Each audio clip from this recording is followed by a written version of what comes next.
In a contemporary laboratory on a remote island, a temporal vortex has ensnared it within an alternate dimension.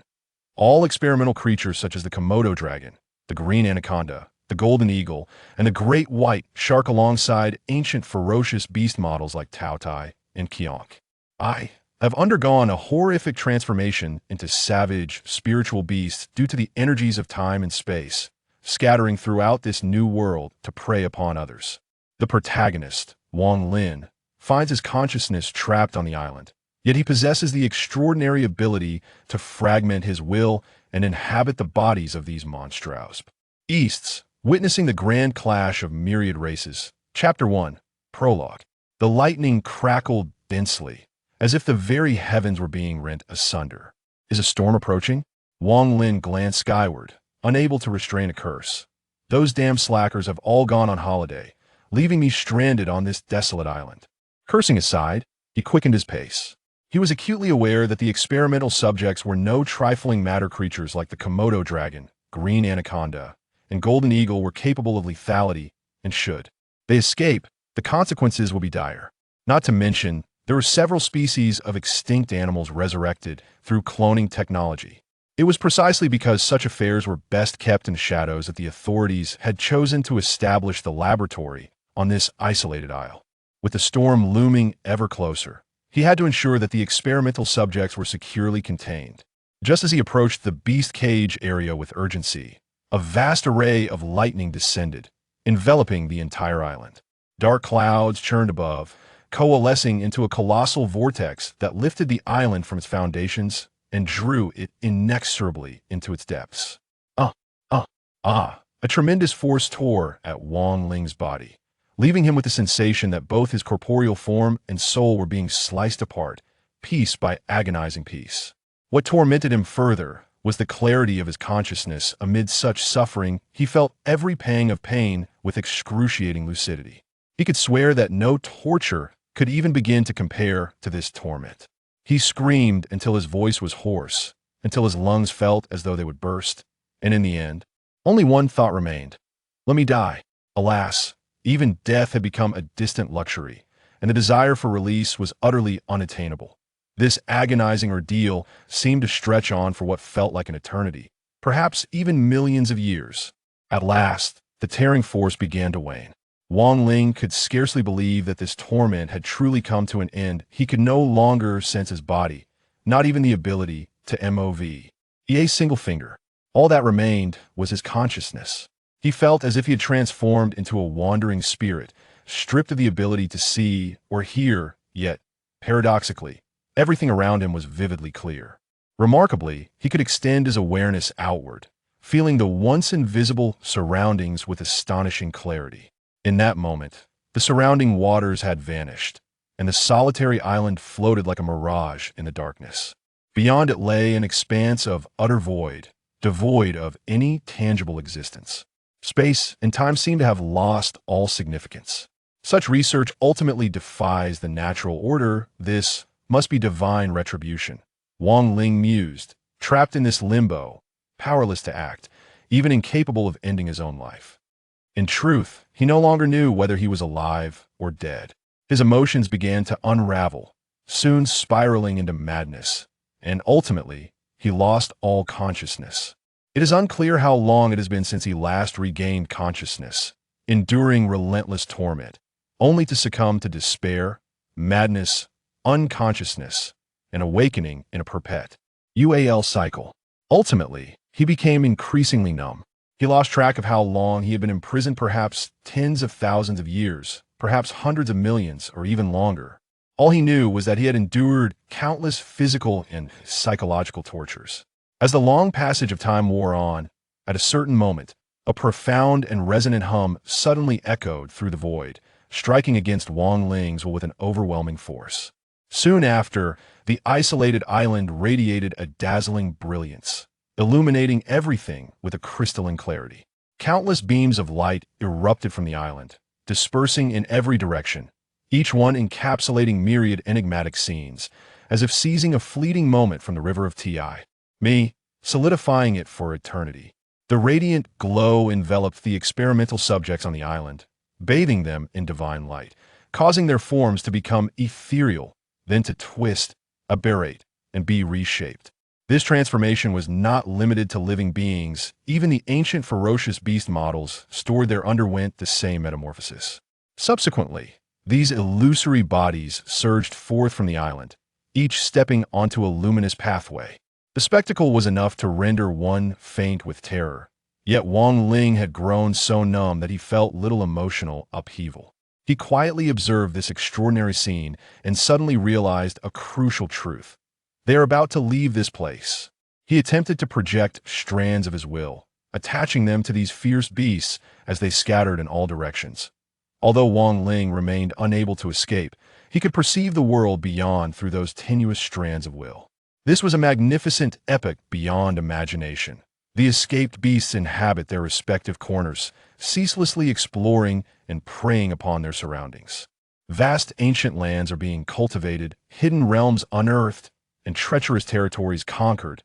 As time flows and circumstances shift, he alone remains imprisoned in the depths of the dark abyss, with the sole means of passing time being to observe the enigmatic scenes contained. Within countless beams of light. Simultaneously, he awaits the opportunity to escape. Chapter 2. The Poison Arrow Frog Qiongqi, having subdued a moose with an impressive cultivation of 120 years. Balong, having tamed a rodent wood with a cultivation of 140 years. Splendid. Bashao Yuan, having conquered a black rhinoceros with an astonishing 200 years of cultivation. Splendid. Splendid. Splendid. The third elder could hardly contain his excitement, repeatedly exclaiming splendid thrice, while the young members of the Ba family engaged in animated discussions. Truly, Brother Xiaoyuan is remarkable, capable of taming a spirit beast with 200 years of cultivation. Simply extraordinary. Of course, he is widely recognized as a prodigy in our generation. I have heard that both the clan leader and the relatives hold him in high regard. Alas, if only I possessed such prowess. The third elder raised his hand, signaling the young disciples to quiet down. Where's Wang Lin? Where's Wang Lin? Wang Lin has caught a frog. Ha. Oh dear, this is hilarious. A frog? Is he planning to eat it? One frog is hardly enough for him. The third elder shook his head, rising to search for Wang Lin. After a thorough search, he ultimately discovered the lad hiding within a tree hollow, having blocked the entrance with branches and leaves. On the nearby bark, a line was inscribed, "In seclusion, do not disturb. Consequences are to be borne by oneself." Upon witnessing this scene, the group of disciples began to murmur once more. What an audacious display! Claiming consequences for disturbance? Who does he think he is, with the clan leader backing him? Lacking true ability, he resorts to boasting. It is said that when the clan leader discovered him, a white tiger appeared. Just imagine, a delicate child not being devoured by a white tiger. The elders even suspect he might be the reincarnation of the white tiger deity. Nonsense. Such rumors are mere fabrications. Who knows if he is merely the clan leader's illegitimate child? Hush. Such pronouncements are best left unspoken, lest the chieftain's ire be incurred. With these hushed murmurs, the assembly dispersed, their attention diverted from Wang Lin. Seated alone within the arboreal hollow, Wang Lin gently caressed a diminutive, golden amphibian, no larger than his thumb, nestled in his palm. A considerable price was exacted, yet escape from that infernal place was finally achieved. Even the forfeiture of his former physique, reduced to the stature of a mere adolescent, was a preferable fate to the interminable confinement he had endured. The ethereal existence of a disembodied spirit was a torment beyond measure. Now, to tread upon the earth, to gaze upon the heavens, to experience laughter and anger, to breathe freely, this tangible existence, this profound sense of self, was an exquisite delight. Having suffered such agonizing torment, Wang Lin held this newfound stability in the highest regard. Since Providence had permitted his continued presence in this world, he resolved to live with abandon, with passion, and with earth-shattering impact. Composing himself, Wang Lin turned his gaze to the golden amphibian in his palm. Fools, they know not the treasure they overlook. A dart frog.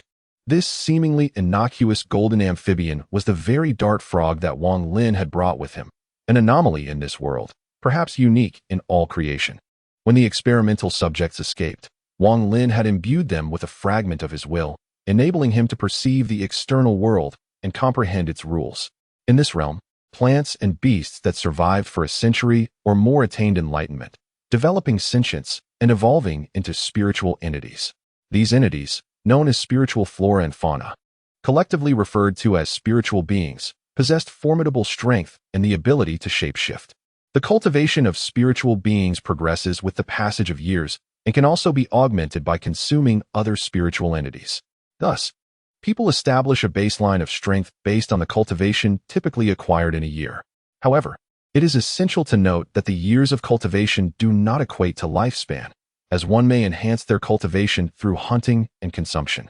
For instance, a spiritual being that has lived for a century and has ingested others to gain an additional century of cultivation will still have a lifespan of 100 years. Yet its actual cultivation would amount to 200 years. According to the years of cultivation, entities are classified. Those with over 100 years of cultivation are termed as illusory spirits. Those with over 1,000 years are referred to as malevolent spirits. And those with over 5,000 years are known as ferocious spirits. As for those exceeding 10,000 years, they have transcended into a different realm of existence, having achieved a form of enlightenment. In the vast expanse of the southern wilderness, spiritual beings roam freely, prompting humanity to master the art of spirit control. Practitioners subjugate these beings, merging with them to harness their unique abilities in combat. Ultimately, they aspire to comprehend the relationship between these spirits and the natural world, seeking to perceive the principles of nature and the way of the cosmos through them. Legend has it that an extraordinarily powerful practitioner fused with a tamed beast, evolving into a colossal sword the size of a mountain, which struck the earth with such force that it obliterated a significant portion of land, annihilating numerous clans above. While this may merely be a legend, the potency of the spirit control technique is undeniable, as it represents the amalgamation of the practitioner's inherent strength with that of the spiritual entities, undoubtedly surpassing the power of the practitioner alone. Consequently, various clans organize their newly initiated practitioners to venture into the wild in search of suitable spirits to subdue, ensuring that these novices acquire their own battle spirits. Verily, their perspicacity was wanting, for they were utterly ignorant of the formidable nature of this diminutive golden frog. The poison dart frog is, in its own right, among the 10 most venomous creatures on Earth, with the golden dart frog reigning supreme. Now, having undergone a metamorphosis by the forces of time and space, it has become terrifying beyond comprehension. Wang Lin gently caressed the golden dart frog, endeavoring to commune with it through the tendrils of his will that adhered to its being. The golden frog, having been a subject of experimentation, was already well acquainted with Wang Lin. Coupled with the assistance of that wisp of will, subduing it posed no challenge. The primary objective was to familiarize himself with its capabilities and augment their degree of integration. A newly subjugated war spirit could only be driven, a state known as subservience. With time and practice, one could coalesce with the war spirit, wielding its abilities as one's own, a state known as seamlessness. And when mastery was achieved, the war spirit could metamorphose into treasured artifacts and armaments, a state known as weapon manifestation. Wang Lin, being intimately familiar with these experimental subjects, was already cognizant of their unique talents and capabilities. This was his greatest asset. By locating the experimental subjects scattered in all directions, he could command a formidable army of war spirits capable of sweeping across this realm. Having mastered the golden dart frog to the level of weapon manifestation, he stretched languidly, parted the foliage, and emerged from the hollow of the tree. He was experiencing pangs of hunger. Wang Lin rubbed his empty stomach, inquiring, "Does anyone have any sustenance to offer?" A coterie of disciples glanced at him, then promptly lowered their heads. They truly believed he was some kind of overlord, accomplishing nothing. He emerges only to demand food. Indeed, who is indebted to him? If he possesses the ability, let him hunt for himself. Commotion erupted amongst the crowd. Wang Lin chuckled. "You all seem rather displeased with me. If you have grievances, voice them aloud. What kind of man whispers behind another's back?" Upon hearing this, Ba Xiaoyuan could no longer contain himself. "Indeed, we are displeased with you. Wang Lin, everyone else goes hunting, yet you hide in a tree hollow to sleep. Why should you be entitled to a share of the food? Brother Xiaoyuan is right. You sleep while we hunt for your sustenance. Who do you think you are? We aren't afraid of you. Go find your own food if you dare." Hearing the cacophony of voices, Wang Lin couldn't help but smile. "Very well. You asked for this. Don't come begging to me later. Who would beg from you? Don't flatter yourself. You're nothing but a nobody, presuming to be someone of importance." After walking for a while, they arrived at a dense forest. Wang Lin then summoned the golden dart poison frog, Wujian. The golden frog shimmered with light, gradually transforming into a phantom. With a gentle leap, It jumped onto his chest and merged directly into his body. Wang Lin's body trembled, his spiritual realm opened, and a golden frog shadow coalesced behind him. Golden foot leap. The frog's shadow fused into his legs, making them appear even more robust. With a light leap, Wang Lin jumped onto the top of a tall tree, 7 or 8 zhang high. This was the ability to fuse a battle spirit through the spiritual Tao. The frog's robust hind limbs were particularly suited for leaping. Combined with his own strength, a leap of 7 or 8 zhang was not surprising. Standing firmly on the tree branch, Wang Lin drew his bow and knocked an arrow. His eyes were fixed on a clearing in the forest ahead, where a bounding spirit deer was frolicking. Dynamic vision. The brilliance fused into his eyes, rendering his gaze somewhat hazy. In his vision, the surrounding scenery gradually blurred, while the swiftly darting spirit deer appeared strikingly clear. This phenomenon exemplifies the dynamic vision of amphibians. They struggle to perceive stationary objects but can discern fast-moving entities with remarkable clarity. Following the mutation and evolution of the golden arrow poison frog, this dynamic vision also enabled the anticipation of a prey's subsequent movements. The deer's actions unfolded vividly before him, and he had already inferred its next move. Wang Lin aimed at a specific point ahead of it, then released the arrow with precision. The sound of the arrow slicing through the air echoed as it struck the spirit deer, bringing it down with a single, fatal blow. With the amphibian's keen ability to lock onto its prey, the tongue shot forth like lightning, swiftly ensnaring the target. Wang Lin harnessed this skill, executing his strike with remarkable speed and accuracy, swiftly slaying the spirit deer. Having claimed his initial prize, he shifted his focus, now aiming at a distant wild buffalo. As the sun dipped below the horizon, the third elder noticed Wang Lin's prolonged absence and hastily gathered a group of disciples to search for him. Upon entering the forest, they were utterly astonished by the sight before them. The clearing was strewn with an abundance of prey, each fallen by a single arrow. Among them were spirit deer with a cultivation of 150 years, wild buffalo with 200 years, and even a yellow sheep with 250 years of cultivation. Good heavens, a firefox boasting 300 years of cultivation. A stork with 400 years of cultivation. The onlookers were left speechless. The scene was nothing short of spectacular. Such powerful spirit beasts had become mere quarry, stacked together. Their spiritual essence and blood were immensely nourishing. Even a few morsels would significantly benefit one's cultivation. At that moment, Wang Lin leaped down from the nearby treetop and landed gracefully before them. I alone cannot move all this.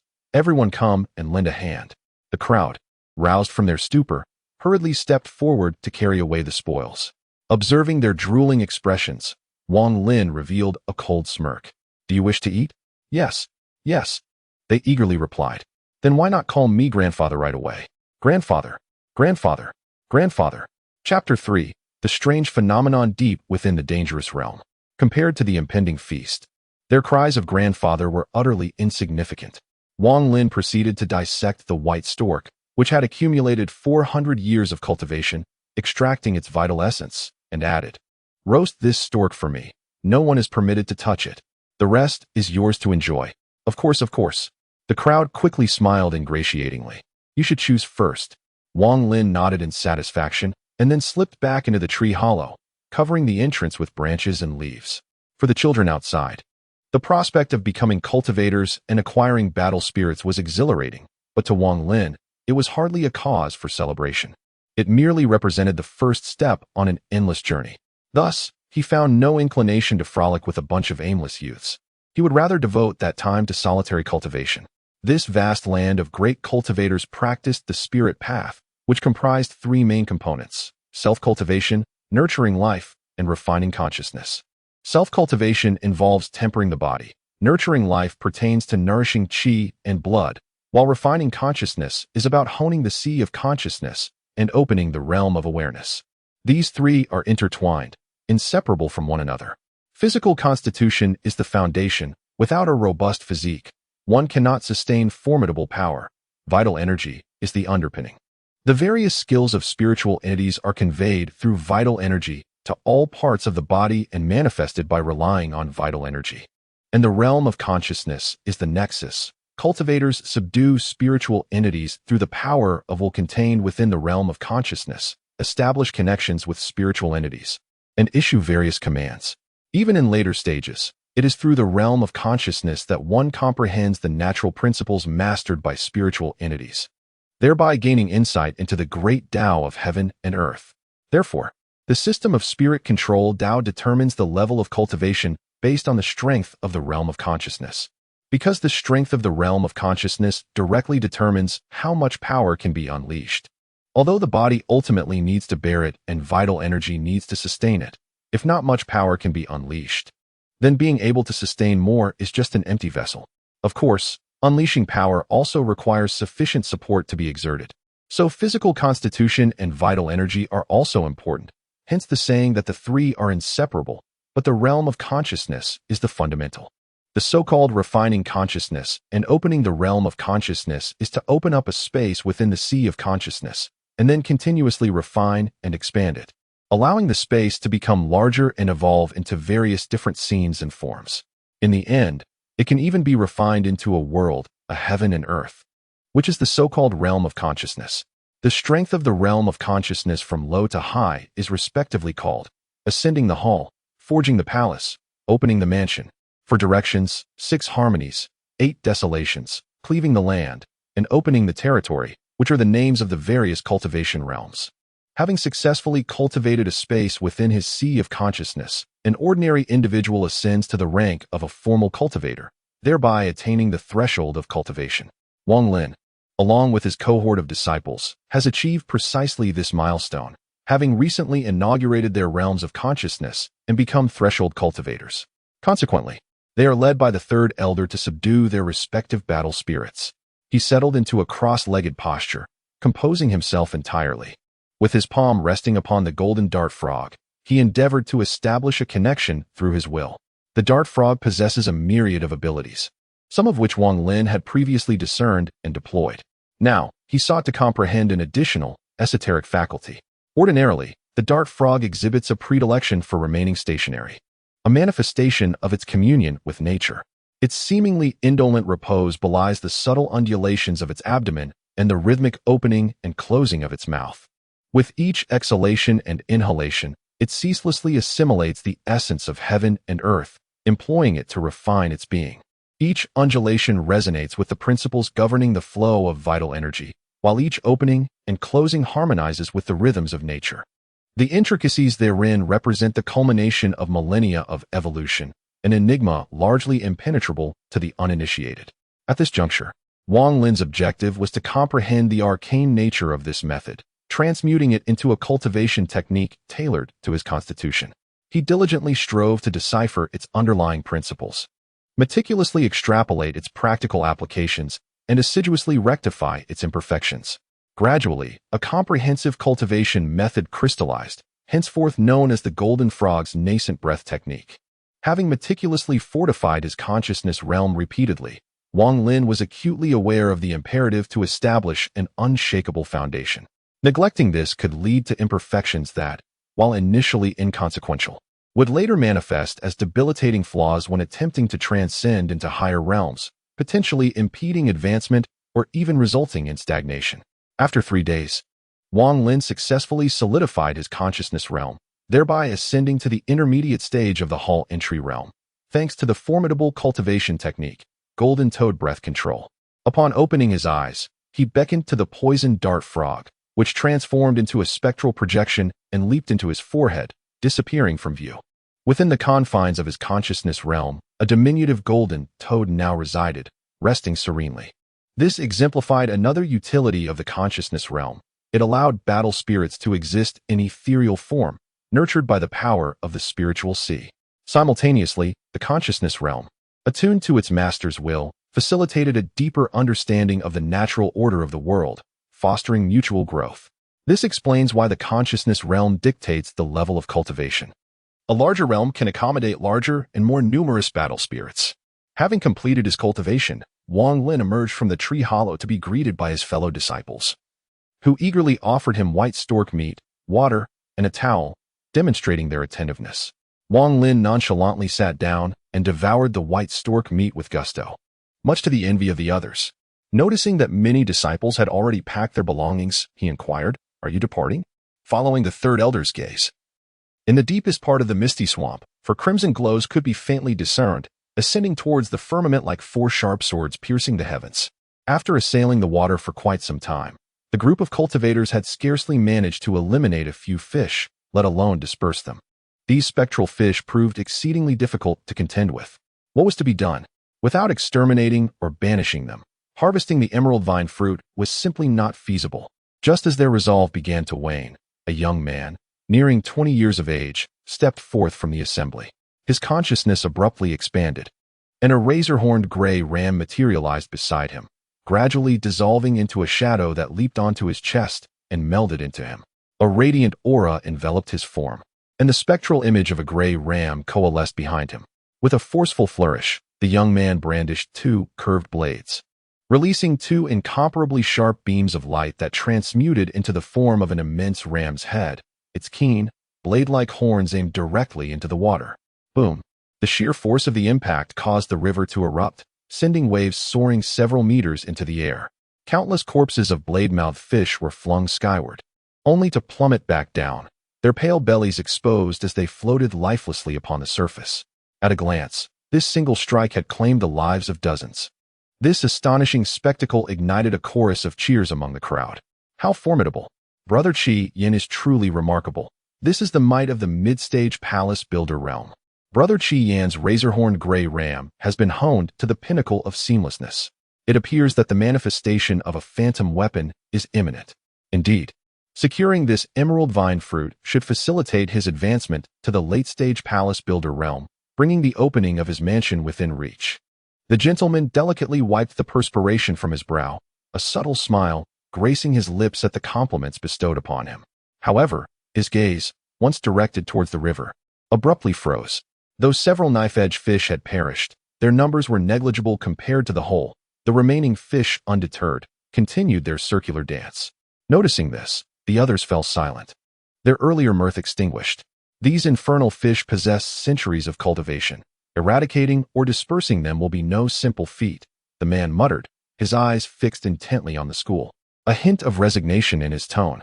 The previous assault, even with his cultivation and vigor, he could not sustain for long.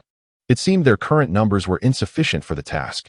At that moment, Wang Lin, having refreshed himself with water, approached the gathering beneath the tree with a revitalized demeanor. The group of cultivators eyed him warily, one of them barking, "Boy, be off with you."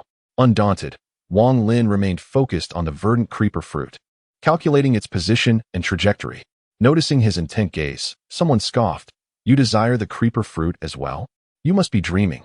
This remark elicited a chorus of derisive laughter. "Child, the knife-edge fish are not to be trifled with. They might just nip off your manhood, leaving you a bachelor forever." Ha ha ha. Another voice issued a threat. "Boy, the young master of the fan sect has set his sights on this creeper fruit. Leave now while we are still in good spirits." Upon hearing this, a dozen cultivators reacted as if stung, leaping up in outrage. "You little mongrel, are you seeking death?" The young man, however, calmly appraised Wang Lin, remarking, "Where did this simpleton come from? Judging by your age, you're merely an initiate. It's no wonder you're so ignorant. Those razorfish, even killing a single one would be a feat for you." That's right." The others chimed in, echoing his sentiment. "Youngster, our master fan can slay dozens with a single move. You'll understand the disparity between your level and the caste palace realm once you try. Don't come crying to me later." Wang Lin chuckled, shaking his head. He summoned his poison dart frog, casually daubed a twig with its secretions, and tossed it into the river's heart. The assembled cultivators erupted in derisive laughter. "I'm dying of laughter. A twig? He thinks he can scare away the razorfish like that? This imbecile thinks they're ordinary fish. We've been attacking for so long and haven't managed to kill more than a few. What can he accomplish with a mere stick?" As their jeers echoed, the river's surface churned violently, resembling water brought to a boil. Then, countless razorfish floated to the surface, their pale bellies facing the sky. Still and lifeless, they formed a dense, unbroken layer, numbering in the thousands, a truly awe-inspiring spectacle. The laughter died in their throats. The dozen or so cultivators silenced as if their windpipes had been constricted. They stared in disbelief at the thick carpet of fish carcasses, unable to comprehend the scene before them. A task that had eluded a dozen caste palace cultivators for so long had been accomplished by a mere child with a simple twig. The contrast was stark and undeniable. Pallor washed over their faces, and the young man's eyes burned with palpable envy. Little did they know that the poison dart frog was among the 10 most venomous creatures, with the golden poison dart frog being the deadliest of all. In the tropical rainforests of Earth, hunters would smear the toxins from the backs of poison dart frogs onto their arrows to slay perilous prey. The toxins carried by a single ordinary golden poison dart frog were sufficient to kill 10 adults. Now, having mutated into a spiritual beast, its potent venom had reached its zenith. Wang Lin had precisely used a branch to apply the toxin and toss it into the river, where the poison diffused into the water, causing the nearby knife fish to perish. Before the group could react, Wang Lin opened his consciousness realm, and the poison dart frog transformed into a wisp of light, merging into his chest.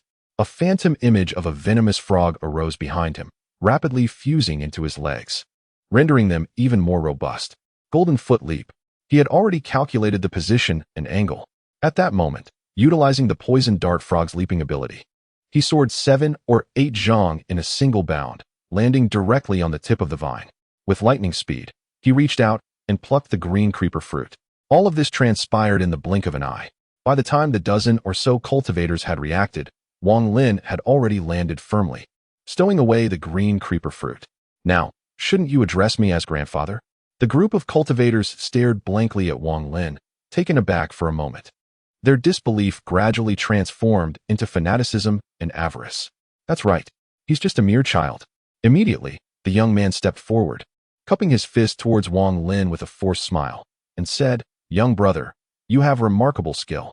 I want that green creeper fruit. Name your price." At this moment, the dozen or so cultivators swiftly rushed forward, encircling him. The young man slowly approached, a playful expression on his face. "Don't be impatient. The price is negotiable. Do not be insolent, you insignificant whelp."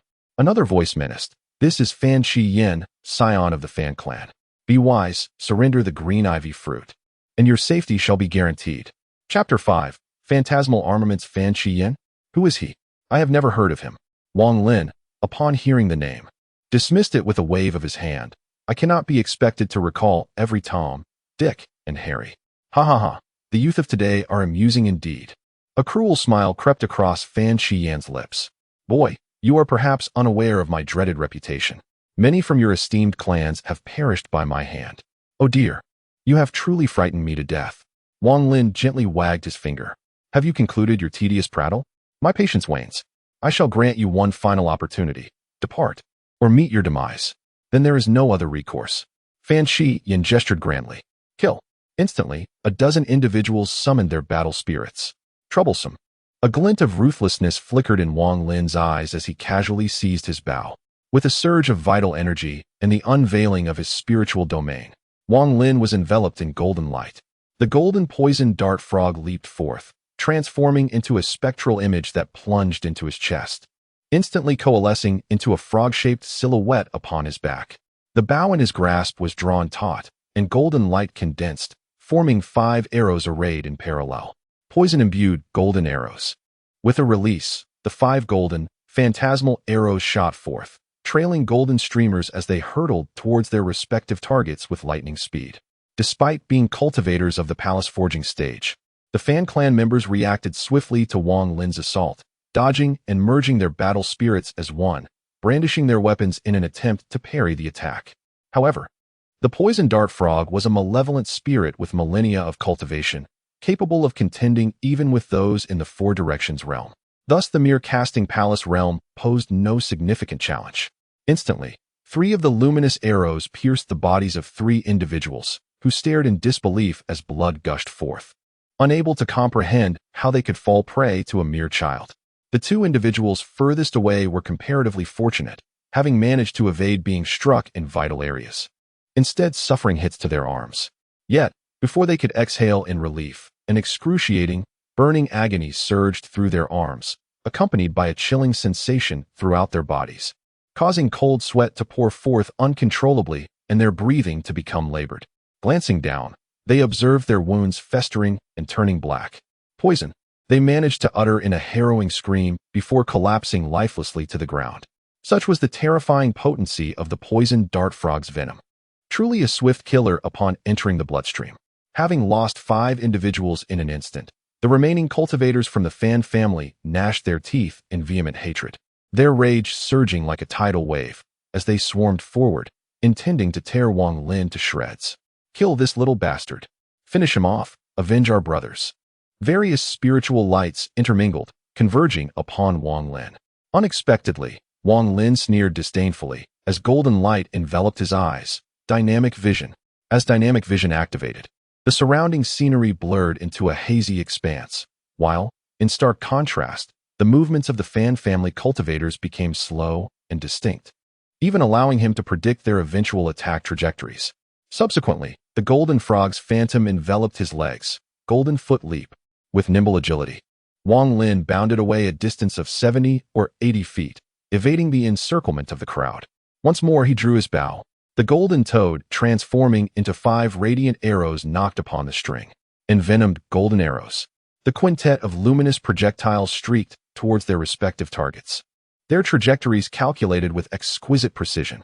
Landing precisely upon the target's forward paths, the simple volley effectively nullified any chance of evasion, appearing as though they were willingly impaling themselves upon the shafts.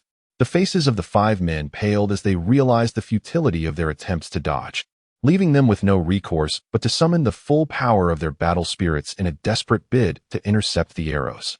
However, against the formidable might of the golden arrow poison toad, such an endeavor proved beyond the capabilities of mere palace-building cultivators. Despite their valiant efforts, they could only manage to avoid a fatal blow, still succumbing to the arrow's venomous sting.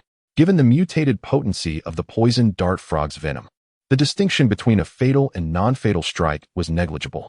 The 5 men swiftly collapsed, meeting their demise. With a mere 2 volleys, a significant portion of their ranks had fallen, leaving Fan Qian and his 2 remaining subordinates in a precarious situation, caught off guard by the sudden reversal of fortune. Insolent whelp, I'll fight you to the death. Fan Qian and his 2 underlings merged with their battle spirits, engaging in a desperate struggle for survival.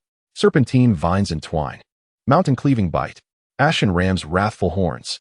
However, as they unleashed their battle spirits upon Wang Lin, Fan Qian abruptly hurled a blade halfway through, allowing it to fly towards the target with the battle spirit's phantom image, while he himself turned and fled. Upon witnessing this, Wang Lin shook his head with disdain, his dynamic vision predicting the trajectory of the attacks.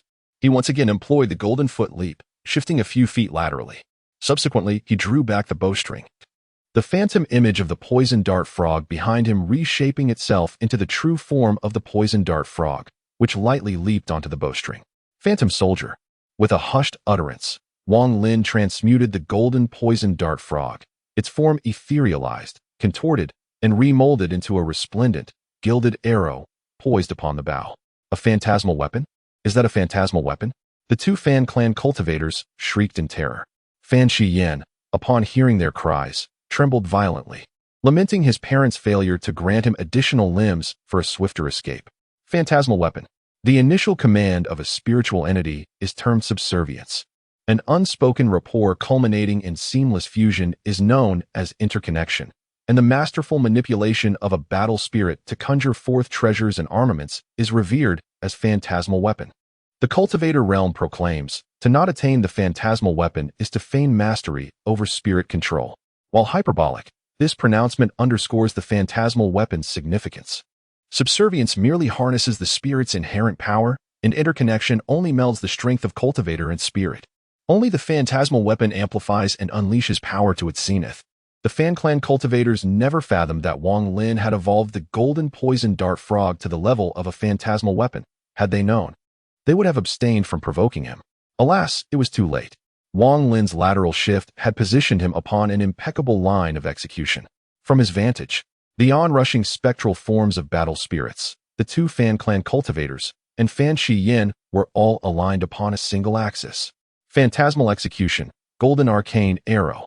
Wang Lin released the bowstring, and a torrent of resplendent gold erupted forth. With a sharp crack, the bow shattered, a testament to the attack's potency. The golden light surged, morphing into the form of a golden poison dart frog, traversing the heavens like a gilded lightning bolt, first piercing the 3 battle spirits, then consecutively impaling the chests of the 2 Fan clan cultivators. At this juncture, its momentum had diminished considerably, yet the remaining force propelled the golden arrow onward. ultimately piercing through Fanshine's back. The potency of a mystic weapon strike from a poison dart frog with millennia of cultivation was formidable. The two Fan clan cultivators, their gazes vacant and devoid of life, collapsed lifelessly. In the distance, Fan Shiyin, having sustained the least severe blow, clung to his last breath. With incredulity, he beheld the arrow tip protruding from his chest, uttering a venomous threat. The Fan clan shall not let you off. As the virulent poison assailed his heart, he succumbed and fell lifelessly to the ground. Chapter 6, reminiscent of chicken, crunchy and delightful were it not for the carnage strewn across the ground. Who could fathom that this diminutive golden frog was, in fact, a malevolent spirit with millennia of cultivation? The Fan clan? Wang Lin scoffed disdainfully. If the heavens themselves oppose me, I shall obliterate the cosmos. The mere Fan clan is inconsequential. Should they dare to provoke me, I shall sweep through their ranks and annihilate them without hesitation. Composing himself, he activated his heightened senses, surveying his surroundings to ensure the absence of any lurking threats. Only then did he cautiously approach, examining the belongings of the fallen Fan clan cultivators. However, his search yielded few items of interest, save for a handful of spiritual herbs, presumably gathered by the group upon entering the Mangzhong wasteland. These possessed a modicum of value. After stowing away the herbs, he retrieved a sturdy bow, testing its weight with satisfaction before claiming it. The formidable force of the mystic vanquishing golden arrow had shattered his own bow, necessitating a replacement for unforeseen circumstances. Although this one was merely a mundane item, it would suffice for the time being. For crimson rays of light ascended into the heavens, their origins sparking certain conjecture within him. Those four locales indeed likely harbor epoch-defining opportunities, yet they are not so easily seized. Sufficient to keep the elite scions of the five clans occupied for quite some time. Thus, he felt no urgency, content to allow those individuals to squander their efforts. Concurrently, as Wang Lin journeyed deeper into the miasmic wilds, the elite progeny of the Fan clan discovered the remains of Fan Shiyin and his cohort, currently under the investigative leadership of a young man in his early 20s. Shortly thereafter, a subordinate approached the young man, offering a respectful bow. Young Master Zong. The assailants who perpetrated this act are difficult to ascertain in terms of cultivation level and the nature of their spiritual artifacts. The sole certainty is that the murder weapon was a poisoned arrow, imbued with a terrifyingly potent venom. Venom? How despicable! The young man's features contorted in rage, his eyes blazing with palpable fury. Have they been tracked? It is almost certain to be an elite disciple from another clan, with the explicit intention of investigating the anomalies. The young man's gaze fell upon the vacant expanse where the vines once were. Driven by avarice at the sight of treasure, they have slaughtered my Fan clan brethren. However, the clan head has instructed us to expedite our arrival at the location of the anomalies, the subordinate cautiously reminded him. The rest of you proceed to the rendezvous point. I require only 5 individuals. The young man waved his hand dismissively, interrupting the subordinate. That mountain antelope, with its paltry century of cultivation, cannot possess formidable strength, relying merely on its venom. Provide me with 6 vials of potent antidote, and I shall slay him before joining you. It will not significantly delay our progress. With the matter settled, the assembled disciples dared not voice further objections. They were all acutely aware that this young prodigy was none other than the elder brother of Fan Shiyin, and for him, at this moment, there could be nothing more paramount than the pursuit of vengeance. As night descended, Wang Lin sought refuge and came to a halt.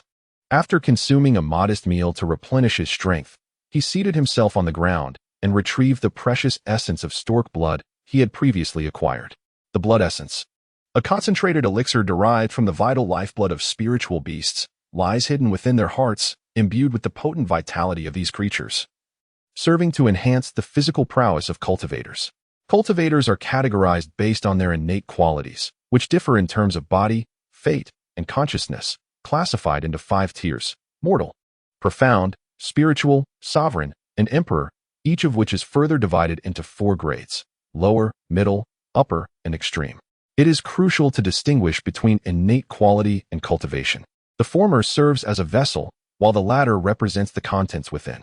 Among these, physical constitution determines bodily strength, fate quality influences the potency of vital energy, and consciousness quality is particularly unique, reflecting one's capacity for comprehension and insight, essentially, one's innate talent. For instance, Wang Lin's qualifications are of the mortal body and mortal fate. This is not difficult to comprehend. He had endured immense hardship to escape, constrained by various circumstances, and it was a considerable achievement merely to reconstruct his body, let alone be choosy about the quality of his innate attributes. Fortunately, both physical and fate qualities can be enhanced through diligent practice, using elixirs or by cultivating body techniques and fate skills. For example, a mortal cultivator can elevate their physique to the profound level by mastering profound body techniques. And the same principle applies to more advanced techniques. If one possesses the Emperor body technique, reaching the Emperor physique is not merely a dream. Only the quality of one's innate nature is predetermined and unalterable. What is commonly referred to as talent pertains to this very essence. A superior consciousness not only influences the heights one may attain in cultivation, but also affects the speed at which one comprehends the principles of nature and the grand truths of the cosmos. Cultivators endowed with exceptional talent advance in their realms at a pace surpassing that of ordinary individuals, and their synchronization with combat spirits accelerates correspondingly. However, for Wang Lin, there is no need to dwell on such matters at present. His foremost task is to integrate the blood essence and enhance his vitality. Focusing his mind, he grasped the white stork's blood essence, channeling all his strength into his palm. With a sudden shake, he shattered the outer shell, revealing the true crystalline essence within. And without hesitation, he swallowed it whole. The essence melted upon contact, reminiscent of sashimi, tinged with a slight briny flavor and a hint of chicken, crisp and succulent. A warm current surged down his throat, reaching his heart and spleen, igniting a heat throughout his body. This was, after all, the spiritual blood of a beast with 4 centuries of cultivation, brimming with its primal power. Wang Lin concentrated, guiding that energy into his bloodline, as it coursed through his veins, permeating his entire being. The process of fusion was not without its challenges. His blood vessels throbbed, his body reddened and swelled, and his temperature soared sharply, prompting many capillaries to rupture. Wang Lin gritted his teeth, for the agony he endured was trivial compared to the torment he had previously faced. Yet, the ruptured vessels inevitably resulted in some loss of potency. Cease your incessant prattling, for this matter is beyond my control. The absorption of external forces can never be absolute. There is always a degree of loss, merely a question of proportion. Given the current circumstances, it is evident that absorbing 95% is entirely feasible, though it may be a case of insatiable greed. After a full 2 hours, my body gradually settled, and the power of the blood essence had been completely absorbed. Rising to my feet, I felt a surge of vitality erupt within me, hinting at a force striving to break free. This is a hallmark of a mid-tier mortal fate. Should I attain a high-tier mortal fate, the vitality would indeed radiate outward. Upon reaching the pinnacle of mortal fate, this vitality would coalesce into a luminous aura, evolving towards the realm of the profound light.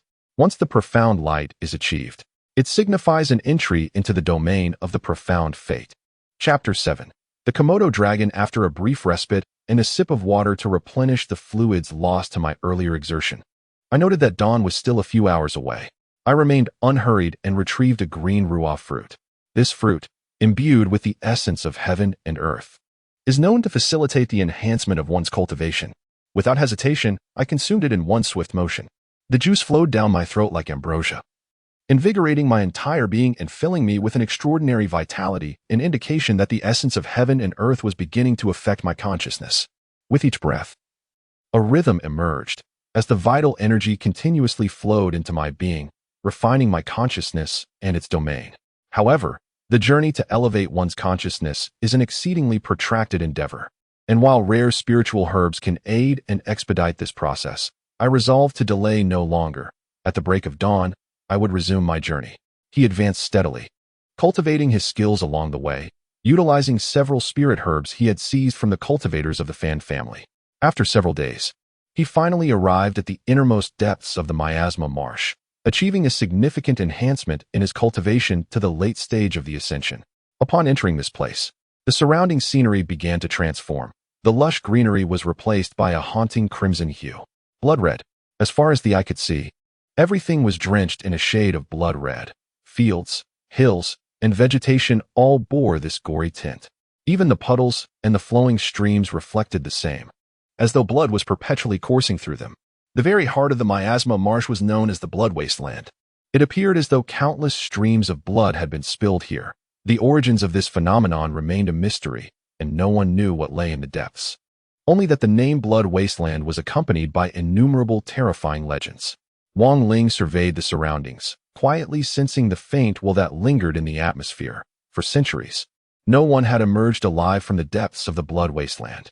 How could the world comprehend the perils that lurked within?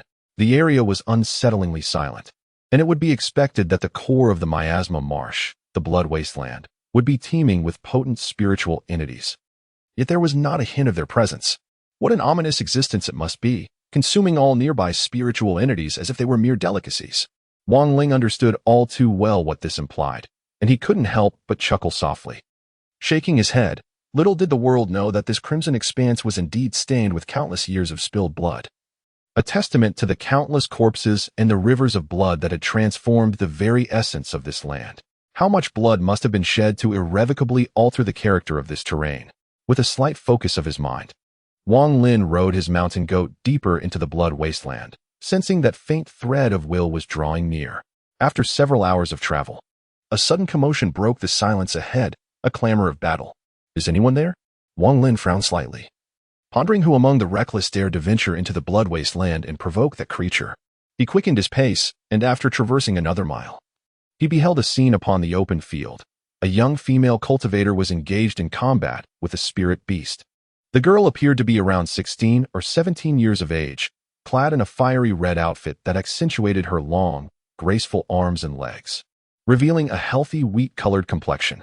While her beauty might not have been breathtaking, it was certainly striking and valiant. Her long, black hair, casually tied, danced in the brisk wind, enhancing her spirited demeanor, exuding an untamed essence. She commanded two spirit beings. A classic pairing of flora and fauna, a magnificent red flower that unfurled its petals like a shield to ward off her opponent's attacks, and a fire-eating leopard with a millennium of cultivation, its vitality surging as it exhaled scorching flames, leaving charred footprints in its wake. Such a spirit beast could easily vanquish foes within the forging palace. However, in comparison to her formidable adversary, these impressive spirit beings seemed rather trivial. Her opponent was a colossal lizard, measuring 3 zhang in length, a Komodo dragon. This was precisely the second experimental subject Wang Lin sought. Yet, its appearance had undergone significant mutation. What on earth have you been consuming? Wang Lin mused with a resigned shrug. You've grown to such an enormous size. As the conversation unfolded, a subtle shift in consciousness was detected by the Komodo dragon, whose eyes, the size of water tanks, widened in alertness. The creature abruptly ceased its attack, catching the woman off guard. However, she quickly regained her composure, retreating cautiously while remaining vigilant of its movements, all the while seizing the opportunity to recuperate her strength. Enough, little girl, Wang Lin called out from a distance. Surrender now, for you have no chance. Upon hearing his voice, the woman cast a sidelong glance and retorted with a disdainful snort. Who is this child? This spiritual entity has caught the eye of Zhang Jiayan, so be gone. Is it common for people nowadays to be so arrogant and overbearing? It seems I must learn a thing or two. Wang Ling's lips curled into a faint, sardonic smile. You cannot subdue it. Beware of becoming a meal, reduced to mere excrement of the giant lizard. A dog cannot spit out ivory. The woman fumed. There is nothing in this world that Zhang Jiayan cannot conquer. Enraged, she shouted as she soared into the air, once I slay this reptile, I shall return to sever your tongue. At that moment, the fire-eating cheetah leaped beside Zhang Jiayan, its massive form dissipating into a swirling inferno before twisting and reshaping into a long blade engulfed in flames. Ah, an illusionary weapon, Wang Lin remarked, not at all surprised. Truly, the prodigy of the Zhang family. Zhang Jiayan leapt into the air like a falling star, descending upon the Komodo dragon with her flaming blade aimed at it. The fire on the blade morphed into a fiery cheetah, claws bared and ready to pounce. Inferno illusion slash. With a single, decisive strike, a cascade of dazzling sparks erupted. This ferocious blow managed to pierce the monitor lizard's hide, yet only penetrated a mere foot before grinding to a halt. Such a wound was but a superficial injury to the 30-foot behemoth. Damn it! Shenxin Jiao Yun's eyes narrowed, realizing her most potent attack had proven ineffective. Enraged, the Komodo dragon retaliated. As Shenxin Jiaoyun attempted to withdraw her blade, the reptile's tail lashed out, striking her squarely. She was sent hurtling through the air like a severed kite, traveling over 100 feet. Shenxin Jiaoyun felt her blood surge violently, and she spat out a mouthful of blood. A sharp pain shot through her ribs as she tried to move. Her ribs were fractured. At that moment, the Komodo dragon thundered across the earth, each step a muffled boom, stirring up clouds of dust as it rapidly advanced toward her. Seeing its master in peril, the flaming longsword transformed, reverting to its true form as a fire-devouring cheetah. It roared and lunged at the giant lizard. However, the millennium-old spirit beast was no match for the Komodo dragon, which possessed millennia of cultivation. The lizard casually swatted it away as if brushing aside a pebble, sending it tumbling dozens of feet, where it lay unable to rise. Before Qiongqi Yun could rise, the Komodo dragon's drooling maw was upon her, viscous liquid dripping and bubbling, emitting a nauseating stench. It's over, she thought, closing her eyes, her body trembling. She wasn't so much afraid of death, but the thought of being swallowed by that repulsive mouth filled her with dread. Alas, I should have heeded the words of my elders. At that moment, Wang Lin's voice pierced through the air, sounding exceptionally grating to her ears. Mustering her courage, she opened her eyes, only to find the Komodo dragon glaring at her menacingly. Yet it hesitated to strike. Meanwhile, Wang Lin approached slowly on a mountain goat. The Komodo dragon appeared so fearsome. How could he be foolish enough to come closer? Such an action, in her eyes, was undoubtedly a death wish. Idiot! Zhang Jiaoyun scoffed. This dragon is beyond my capabilities, and yet you dare to approach? Prepare to accompany me to the grave. Use your brain. Wang Lin raised his hand to his temple, then leaped off the goat, striding to the side of the dragon. He reached out to stroke its neck, saying, "Do you not wonder why it hasn't devoured you?" Zhang Jiaoyun's eyes widened in astonishment as she witnessed Wang Lin caressing the dragon's neck. It showed no signs of resistance, instead displaying an expression of utter enjoyment. As docile as a cat. How could this be? She could hardly believe her eyes. You have tamed it? Just because she could not achieve it did not warrant doubt of another's abilities. Wang Lin shot her a teasing glance. Well, you came here plotting against my battle spirit and even injured it, which is quite unfriendly to me as its master. Yet, not only do I choose to overlook it, I also saved your life. Is this how you express your gratitude? What do you expect from me? Zhang Jiaoyun stubbornly refused to relent. Did I ever ask you to save me? Was that necessary? Wang Lin chuckled coldly. Little girl, do not presume I am a benevolent soul. If you have the ability, go ahead and kill me. Zhang Jiaoyun cast a disdainful glance at Wang Lin. Kill you? How could I bear to do that? Wang Lin revealed a wicked smile as he slowly approached her. Realizing something, Zhang Jiaoyun finally showed a hint of fear on her face. What are you planning to do? You don't actually think I'm some kind of saint, do you? Wang Lin stepped forward and grabbed her by the collar of her outfit. Don't call me sir if you have the guts. What are you doing? Zhang Jiaoyun looked terrified, wanting to struggle, but a sharp pain came from her ribs, making her weak. If you have the ability, just give me a quick death. You spineless bastard. I won't let you go even as a ghost. In front of me, even ghosts can only grovel. Wang Lin snorted coldly, exerting force on his hand, and the outfit tore down a little more, revealing the round curves. You villain rogue. Zhang Jiaoyun's body twisted constantly, tears of humiliation streaming down her face.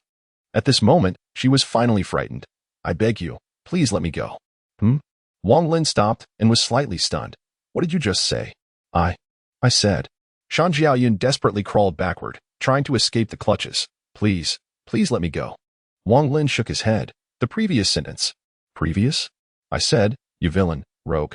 As soon as Zhang Jiaoyun said it, she immediately regretted it, and quickly shook her head desperately. I misspoke.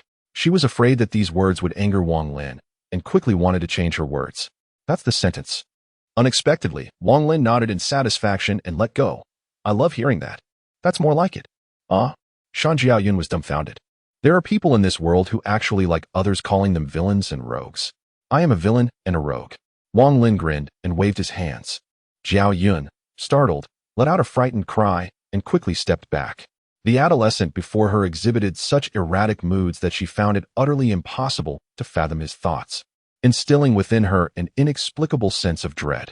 Indeed, she was terrified. For someone as proud and conceited as she, failure held no terror, nor did death. But the prospect of enduring such humiliation was simply unbearable. Noticing her genuine fright, Wang Lin composed himself, his expression returning to its original calm. You are overthinking. Such a fiery temperament is not to my liking. A woman ought to be more demure to be endearing. As he spoke, he waved his hand gently, signaling the Komodo dragon to retreat. Upon hearing this, Jiaoyun felt utterly crushed, her gaze toward Wang Lin a mix of fear and anger. For her, this must have been one of the cruelest humiliations imaginable. After all that commotion, her spirit nearly shattered. Only for him to withdraw and declare that she was not his preferred type? The villainous Qiongqi could not contain her tears, muttering a curse under her breath. The crimson glow revealed itself in 4 distinct beams, one of which resided deep within the blood wasteland. From this vantage point, that particular beam appeared thicker than the others, seemingly not too far away. Upon sighting the red light, the Komodo dragon seemed to exhibit signs of agitation. Wang Lin expanded his consciousness, using the thread of will he had left on the dragon to establish communication. Was the beast's unrest incited by the red light? Was the true emergence imminent? So it was. Wang Lin unraveled the reasons behind the situation, a subtle smile gracing his lips as he estimated the passage of time. I have been here for several days, and the Wu clan members are likely drawing near as well. However, it is improbable that they will decipher the intricacies within a short span. There remains ample time to acquire those few items. Beside him, Zhang Jiayan listened to Wang Lin's murmured thoughts, momentarily taken aback before lifting her gaze to the 4 beams of crimson light, yet perceiving nothing. Noticing her actions, Wang Lin chuckled softly. Do not gaze too long. That is beyond your comprehension. Zhang Jiayan's heart gradually settled, and seeing Wang Lin in seemingly good spirits, devoid of malice, she felt emboldened. Can you discern something? Subsequently, she leapt onto the back of the Komodo dragon and patted the space behind her. Your fire-swallowing cheetah is injured and cannot travel far alone. Come aboard. At this remark, Zhang Jiayan shivered in fright, instinctively recoiling. Her feelings towards Wang Lin were a tumultuous mix of resentment and fear. How could she dare to sit behind this rogue? Observing her reaction, Wang Lin shook his head with amusement. I told you, you are not my preferred type. I have not yet reached the point of desperation. Hurry up. Or shall I assist you? Zhang Jiayan clenched her silver teeth in anger, nearly brought to tears. What does it mean to be desperate? Chapter 9. The Elusive Hunter's Steps. Zhang Jiayan's appearance and figure, while not breathtakingly beautiful, were nonetheless striking. Few in the Wu clan could rival her, and suitors were countless. Yet now, being so undervalued by Wang Lin ignited her indomitable spirit. She truly wished to witness just how remarkable this young man was. Moreover, as Wang Lin had pointed out, both she and the fire-eating cheetah had sustained injuries, and in such a state, encountering a formidable spiritual entity would likely spell doom. Of course, the more pressing concern was that she knew, even if she opposed it, Wang Lin would undoubtedly force her to mount. She was resolute in her unwillingness to allow that insufferable young man to touch her. With a glare full of resentment directed at Wang Lin, she retrieved a healing potion and consumed it. Once the medicine began to take effect and the pain in her abdomen subsided, she rose and approached the fire-eating cheetah, offering it a similar remedy before extending her consciousness to envelop it for healing. After completing these tasks, she took a deep breath and, in a fit of defiance, mounted behind Wang Lin. He chose to remain silent, gently urging the Komodo dragon to stride towards the nearest beam of red light. The two maintained their silence. Wang Lin pondered over various matters while Zhang Jiayan hesitated to initiate conversation. After traversing several miles, they finally arrived directly beneath one of the red lights. To their astonishment, a dilapidated ancient hall stood there. Although modest in size, measuring merely a few dozen meters in length and width, and showing signs of wear due to years of erosion. The architectural craftsmanship was exquisite, exuding an air of grandeur and solemnity. Upon sighting the ancient hall, Wang Lin couldn't help but smile. Indeed, in this moment, many of his inner speculations were validated, bringing him ever closer to the answers he sought. Zhang Jiayan stared blankly at the ancient hall. Despite her reluctance to converse with Wang Lin, her curiosity overwhelmed her emotions, prompting her to ask, "What do you mean by indeed?" Frustrated, she gritted her teeth, yet felt utterly powerless in the situation.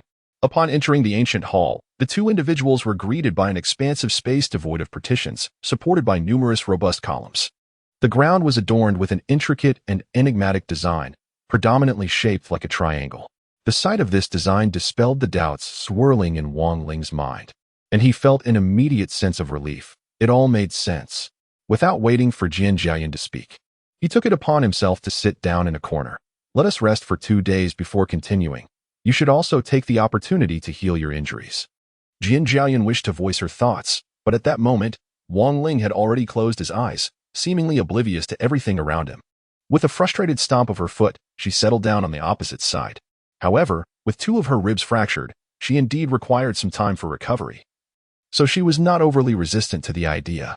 At that moment, Wang Lin had already focused his mind, linking his consciousness to a fragment of will residing within the Komodo dragon, endeavoring to communicate with it and grasp the natural principles it embodied. The skin of a typical Komodo dragon is exceedingly tough, and after mutation, it not only grows larger but also develops a protective layer of scales, significantly enhancing its defensive capabilities. Through the mechanism of its scales, one could deduce a formidable system of physical techniques. However, practicing such techniques is best complemented by the use of body-enhancing elixirs, which were not available at present. Thus, Wang Lin temporarily set this aside and turned his attention to another aspect, the agility of the great lizard. The Komodo dragon is a cunning predator. Once it fixates on its prey, it feigns nonchalance, moving in a wobbly, halting manner, as if taking a leisurely stroll, with its movement slow and rigid, constantly altering its direction, all the while avoiding direct eye contact with its quarry. From the perspective of most prey, it merely appeared to be a decrepit and clumsy beast, unworthy of attention. Wang Lin's consciousness expanded entirely, establishing a connection with the giant lizard's mind. Within his thoughts, he began to simulate the creature's attacks on its prey, meticulously recreating its unique tactical maneuvers. Every stride, every movement, every turn, every glance. Wang Lin incessantly analyzed the process, seeking out imperfections and vulnerabilities, striving for perfection. Each step was designed to obscure his true intentions from his adversaries. After devoting half a day to this endeavor, he finally devised a complete set of movement patterns. Showing no signs of fatigue, he was invigorated. Upon the successful deduction, he immediately rose and began to execute the profound movements, tracing a series of enigmatic paths within the ancient hall. The practical application allowed him to identify subtle potential issues, facilitating real-time improvements. Sun Jiaoyan also noticed his actions and curiously looked up to observe. This single glance was enough to leave her utterly dumbfounded. Recognized as a prodigy with extraordinary natural talent, Sun Jiaoyan watched Wang Lin's demonstration of the movements, becoming so disoriented that she could not discern Wang Lin's figure, nor anticipate his subsequent actions.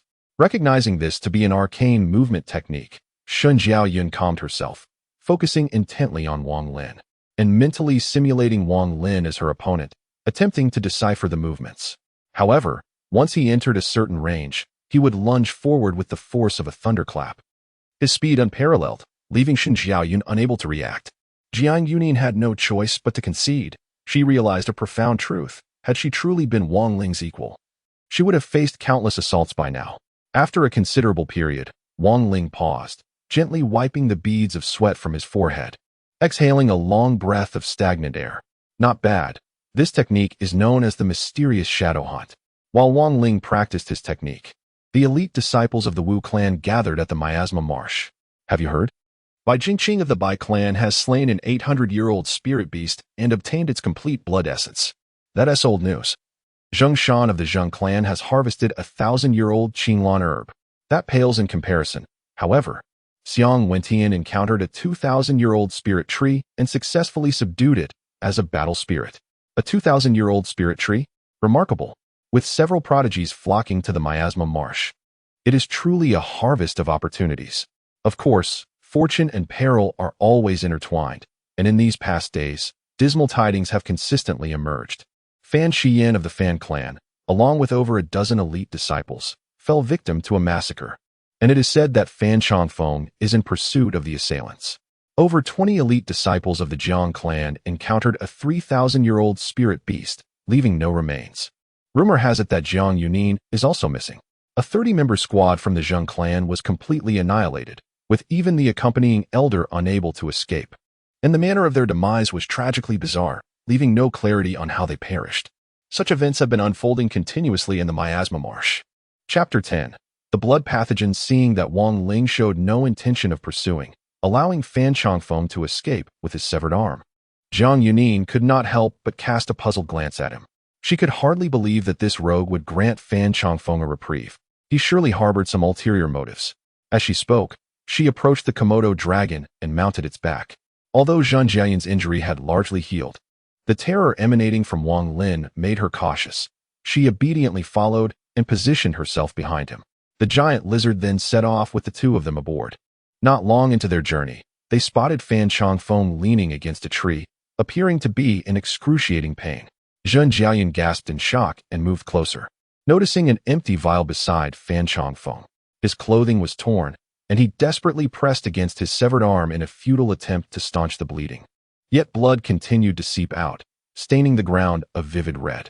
Upon seeing the approaching dragon, fear filled his eyes as he raised a trembling hand to point at Wang Lin.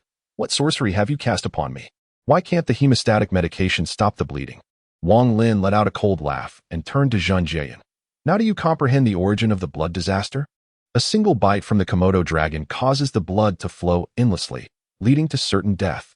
This bloodshed is the result of countless prey's lifeblood staining the land over millennia, with millions of corpses lying in pools of blood. The mouth of the Komodo dragon is teeming with pathogens. Once it inflicts a bite, infection ensues, most notably leading to septicemia, where the blood fails to coagulate and continues to flow until the prey succumbs. Thus, the cunning Komodo dragon, when confronted with formidable prey, often takes a single bite and then retreats, following closely until the victim ultimately perishes in despair, at which point the dragon boldly approaches to feast." Upon hearing Wang Lin's explanation, Zhen Jiayan glanced at Fan Chongfeng's dire state and couldn't help but shiver. She increasingly sensed the terror that Wang Lin embodied. This young man possessed an array of bizarre and lethal hunting methods. To oppose him would likely lead to an unknown demise. "How many years of cultivation does this giant lizard possess?" she murmured, inquiring softly. "For 1,000 years. Wang Lin replied with a faint smile. "Do you now understand why? For centuries, no one has emerged alive from the depths of the blood wilderness? Why even the practitioners of the 4 directions and 6 harmonies dare not set foot within its confines? Do you now grasp the extent of your own arrogance?" Zhen Jiayan felt a haze envelop her. In that moment, her pride was utterly shattered by Wang Lin's words. The practitioners of the 4 directions and 6 harmonies were already esteemed elders or even clan leaders among the 5 clans. Yet a malevolent spirit with 4,000 years of cultivation was far beyond their grasp. After all, spiritual entities possess consciousness and dignity. They regard the weak with disdain. Zhen Jiayan, merely at the early stage of establishing her own domain, now realized that her reckless challenge to the giant lizard within the blood wilderness was indeed an act of hubris. Had it not been for Wang Lin saving her life, she would have surely become the lizard's excrement. However, Wang Lin, despite his youth and seemingly limited cultivation, had managed to subdue the giant lizard. What could possibly be his secret? The more she engaged with him, the less she comprehended. The deeper her confusion, the more she felt his formidable nature. Just as she was lost in thought, the Komodo dragon advanced and swallowed Fan Chongfeng whole before striding towards the next location of the crimson light. Wang Lin smiled and posed a question in return. "Are you familiar with the 3 fiends of earth?" Zhen Jiayan shook her head in confusion, having never encountered such a term before. Wang Lin chuckled softly and replied, "There's no benefit in discussing it further now. In due time, you will understand." With that, he refrained from elaborating on the topic, leaving Zhen Jiayan hesitant to press for more information. At that moment, another question occurred to her. "I still do not know your name." "Wang Lin of the Ba clan," he responded. Zhen Jiayan nodded. Recognizing that intermarriage with other clans could lead to individuals bearing different surnames, a fact not worthy of surprise. Thus, the two continued their conversation, exchanging words intermittently as they traveled. The Komodo dragon moved with remarkable speed, and after a day's journey, they arrived at the location of the next red light. From a distance, they could see another ancient palace, albeit smaller than the one deep within the blood wasteland, measuring approximately 20 zhang in length and width. Though its exterior bore a striking resemblance, Wang Lin squinted as he observed the structure before commanding the dragon to proceed towards the entrance. Inside the ancient palace, 2 groups had already gathered. One consisted of the elite offspring of the Ba clan, among whom was Ba Xiaoyuan, led by a young woman of 18 or 19. Though her features were unremarkable, her allure was undeniable. Her every gesture was laced with a captivating charm, clearly a woman capable of ensnaring the hearts of men with ease. The other group comprised the elite descendants of the Zhen clan, led by a similarly aged male. As both factions converged upon the modest ancient palace, the atmosphere grew palpably tense. Each party understood that a violent confrontation in such a secluded place would likely bear no consequences. Sister Yurong, the young scion of the Zhan family, slightly inclined his hands, revealing a captivating smile. This place was discovered by us first, by sentiment, and reason. It rightfully belongs to the Zhan family, wouldn't you agree? His charming demeanor stirred a wave of emotion within Zhan Yun, nearly causing him to melt. Sister Yuero, I genuinely wish to assist you, yet I am bound by clan orders, which complicates matters. Ba Yuerong stepped forward, playfully twisting her figure. Brother Zhan Yun, who can truly ascertain the opportunities within the ancient hall? Perhaps there are more than one? Why not search together? You may select first, leaving the scraps for your little sister to report back. Her pitiful appearance ignited a fervor within Zhan Yun, leaving him parched and nodding vigorously. Sister Yuerong speaks wisely. Let us join forces to seek out the opportunities. If indeed there are multiple, we shall divide them. With their agreement reached, the atmosphere lightened considerably. At that moment, a colossal shadow suddenly entered through the grand door. A spirit beast? Someone exclaimed, prompting everyone in the hall to retreat and summon their battle spirits, preparing for confrontation. Do not be alarmed, do not be alarmed, came the voice of Wang Lin from atop the giant lizard's back. It brings me great joy to be welcomed so warmly by so many. The crowd paused in confusion before realizing two figures were mounted on the massive creature. Is that Wang Lin? One of the Ba family members shouted in disbelief. And is that the young lady? The Zhan clan members echoed in astonishment. Chapter 11. Now I am in command. Upon witnessing Wang Lin and Zhan Jieyun arriving together on the back of a colossal Komodo dragon, the young members of both clans were momentarily stunned, struggling to comprehend the situation. The sheer size of the massive creature was indeed awe-inspiring. How could this be? Ba Xiaoyuan stared in disbelief, unable to fathom that Wang Lin had not only survived his perilous journey, but had also successfully tamed a second battle spirit to arrive at this place. Ba Yuerong furrowed her brow slightly, but quickly regained her composure, her face lighting up with an alluring smile. Wang Lin, come over here. However, to her surprise, Wang Lin completely disregarded her, surveying the surroundings before fixing his gaze upon the group of Zhan clan youths. All right, you have no business here. You may leave now. At this proclamation, the Zhan clan members immediately displayed expressions of anger. Zhan Yun sneered, narrowing his eyes as he scrutinized Wang Lin. Who do you think you are? Who gave you the authority to speak here? Ba Yuerong cast a discreet glance at Zhan Jieyun before asserting. Wang Lin, we have already reached an agreement. Do not jeopardize this. Come here quickly. Ba Xiaoyuan echoed her sentiment. Wang Lin, with Sister Yuerong present, you must not act recklessly. Come here at once. Everything here is to be decided by Sister Yuerong. Silence. It is not your place to speak. Wang Lin waved dismissively at the Ba clan youths. From this moment on, I am in charge here. You. Ba Yuerong trembled with indignation. Wang Lin. You dare to act with impunity just because you have the clan leader's backing. Wang Lin turned his head. Say that again. Say it 10 times if you wish. Do you think I fear you? Ba Yuerong believed that Wang Lin was threatening him. Her anger palpable as she glared fiercely. You rely on the clan leader's backing to act with impunity. You rely on the clan leader's backing to act with impunity. Having repeated herself twice, she suddenly found herself at a loss for words. This was because Wang Lin was listening with rapt attention, a look of satisfaction illuminating his face as he broke into a broad smile. Excellent. Excellent. What a splendid compliment. I can only blame my own prominence. Everyone present was momentarily taken aback. That young man, did he genuinely interpret this as praise? Did he truly believe that bullying others under the guise of power was a mark of honor? Only Zhan Jieyun could not help but slap her forehead. She had long witnessed Wang Lin's shamelessness, his mindset distinctly different from that of ordinary individuals. Well then, Wang Lin said, wearing a satisfied expression as he waved a hand at Ba Yuerong. Though you have lavished me with compliments, let us be clear, this is still my domain. So step aside. Do you truly think that relying on the clan leader's support allows you to act as you please? Ba Yuerong seethed, her teeth clenched, her body trembling with rage. You have jeopardized significant matters within the clan. Even the clan leader cannot protect you. That is not for you to worry about. In this world, no one has yet been born who can move me. Wang Lin retorted nonchalantly, turning to Zhan Yun and his entourage. Enough time has been wasted. While I remain calm, you should leave quickly. And if I refuse? Zhan Yun, not one to be trifled with, countered with a cold smile. Before Wang Lin could respond further, Zhan Jieyun interjected. Zhan Yun, take everyone and leave. Upon hearing Qian Jiaoyun speak, Wang Lin turned his head to regard her with a bemused expression, yet ultimately refrained from expressing anger at her presumptuousness. Meanwhile, all the members of the Qian clan present stared wide-eyed at Qian Jiaoyun. momentarily bewildered by the situation. The esteemed daughter of the Qian clan, a prodigy among the 5 clans, renowned for her haughty demeanor and disdain for the commonplace, was now inexplicably following the directives of an unknown individual. Why was this so? Qianyun, unwilling to accept this, widened her eyes in disbelief. You are the Qian heir. Why assist an outsider? Just as Qian Jiaoyun was about to respond, Wang Lin interjected. One must discern right from wrong.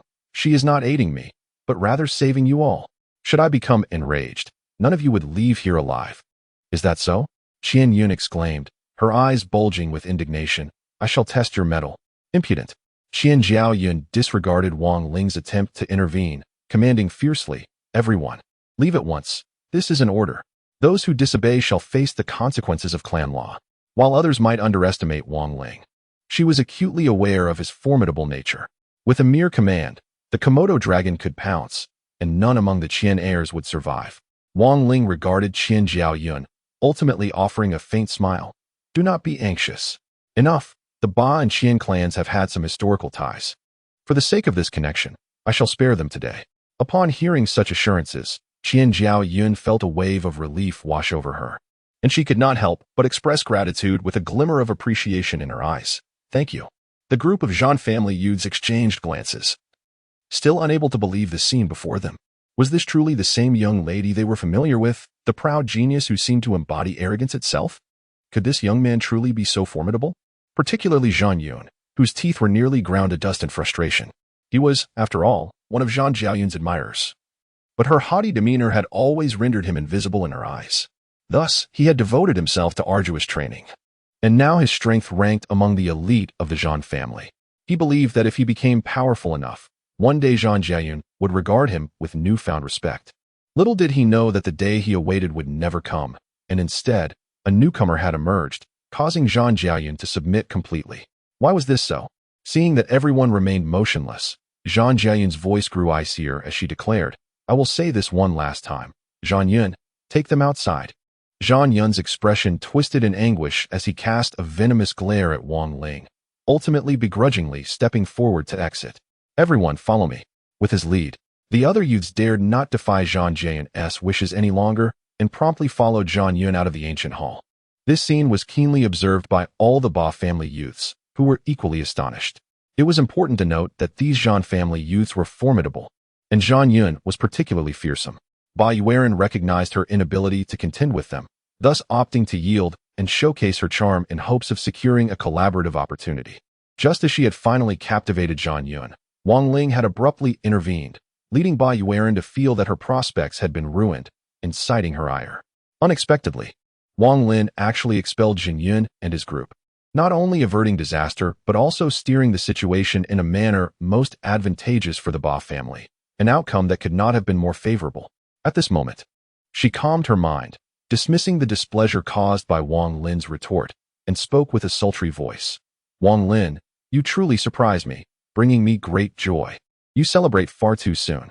However, to her astonishment, Wang Lin interrupted her with a wave of his hand. Now, all of you must leave. What? The Ba family members were taken aback, doubting their own hearing. It was understandable to expel the Jin family, but what did it mean to oust the Ba family members? Was he not also part of the Ba family? Chapter 12. It has become unbearably eager. As the group of Ba family members pondered in confusion, Wang Lin spoke again. You heard me correctly. As I said, I am in charge here, and your presence is no longer required. Depart at once. Wang Lin, do you intend to monopolize this achievement? Ba Yurong suddenly grasped the situation, unable to suppress a cold smile. This ancient hall was discovered by us. Your desire to claim it for yourself is exceedingly domineering. Upon hearing this, the Ba family members quickly realized the implications, their expressions shifting to one of anger. Indeed, this was our discovery. Who do you think you are? You cannot simply take all the credit for yourself. Witnessing the crowd's fervor, Wang Lin sneered and leapt down from the back of the Komodo dragon.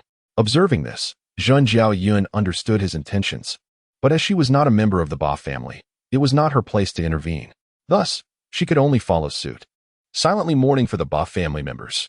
Having descended to the ground, Wang Lin gingerly shook his head, proclaiming, out of regard for our shared lineage, I shall grant you a solitary chance. Depart, or face demise. These words evoked expressions of disbelief among all the scions of the Ba clan. Ba Yuerong, Her pearly teeth clenched, retorted, You dare to commit fratricide? Wang Lin, your arrogance knows no bounds. Arrogance is my very nature. What recourse have you? Wang Lin scoffed. I shall benevolently forewarn you. This giant lizard of mine is a malevolent spirit with 4 millennia of cultivation, and its hunger is insatiable. Begone swiftly. Those who obstruct me shall meet their end. A collective gasp swept through the Ba clan disciples upon hearing of a malevolent spirit with 4 millennia of cultivation. Their gazes involuntarily drawn toward the giant lizard.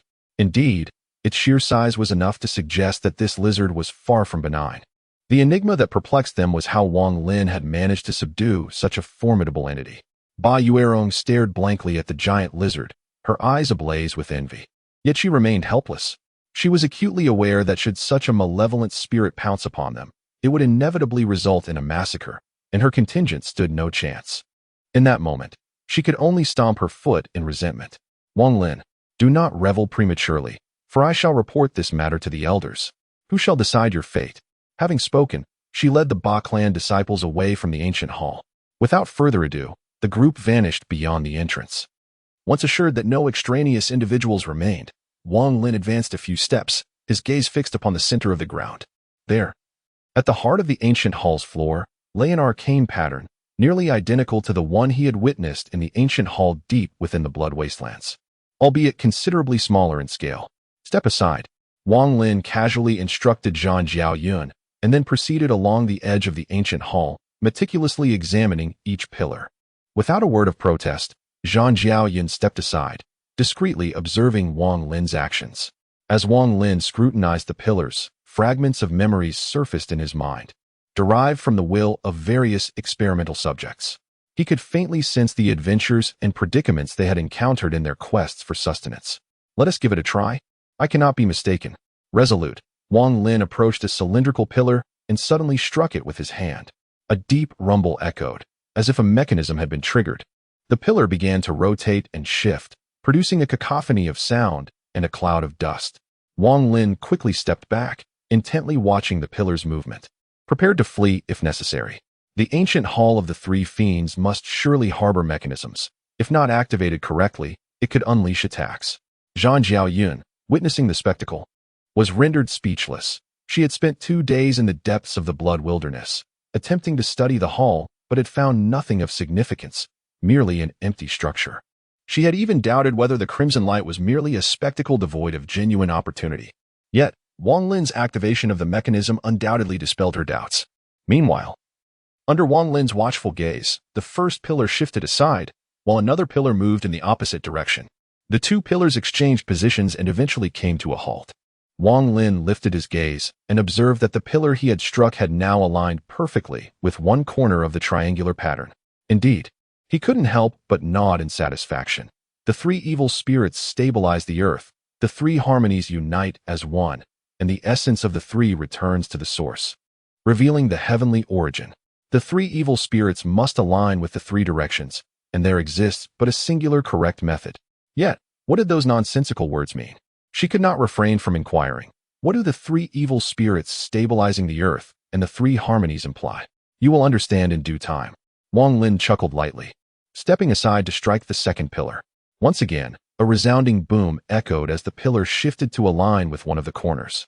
Following the same method, Wang Lin adjusted the 3rd pillar accordingly. With all 3 pillars correctly positioned, the triangular pattern on the ground began to emit a scintillating red light, progressively becoming more radiant until it spun with astonishing speed, casting a blinding crimson glow that made it nearly impossible to open one's eyes. As the rotation accelerated, the pattern became indistinguishable.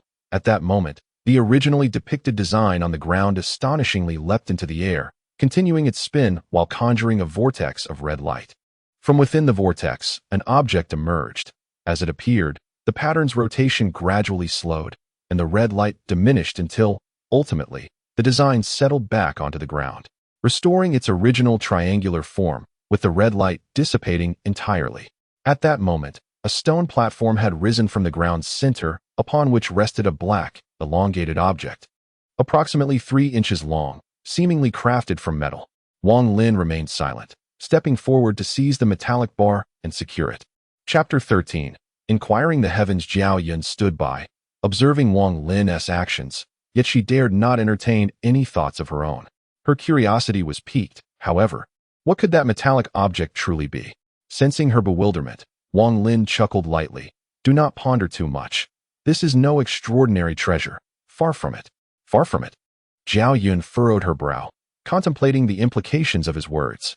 She was inclined to believe this was not an extraordinary artifact, for its acquisition had not proven overly arduous. If such a remarkable treasure could be obtained so easily, it would indeed be a trivial matter. Yet, Wang Lin had seized it with remarkable speed. As if fearing it might slip away, this suggested that the object was perhaps not as simple as it appeared. It could very well possess meanings beyond the comprehension of ordinary individuals, and Wang Lin likely understood its significance.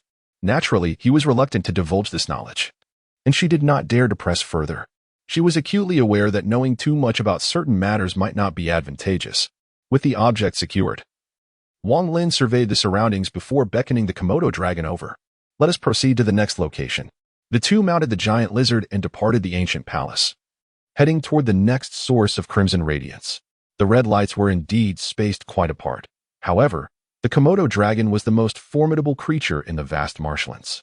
Wherever it traversed, all spiritual beings retreated in haste, and the pair encountered no obstacles along their journey. After a day, they arrived at the next site of crimson light, where another ancient palace stood, identical to the one from which they had obtained the metallic strip. At that moment, a group of cultivators approached from another direction, clearly making their way toward the palace's entrance. Serendipitously, both parties gravitated towards the ancient temple, their proximity increasing until they converged at the entrance. Scrutinized her counterpart with narrowed eyes, her brow arching suddenly as she exclaimed, "A pleasure." The leading man greeted her with a distant smile and a cupped fist salute. "Might I inquire as to the young brother's appellation?" "Of the Ba clan," casually announced. "Ah, an honor," reciprocated the gesture, as the two sides drew nearer. This cohort comprised the elite scions of the clan, led by himself. Though numbering only around 20, their collective aura was formidable, indicative of considerable strength. In particular, was a paragon of talent. Barely past his 20th year, he had already attained the mid-stage of the Kai-Fu realm. His tall, robust frame exuded a boundless vitality, and his eyes shone with a piercing light, lending him an imposing presence. Even who held little regard for the so-called geniuses of the five clans had heard their names countless times. The foremost prodigies of the five clans were currently of the Ba clan, of the clan, of the clan, and of the Zheng clan. Notably absent was a member of the Fan clan. This was not due to a lack of talent in the younger generation of the Fan clan. Quite the contrary. It was because the Fan clan had produced a prodigious genius whose talent surpassed even that of the four aforementioned prodigies. Consequently, the members of the five clans dared not place him alongside them. If a designation were to be assigned to him, it would be in a league of his own, a genius among geniuses. As pondered these matters, approached, and, gazing up at the ancient temple's gate, inquired, "If I may be so bold, a scion of the Ba clan and a lady of the family, what is the occasion?" It's no wonder Qiongqi was perplexed. Anyone witnessing Wang Lin and Xin Zhaoyun together would likely be bewildered. Under normal circumstances it would be fine, but now, standing before the ancient temple's gate, with three factions involved, matters have become intricate. Qiongqi was momentarily uncertain of whom to address first. Wang Lin smiled without responding, but Xin Zhaoyun proactively stated, "Disregard me. The Xin family will not intervene. You two should converse amongst yourselves." Oh, as fellow prodigies among the four great talents, Qiongqi was intimately familiar with Xin Zhaoyun. Considering her temperament, her non-interference suggested a profound apprehension towards that Ba clan's youngster. Given his own talent, Qiongqi's mind was naturally meticulous, and he swiftly discerned the underlying issue. Just how formidable was someone whom even Xin Zhaoyun feared. He dared not be presumptuous and promptly clasped his hands in a respectful gesture. "Brother Wang, since we've arrived here simultaneously, might we enter together?" "No," Wang Lin gently demurred. Upon hearing this, all the Xiong clan disciples displayed visages of anger. Qiongqi hastily waved to restrain them before turning to Xin Zhaoyun with a wry smile. "Miss Shun, I implore you to intercede on my behalf." Xin Zhaoyun rolled her eyes, sighed softly, and spoke quietly to Wang Lin. "The relations between our three families aren't terrible. If you're amenable, the three of us could converse later." Xin Zhaoyun's words were veiled, but Wang Lin discerned the subtext. After a moment of contemplation, He finally nodded slightly. Intriguing. Composing himself, he turned his gaze towards Xiang Wentian, acknowledging, "You possess the wisdom to discern what is beneficial and the grace to withdraw when necessary. I shall grant you an answer. Within lies no earth-shattering opportunity as you might imagine, but rather considerable peril, rendering any potential gain scarcely worth the risk. Furthermore, even were you to accompany me, there would be little of interest for you to witness. Heed my counsel, guide your companions in pursuit of alternative discoveries, and thereafter, depart this desolate Mangzhong wasteland, for it holds little to commend it." Xiang Wentian frowned upon hearing this, his gaze shifting to Xin Jiaoyan, who offered a subtle nod in agreement. With due formality, he turned and led the Xiang clan's disciples away. En route, one among them could no longer contain his curiosity, questioning, "Young master, esteemed as one of the four prodigies, why do we depart?" "You fail to comprehend," Xiang Wentian replied with a gentle smile and shake of his head. "I am intimately acquainted with Xin Jiaoyan's disposition. She is one who acknowledges no authority, not even the celestial king himself. Yet she now submits to that individual with utmost deference, indicating she has witnessed a spectacle of considerable dread." "Impossible," a nearby disciple remarked with evident disbelief. "That youth is but a stripling. One must not judge by appearances." Xiang Wentian cautioned, his eyes narrowing slightly. Upon hearing his name, recollections of certain tales I once encountered resurfaced in my mind. While not entirely credible, they warrant considerations. For all matters possess a semblance of truth. Composing himself once more, Xiang Wentian declared sternly, "Mark my words, none shall provoke him." Observing his grave demeanor, the Xiang clan's disciples recognized that this was no jest and promptly nodded in assent. Meanwhile, Wang Lin and Xin Jiaoyan ventured into the ancient temple's interior, employing the prior method to align the correct pillars in their respective positions, whereupon a stone platform arose once more from the center of the ground. What piqued Xin Jiaoyan's perplexity was that the stone platform still held a 3-inch-long, lacquered black metallic rod, indistinguishable from its predecessor. "This again?" she nearly lamented. A growing sense of bewilderment washed over her. To conceal such an unremarkable metallic rod within such an elaborate mechanism seemed utterly baffling. What purpose did it serve? What was the significance of these ancient halls? Wang Lin offered no elucidation. Instead, he carefully stowed the rod and hastened towards the third beacon of crimson light. Chapter 14. What captures my gaze becomes mine. Within the third ancient hall, Zheng Shan was leading some 20-odd members of the Zheng clan in a thorough investigation. Reaching the ancient hall was no easy feat. The misty marsh was rife with various spiritual entities, a perilous landscape where dangers lurked at every turn. Encounters with weaker entities were manageable, but facing the stronger ones often meant that escape was a stroke of luck. Thus, the strongest individuals were not necessarily the quickest to arrive at the ancient hall. Engagements with spiritual entities caused delays, and evasion even more so. Reaching the ancient hall swiftly required a degree of fortuitousness. This was why Wang Lin only encountered Bai Yurong and Shan Yun at the first ancient hall, and Xiang Wentian had only just arrived at the second. Zheng Shan, however, had been fortunate, reaching the hall without much difficulty. After 2 days of exploration, they had found nothing of note. One of the disciples approached Zheng Shan to report, "Miss, we have found nothing. It appears to be merely a dilapidated structure." Zheng Shan narrowed her eyes slightly, scrutinizing the surroundings intently. "Where are the elders?" she inquired. As a recognized prodigy, she possessed an inherent pride, and abandoning a pursuit was not in her nature. The more elusive an object, the more valuable it often proved to be. Zheng Shan surveyed her surroundings repeatedly, and at last, her gaze settled upon the ancient triangular diagram on the ground. She discerned a hint of revelation. Each of the 3 vertices aligned perfectly with a column. One must admit her intelligence, as she immediately conceived certain possibilities. With a spark of inspiration, she stepped toward one corner and scrutinized the nearby columns, ultimately noticing that one of them exhibited peculiar characteristics. A triumphant expression graced her face as she raised her hand and struck the column, resulting in a resounding boom as it began to rotate and shift. All the Zheng clan members stood in astonishment, astonished to discover that a hidden mechanism truly lay within. The young lady was indeed a paragon of intellect and courage, capable of uncovering such a secret. The fortunes of this place belong to us. Zheng Shan felt a surge of pride and could not help but let out a light-hearted laugh. Is this really so difficult? Before her words had fully escaped her lips, dozens of surrounding columns simultaneously emitted beams of crimson light. Zhang Shan's heart raced as she instinctively dodged, yet several of her companions were not so fortunate. caught unawares and struck directly. The red beams pierced through them like blades, swiftly cleaving them into fragments without so much as a cry of anguish. Their blood mingling with dismembered flesh, strewn across the ground. Retreat, Zheng Shan commanded sharply, hastily fleeing the area engulfed by the crimson light. The remaining disciples, equally terrified, retreated toward the entrance.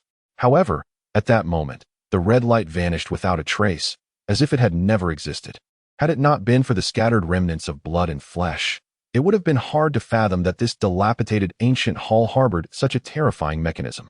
Several of the more timorous disciples were already succumbing to nausea. Zheng Shan's countenance was exceedingly grim as she fixed her gaze upon the surrounding columns, as if endeavoring to penetrate them completely. As the Zheng clan warily scrutinized the pillars, a voice suddenly echoed from the direction of the main entrance behind them. What did I say? Without the correct method, such are the consequences. All the Zheng cultivators turned their heads in unison to behold a man and a woman strolling into the ancient hall with leisurely steps. Zheng Shan cast a glance over the pair, her gaze ultimately settling upon the woman. Shan Jiaoyun. The newcomers were none other than Wang Lin and Shan Jiaoyun.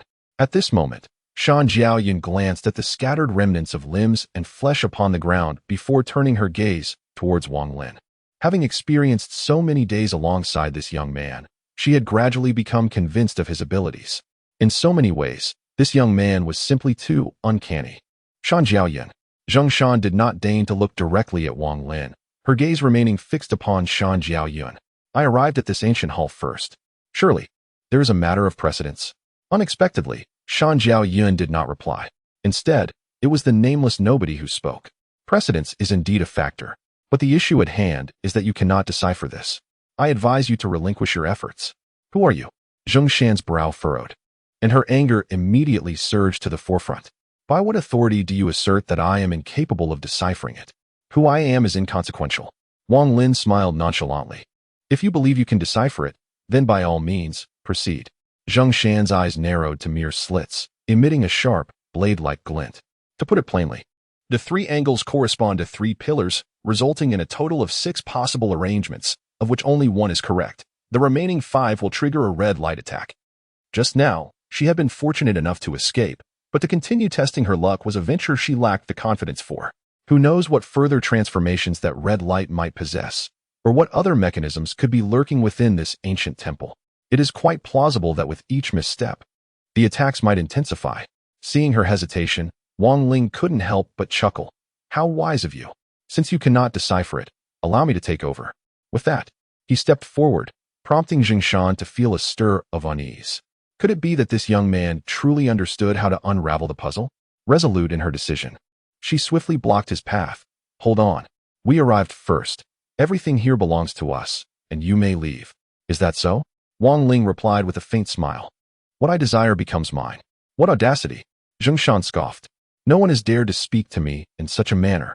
Zhen Jiaoyan, our elder from the Zheng clan, will arrive shortly. You two should leave at once and avoid further folly. The Zheng clan's disciples, emboldened, summoned their battle spirits, unleashing a chorus of derisive laughter. Who is this arrogant fool? Our young lady is one of the 4 great talents. With a mere finger, she could extinguish you. To provoke the Zheng family is to court death. Be gone at once. Should you fail to depart, your blood shall stain this ground. Surrounded by 20 cultivators wielding their battle spirits, Wang Ling remained utterly unperturbed. How amusing. I have always been the one to make others leave. Never has anyone compelled me to do so. Despite the strained relationship between Shan Jiaoyun and Zheng Shan, she offered a cautionary word. Zheng Shan, while we of the 5 clans may not harbor deep-seated animosity, I advise you not to provoke him. However, her words only served to inflame Zheng Shan's rage further. Chapter 15. No survivors. Zheng Shan glared fiercely at Shan Jiaoyun, retorting, Shan Jiaoyun, it is time we settled our differences. Let us resolve them today. At that moment, Wang Lin snorted coldly and waved his hand dismissively. Enough with the idle chatter. Considering you are counted among the 4 great geniuses, and cultivation is no easy feat, I suggest you depart swiftly. My patience is finite. You dare seek death. Enraged that Wang Lin would dare to insult their goddess, several Zheng family cultivators could no longer restrain themselves and launched their battle spirits in attack.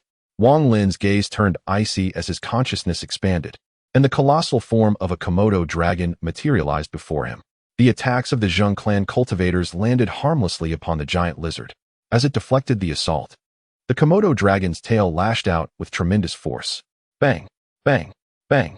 The sounds of tearing flesh and shattering bones echoed as the Zheng clan disciples cried out in agony, sent flying backward.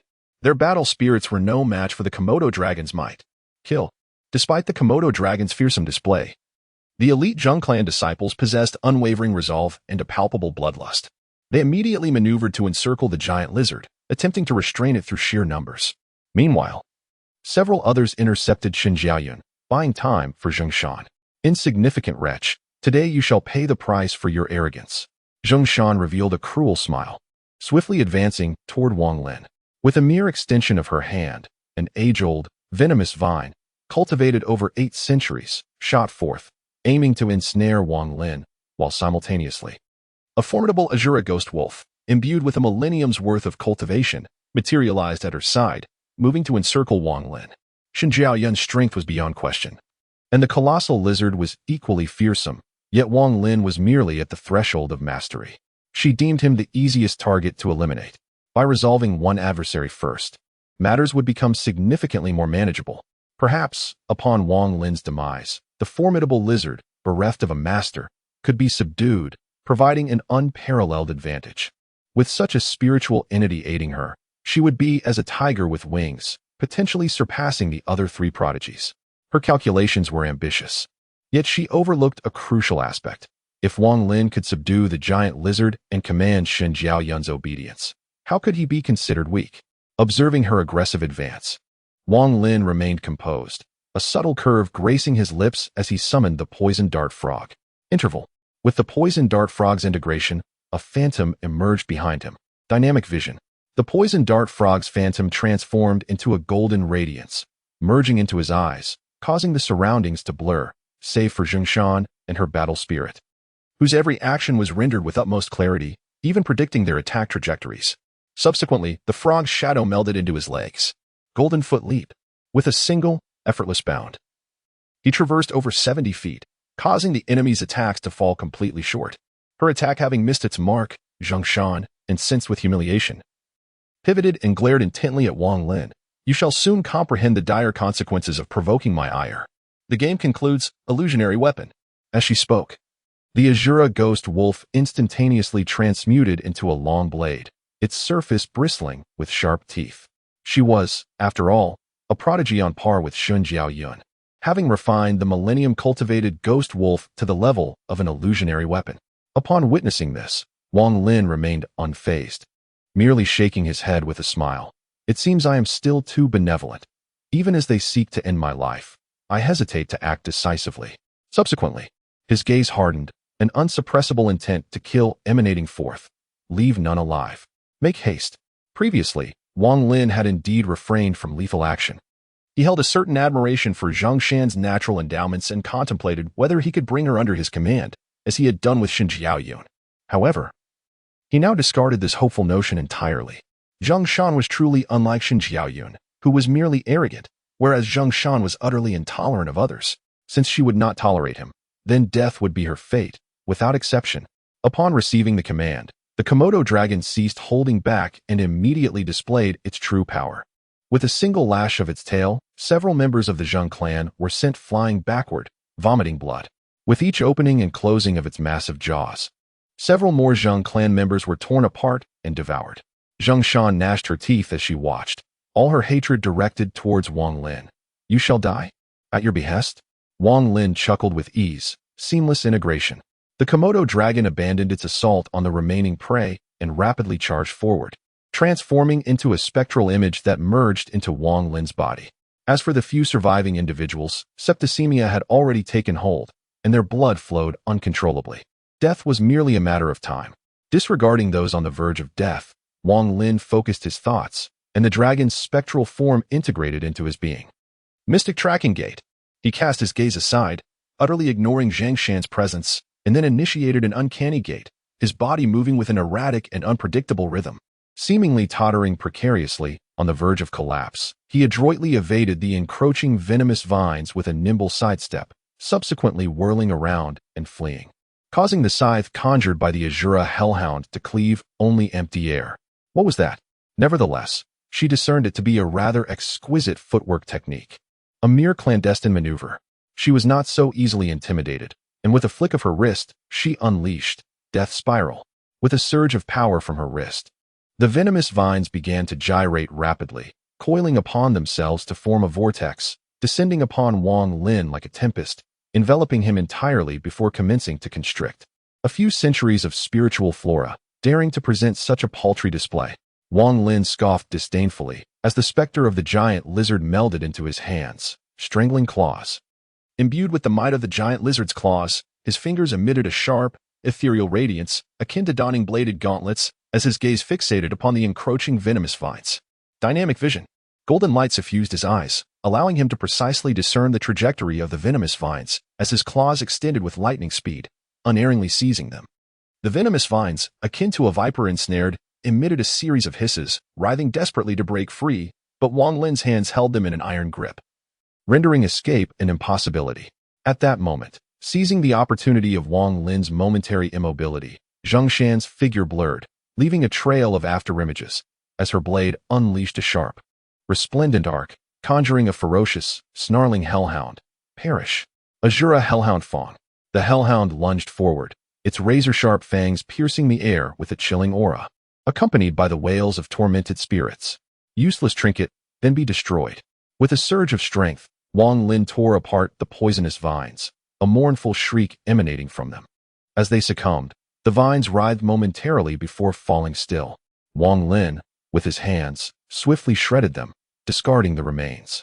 Having vanquished the vines, he confronted Zhang Shan's Azura Ghost Wolf Fong head-on, his gaze fixed on her line of attack.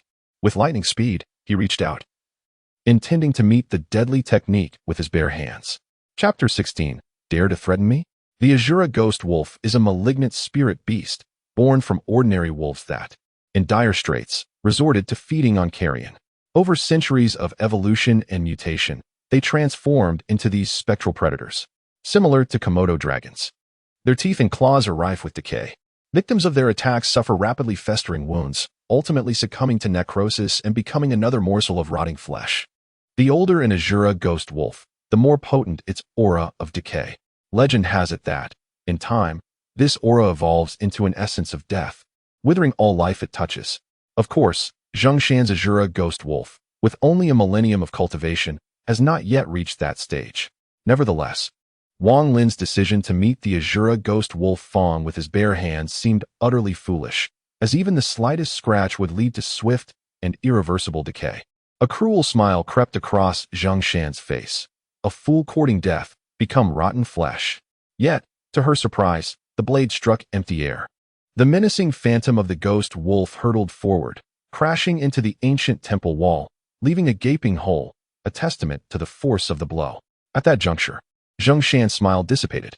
Unbeknownst to her, Wang Lin had materialized behind her, one hand clamped around her wrist, which clutched the dagger, and the other seized her throat, lifting her bodily into the air. A movement technique. A sense of foreboding washed over Zhang Shan as she realized she had been deceived. The elusive footwork was so deceptive. Wang Lin's previous demeanor and expression would have led anyone to believe he intended a direct confrontation. Instead, he feinted, circumventing her defenses to strike at her vulnerabilities, rendering her helpless in his grasp. Suspended in the air, her feet dangling, Zhang Shan's face flushed crimson, and her breathing grew labored. Her gaze swept across the scene, noting the 24 or so disciples already lifeless. "Release me at once," she demanded, her tone defiant despite her predicament. "If you dare harm me, the Zhang clan will never forgive you." "The Zhang clan?" Wang Lin scoffed. "If the heavens themselves were to oppose me, I would obliterate them. Does the Zhang clan dare provoke me? I would level them without hesitation." Such audacious words. At that moment, 2 elders, followed by more than 20 elite disciples of the Zhang clan, entered the ancient hall, their eyes fixed on Wang Lin. "Elders?" Relief flooded Zhang Shan as she recognized the newcomers. "Elders, save me." These 2 were the Zhang clan elders who had arrived in response to the report. They had expected to find Zhang Shan in control of the ancient hall and had rushed to investigate, only to discover the Zhang clan's disciples slaughtered and Zhang Shan herself held captive. And their captor was merely 2 individuals. The 2 Zhang elders were consumed by incandescent rage. their murderous intent erupting like a volcanic inferno. With the expansion of their spiritual domains and the unleashing of their vital energies, they were enveloped in a resplendent aura, unmistakably indicative of their quadrant realm cultivation, possessing both a mystic physique and a mystic life. Insolent whelp, release her forthwith, and sever one of your arms. Only then shall your miserable existence be spared. Defy us, and we shall ensure your demise is unmarked and unmourned. Zhang Shan, emboldened by the perceived shift in power, echoed their sentiments with a shrill decree. Insolent cur, with the Zhang elders present, release me at once and prostrate yourself before me in supplication, contrary to their expectations. A sardonic smile played upon Wang Lin's lips. Had you remained silent, I might have considered sparing her life. But to threaten me? You court death. With that, Wang Lin exerted a sudden, overwhelming force, amplified by the power of the Komodo dragon's claws. The resulting squeeze was devastating, snapping Zhang Shan's neck with brutal efficiency. Her eyes rolled back, her head lolled to the side, and she breathed her last. Until her final moment, disbelief was etched upon her visage. Seemingly unable to comprehend that Wang Lin would dare to act so brazenly in the presence of her protectors. Vile spawn, you have sealed your doom. The two elders, now incandescent with fury, lunged forward like enraged beasts, summoning their battle spirits. Wang Lin's actions were an affront to their authority, a direct challenge to their power. That a mere youth would dare to commit murder before their very eyes filled them with an unquenchable wrath. With outstretched hands, they unleashed a mountain-cleaving hound and a spirit vine, both hurtling towards Wang Lin with the intent to capture him. Hardly a match, Wang Lin scoffed, as the Komodo dragon materialized before him. The monstrous monitor lizard displayed its savage nature, its gaping maw effortlessly tearing apart and devouring the Rift Mountain hound, while a swipe of its formidable claws reduced the spiritual vines to severed fragments that fell lifelessly to the ground. The two elders, being cultivators of the quadrant realm, reacted with exceptional alacrity, swiftly retreating upon the lizard's emergence, thus narrowly avoiding being devoured themselves. A fiend, their gazes turned severe, recognizing that Wang Lin would not be easily overcome. However, their stern expressions soon morphed into avaricious ones. Such a malevolent spirit is wasted on that whelp. Indeed, they surmised that the youth's mere novitiate cultivation provided negligible enhancement to the monitor lizard's power. Today, we shall unleash our full might against this beast. As they spoke, their consciousness realms unfurled, releasing a multitude of battle spirits, spiritual vines, mystical herbs, ethereal hounds, and sacred oxen. It was as if a grand exhibition of spiritual entities was taking place, with each elder possessing 4 or 5 distinct battle spirits. The depth of resources available to quadrant cultivators was beyond the comprehension of an ignorant child. With the layered power of their battle spirits, combined with their numerical advantage, they were confident in their ability to contend with the malevolent spirit. As the crowd advanced upon Wang Lin, Shan Jiaoyun stepped forward to stand beside him, her injuries having largely healed over the past several days. Shan Jiaoyun. The two elders narrowed their eyes, emitting a sharp, blade-like glint. Does the Shan clan also seek to antagonize the Zheng clan? And if we do?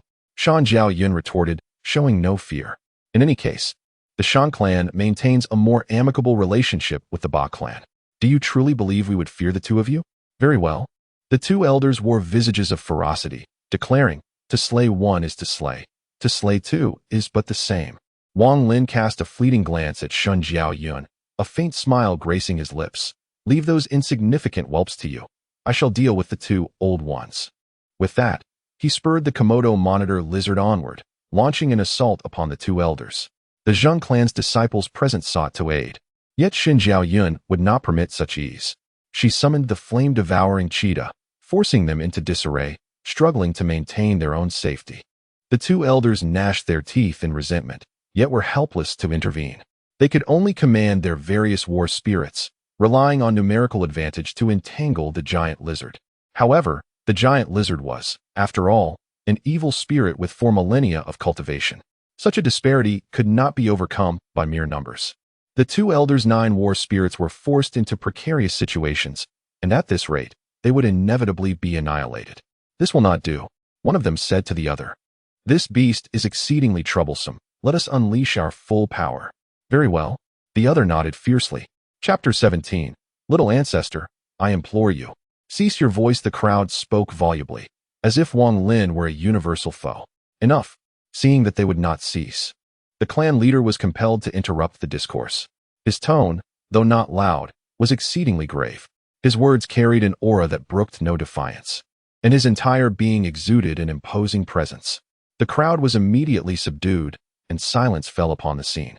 The clan leader nodded slightly, then turned his gaze upon Wang Lin. Wang Lin, I believe there must be some misunderstanding. In the presence of all our kinsmen, perhaps you should offer an explanation. Upon hearing these words, all the clansmen furrowed their brows slightly. It was evident that there was a blatant bias in favor of Wang Lin. It seemed he was merely being afforded the opportunity to concoct some flimsy excuse for his actions, thereby absolving himself of any wrongdoing. As anticipated, Wang Lin's first utterance was, "If we are to speak of misunderstandings, it appears there might be a slight element of truth." Those familiar with the relationship between Wang Lin and the clan leader began to shake their heads, foreseeing yet another performance where a significant issue would be trivialized in the name of protecting one's own. However, while they correctly anticipated the beginning, the conclusion eluded them. Perhaps there is a semblance of misunderstanding. Those who lodged complaints have not articulated their grievances accurately. What do you mean by coercion through force to seize credit? I had clearly unleashed my battle spirit with the intent to vanquish them. Does that not qualify as an act of treachery against my kin? As for the accusation of violating clan orders, that too seems unfounded. Have I ever adhered to clan edicts? I have always treated them as if they did not exist. The clan leader, upon hearing the initial portion, felt a sense of relief wash over him. However, upon the latter half of Wang Lin's statement, his complexion turned a deep shade of green, then ashen, and ultimately darkened with fury.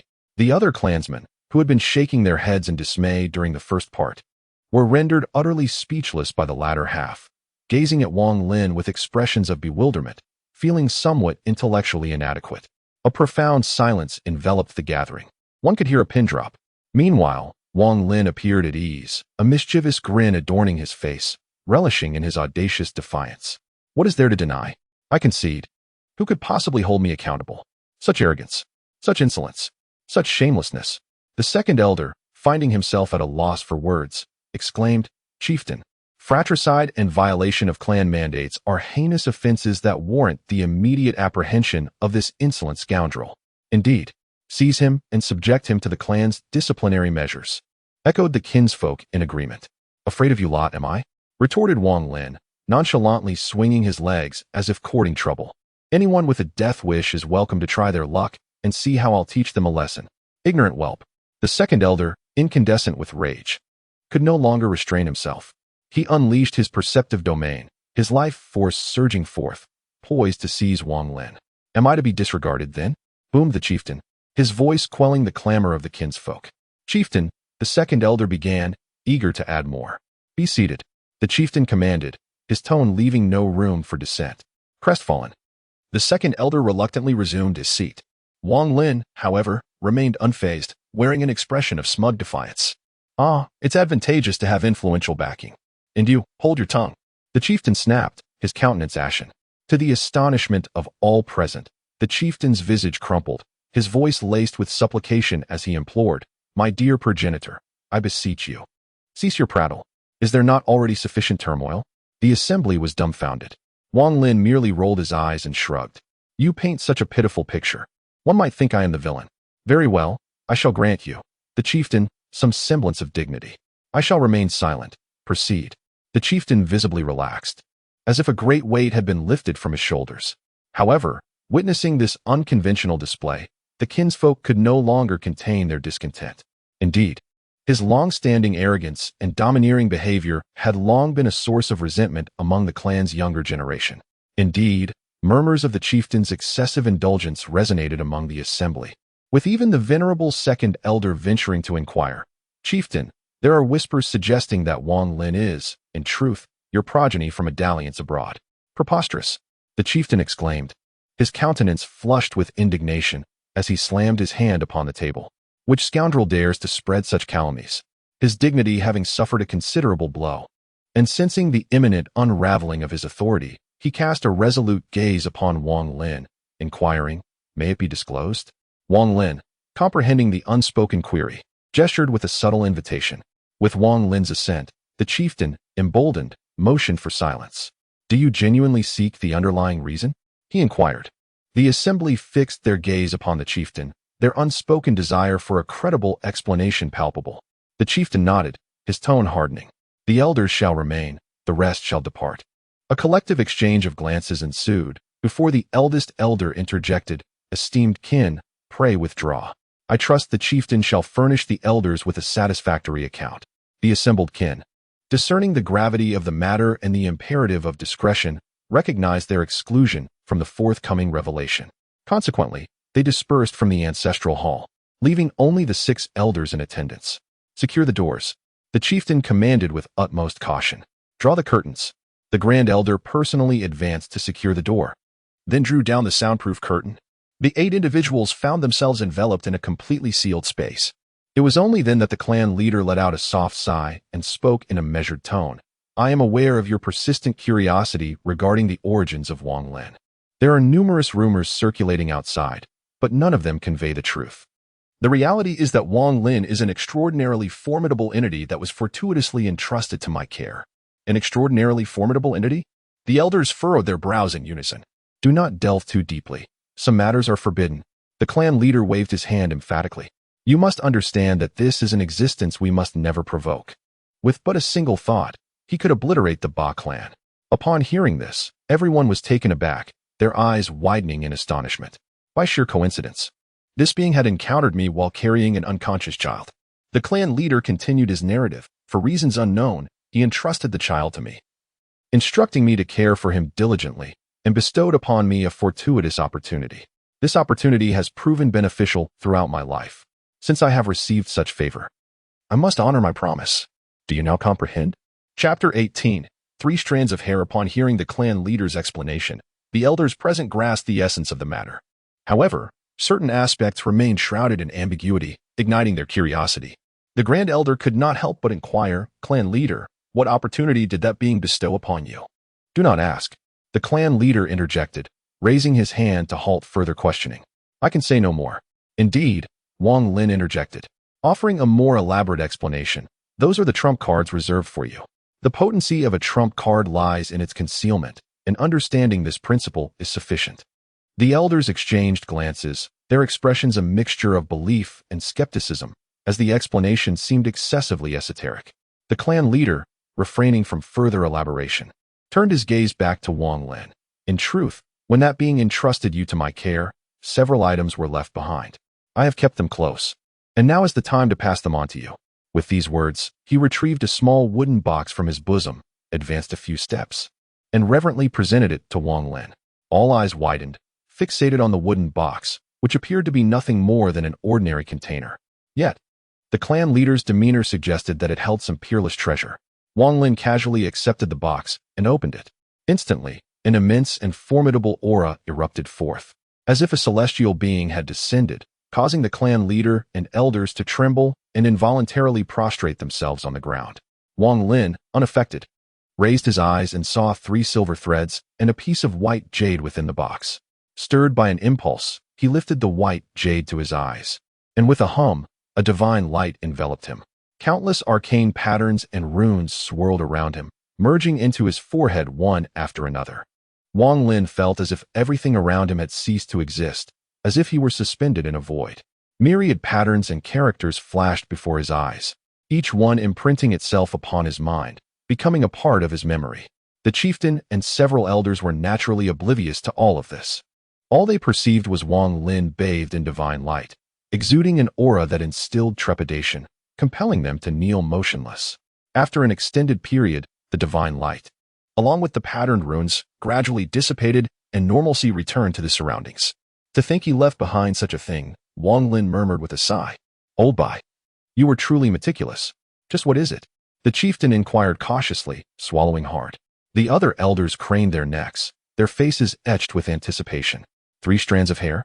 The chieftain and the elders exchanged perplexed glances. These 3 strands of hair are no ordinary matter. They were left for me by Old Bai, and can be regarded as a safeguard for all of you. Wang Lin covered the wooden box and then stowed it away in his bosom. Only I can utilize this object, so I shall safeguard it. The others exchanged glances, none daring to voice dissent.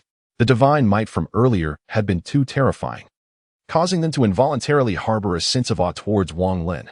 If Wang Lin truly had an incomparably formidable existence backing him, then treating him like an ancestor would be justifiable. Observing their reactions, Wang Lin paused in contemplation before saying, "Very well, after all this discussion, I shall still provide you with an explanation regarding the disciples' accusations, so as to not make things difficult for you. You shall inform everyone in the clan that I am not someone they can trifle with. In my presence, they should all conduct themselves with utmost deference." Should we really say that? The others furrowed their brows, appearing somewhat hesitant. What will others think of you? I care not for the opinions of others. I live solely for myself. Wang Lin gently waved his hand, saying, "Whether it is the Ba clan or anyone else, as long as you do not provoke me, all will be well. Let us coexist in peace. Should anyone dare to challenge me, remember this: those who stand in my way shall face utter annihilation." A flicker of reluctance crossed the eyes of several elders, yet they ultimately nodded in acquiescence. Wang Lin, ever perceptive, discerned their thoughts and gently shook his head, adding, "Do not harbor resentment, nor invoke notions of rules and regulations. In this world, mere adherence to rules is insufficient for survival. Only strength can ensure one's existence. A truth you surely grasp. Take the Qiongqi Valley's 5 clans as an example. Does invoking regulations prove effective? Ultimately, it is the one with the stronger fist who holds sway." The elders exchanged silent glances, unable to refute his assertions. "I understand your concerns, so allow me to offer you a promise," Wang Lin continued, fully assuming the role of leader while soothing the elders. "The Ba clan has offered me refuge, thus forging a bond of goodwill. Rest assured, I shall return a favor to the Ba clan. One day, you will come to realize that the clan leader's chance encounter with me and his act of sheltering me is indeed a tremendous stroke of fortune for the entire Ba clan." Upon hearing such declarations, the assembly visibly settled, as it signified that Wang Lin indeed leaned towards the Ba clan. They were not fools. The formidable presence behind Wang Lin was a source of dread. Should the Ba clan face peril that threatened Wang Lin, he would likely not remain passive. Moreover, with such a formidable ally protecting him, Wang Lin's future was boundless, deserving to be revered as a forebear, certainly a situation where the benefits far outweighed the drawbacks. Consequently, the gaze of the assembly towards Wang Lin grew increasingly fervent. As for the prior contention, it was of no consequence. Provided that Wang Lin harbored no ill will, they would act as though nothing had transpired. Perceiving their understanding, Wang Lin smiled with ease. "Let this matter be concluded here. As for the rest, in due time, all shall be revealed." And the other 4 clans? This was a matter of paramount concern to the chieftain and elders. "Fear not," Wang Lin assured them with a light-hearted smile. They gained nothing. A collective sigh of relief swept through the assembly. With the emergence of this anomaly, the Ba clan had undoubtedly emerged as the foremost beneficiary. "Let us conclude here for today." Wang Lin paused, recollecting another matter. "Ah, yes. I require the use of the spirit spring." "When?" the chieftain inquired, taken aback. "I have no time to squander. I shall use it at first light tomorrow," Wang Lin declared, rising to his feet with an air of authority. "I require the most pristine spring pool." With these words, Wang Lin drew back the curtain and prepared to depart. From behind, the chieftain cautioned, "The spirit spring is known for its anomalies. The spring pool is especially known to be disruptive to one's mental state. Are you certain you can enter?" Wang Lin flung the door open and waved dismissively. "There is no place in this world to which I, Wang Lin, cannot venture." Chapter 19. The spirit spring within the Fan clan. The chieftain's roars echoed through the halls.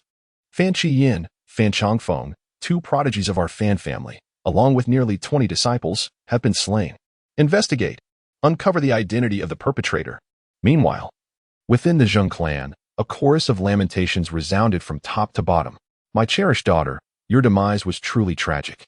The Xiong clan was unusually silent as the patriarch and elders discreetly interrogated Qiongqi.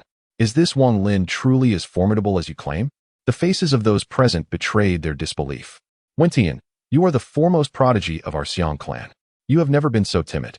These words resonated with righteousness, and the patriarch and elders nodded in approval. "We should all be aware of the kind of person Shan Jiayun is," Qiongqi continued with a smile. "Even the foremost prodigy of the Fan family could not earn her respect. Why is it that she alone submits to Wang Lin? If I had not personally witnessed Wang Lin's terrifying nature, I would not believe it.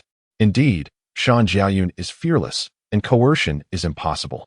Wang Lin must have done something to instill fear in her. Perhaps the situation is not as simple as it seems." The crowd discussed, unanimously agreeing with this explanation. From this perspective, Wen Tian's cautious approach is entirely reasonable. The patriarch's expression relaxed, and he nodded repeatedly. Wen Tian is increasingly exhibiting the qualities of a great leader, capable of considering issues with such foresight.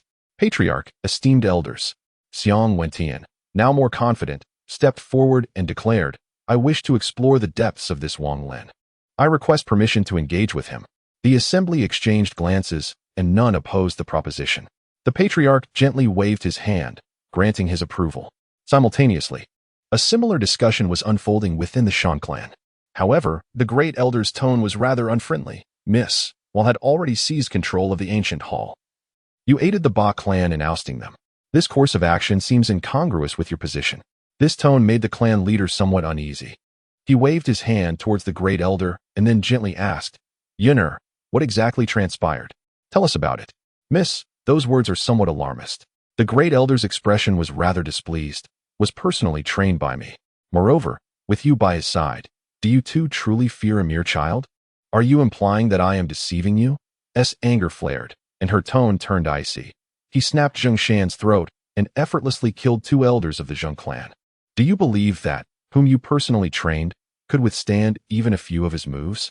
Miss, are you suggesting that a mere child possesses such power? The great elder's face bore a clear expression of doubt. According to this, in another 3 to 5 years, wouldn't he be able to single-handedly crush the 5 clans? It is truly difficult to believe. You. The great elder's expression darkened, and he was on the verge of erupting. Enough. The clan leader's soft shout silenced everyone. And then he slowly said, as her father, I know Yun'er's character better than anyone. She would not deceive us. Since the clan leader had spoken, no one else dared to offer further objections. As a precaution, Yun'er continued to engage with that Wang Lin and ascertain his true capabilities. The clan leader made a decision. Both the Fan and Ba clans have produced peerless geniuses. When 2 tigers fight, one is bound to be injured. Our clan may yet have an opportunity. The Grand Elder cautiously remarked, however, we must also possess sufficient strength ourselves. I hope all the disciples strive for excellence. The clan leader nodded gently. Early in the morning, Wang Lin arrived at the spiritual spring, located at the rear of the Red-Black Valley. This spring, a pool of spiritual water flowing from the depths of the Qiongqi mountain vein, is imbued with the essence of heaven and earth, making it immensely beneficial for enhancing one's cultivation. Due to its significant value, the spiritual spring has long been a focal point of contention among the 5 families, with none able to monopolize it. Subsequently, the 5 clans agreed to hold a martial competition every 3 years, determining the ownership of the spring through combat. The victorious clan would be granted 3 years of usage rights, after which another contest would decide the next holder. This arrangement alleviated disputes, allowing each clan to rely on their own capabilities, leaving no room for complaints. The last competition took place over 2 years ago, at which time figures such as Xiong Wentian, Zhang Jiayun, and Zheng Shan had yet to rise to prominence. Ba Jingqing emerged victorious due to his age and cultivation advantage, securing the Ba clan's rights to the spring for the subsequent 3 years. However, with the rise of the 4 great talents and the emergence of an extraordinary individual from the Fan clan, many believe that it will be challenging for the Ba clan to retain their rights this time. As Wang Lin approached the entrance of the spiritual spring, he noticed a group of Ba clan disciples standing guard, preventing any unauthorized individuals from entering. However, as the elders had previously informed them, they did not obstruct his passage. The spiritual spring itself is rather modest, with the outer pool accommodating only a few dozen individuals at a time, leading to a constant state of overcrowding. The diminutive spring, needless to say, could barely accommodate a single individual, let alone 2 without feeling cramped. Approaching the spring, Wang Lin observed that it was already brimming with occupants. While a throng of people had congregated around its perimeter, presumably believing that the spiritual spring possessed an abundance of vital essence. They hoped to benefit even from absorbing the overflowing essence while standing near the pool. The scene bore a striking resemblance to a public bathhouse. Witnessing this spectacle, Wang Lin couldn't help but shake his head slightly. People were aware of the spring's benefits, but few were aware that the spiritual spring was on the verge of depletion. Originally, the vital essence beneath the Qiongqi mountain was extremely rich, making it a treasure land. However, in recent years, the earth veins beneath the Scarlet Black Valley had become increasingly depleted, and the vital essence had become increasingly weak, causing the land to become barren. Even the spirituality of this spiritual spring was becoming weaker, and its interference with the mind was becoming less significant. 10 years ago, even those with the cultivation of the Keifu realm would have found it difficult to enter the spring. Wang Lin suspected that someone had tampered with something, but he had no clues to investigate.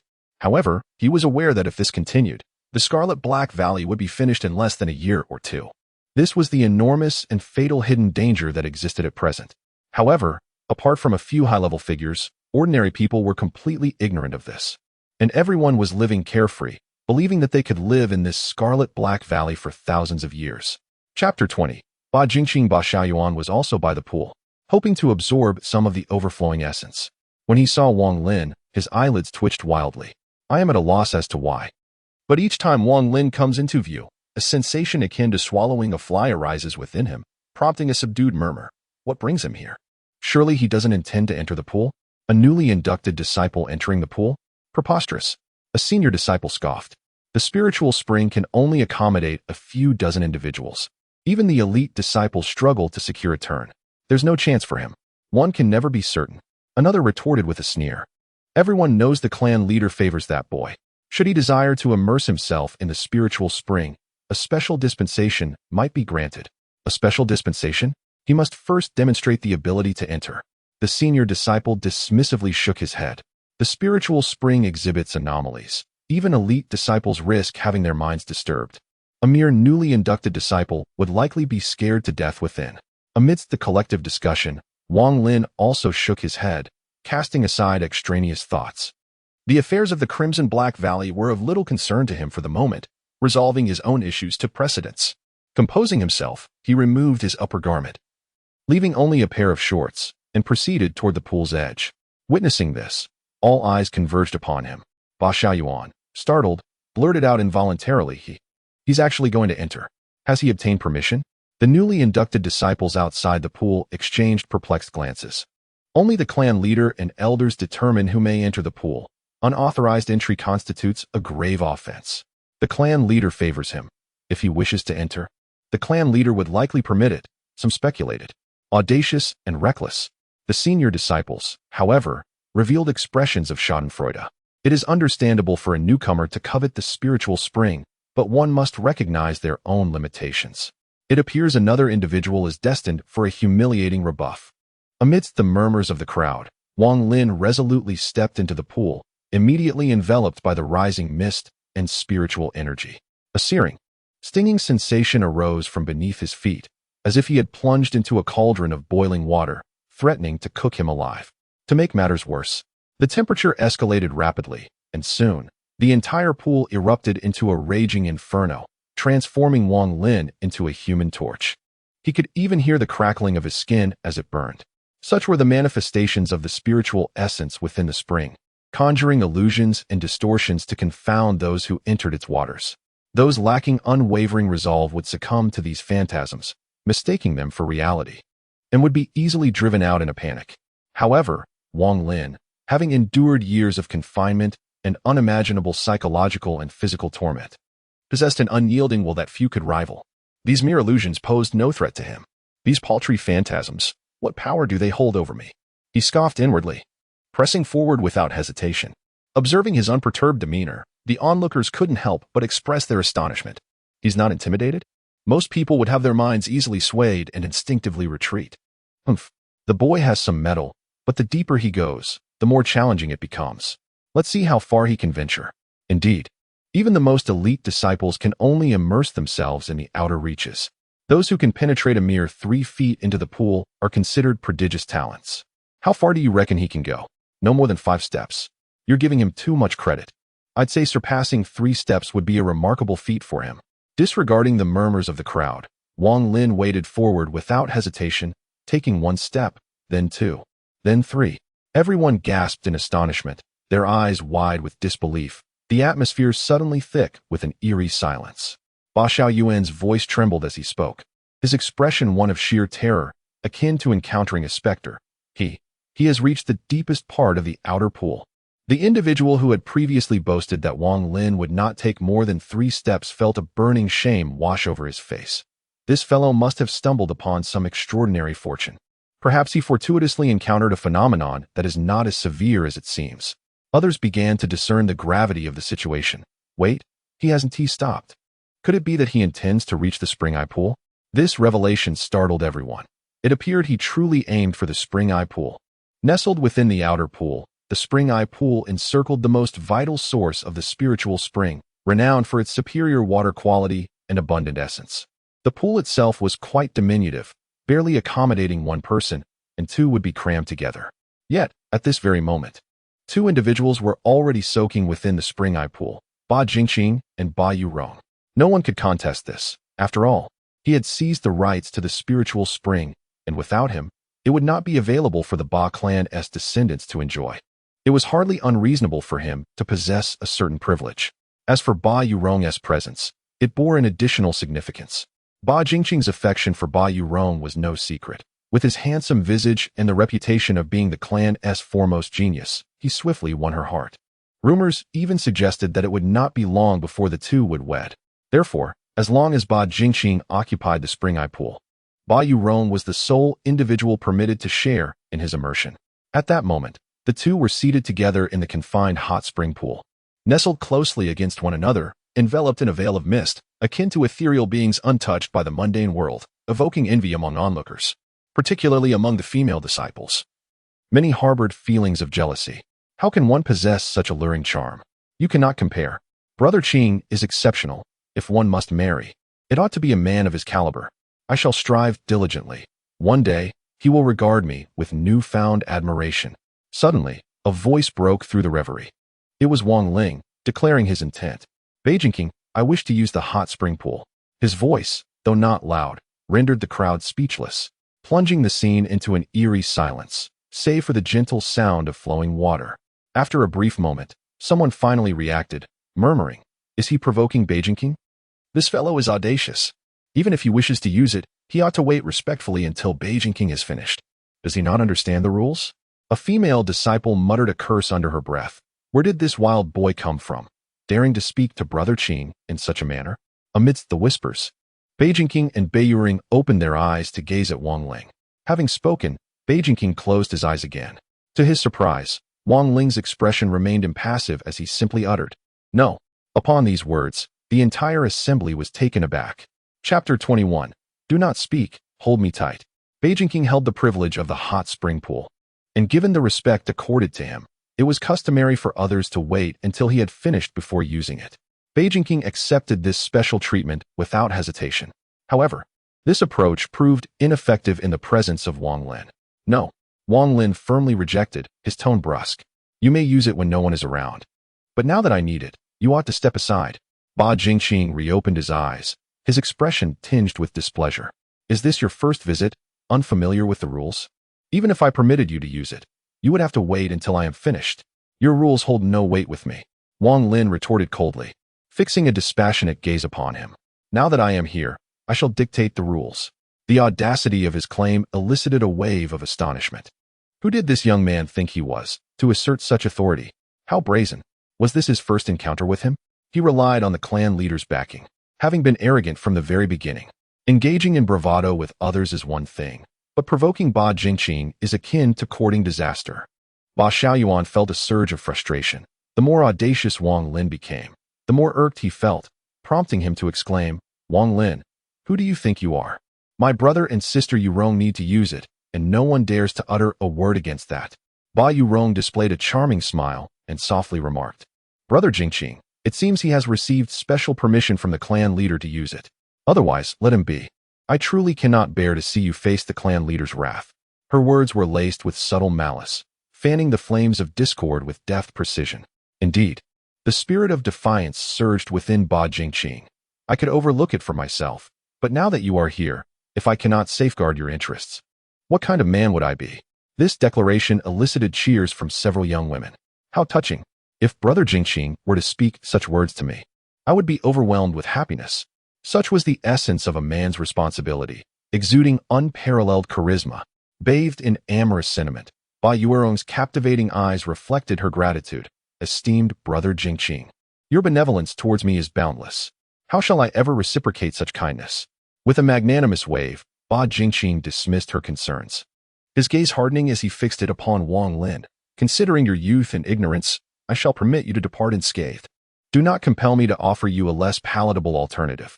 A sardonic grin played upon Wang Lin's lips as he scratched the back of his head. Is that so?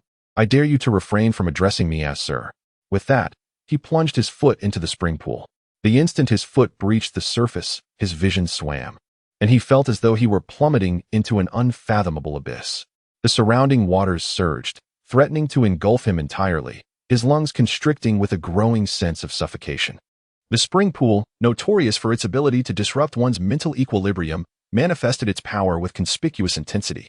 Those of ordinary cultivation found it exceedingly difficult to resist, often forced to withdraw to avoid psychological trauma. Yet, all of this proved futile against Wang Lin's unwavering resolve. As he stepped further into the pool, the confined space, previously accommodating only one individual, now held three. Clad in scant attire, they found themselves pressed intimately against one another, their faces and bodies intertwined in a manner that bordered on the fervent. Seemingly unsatisfied, Wang Lin appeared poised to embrace Ba Jingqi and Ba Yuerong, his face adorned with a disquietingly gentle expression. Silence, and hold me close. What do you think you're doing? Ba Jingqi and Ba Yuerong, their skin prickling with revulsion, emitted piercing shrieks as they leaped away from the spring pool. It seems it's not too arduous after all, Wang Lin quipped with a playful wink, sending another shiver down their spines. The onlookers stared in stunned silence, shaking their heads with wry amusement. This scoundrel possesses an audacity that is truly remarkable. I have never encountered such shamelessness before. Yet, I find it rather amusing. Let us see how Ba Jingqi will respond. Ba Jingqi trembled with rage, yet felt utterly powerless. If Wang Lin were to truly take action, he believed he could adequately teach this rascal a lesson. However, Wang Lin refrained from striking, a tactic that repulsed him greatly. Should he choose to retaliate against Wang Lin now, it would seem unbecoming of his esteemed reputation. Ba Jingqi was acutely aware of the importance of maintaining his stature and sought to project an image of grace and dignity. Engaging in a confrontation with a petty rogue would undoubtedly tarnish his repute. Nevertheless, he was unwilling to concede defeat so easily. Narrowing his eyes, he emitted a glimmer of determination. Wang Lin, this spiritual spring is a precious resource of the Ba clan. You should not jeopardize the interests of the entire clan for your own selfish desires. Ba Jingqi was not foolish. By placing such a significant accusation upon Wang Lin, he instantly positioned himself as the rational party. Noticing that his words had captured the attention of the crowd, a cold smile graced his lips as he retrieved an object from his waist and held it in his palm. I have fortuitously acquired a drop of blood essence equivalent to 800 years of cultivation. When combined with the spring's properties, my vitality will undoubtedly increase, allowing me to intimidate the other four clans and potentially secure the rights to the next use of the spiritual spring. This would benefit everyone.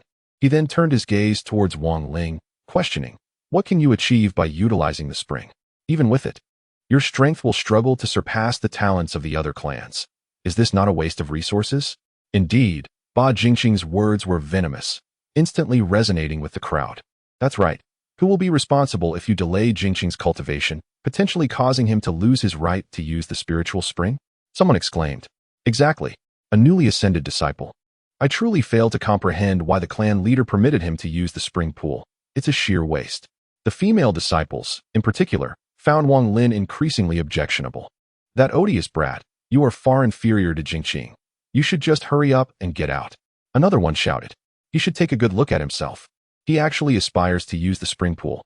Confronted with the barrage of censure, Wang Lin nonchalantly stretched. Ordinarily, I would have no interest in bickering with a gaggle of imbeciles. However, I derive great pleasure from using reality to deliver a resounding slap to their faces, to trample upon their dignity. As he spoke, he casually produced a blood essence from his waist, nonchalantly tossing it up and down a couple of times. The clamor of denunciation ceased abruptly, as though everyone's throats had been seized. Silence descended upon the scene. After a moment of stunned silence, someone finally reacted. That's a millennia-old, fiendish blood essence. Judging by its size and form, if I'm not mistaken, it should be the blood essence of a 1,500-year-old giant ape. Another one added. How is it possible? How did he acquire such a thing? Don't tell me he actually slew a millennia-old fiend. A fiend with 1,500 years of cultivation. That's something only the elders possess. Did he actually kill one to extract its blood essence for sustenance? Someone exclaimed. Are you kidding me? Qiongqi obtaining blood essence from slaying an 800-year-old spiritual beast was already enough to incite envy. Is this kid even allowing anyone else to live? Backing Qing stared blankly at the blood essence, stammering, unable to speak, his face burning. Just as Wang Lin said, the truth was a slap in the face. He himself had said before that precious resources such as the spirit spring should be used where they are most needed, to maximize their effectiveness. And now Wang Lin wants to use one 500-year-old blood essence to save his life. Isn't this maximizing its effectiveness? He discovered that he had dug a pit and buried himself. Chapter 22. Trespassers die. Backing Qing was in a dilemma, and he could no longer find any reason to stop Wang Lin from using the spring pool. Noticing his expression, Ba Yurong was extremely unwilling. She really wanted Ba Qing to teach Wang Lin a lesson, and a sinister look flashed in her eyes, determined to add fuel to the fire and escalate the matter. At the moment, a soft smile appeared on her face, and a glimmer of light flickered in her eyes. Wang Lin, the spring pool can barely accommodate 2 people. Can I come in? Her charm is indeed lethal. Besides, the spring pool is small, and it is also a very fragrant thing for men and women to soak together. Ordinary men may not be able to resist agreeing, but Wang Lin didn't even look at her. After I'm done, you can do whatever you want. Now wait. Ba Yurong stepped forward 2 steps. Stepped into the pool water with 1 foot, her slender body with a perfect curve, her smooth jade skin with crystal water droplets. Her black waterfall-like long hair hanging wetly on her shoulders, shrouded in water mist as if a fairy was bathing, full of provocation. She almost stuck to Wang Lin and breathed lightly into his ear. Sister won't interfere with you. Don't you like sister sitting next to you? Such an action would likely render most men utterly weak. Yet, Wang Lin remained coldly fixated upon her, his voice devoid of warmth and harsh. I say this for the last time, leave. In contrast, Ba Yurong's eyes brimmed with a pitiful charm, her emotions seemingly undulating, as if to imply, if I am unafraid, why should you be? Wang Lin gently shook his head, suddenly rising to seize Ba Yurong and, with a careless toss, hurled her into the spring pool. Ba Yurong let out a piercing scream as she was unceremoniously thrown into the outer pool, splashing into the water with a resounding plop, sending waves cascading around her. The onlookers instinctively recoiled in fear, astonished by Wang Lin's swift action of discarding a delicate beauty so effortlessly. Once the deed was done, Wang Lin resumed his seat as if nothing had occurred, casually uttering a few words. Intruders shall perish. The final word, perish, sliced through the air with a lethal intent, sending shivers down the spines of all present, as if a blade were poised at their throats. The thought that Wang Lin might have slain a colossal ape with 1,500 years of cultivation rendered them too fearful to question his capabilities. However, Ba Qing was different. Witnessing his beloved being cast into the water ignited an uncontrollable fury within him, his gaze chilling. Wang Lin, how dare you bully her? His fists cracked ominously as he prepared to confront Wang Lin, when a thunderous voice suddenly commanded from behind. Everyone, cease at once. The crowd turned to see the Grand Elder hastening towards them. In that moment, Ba Qing had no choice but to halt, stepping forward to bow respectfully before lodging his complaint. Grand Elder, Wang Lin is disrespectful to his elders. Permit me to apprehend him.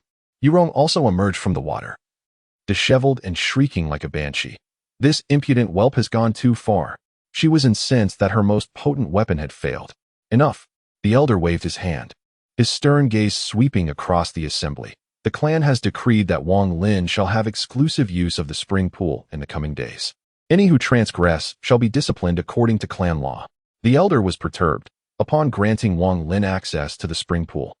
He had diligently inquired and found that no other disciples were scheduled to use it in the immediate future, which had put his mind at ease. However, he had overlooked the fact that Ba Qing possessed special privileges and could come at any time. Anticipating potential complications, he had hastened to the scene, only to arrive too late. Fortunately, the situation had not escalated beyond control, and he was relieved to promptly announce the clan's decree. Upon hearing this pronouncement, those present exchanged glances, unsurprised, as they had anticipated such an outcome. Ba Qing bowed to the elder, protesting.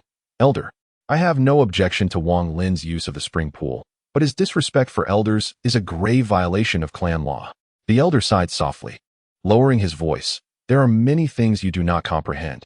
Remember, do not provoke Wang Lin. As for you and Yurong, you will be compensated with additional usage rights. This apparent favoritism towards Wang Lin displeased Ba Jingqing. Such blatant partiality towards Wang Lin will undoubtedly disgruntle the other disciples within the clan. Bu Jingqing, relying on his past achievements, spoke with an unmistakable lack of courtesy. However, he overlooked a crucial point.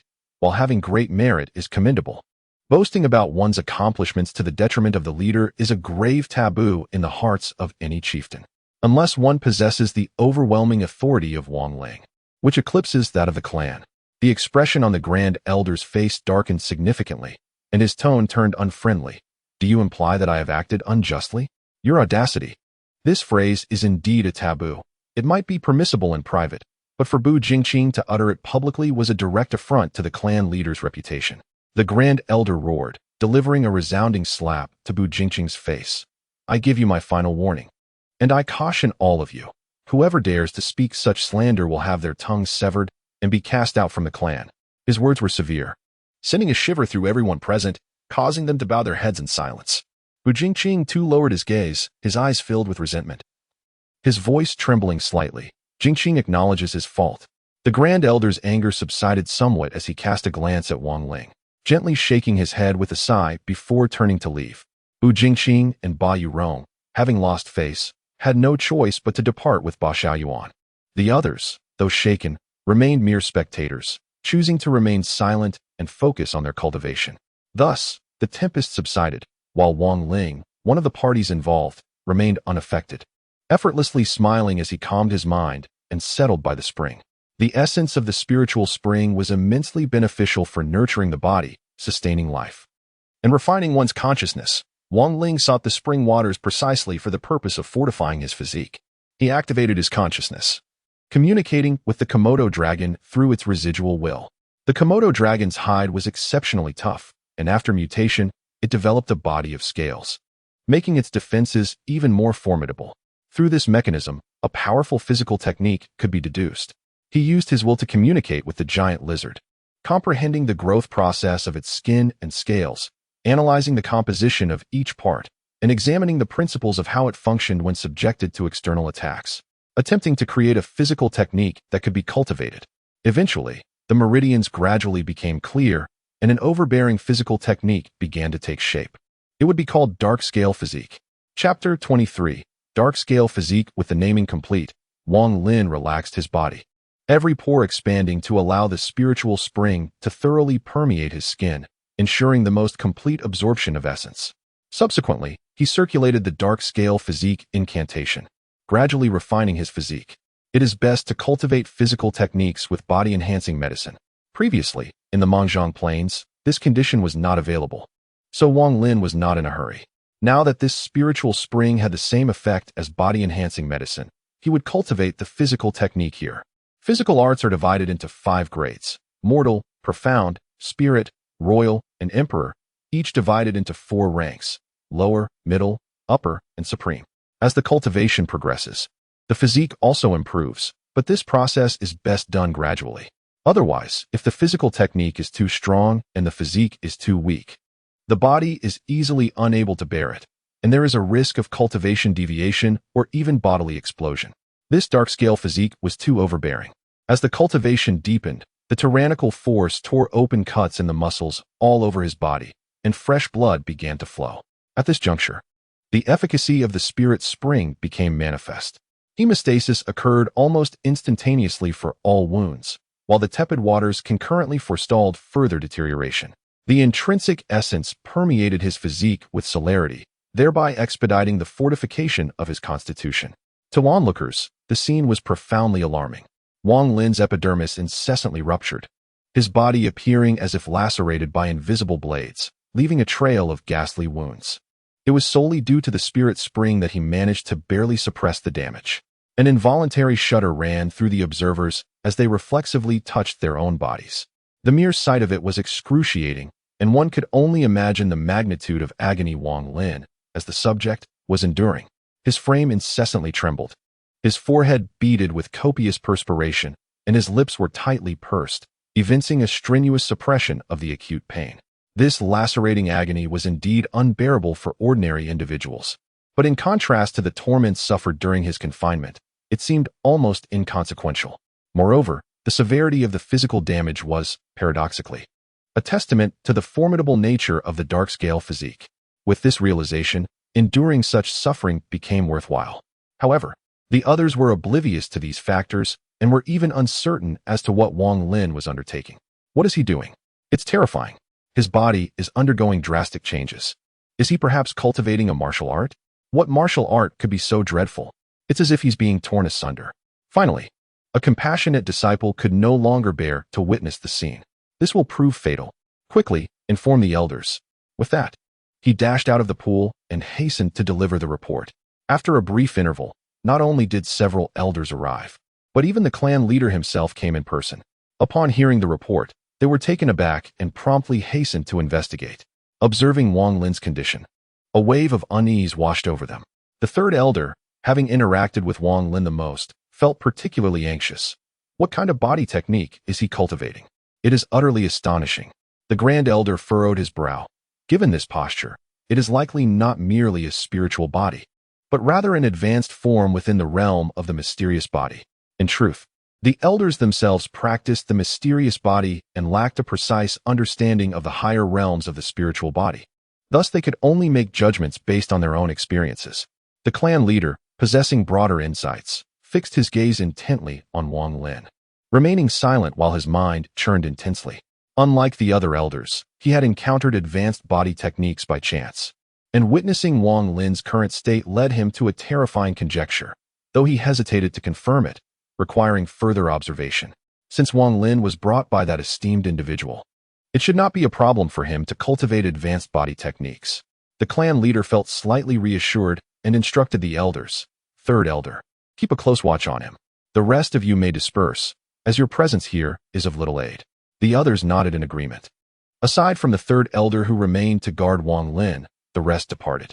For several consecutive days, Wang Lin maintained this state, his body enduring continuous tearing, followed by recovery, a cycle repeating itself. As his physique strengthened, the frequency of injuries diminished, and the wounds became increasingly minor. At last, Wang Lin's body settled into complete tranquility, having forged the dark scales body. He opened his eyes and looked down, witnessing his form radiating a healthy bronze hue, tall and robust. His entire being was adorned with muscles as solid as steel, exuding both strength and grace. He lifted his hand and gently tapped it, feeling an extraordinary solidity. These are mere superficial observations. Only Wang Lin is privy to the fact that his dark-scale physique is, in actuality, a low-grade spiritual constitution. Once activated, his body becomes impervious to blades and swords, enabling him to effortlessly tear apart phantasmal spirits and capture malevolent entities. Upon learning of Wang Lin's successful cultivation, the clan leader promptly led the other elders to inspect him. However, unlike the realms of consciousness and vital energy, the quality of physical techniques is difficult to discern from mere appearance without an exhibition of power, leaving them to mere conjecture. What grade of physical technique has this lad cultivated? They wondered. His physique is so flawless, it must be of considerable quality. We shall inquire of him once he emerges. Hold on, it seems he has no intention of emerging. Noticing Wang Lin's unusual behavior, the crowd looked up and saw him seated once more, retrieving a giant ape blood essence containing 1,500 years of cultivation. Sensing the immense power of vital energy contained within, everyone could only exchange wry smiles. The speed at which this young man's strength is increasing is simply astonishing. At this rate, it won't be long before he dominates the 5 clans. Ignoring the crowd's astonishment, Wang Lin calmed his mind and gently crushed the outer shell of the blood essence before swallowing it in one gulp. With the nurturing of the spiritual spring, he continuously circulated the vital energy throughout his body, accelerating the absorption of the blood essence's power. This process became even smoother after refining the dark-scale physique, demonstrating the mutually enhancing effect of the Trinity. As before, a formidable energy relentlessly surged through Wang Lin's veins, threatening to rupture his blood vessels. However, circumstances had changed. Previously, he possessed a mortal body, susceptible to such damage, but now, having refined himself into the dark-scaled body, his physique was remarkably robust, rendering such force incapable of breaking him. All energy was firmly contained within, not a trace wasted in leakage. Yet, the pain remained excruciating. The essence of the giant ape, cultivated over 1,500 years, combined with the effects of the spirit spring, yielded astonishing results. Moreover, with the rare phenomenon of perfect absorption after a few days, Wang Lin ascended to the realm of superior mortal vitality. A tremendous surge of vitality erupted from within him, causing all present to widen their eyes in astonishment. The release of this vitality signified his attainment of superior mortal status. The essence accumulated over millennia was indeed enviable. Wait, it seemed he had not ceased. He was still advancing? Upon hearing this observation, everyone realized that Wang Lin did not halt his cultivation despite reaching superior mortal vitality. He continued to absorb the energy. Given that the essence of the evil spirit was immensely potent, my heavens, could he possibly ascend to supreme mortal vitality in an instant? Among the elite, few possessed supreme mortal vitality, and even Ba Jingqing was merely at that level. Chapter 24. The Emergence of Radiance, Supreme Mortal Vitality amidst the stunned silence of the crowd. Wang Lin, aided by the nurturing of the spirit spring, completely absorbed the vital essence within the blood. After several days, his body suddenly trembled, and the outwardly radiating vitality became ethereal, coalescing into a halo. The onlookers were left speechless, their breaths caught in awe. Only the patriarch could still utter a murmur. When the halo arises, mortal fate reaches its zenith. This phrase is used to describe the pinnacle of mortal fate. Once chi and blood coalesce into a halo, it signifies entry into this echelon and progression toward the mystic light. The formation of the mystic light heralds advancement into the mystic fate stratum. Currently, Wang Lin is at the palace building realm, possessing a low-grade spiritual physique and a supreme mortal fate. In truth, Wang Lin harbors an earth-shattering secret. His cognitive essence far surpasses his physical and fate-bound qualities. Due to his astonishing origins, none of the Ba clan dared to assess his three essences. In the past, they had only gleaned indirectly that he possessed a low-grade mortal physique and a low-grade mortal fate. Unbeknownst to all, his cognitive essence even transcends the imperial grade, representing the most unparalleled talent in history. If anyone in the world possessed such cognitive essence, they would likely be haughty and disdainful. However, Wang Lin does not harbor such thoughts. Having been imprisoned for countless years, his willpower is exceedingly resilient. He is acutely aware that talent must be transformed into strength to be considered talent. Otherwise, it is utterly inconsequential. Therefore, even at this juncture, he remains unwilling to relent. The spiritual spring is already nearing depletion. He intends to exploit its remaining value as much as possible. Amidst the reverent gazes of all, Wang Lin called out to the patriarch, "Bring me some sustenance and another mind-forging pill." Upon hearing this, the crowd nearly groaned. He is still not content and desires to further elevate his cultivation. The patriarch and the elders exchanged glances, their eyes filled with astonishment, but even more so with delight. Wang Lin's continuous enhancement of strength would undoubtedly benefit the Ba clan. Without any hesitation, the patriarch instructed an elder to fetch food, water, and another mind-forging pill. The elixir of cognizance, as its nomenclature implies, is intrinsically designed to augment cognitive faculties. It is concocted from a plethora of rare and exquisite herbs, and the resultant medicinal efficacy invariably surpasses that of any single herb in isolation. Furthermore, given the scarcity of both the formula and adept alchemists, its value is exceedingly high. The Ba clan possesses but a limited quantity, each meticulously rationed and reserved exclusively for scions of exceptional talent. Verily, from Wang Lin's perspective, this rudimentary elixir of cognizance is scarcely worthy of consideration. However, the Ba clan's resources are limited to this provision, and as the elixir retains a modicum of utility for those in the palace forging realm, he eschews fastidiousness. After partaking of a light repast and reposing briefly, he composed himself, ingested the elixir of cognizance, and commenced the incantation of the golden toad inhalation art. The spiritual spring, imbued with the essence of the earth's faints, proffers exceptional efficacy when cultivated within the confines of its pool. Synergistically, the golden toad inhalation art and the elixir of cognizance transformed Wang Lin into a veritable abyss, ceaselessly devouring the ambient essence. Wang Lin, being in the nascent stages of the palace forging realm, is presently tasked with palace expansion. The essence ceaselessly converges upon his sea of consciousness, gradually enlarging the palace within his domain. This constitutes the distinction between the palace forging and hall ascending realms. The latter primarily entails the refinement and consolidation of the domain of consciousness, while the former initiates the expansion thereof, fostering the perpetual augmentation of willpower. Under the tripartite influence of the spiritual spring, the elixir of cognizance, and the golden toad inhalation art, coupled with Wang Lin's unparalleled aptitude, this process transpires with remarkable celerity. Within days, he consummated the palace expansion, thereby transitioning to the intermediate stage of the palace forging realm.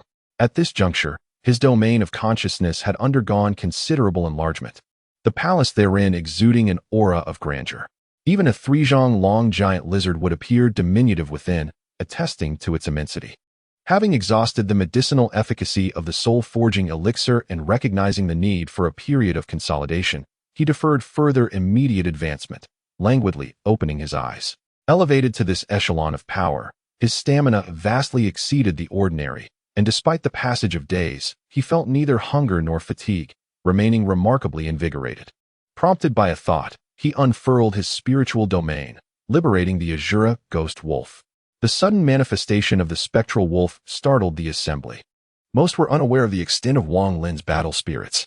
The realization that he commanded such a millennia-old malevolent entity, coupled with his mid-stage palace-forging cultivation, superlative mortal destiny, and an unquantified but clearly formidable physical art, suggested that his composite strength rivaled that of the four prodigies.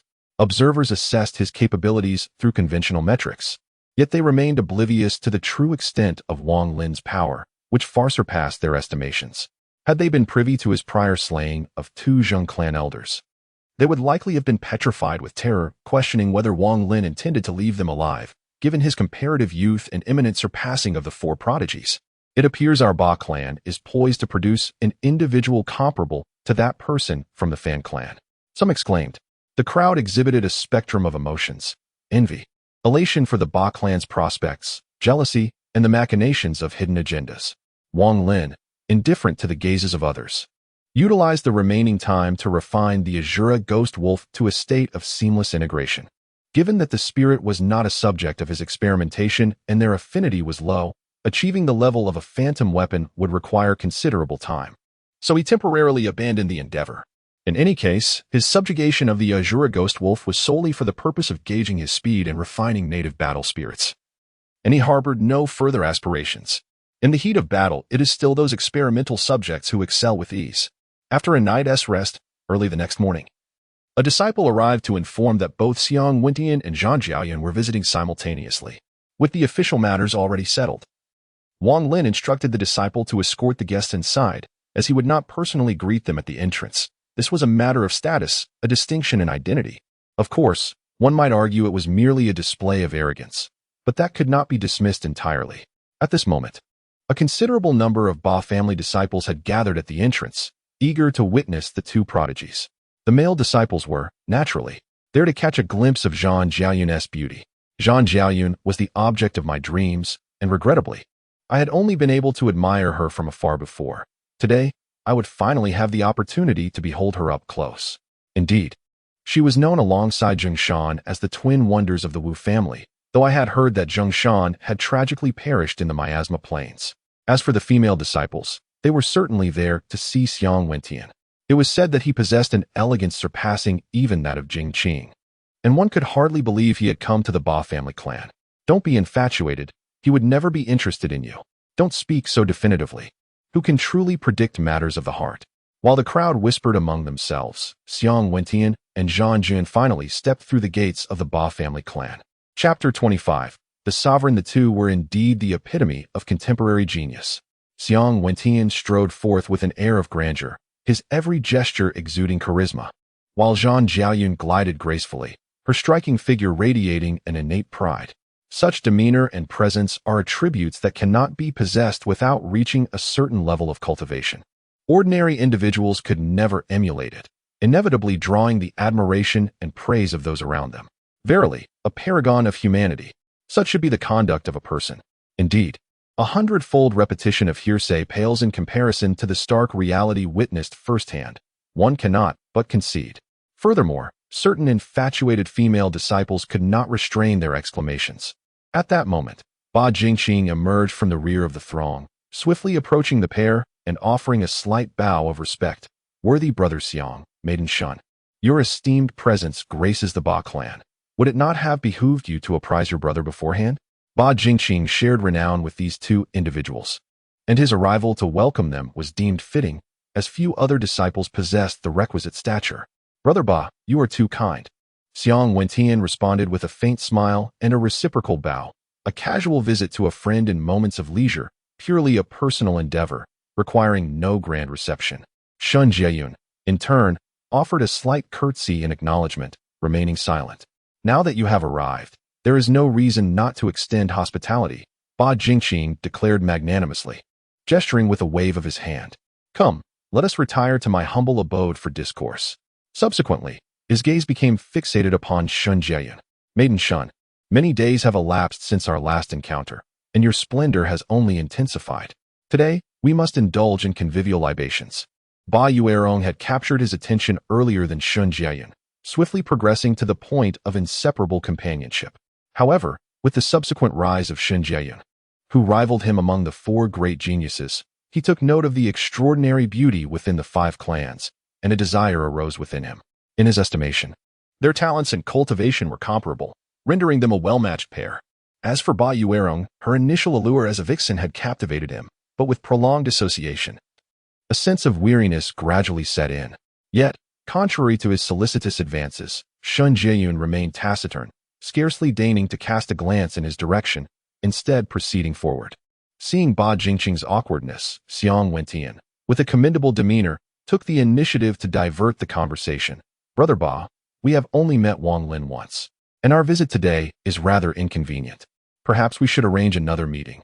I assure you, I will accompany you for a hearty drink." At the mention of Wang Lin, Ba Jingqing's eyelids involuntarily flickered. He glanced around, searching for any sign of Wang Lin, but found none. His tone grew unnatural and turned frosty. "Has Wang Lin not arrived yet? With you two esteemed guests here, he should be rushing to greet you. This is simply tarnishing the reputation of the Ba family." After speaking, he turned to the two with a forced smile. "I apologize for this young man's lack of hospitality. Let us retreat to my humble abode instead." At this moment, Zhan Jieyun finally reacted. Anger flashed across her face as her icy gaze fixed upon Ba Jingqing. Her tone harsh. "Ba Jingqing, how dare you speak of him so casually? I wish to remain uninvolved in your family matters, but if you dare to insult him again, I shall not spare you." "What?" Her response was so vehement that it left everyone in shock. Was she defending Wang Lin? Ba Jingqing stood frozen, momentarily confused. "Miss Zhan, what do you mean by that?" Zhan Jieyun, however, resumed her frigid demeanor, ignoring Ba Jingqing entirely as she continued towards Wang Lin's residence, casually advising Xiong Wentian, "I am here solely to pay my respects to him. You may do as you please." Xiong Wentian shook his head with a wry smile and offered a slight bow to Ba Jingqing. "Brother Ba, I apologize for the inconvenience today." As he spoke, he quickened his pace.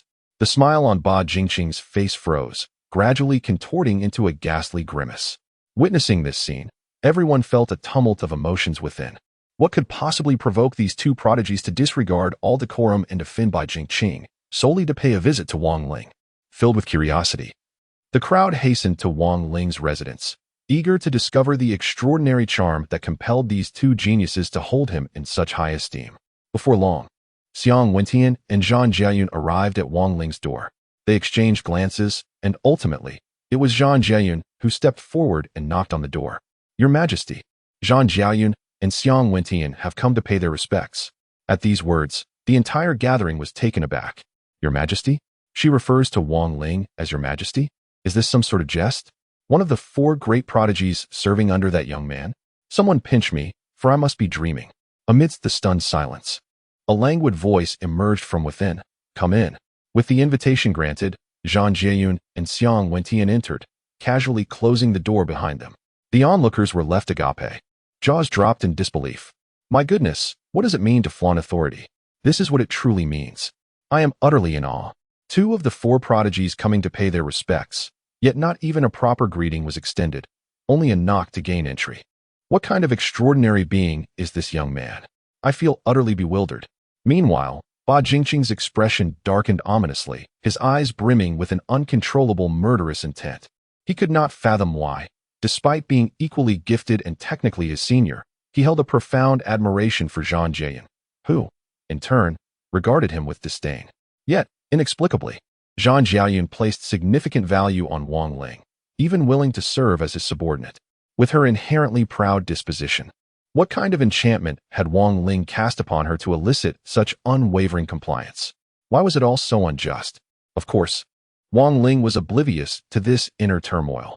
By the time Zhang Jiaoyun and Xiang Wentian entered, the table was already laden with sumptuous food and fine wine, all procured through prior negotiation with the clan leader. The dishes were exquisite, and the wine was delightful. Zhang Jiaoyun took the initiative to pour each of the three a bowl from the wine jar. Wang Lin chuckled softly, shaking his head. You are a perceptive one. Let us dispense with the formalities. Truly, she was magnanimous. Xiang Wentian exclaimed in admiration. I toast to you both. The three clinked their bowls together and promptly emptied them. Zhang Jiaoyun then rose to refill their cups. Wang Lin placed a piece of food into his mouth and spoke slowly. Now that we are seated and ready for a proper discussion, feel free to express your thoughts candidly. Chapter 26. Confidential discussion. As Wang Lin initiated the conversation, both Xiang Wentian and Zhang Jiaoyun hesitated, seemingly reluctant to speak. Wang Lin, however, remained unperturbed, leisurely consuming his food and drink while awaiting their deliberation. After a prolonged silence, Xiang Wentian cast a glance at Zhang Jiaoyun, and ultimately, it was she who broke the silence. In truth, the ongoing strife among the five clans brings no benefit to anyone.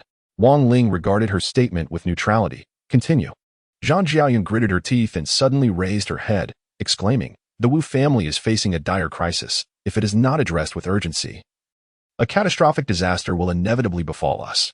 This proclamation caught Wang Lin's attention, and his gaze fell upon her. Sensing Wang Lin's intrigue, Zhang Jiaoyun continued.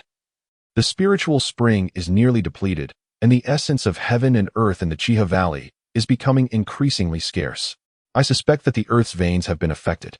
Wang Lin calmly regarded her youthful visage and slowly inquired, how do you know this? I was informed, came the response from Xiang Wentian, who sighed deeply. The last usage rights to the spiritual spring belonged to the Xiong family. At that time, I noticed that the spring's vitality had diminished significantly compared to a decade ago. Consequently, I conducted an investigation and discovered that the essence of heaven and earth in the entire Qiha Valley had considerably weakened and continued to decline. I suspect there is an issue with the earth's veins. Your youthful awareness of this matter is indeed deserving of the term genius. Wang Lin nodded gently. Correct. I am also aware of this. Upon hearing this, both Xiang Wentian and Zhang Jiaoyun turned their gazes towards him. It seemed somewhat awkward for a teenager to refer to two older individuals as young, yet neither of them could muster a smile. For they realized that Wang Lin had long been cognizant of what they had just discovered. Well then, the issue is laid bare before us. Wang Lin mused for a moment before directing his attention to the two. What exactly do you wish to convey to me regarding this matter? This calamity looms over the Wu family. None can remain unscathed. Xiang Wentian sighed lightly. Our clan must cease this internal strife, particularly we, the younger generation. We ought to cast aside our past prejudices and unite to overcome our challenges. Cast aside prejudices? Unite to overcome challenges? Wang Lin chuckled softly. I have killed Fan Qian, Fan Chanfeng, and both elders of the Zheng clan. Do you truly believe they will not hold a grudge? What?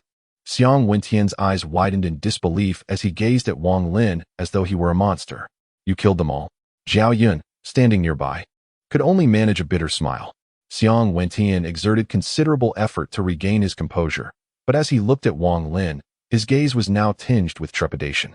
He had long been curious about the terrifying power Wang Lin possessed that made Zhao Yun so submissive. Now, hearing Wang Lin's own admission, all his doubts were dispelled. There was no need to mention Fan Qian and Fan Changfeng. But the fact that he had slain Zheng Shan clearly indicated that his prowess was on par with the four great prodigies. Even more alarming was the fact that he had killed two elders. The elders of the Zheng clan were at least of the fourth realm. Xiang Wentian felt confident he could escape from one, but facing two simultaneously would undoubtedly result in a devastating defeat. Yet Wang Lin had dispatched both elders. In simple terms, his strength had surpassed that of the four great prodigies, and more crucially, he was merely in his teens. At that moment, Xiang Wentian internally ranked Wang Lin as comparable to the genius of the Fan family. He had finally settled his thoughts, but found himself at a loss for how to continue the discussion. Now, with an irrevocable enmity established with both the Fan and Zheng families, all previous notions seemed to dissolve into mere illusions. Zhang Jiaoyun suddenly lifted her head, her expression resolute. Even if the Fan and Zheng families are unwilling, at the very least, our three families should unite. Given the rate at which our vitality is diminishing, we truly have very little time left. Wang Lin revealed a hint of a playful smile. At the quickest, 6 months. At the very latest, no more than a year. Upon hearing this time frame, both individuals were once again taken aback.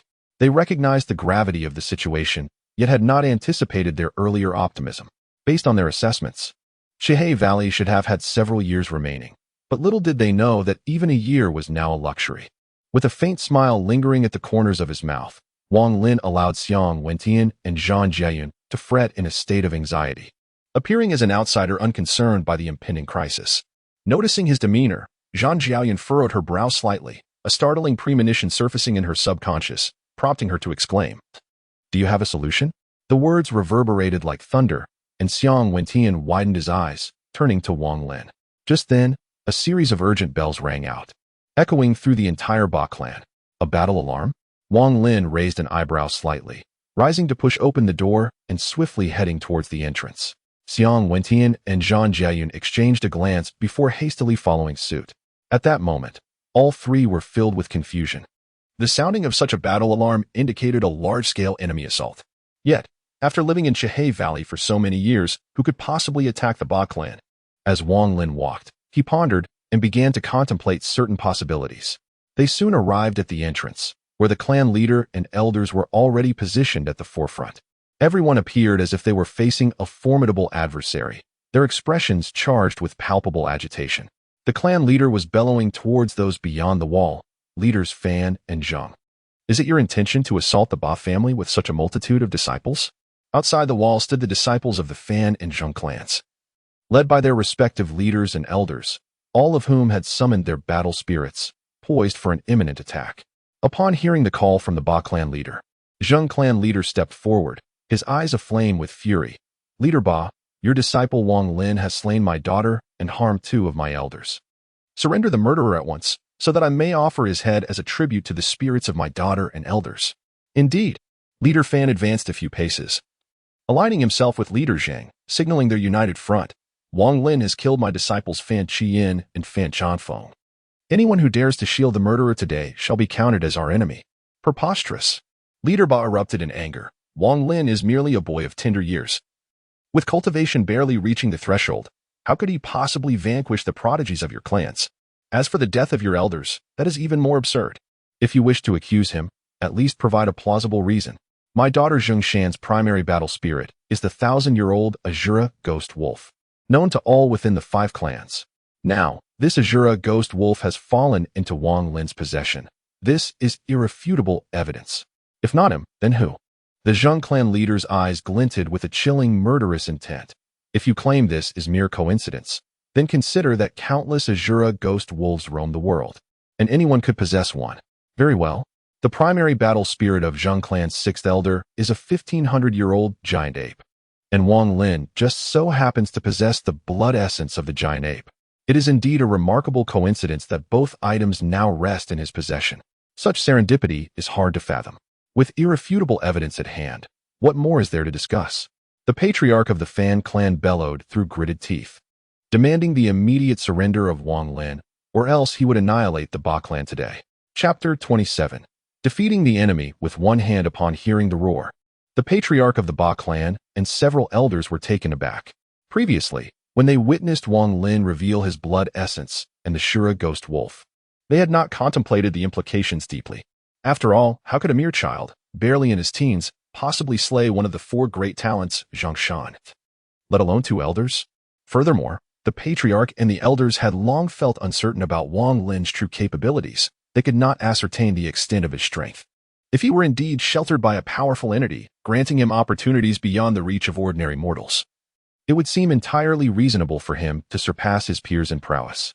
Realizing this, they exchanged glances, each perceiving the determination reflected in the other's eyes.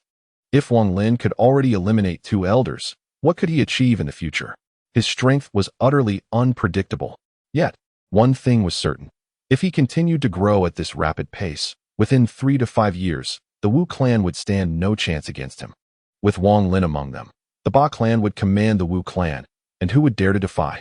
The eyes of the patriarch and the elders sparkled with resolve, and they nodded almost in unison, silently reaching a consensus. The chieftain cast a swift glance around, his voice lowered as he commanded, "Instruct all members to prepare for battle.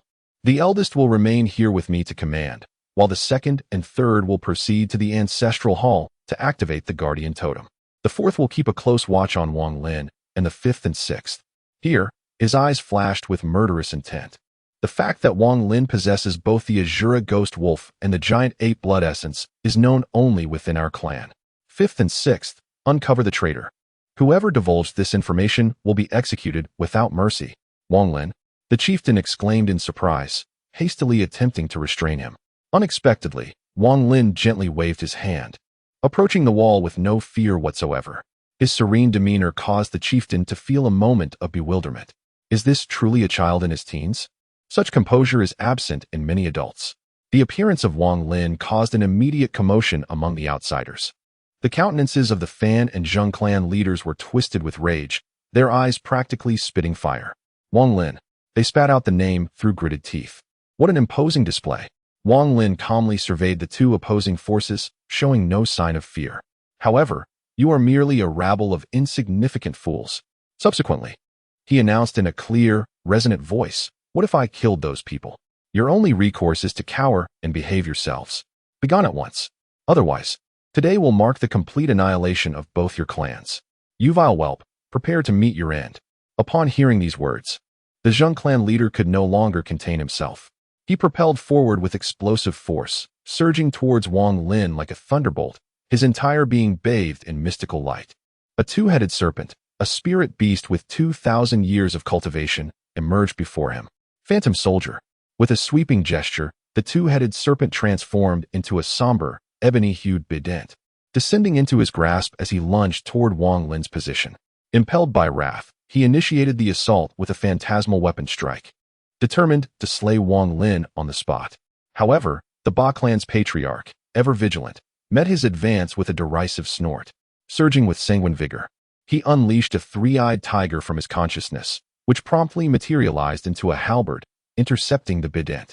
Clang, clang, clang. The weapons collided incessantly, generating deafening reverberations, engaging in a fierce, evenly matched contest. Meanwhile, Wang Lin had already invoked the golden dart frog. With a mental command, the frog's form became ethereal, contorting, reshaping, and solidifying into a resplendent, gilded arrow. He concentrated his power into his right arm, the taut muscles bulging, and with a sudden surge, he hurled the projectile. Such was the overbearing nature of a low-grade spirit body.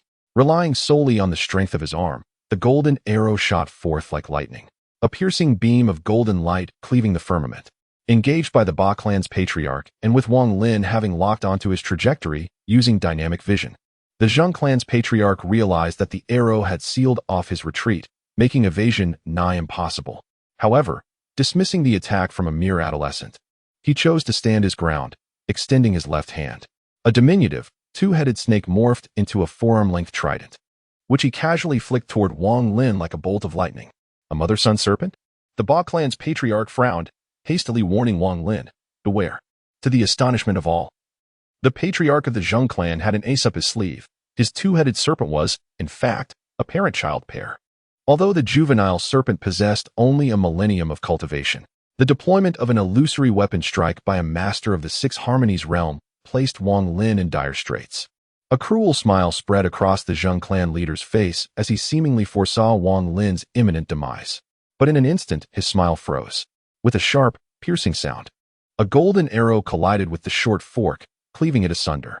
The short fork reverted to its true form as a two-headed serpent, now rent in two. Yet, the golden arrow, retaining its momentum, continued its deadly trajectory. What? The Zheng clan leader hastily activated his somatic techniques, his right palm enveloped in a mystic light, striking the arrow shaft with unerring accuracy. With a resounding crack, the golden arrow veered off course, ultimately failing to strike him. However, he was still staggered by the immense force, his wrist numbed, causing him to plummet from the sky. He stumbled backward 5 or 6 steps before regaining his footing, leaving deep imprints in the ground. "Patriarch!" The Zheng clan disciples cried out in alarm, rushing forward to shield him. The neighboring Fan clan leader was equally astounded. his jaw nearly unhinged. In a fit of pique, the Zheng clan leader had charged forward without warning, engaging the Ba clan leader before he could react. It was utterly inconceivable, utterly shocking. The esteemed Zheng clan leader, a master of the Six Harmonies realm, had been repelled by Wang Lin in a single exchange? If one were to posit that he underestimated his adversary and acted carelessly, it might offer a plausible explanation. However, it is evident to all that he launched his attack in a fit of pique, even unleashing the power of illusory weaponry. To be repelled under such circumstances is truly disconcerting. A profound silence descended upon the arena, as all present stared at Wang Lin with wide-eyed astonishment. The only sound being the collective intake of breath. The sole justification one could muster was that the Ba clan's patriarch had intervened to obstruct the 2,000-year-old mother serpent, leaving Wang Lin to face only the 1,000-year-old offspring. Thus, he was spared a direct confrontation with the Zheng clan leader's mightiest war spirit. Yet, it was still the attack of illusory weaponry from a master of the Six Harmonies realm, which among the younger generation could have survived unscathed. And yet, Wang Lin not only parried the blow but also, with a single-handed throw, cleaved the serpent offspring in two. The remaining force of the projectile compelled the Zheng clan leader to retreat. What manner of strength was this? It was an evil spirit of at least 2,000 years of cultivation. The Zheng clan leader fixed his gaze upon Wang Lin, his fists clenched tightly, and declared, moreover, to possess such formidable power with a single-handed throw bespeaks a physique of extraordinary resilience. Upon hearing these words, all were once again taken aback. An evil spirit of over 2,000 years. Surely, this was a jest. Such a war spirit was the exclusive domain of the 5 great clan leaders, was it not? How had this youth managed to subdue such a formidable entity? However, upon further reflection, it seemed less improbable, given his ability to slay 2 of the Zheng clan's elders. It stood to reason that he possessed some formidable means. It was merely unexpected that even the esteemed clan leader of the Zheng clan could not easily subdue him. Of course, the Zheng clan leader would never concede defeat so readily. With his daughter and elders slain, and now the serpent offspring destroyed, the old grievances were compounded by fresh animosity. He would not, under any circumstances, swallow this bitter pill. The patriarch of the Fan clan approached him, furrowing his brow slightly. Is it feasible? Are you afraid? The patriarch of the Zheng clan scoffed. No matter how formidable his physical prowess may be, he is merely an insect beneath my millennium of cultivation. He certainly cannot withstand a genuine spirit warrior with 2 millennia of experience. You must entangle the patriarch of the Ba clan for me, and our elders shall contend with those of the Ba clan. This time, I will assuredly eliminate that young man on the spot. The two exchanged a resolute glance and nodded in unison, just as he was about to take further action. A gasp rippled through the crowd. Someone was approaching. It appeared to be members of the Zhan and Xiong clans. The patriarch of the Zheng clan frowned, turning to look. And indeed, he saw 2 groups advancing towards them, young disciples from the Zhan and Xiong clans, accompanied by several elders leading the way, halting as they drew near. Observing this, the patriarch of the Zheng clan inquired coldly, Zhan clan and Xiong clan, what brings you here? The elder of the Xiong clan nodded slightly, signifying a similar intent. Witnessing this scene, Zhan Jiaoyan and Xiong Wentian could only position themselves at the outermost part of the stockade, standing alongside Wang Lin. The patriarch of the Zheng clan exchanged a glance with the patriarch of the Fan clan, both furrowing their brows. It was unexpected that Zhan Jiayun and Xiong Wentian were present within the Ba clan. This complication altered the dynamics significantly, potentially drawing the Zhan and Xiong clans into the fray. Contemplating this, the patriarch of the Zheng clan spoke coldly. I did not anticipate that young Master Xiong and Miss Zhan would be here. This matter does not concern your clans. You should depart swiftly with them. The elder of the Xiong clan smiled and cupped his hands, calling out towards the stockade. Wentian, come down. As Xiong Wentian gazed at the various factions outside the walls, his expression turned grim, as if he were deep in contemplation. Xiong Wentian? The elder of the Xiong clan questioned, perplexed. Aren't you coming down? Taking a deep breath, Xiong Wentian seemed to have reached a resolute decision. I shall not retreat. Today, I stand with Brother Wang, come what may. The declaration sent shockwaves through the assembly. No one anticipated that amidst such tension, Xiong Wentian would choose to align himself with Wang Lin, thereby declaring his willingness to oppose the Fan and Zheng clans in order to support Wang Lin. Oh, a chilling silence enveloped the crowd. Yet the laughter of the Xiong elder rang out distinctly. It appears you have made your choice. In that case, The Xiong clan shall be your steadfast ally. All disciples, prepare for battle." At this command, the Xiong disciples summoned their battle spirits, forming a formidable array aimed directly at the Fan and Zheng families. Simultaneously, Zhang Jiayan looked at Xiong Wentian and smiled. "Then I have no reason to withdraw either." Her words elicited yet another wave of astonishment. The elder of the Zhang clan swiftly shouted, "Young miss, you must not act recklessly. Come down at once." The elder's voice caught in his throat, rendering him speechless with fury. Should he simply refrain from informing the clan leader and allow Zhang Jiayan to face her own fate? That would be an egregious offense. In that moment, the elder could only gesture in frustration. "Prepare yourselves. We must spare no effort to rescue the young miss." Following the order, the Zhang disciples also summoned their battle spirits, readying themselves for combat. The turn of events was utterly unforeseen by all present. Numerous gazes converged upon Wang Lin, as if attempting to decipher the enigmatic allure that surrounded the youth. Why, they wondered, would Xiong Wentian and Shun Jiaoyun align themselves with him? Why would the five clans, defying their established equilibrium, select opposing sides, seemingly poised for a merciless confrontation? The very trajectory of the Crimson Black Valley, it appeared, was being steered toward uncharted territories by a mere adolescent. For the Fan and Zheng families, this unfolding spectacle was far from auspicious.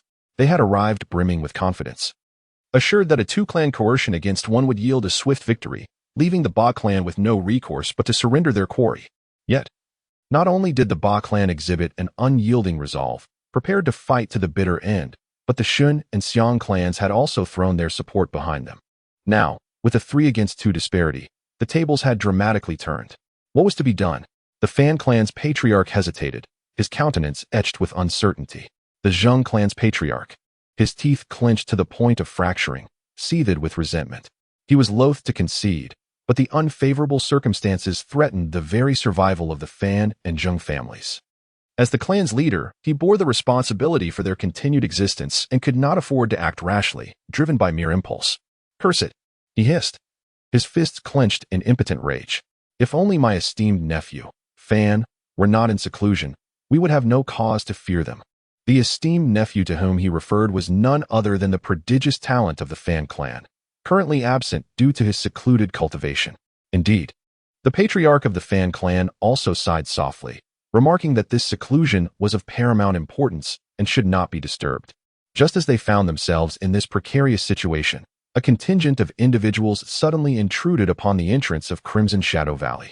They heralded their arrival with joyous melodies, audible from afar, immediately capturing the attention of all five clans.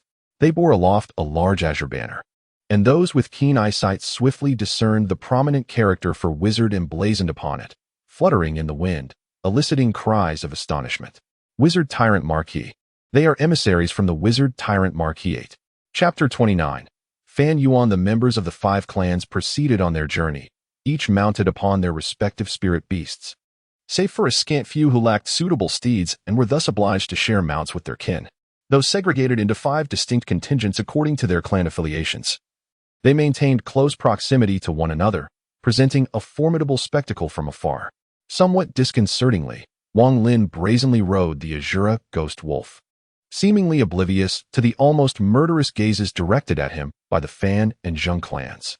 Prudence would dictate that he refrain from flaunting the Azura ghost wolf, which had originally belonged to Zheng Shan, lest it exacerbate existing tensions. Yet Wang Lin, seemingly courting trouble, acted as if he were deliberately provoking them. The murderous glares emanating from the Fan and Zheng clans were a testament to this. And had not the matter of congratulating the Wizard Tyrant Marquis on his birthday been of such import, they likely would have been unable to restrain themselves from attacking.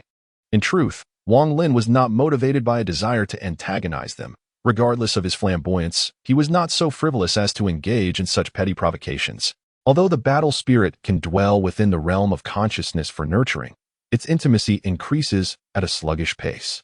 Only by releasing the battle spirit, engaging in companionship, collaboration, and combat can the intimacy flourish rapidly. Thus, Wang Lin decided to unleash the Azura ghost wolf for riding, primarily to evaluate the speed at which he could cultivate his innate battle spirit. This journey, spanning a full month, serves as an excellent observational sample.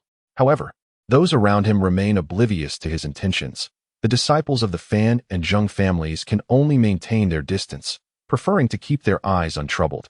After several days of travel, a figure suddenly appeared behind, hastily catching up to the Wu family's convoy, prompting an eruption of cheers from the Fan disciples. Brother Fan Yuan. It's Brother Fan Yuan. He has emerged from seclusion. Upon hearing these jubilant exclamations, the expressions of the Ba family disciples shifted slightly. Fan Yuan is none other than the extraordinary genius of the Fan family, widely acknowledged as the foremost individual of his era, surpassing the four great prodigies. It is said that his strength is unfathomable, for no one has ever witnessed him unleash his full power. Even the four great prodigies have failed to compel him to reveal his limits.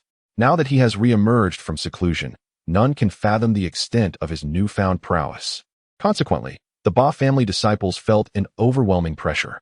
With the long-standing enmity between the Fan and Ba families, it remains uncertain whether the clan leader and elders can withstand Fan Yuan's might should he choose to engage. Truly, one fears what one does not wish to confront. After a brief exchange with the Fan clan leader, Fan Yuan swiftly turned and dashed toward the Ba family's convoy. From a distance, his approach seemed unremarkable.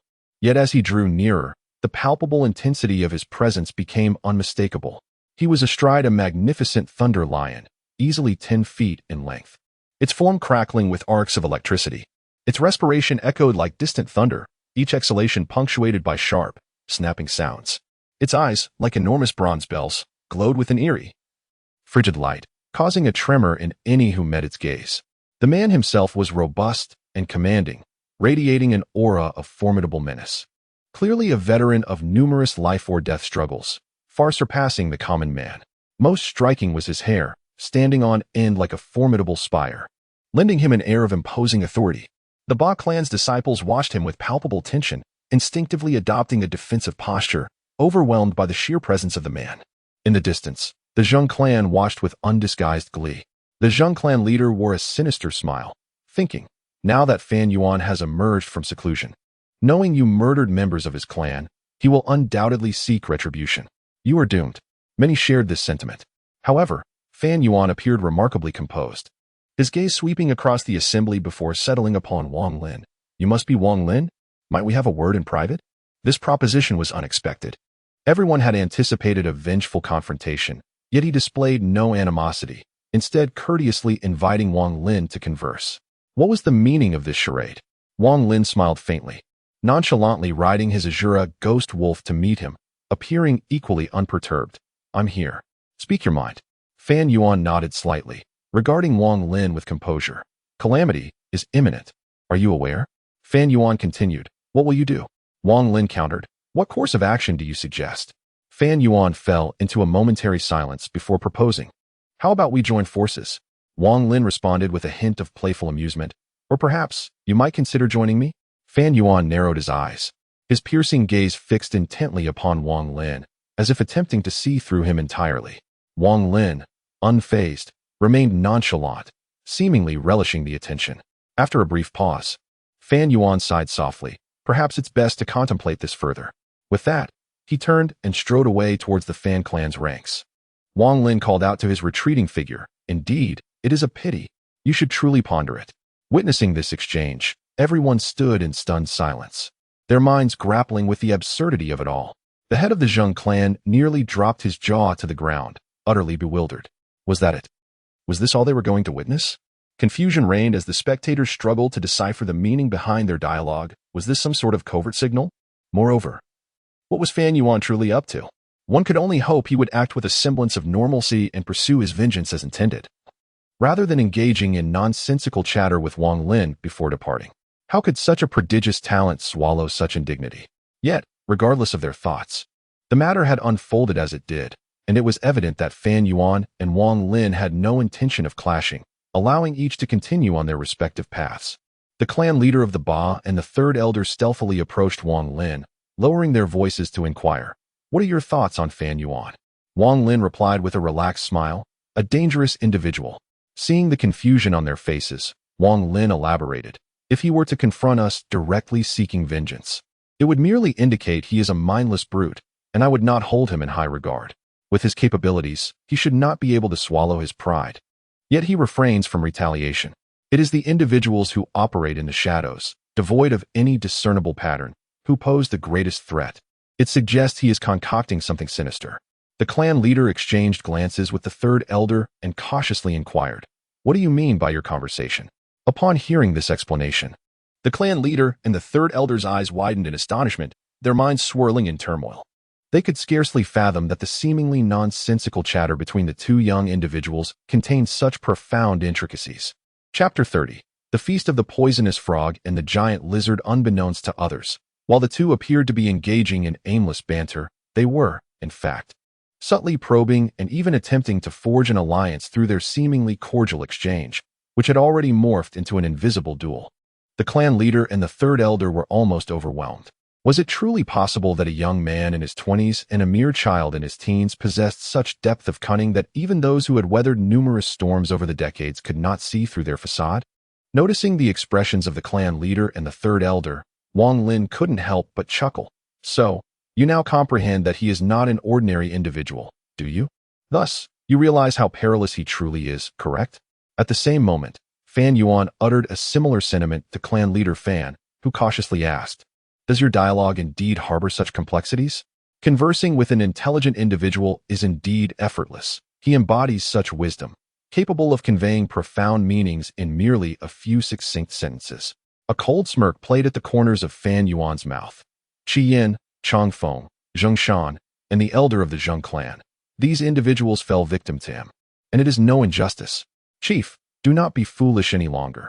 It is impossible to resolve this matter simply. What then? Shall we allow it to conclude thus? The clan leader furrowed his brow, visibly reluctant to accept this fate. I have more pressing matters at hand. I cannot allow him to jeopardize my grand ambitions. Fan Yuan gently waved his hand. Let us refrain from engaging with him for the time being. Small grievances can disrupt great plans. Fan Yuan's high status lent weight to his words, and the clan leader could do naught but nod in agreement. After reassuring the clan leader, his gaze shifted toward the direction of the Ba clan's entourage, murmuring to himself, "A storm is brewing. From destruction shall arise reconstruction. If I can utilize them, that would suffice. If not, they must be eradicated." After traversing for over 10 days, the group entered the territory of the Wu Xieho kingdom, where they would inevitably encounter patrols. However, with an invitation in hand, they proceeded without hindrance. Wang Lin discreetly assessed the distance to that faint trace of will. Resolving to approach the clan leader, "I wish to traverse the Shiguyuan alone." Shiguyuan?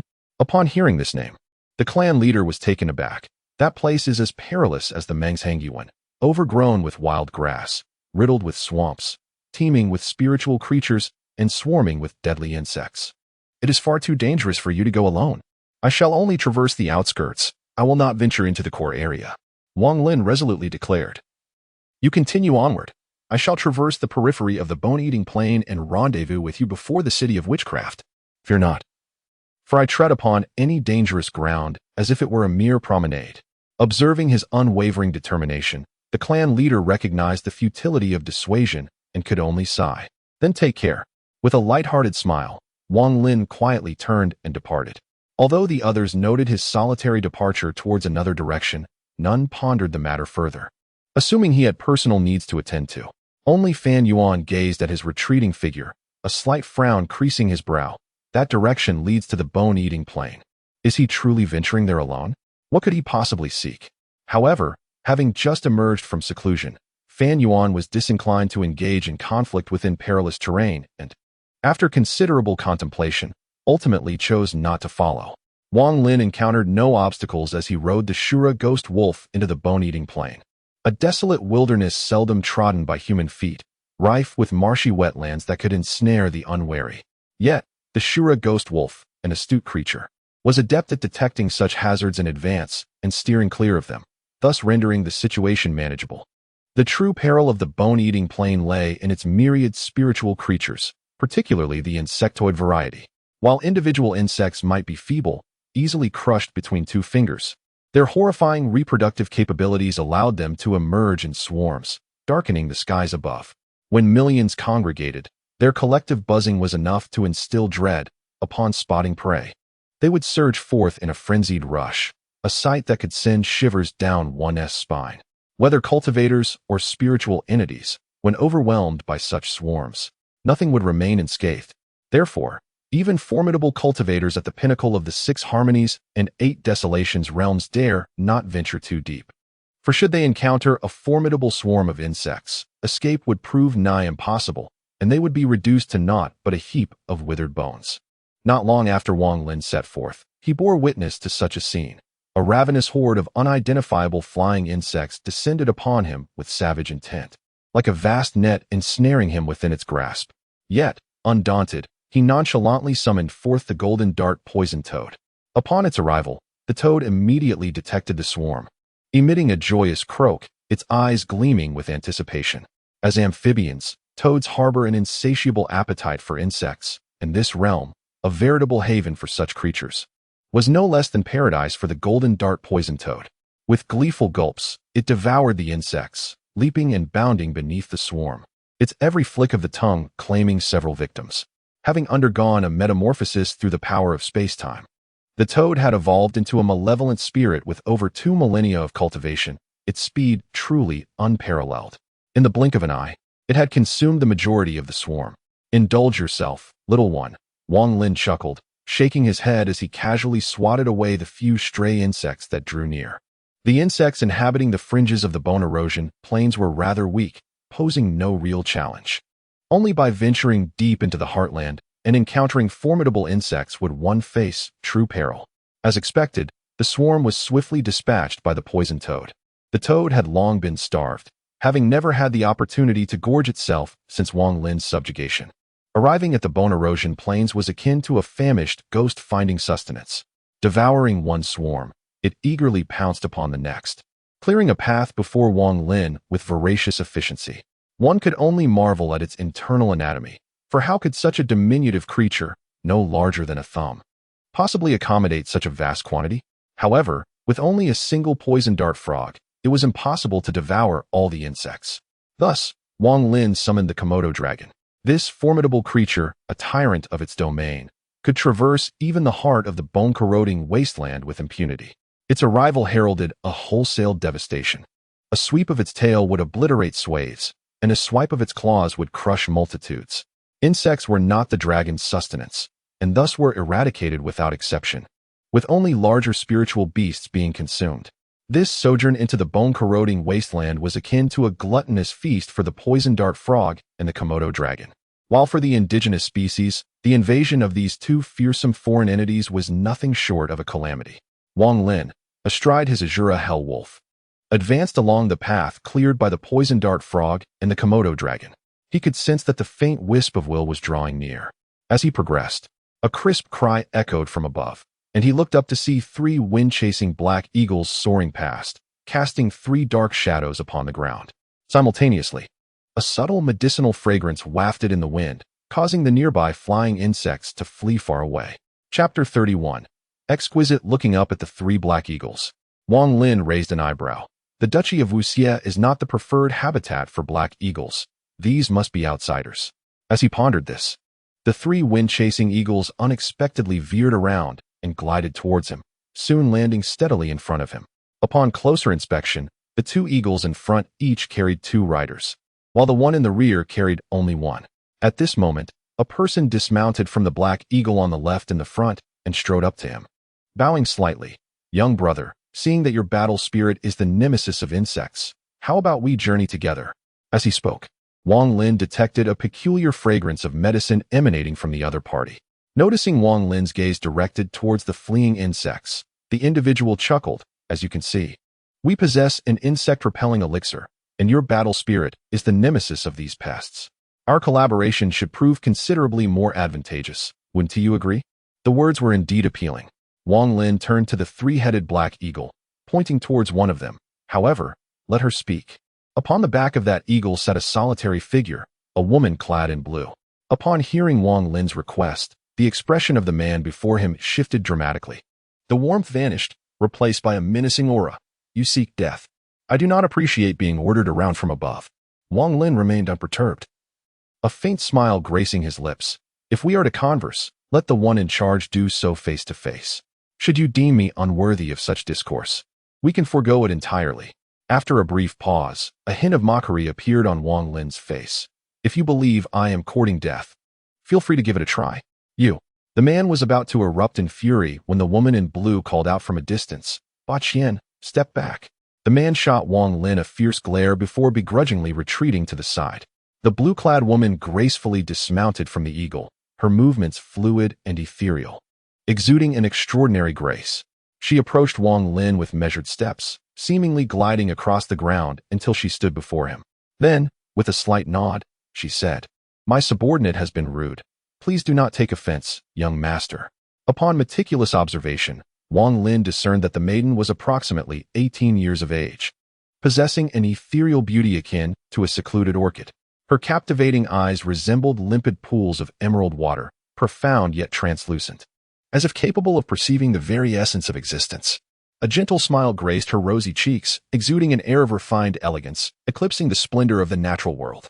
It was scarcely credible that such an unassuming and immaculate demeanor could manifest in a maiden of such tender years.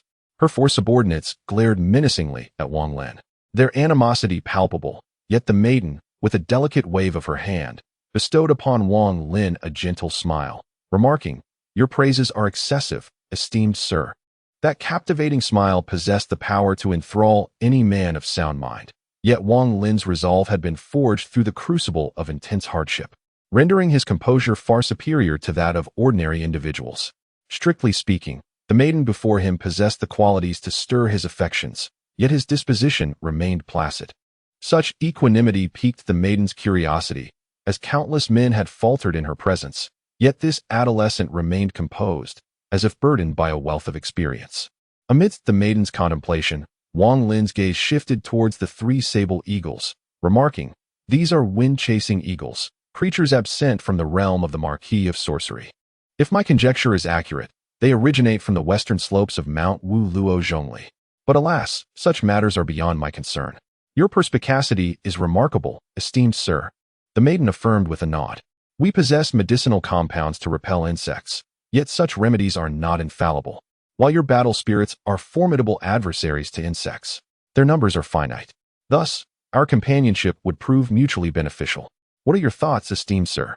It appears that neither of us desires to squander excessive time combating insects." Wang Lin responded with a subtle smile. "I shall accompany you on your conveyance." Upon uttering those words, the four subordinates were poised to erupt. In their estimation, Wang Lin was only worthy of jostling with one of them and had no right to share a ride with a lady. Such an aspiration was nothing short of a frog desiring to feast upon swan flesh. However, the lady waved her hand to quell their protests and then bestowed a radiant smile upon Wang Lin. "My dear sir, please." She was not only beautiful but also possessed a keen intellect, her discernment far surpassing that of ordinary mortals. Wang Lin gazed deeply at her for a moment before confidently striding toward the black eagle. Her demeanor, which belied her youth, was remarkably composed, and the audacity of a mere teenager venturing alone into the bone corruption plains, along with her formidable battle spirit, indicated that Wang Lin should not be underestimated.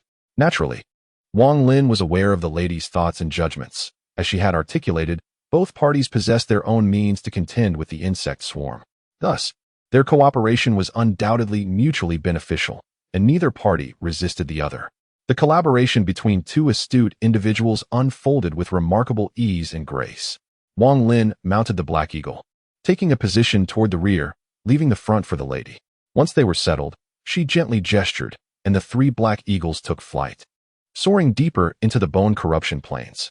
The Black Eagles ascended to great heights, and thanks to the bug-repelling medicine, they encountered little obstruction along the way. Wang Lin observed the trio of Black Eagles with keen interest, spirit beasts with 5,000 years of cultivation, sufficient in number to roam unchallenged across the bone corruption plains. This remark elicited a glimmer of admiration from the men on the adjacent Black Eagles. The individual who had previously crossed paths with Wang Lin snorted disdainfully. "Consider yourself fortunate. It's likely your first time witnessing such a fearsome spirit beast. I senti it. They are indeed powerful, yet to label them as terrifying is an exaggeration." Wang Lin offered a faint smile, setting aside other matters. "Since you hail from the west of Wu Luo Zhongli Mountain, you must be cognizant of the existence of an exceptionally formidable golden eagle, correct? The golden eagle king?" The individuals present were taken aback. The woman in azure inquired with curiosity, Does the young master also possess knowledge of the Golden Eagle King's exploits? More than just knowledge, Wang Lin uttered, his eyes gleaming with peculiar brilliance. More than just knowledge? The group exchanged perplexed glances, their confusion deepening.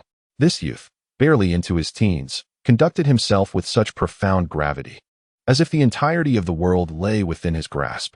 What, indeed, was his true provenance? As the woman was poised to press further, the ebony eagle beneath her emitted a resonant cry and commenced its descent. Wang Lin, too, composed himself, fully aware that these three ebony eagles possessed sentience. They were capable of discerning their master's desired objectives, and thus, they vigilantly scanned the terrain with their keen eyes. Upon identifying a target, they would vocally alert their masters and initiate a descent. Swiftly, the three ebony eagles touched down. The insect population here was demonstrably more robust, and the medicinal fragrance could only dispel a fraction of them. The remaining insects buzzed audibly, enveloping the group. Chapter 32. Extortion with an unperturbed demeanor. Wang Lin seized the crimson-tailed scorpion before turning his gaze. He observed a group of over 10 individuals gradually encircling them. At the helm was a young man, scarcely past 20, his body surging with vital energy and his eyes flashing with keen intensity, indicative of considerable strength. His dozen or so subordinates also exuded a palpable aura of murderous intent, clearly marking them as no ordinary individuals. This contingent emanated a similar insect-repelling fragrance and had meticulously encased their bodies in thick leather armor, demonstrating their thorough preparations for venturing deep into the bone-corroding plains. Despite this, many individuals bore damaged leather armor, and several members of the group leaned on their companions for support, clearly indicating that this journey had exacted a toll. Perhaps the party was once larger, with some having fallen by the wayside. This red-tailed scorpion is truly remarkable. The man disregarded Wang Lin, his gaze fixated on the scorpion. Its tail stinger, so vividly crimson, suggested it possessed over 1,000 years of cultivation, making it entirely suitable as a combat spirit.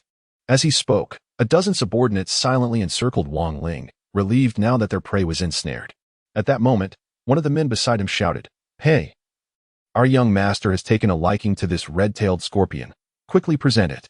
Both parties were momentarily taken aback, turning their heads to see three black eagles descending nearby, with four men escorting a remarkably graceful woman in blue, who approached with an air of elegance. This was indeed the same group that had parted ways with Wang Lin earlier. Noticing his apparent predicament, the woman regarded the gathering of cultivators with a frosty gaze. "Young master, what has transpired?" Her voice was melodious, akin to pearls cascading onto a silver platter, and combined with her extraordinary beauty, it rendered the gazes of the dozen cultivators momentarily vacant, leaving the leading man agape, drool trickling from the corner of his mouth, utterly oblivious. Wang Lin, however, appeared unfazed, treating the encircling cultivators as if they were non-existent, and smiled at the woman. "What brings you here?" "I searched several places, but found nothing."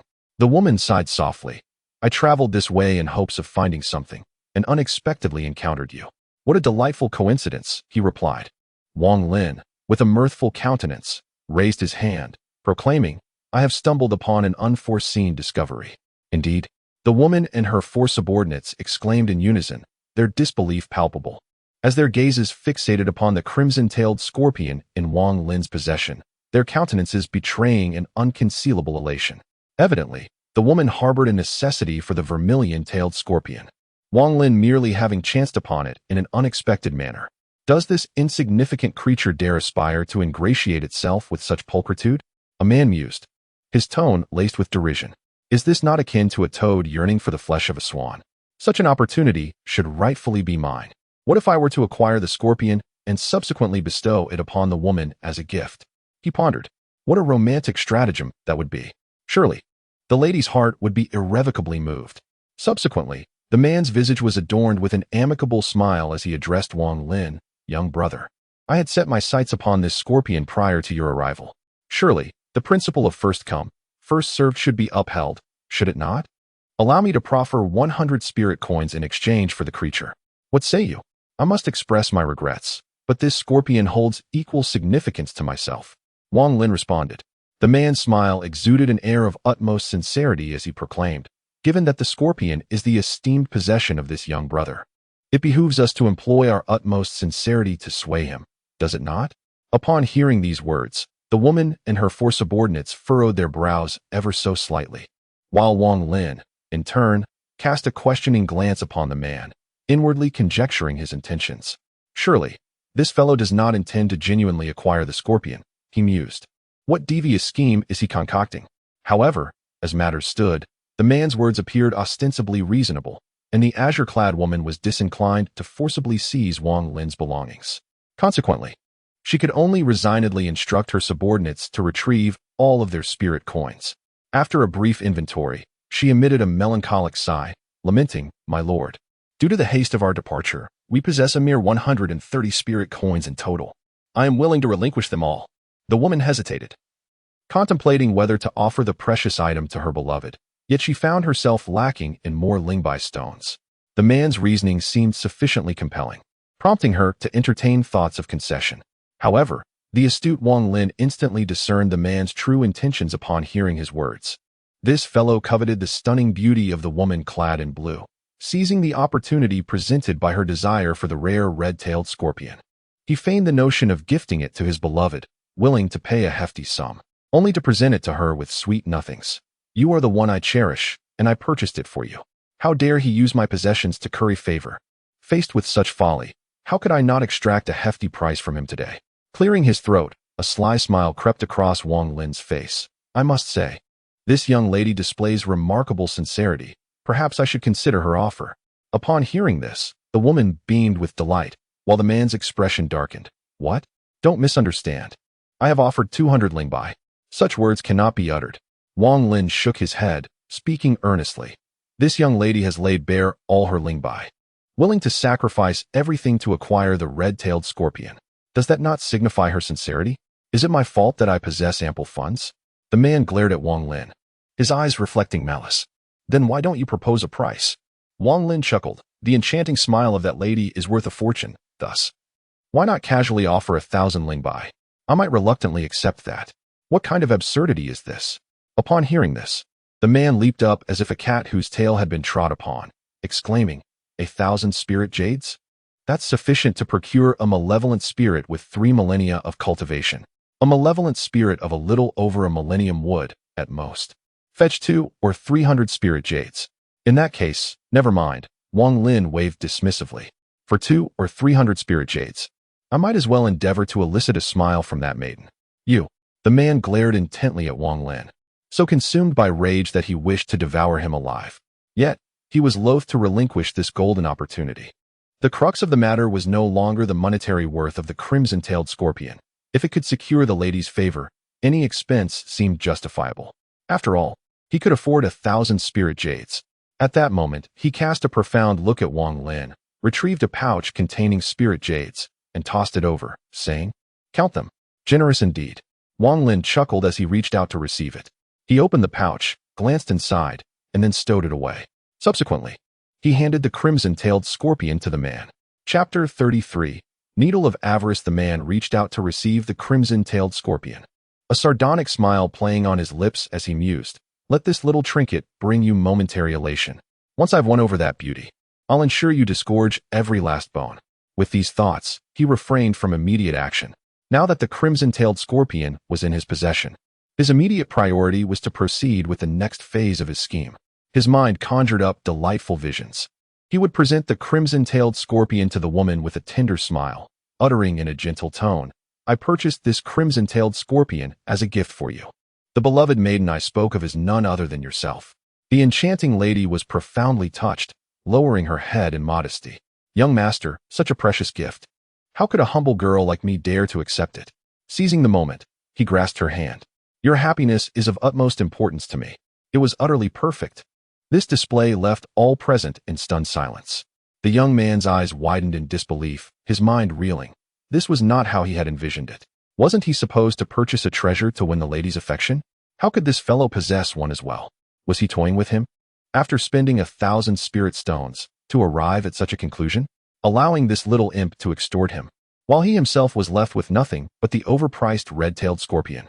A sudden wave of nausea washed over him, akin to swallowing a fly. The lady and her 4 attendants were both astonished and delighted, having not anticipated such a turn of events. Wang Ling actually possessed 2. However, the lady, being astute, realized the underlying intrigue amidst her excitement. Young master, you must have guessed it. Wang Lin chuckled and shook his head. He intended to buy it and gift it to you, much like a child devising a naive plan to deceive an adult. Quite humorous indeed. It was indeed amusing. And the lady smiled radiantly. Wang Ling and the lady exchanged a knowing jest, causing the young man's face to flush with embarrassment and anger, nearly steaming with rage. His supposedly brilliant scheme proved utterly futile, instead leading to his own downfall. Spare me. Wang Ling cast a disdainful glance at the young man. If that is how you wish to play, then I have a word of advice for you. Depart, or else face dire consequences. This remark instantly provoked a burst of laughter. Ha ha ha, has this fool's brain turned to mush? How dare he tell us to leave? You little rascal, are your eyes blinded? This individual is the son of the Lin family. Shouldn't you be kneeling and begging for mercy? To provoke the Lin family is to invite a fate worse than death. A throng of voices clamored as they blocked Wang Lin. The three cultivators had already summoned their battle spirits, merging them into one and charging at him with a howling gale. Seeking death, Wang Lin did not flinch or evade. His hands shot out like lightning, precisely seizing the throats of the two assailants. The duo, struck with astonishment, attempted to unleash their full power alongside their battle spirits to break free, only to find Wang Lin's grip like iron shackles, rendering them utterly immobile. How is this possible? The onlookers were left dumbfounded. Wang Lin had not even summoned a battle spirit yet, relying solely on his physical strength to grasp two cultivators, empowered by their battle spirits. As if they were mere chicks. This scene was simply beyond comprehension. Before anyone could react, Wang Lin slammed the two cultivators together, crushing the one in the middle like a sandwich. The trio collided with such force that they were left dazed and disoriented, their fierce combined assault effortlessly neutralized. In the distance, a subordinate murmured to a woman, a low-grade spiritual body. The woman nodded softly. It appears we need not intervene. At that moment, the remaining Lin family cultivators regained their senses and summoned their battle spirits to attack Wang Lin. This fellow is peculiar. Let us all attack together. The leader gnashed his teeth, bellowing, kill this little bastard. Wang Lin snorted dismissively and waved his hand with impatience, insolent. As his words echoed, the Komodo dragon emerged from the flank with surprising alacrity, its feet thundering against the earth, creating a cloud of dust as it charged towards the group. The man shuddered in terror, his eyes widening in disbelief. What is that? Before he could react, the dragon's tail swept across with gale force power. The sounds of bones shattering and flesh tearing mingled with agonizing screams, as several Lin clan cultivators fell under the devastating blow. This is an evil spirit with over 4,000 years of cultivation. Damn it! Shouldn't such a creature be confined to the innermost depths of the bone erosion plains? Flee! The remaining men, petrified, lost all will to resist and scattered in disarray, with the dragon in relentless pursuit, eliciting cries of despair. However, Wang Lin had no intention of letting them escape. A scornful smile played on his lips as he opened his consciousness and summoned the water bear. Come, Avicii. In the imperceptible microscopic realm, the water bear transformed into a spiritual entity, swiftly plunging into Wang Lin's chest and vanishing, its abilities merging into his body. Let's test this. Wang Lin murmured, raising his hand gently. Needle of avarice. As he spoke, a nearly invisible filament shot from his finger, instantly piercing the body of the nearest cultivator. That individual was utterly oblivious to the unfolding events. He was only acutely aware of an excruciating pain coursing through his body, followed by a sensation of his vital energy being siphoned away by an unseen force, manifesting as a crimson thread that ultimately flowed into Wang Ling's grasp. The onlookers were struck with horror as they witnessed Wang Ling casually extend a finger, and, astonishingly, the life essence of a cultivator was voraciously drawn into his hand. With the depletion of this energy, the unfortunate victim's body began to wither and age at an alarming rate. In no time, he was reduced to a lifeless husk, collapsing onto the ground. Such a malevolent sorcery was undeniably terrifying. Merely contemplating such a demise sent shivers down the spine. The gazes directed at Wang Ling were akin to those one might cast upon a demon, rife with dread. Unbeknownst to the bystanders, this was the feeding method of the tardigrade. This diminutive creature employed a sharp proboscis to penetrate its prey and extract its vital fluids. However, upon its transformation into a spiritual beast, it no longer consumed mere juices, but rather the very essence of its prey's life force. Chapter 34. The Duality of Good and Evil. After siphoning the life essence from its victim, the tardigrade would refine this vital energy, with a portion forming a protective membrane upon its exterior and the remainder stored within its body. This was essential for its survival in a dormant state. Thus, this technique, known as the greedy needle, was aptly named for its insatiable nature. The tardigrade's remarkable ability to endure, in a sense, was derived from the theft of vitality from its quarry. After draining the first unfortunate soul, Wang Lin smirked coldly as he shifted his focus, extending his hand and directing it towards the second cultivator, similarly piercing him with the needle, drawing forth his life essence amidst his anguished cries. The remaining cultivators of the Lin clan were utterly terrified. In their eyes, Wang Lin had become a blood-sucking monster, and they couldn't muster the slightest courage to resist. A fiend. A blood-drinking fiend. They cried, scrambling to flee. However, with the Komodo monitor lizards present, escape was but a pipe dream. Their massive tails swept across the field, felling the Lin clan cultivators one after another. Even their leader was not spared. Wang Lin drained the second man, then turned a smile upon the leader. The man was already paralyzed with fear, his teeth chattering uncontrollably. Don't you dare. I am a scion of the Lin clan. If you kill me, you make an enemy of the entire clan. Oh, I see. Wang Lin replied calmly, and without hesitation, he plunged the needle of avarice into the man's body. Aya! The man emitted a heart-rending scream, watching helplessly as his lifeblood was drawn away bit by bit. His eyes filled with despair and venom, and he stared fixedly at Wang Lin. I will haunt you even from beyond the grave. As he spoke, he coughed up a mouthful of blood, which instantly formed a crimson sigil. With a whoosh, it burrowed into Wang Lin's body. A mark of vengeance? Wang Lin recognized it and nodded slightly. Specially designed to be left upon one's nemesis. Only blood-related kin can sense the aura of blood within the mark, thereby identifying the enemy. Once sensed, the mark vanishes automatically. Heh, that's right. A malicious grin spread across the man's face. You are doomed. Nay, you are mistaken. Wang Lin chuckled and shook his head. Originally, it would have only been the demise of a few of you. Yet, you dared to plan a mark of vengeance, dragging the entire Lin clan into the abyss. Now, the Lin clan shall face annihilation at my hands. The arrogant man, naturally, gave no credence to such pronouncements. However, with his lifeblood rapidly draining away, he found himself incapable of uttering another word.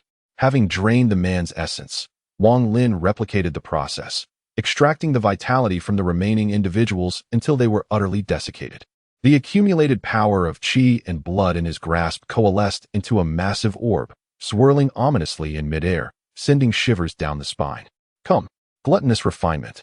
Wang Lin formed a hand seal, and the enormous blood orb, as if compelled by an unseen force, began to rotate, its velocity increasing exponentially. Impurities were cast off from the sphere, leaving behind only the quintessence of qi and blood. As this distillation progressed, the boundless energy of qi and blood underwent relentless compression, causing the orb to diminish in size. This was the refinement ability of the water bear. Its body, being of limited size, could not possibly ingest such a vast quantity of material. It could only condense the most refined essence for preservation within its form. Eventually, all impurities were purged from the blood orb, and the remaining essence was compressed into a fist-sized bead of highly concentrated blood. Ordinarily, with the water bear's capabilities, further compression to an imperceptible size could be achieved, enabling the water bear to ingest it. However, as this blood bead was not intended for it, Wang Lin desisted, deeming further compression unnecessary.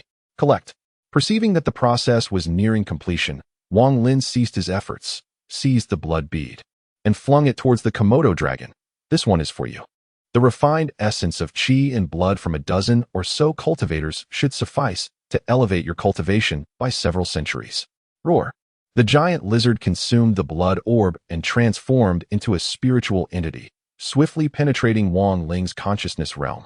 It required a moment to absorb the essence, unwilling to stir for the time being. As he approached, the woman and her 4 subordinates swallowed hard, refraining from speaking casually.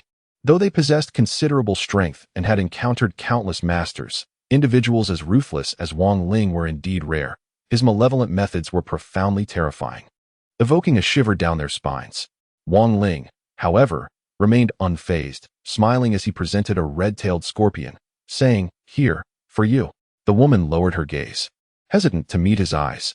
I haven't brought much spiritual jade, so it's unnecessary. Wang Lin shook his head, forcefully shoving 2 red-tailed scorpions into the hands of one subordinate. What I promised, I shall deliver. My words are as irrevocable as spilled water. Upon hearing this, the woman was momentarily taken aback. Perhaps this was the epitome of nonchalance, actions dictated solely by whim, where good and evil resided in a fleeting thought. Gazing at Wang Ling's radiant smile, she felt a daze wash over her. In her eyes, he seemed to embody a sacred demon, half resplendent and half shrouded in darkness. As Wang Ling's smiling visage lingered in her mind, she realized she had been staring at him intently for quite some time, causing her heart to flutter and her cheeks to bloom like peach blossoms. My apologies. Steadying her nerves, she respectfully bowed deeply. Since you are so magnanimous, I shall not impose. Please accept my gratitude. Her 4 subordinates also bowed in unison, expressing their thanks. Thank you for your generous gift. Now, if I am not mistaken, have you gathered all your medicinal herbs? Wang Lin calmly accepted the gratitude of the other party and then reminded, hurry and save the person. I must take my leave. The woman suddenly recalled something. I have yet to inquire your esteemed name. Wang Lin, he replied. The young lady, Mu Xinxuan, smiled gracefully. When you next visit Qiongqi, I shall host you with the utmost courtesy and gratitude. I look forward to that day. Wang Lin nodded with a smile. Until we meet again. With that, Mu Xinxuan and her 4 subordinates performed a deep bow, and Wang Lin waved his hand, turning towards the direction of Wuxia City. Behind him, Mu Xinxuan watched him depart before mounting her black eagle and taking flight. Chapter 35. Young Master Wu. The purpose of this journey to the eroding bone abyss had been fulfilled, and thus Wang Lin did not linger. He rode the Shura ghost wolf with urgency, ultimately reuniting with the Ba clan at the entrance of Wuxia City. Upon seeing him arrive safely, the clan leader and others breathed a sigh of relief. They promptly presented the invitation and entered the city, where they were accommodated in the guest house. After a few days of rest, the day of the birthday celebration for Lord Wuxia arrived. The residence was adorned with lanterns and decorations, radiating a joyful atmosphere. The expansive front courtyard was set for the banquet, leaving the center open. Everyone was aware that this would serve as the arena for the martial display to celebrate the occasion, and it was more than sufficient for a test of skill. Guests entered and took their seats, and before long, Lord Wuxia himself, accompanied by his descendants, made his way to the head seat.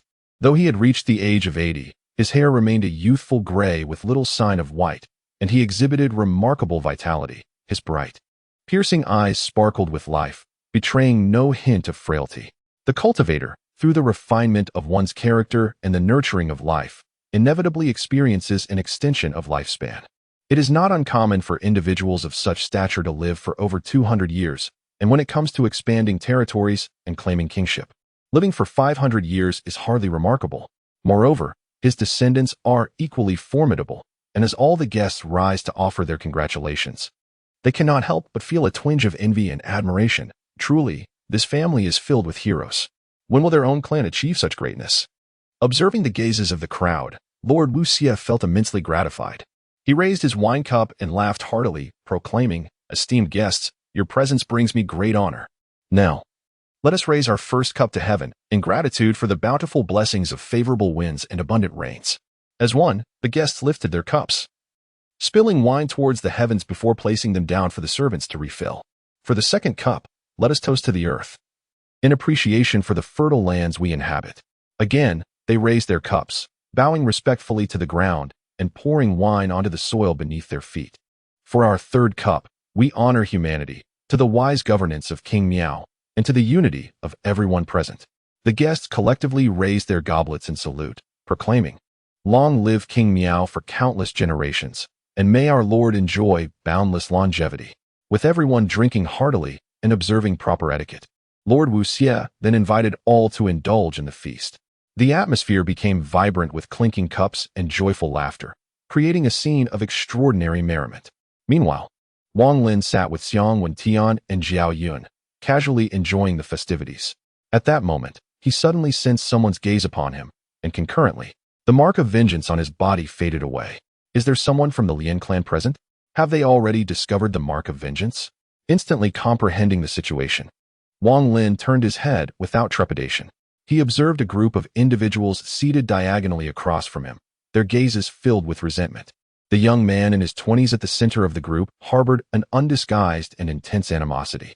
Wang Lin scoffed dismissively and continued his repast with an air of nonchalant ease, as if the group were non-existent. This action served only to further incense his adversaries. The young man's fists clenched audibly, his eyes bloodshot. An elder behind him inquired softly, "Are you certain he is the one who murdered your brother?" "Rest assured." Several elders behind the young man affirmed with nods. "Anyone who dares to harm a member of the Lin clan will not survive long. Why trouble the clan leader and elders?" The young man retorted, his gaze fixed on Wang Lin like a predator eyeing its prey.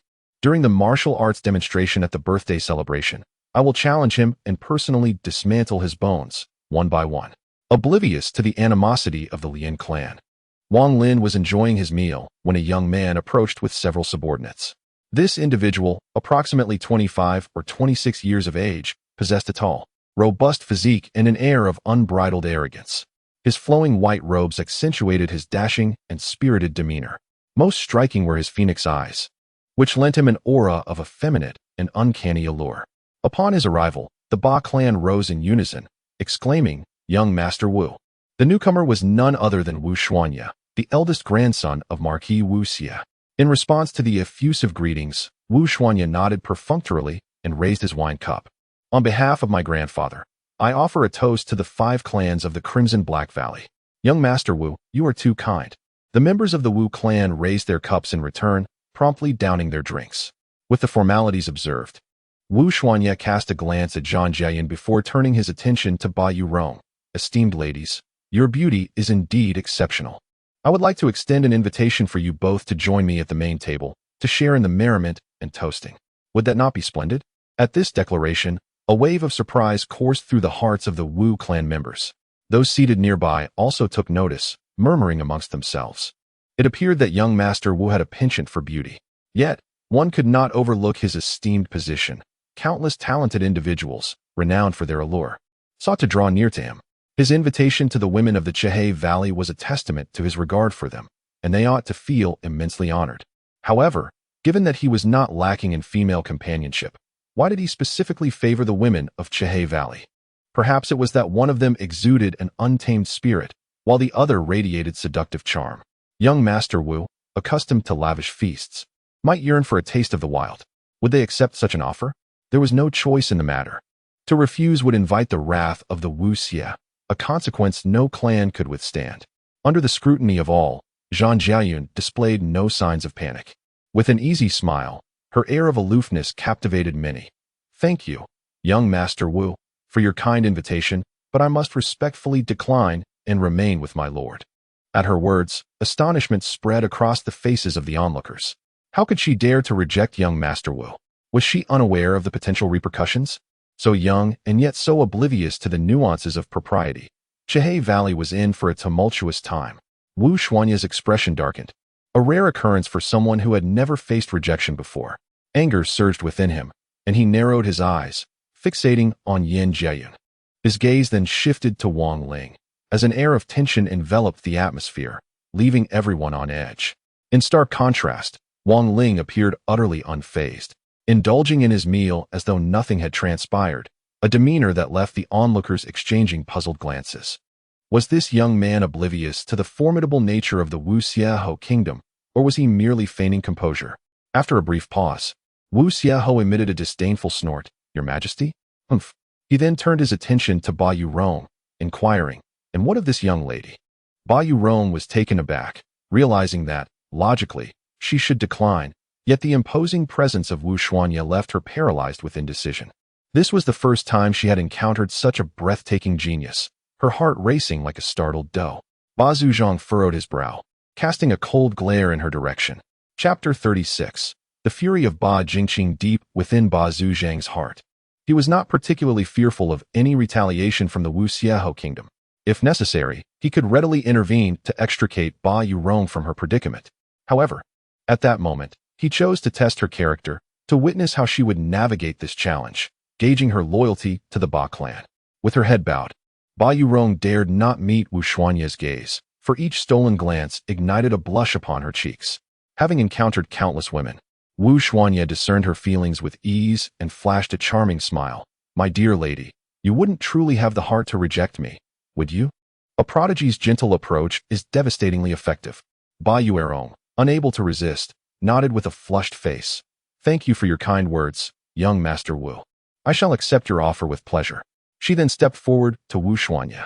Seeing this, the Ba patriarch frowned, shaking his head in utter disappointment. In that instant, he could no longer trust Ba Yuerong implicitly. Ba Yuerong paused, a hint of hesitation in her expression. Ba Yuerong couldn't withstand this. Her eyes instantly filled with infatuation. And like a puppet, she followed Wu Xuanya towards the head table. Ba Jingqing stood rooted to the spot, his fists clenched until his knuckles turned white. The gazes of those around him pierced him like needles, making him feel as though all his dignity and honor had been utterly lost. He struggled to suppress the fury in his heart, trembling as he stared at Wu Xuanya with intense resentment.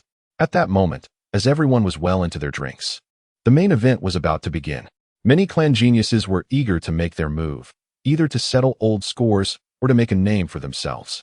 A clan genius finally couldn't restrain himself and stepped forward. He cupped his fist in salute towards the head table. On this auspicious occasion of the Marquis's birthday, I dare to offer a humble performance to amuse the Marquis. With that, he summoned a firebrand vine and began to wield it. This firebrand vine, a vine that had survived wildfires, had evolved to possess sentience and had integrated with the wildfire. Once summoned, it ignited spontaneously and with the man's movements. It created circles of firelight, resembling blossoming buds, which was quite a spectacle. Moreover, this individual possessed remarkable skills in manipulating spiritual flora, causing flames to transform into various shapes in midair, sometimes forming a celestial crane, at other times a longevity peach. This spectacle delighted Wu Xiao, who nodded in approval repeatedly. At that moment, another prodigy could no longer restrain himself and leaped into the arena, brandishing a lightning vine. What is the point of a solo dance? Allow me to join you, my esteemed brother. This lightning vine, akin to the fire-scorched vine, was a tendril that had survived a baptism of thunder, amalgamating with bolts of lightning. As it swayed, arcs of lightning erupted spectacularly in the air, harmonizing beautifully with the vibrant flames, creating a visual feast of unparalleled splendor. However, this demonstration of skill was merely a tentative contest. When one side presented a prodigy, the other would likely respond with a similar talent. When one party summoned a spiritual artifact, the opposing side would similarly invoke a comparable relic. After all, this celebration marked the birthday of Wu Xiao, and the clans merely sought to gauge one another's strengths without resorting to their ultimate techniques, which could escalate tensions unnecessarily. For instance, in the previous exchange, one side had merely summoned a spiritual vine, and the other reciprocated with a similar challenge, refraining from unveiling a more advanced artifact. Thus, the defeated individual, though frustrated, found himself powerless to retaliate. Should he, in a fit of anger, resort to a higher-grade artifact, it would be tantamount to provoking conflict and escalating tensions, thereby breaching the unwritten rules of engagement. In that instant, he could only stamp his foot in vexation before retreating. Once the first bout concluded, silence enveloped the arena, as the other prodigies hesitated to step forward. After all, this was merely a test of abilities. Initially, it was always the lesser talents who took the stage, while the true prodigies typically awaited their moment to shine at the grand finale. No one anticipated that at this moment, Ba Jingqing would stride directly into the arena, leaving the clan leader powerless to intervene. This unforeseen development left everyone astonished. What is happening? Given the youth's age, his cultivation level must be considerable. Does he understand the rules? This young man looks familiar. It dawns on me that he is Ba Jingqing, one of the 4 prodigies of the Qiha Valley. The strongest genius has emerged in the second round. What could he possibly want? Amidst the confusion, Ba Jingqing, with reddened eyes, addressed the esteemed seat. Wu Xuanya, I humbly challenge you. Upon uttering these words, the entire assembly was taken aback. Is he insane? Challenging young Master Wu? Has he forgotten his lineage now that he considers himself a genius? Didn't he see what just happened? Young Master Wu has taken away his beloved. How can one bear such indignity? Yet, one must also recognize the harsh reality. Isn't this even more humiliating? At the Ba clan's table, Wang Lin glanced at Ba Jingqing with mild surprise, while beside him, Zhang Jiayan sighed softly. Ba Yuerong is truly disappointing. She has put Ba Jingqing in a precarious position. Amidst the murmurs of the crowd, Wu Xuanye slowly rose, a hint of disdain flickering across his features. Are you certain?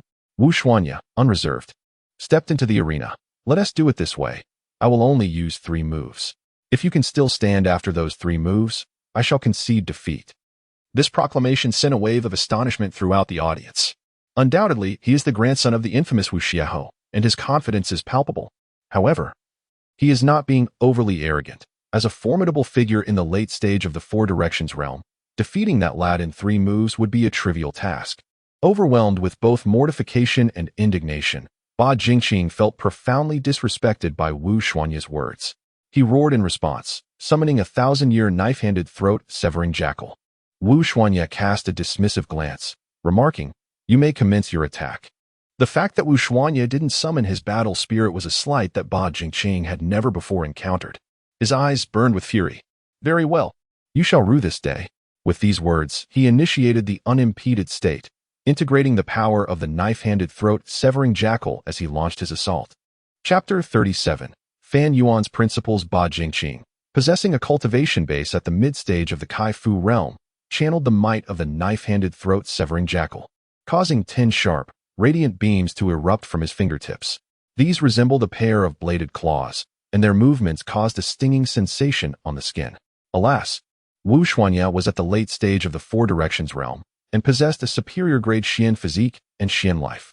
He refrained from summoning his battle spirit, instead activating his physical techniques and life force abilities. His muscles tensed, becoming as unyielding as bedrock, while a vibrant Xian radiance emanated from his body, giving him the imposing presence of a divine general. With lightning speed, he extended his hands, seizing Ba Jingqi's wrists in a swift motion. A single move. Ba Jingqi was aghast, realizing that his arms were clamped in an iron grip that grew ever tighter. He had no doubt that his hands would be crushed if this continued. Without further hesitation, he unleashed his full power, fully opening his consciousness. Phantom weapon. The knife-handed throat-severing jackal materialized from his chest, instantly transforming into a spirit form, reshaping itself into a pair of gleaming, snow-white bladed claws. The battle spirit phantom weapon, imbued with sentience, viciously lunged at Wu Xuanye's arms. Ba Jingqi gazed intently at his opponent, channeling all his vitality into his claws, rendering them sharper and more luminous. Exuding an air of lethal intent. Prepare to receive my strike. Throat-cleaving 100 slashes. The phantom soldier launched an attack. With the razor-like claws of the specter soaring around Wu Xuanye, trailing streaks of blinding light that wove into a colossal net of destruction, seemingly rending the very fabric of the heavens and earth with countless slashes. Undeterred, Wu Xuanye unfurled his consciousness, and a vibrant figure burst forth, effortlessly slicing through the interlaced beams of light. Ba Jingqi, unable to evade in time, was struck directly, soaring backward like a severed kite, crashing several yards away, with 2 deep, bone-revealing wounds marring his chest. 2 strikes. A collective gasp echoed through the crowd. In the moment Wu Xuanye retracted his attack, the onlookers beheld a magnificent mantis, nearly 10 feet in length, adorned in a riot of colors, red, white, blue, purple, and black intertwining in a breathtaking display. Resembling a flower at first glance, the Demon Flower Mantis King. He possesses the Demon Flower Mantis King. Such a size indicated at least 3,000 years of cultivation. Heavens! The legendary spiritual beast has been acquired by young Master Wu. This is the profound heritage of the Wu Xiaoho kingdom. Among all the clans present, few could summon a battle spirit of such caliber. Amidst the astonishment, Wu Xuanye leapt effortlessly, the Demon Flower Mantis King merging into his form. And then his right hand conjured a resplendent blade of light, poised to strike down upon Ba Jingqi. This was the 3rd strike. Ba Jingqi, severely wounded and unable to rise, could only watch in despair as the power of a late-stage fusion battle spirit with 3,000 years of cultivation bore down upon him. It seemed he could not escape this calamity. At that precise moment, a figure burst onto the scene, conjuring a lion of pure lightning before him, which collided directly with the blade of light. The resultant explosion left everyone speechless, unable to fathom that anyone would dare challenge Wu Xuanye, much less meet him on equal footing. An uncanny silence descended upon the arena, all eyes straining to discern the identity of the interloper as the dust settled. The man was of robust and imposing stature, in no way inferior to Wu Xuanye in bearing. What was particularly striking was his hair. standing on end like a formidable spire, lending him an air of inherent authority. Fan Yuan. Wu Xuanye's eyes narrowed slightly. What? Do you also intend to challenge me? I would not presume to, Fan Yuan responded, bowing respectfully. He is defeated.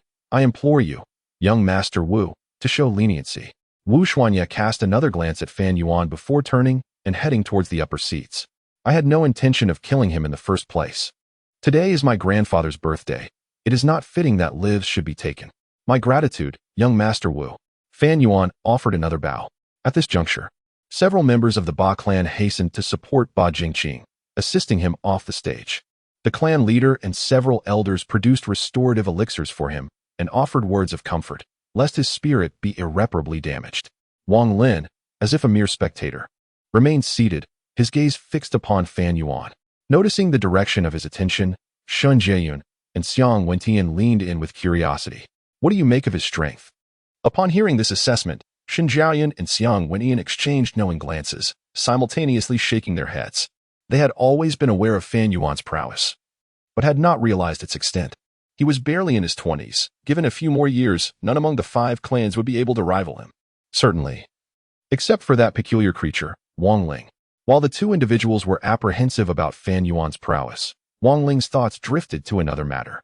Given the relationship between the Fan and Ba families, Fan Yuan had no obligation to protect Ba Jingqing. Yet, he still intervened. This can only imply that he either harbors a specific intention or possesses a profound sense of principle, genuinely aiming to safeguard the entirety of the Crimson Black Valley. Perhaps both assertions hold true. A faint smile graced Wang Ling's lips. He truly is an intriguing character. Amidst their discussions, a young man in his 20s from the Lin family entered the arena, pointing a finger at Wang Lin. I am Lin Zheng from the Lin family. You shall come forth to meet your demise. Upon utterance of these words, the crowd erupted in astonishment. Had he lost his mind? Why were these prodigies unable to restrain themselves? Moreover, from his tone, it seemed he bore a profound grudge. But you may not be aware of the circumstances. It is rumored that Lin Zheng's younger brother, Lin Li, was slain, and judging by the situation, it appears that young man was the culprit. How could Lin Zheng not seek revenge? Killed Lin Li? That young man must possess audacity beyond measure. He is doomed now. What did you say? Lin Zheng initially fumed with rage, then let out a cold laugh. If you are afraid, just admit it. Do not concoct excuses. Just as Wang Ling was about to respond, Zhang Jieyun rose, her gaze icy as she fixed it on Lin Zheng. Do you dare challenge him? If you can best me, perhaps you might manage to exchange a few moves with him. As she spoke, she gracefully stepped into the arena. Witnessing this scene, many cast envious glances at Wang Ling, pondering how this fortunate fellow had managed to attract such a stunningly talented woman who seemed utterly devoted to him. Incensed, Lin Zheng, eager to avenge his brother, had no desire to linger in a dispute with Shan Jiaoyun. Unable to contain himself, he rebuked, hiding behind a woman, you spineless cur. Insolence. Shan Jiaoyun retorted with a delicate yet sharp cry. Originally, merely defeating you would have sufficed, but daring to insult him, I shall cripple your hand today. Cripple my hand? Lin Zheng responded with a sneer instead of anger. I fear you lack the ability. As he spoke, his consciousness expanded, and he summoned an iron orchid. The plant swiftly morphed and reshaped, evolving into a peculiar magical artifact. Fueled by anger, Lin Zheng did not dare to be careless. Immediately invoking his most formidable battle spirit and activating his illusionary weapon. I fear my iron orchid's 18 blades might mar that pretty face of yours. Lin Zheng sneered, waving his hand. The iron orchid, transformed into the iron orchid's 18 blades, rapidly spiraled, hurtling towards Shan Jiaoyun's head. The 18 blades, revolving swiftly around the petals, formed an exceedingly sharp disc, poised to decapitate Shan Jiaoyun on the spot. Well executed. Shan Jiaoyun lightly hummed, summoning a flame-swallowing cheetah, which instantly transformed into a flame-imbued long blade.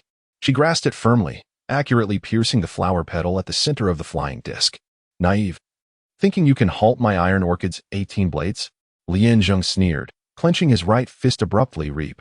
The flying disc seemed to heed some unseen call, and the 18 blades simultaneously shifted direction, plunging towards Shan Jiaoyun's wrist, attempting to force her to release her grip, while simultaneously trying to envelop the flame blade within their confines. Crude tricks. With a disdainful snort, Shan Jiaoyun abruptly flicked her wrist, causing the flames on her blade to intensify, bathing the arena in a crimson glow. "I thought you were formidable," she sneered. "But you're merely in the early stages of the Kai-Fu realm, and Tailon only possesses a millennium of cultivation." Shan Jiaoyan leaped forward, brandishing her fiery longsword at Lian Zhong, cleaving downwards with a resounding cry. "Take this." Blazing Inferno Phantom Slash. As the blade descended, the flames upon it conjured a phantom of a fiery cheetah, lunging forth with bared fangs and claws. A spiritual ox materialized beside Lian Zhong, instantly transforming into his spiritual form and merging with him, causing his arms to swell visibly. Savage ox strength. The 18 blades of Tailon spun rapidly, forming a disc. Infused with the brute force of the spiritual ox, he held the disc aloft like a shield, staunchly blocking Shan Jiaoyun's phantom weapon strike. A second battle spirit? Shan Jiaoyun recoiled a few steps, summoning her own second battle spirit, an apparition that caused the Zheng clan's eyes to widen in astonishment. A three-tailed prickly weasel, the fifth elder's battle spirit. How could she possess the fifth elder's battle spirit? Could it be that she was involved in the assassination of the young mistress and the elder? It must be so. She has been consorting with Wang Lin so closely. She must have been complicit. Ignoring the hostile gazes, Shan Jiaoyun allowed the three-tailed, prickly weasel to transform into a spiritual form and merge with her body, causing her power to surge dramatically. Before Lian Zhong could catch his breath, she leaped once more, descending like a falling star. If you cannot produce a more potent battle spirit, then prepare to fall. Lian Zhong paled with terror, for he truly possessed no third battle spirit to summon. Indeed, his capabilities were far from negligible. With an early-stage principality cultivation and 2 millennium cultivated war spirits, he could be considered a prodigy among various clans. Alas, he encountered the formidable Shan Jiaoyun, further compounded by the assistance of a 1500-year cultivated three-tailed thorn leopard, sealing his tragic fate. In truth, it was fortuitous that Shan Jiaoyun had not long subdued the three-tailed thorn leopard, having only refined it to the point of seamless integration. Had she refined it into a phantom weapon, his situation would have been even more dire. Seeing Lian Zhong on the verge of defeat, a figure immediately dashed out from the Lian clan's camp, shouting, "Desist." Such an action undoubtedly disrupted the duel, and Qiongqi naturally would not stand idly by. He promptly rose and charged forward as well. On the other side, Shan Jiaoyun paid no heed, mercilessly bringing down her blade. Infused with the power of a 1500-year cultivated war spirit, this strike was exceptionally ferocious, directly smashing open the Iron Orchid 18 peaks. The blade's edge, carrying residual force, descended, leaving Lian Zhong with no means of evasion. His right arm was slashed. "Ah!" Lian Zhong cried out in agony as his right arm became a bloody mess. The arm bone nearly severed. This arm would be difficult to heal without top-grade elixirs, essentially rendering it useless. "You! Despicable!" Simultaneously, the Lian clan member arrived, brandishing a mushroom umbrella half a man's height and about 3 feet wide. With palms thrust forward, like iron pillars, he slammed it towards Shan Jiaoyun's chest. Shan Jiaoyun, having unleashed her full power to attack Lian Zhong, was at her weakest moment of defense. With no time to gather strength, she could only hastily raise her blade to parry while striving to retreat. However, she was ultimately overmatched and could only minimize the damage. She was still struck. Staggering several steps backward, and a trace of blood trickled from the corner of her lips amidst the surge of her vital energy. However, Qiongqi ultimately acted too late, forced to watch helplessly as she suffered losses. This incident ignited a fiery rage within him. His temperament loathed such unscrupulous ambushes. He immediately summoned a Kanghan Snow Weasel, boasting 1,200 years of cultivation, transforming it into a sword imbued with an icy aura. With a series of swift strikes, he compelled the assailant to retreat. The attacker, caught off guard, was compelled to abandon their assault and focus entirely on defense, stumbling back several paces until they regained their footing. Qiongqi, refraining from recklessness, ceased his offensive, maintaining a vigilant stance, casting a glance towards Jian. "Are you all right?" Jian gently wiped the blood from the corner of her mouth. "I can still stand." "That is good." Qiongqi felt a wave of relief. "You have won. Leave the rest to me." At this moment, several members of the Lian family rushed forward to support Lian Zhong. Their eyes filled with malice as they glared at Wang Lin and Jian Jiaoyan, as if they wished to devour them whole. The assailant, exuding a palpable killing intent, pointed a finger at Wang Lin. "You have harmed my kin. Come forth and face your demise." Such despicable treachery, yet they dared to speak brazenly? Qiongqi scoffed coldly and pointed his sword at the foe. You must first pass through me. If you can defeat me, perhaps you may endure for a moment against him. Upon hearing this, the crowd's gaze shifted towards Wang Lin. Again with this phrase, the girl had just said the same. Defeat her, and one might last a few exchanges against that young man. What is this young man's background? Is he truly that formidable? The young man refuses to make a move, leaving his true capabilities shrouded in mystery. One cannot discern if he is genuinely formidable or merely boasting. However, his reluctance to engage will undoubtedly incite the Lin family to pursue the matter further. As the onlookers have remarked, the assailant has been provoked by Qiongqi, his gaze fixed with murderous intent. Very well. I shall first vanquish you and then teach that young man a lesson. Chapter 39. Disable his two hands. As he spoke, the man brandished a spore umbrella, a sinister expression creeping across his face. I am Qiongqi. Remember who has defeated you. Qiongqi scoffed coldly. Such brazen arrogance. While the crowd observed this impending confrontation, Wang Lin, seated among the spectators, suddenly spoke. Qiongqi. Qiongqi turned his gaze, and Wang Lin nonchalantly waved his hand. Anyone who dares to harm me shall have their two hands rendered useless. With that, he exchanged a knowing smile with Qiongqi. The arena erupted once more in astonishment. The members of the Wu family truly possess a ruthless nature.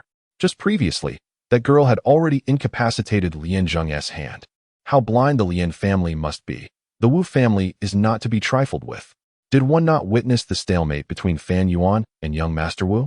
Earlier, when Lin Zheng had insulted that young man, it was that girl who had disabled his hand. Now, with Qiongqi's ambush injuring her, it is only natural for that young man to seek retribution by disabling his two hands. Even now, Qiongqi is already hailed as the most prodigious talent of the Lin clan.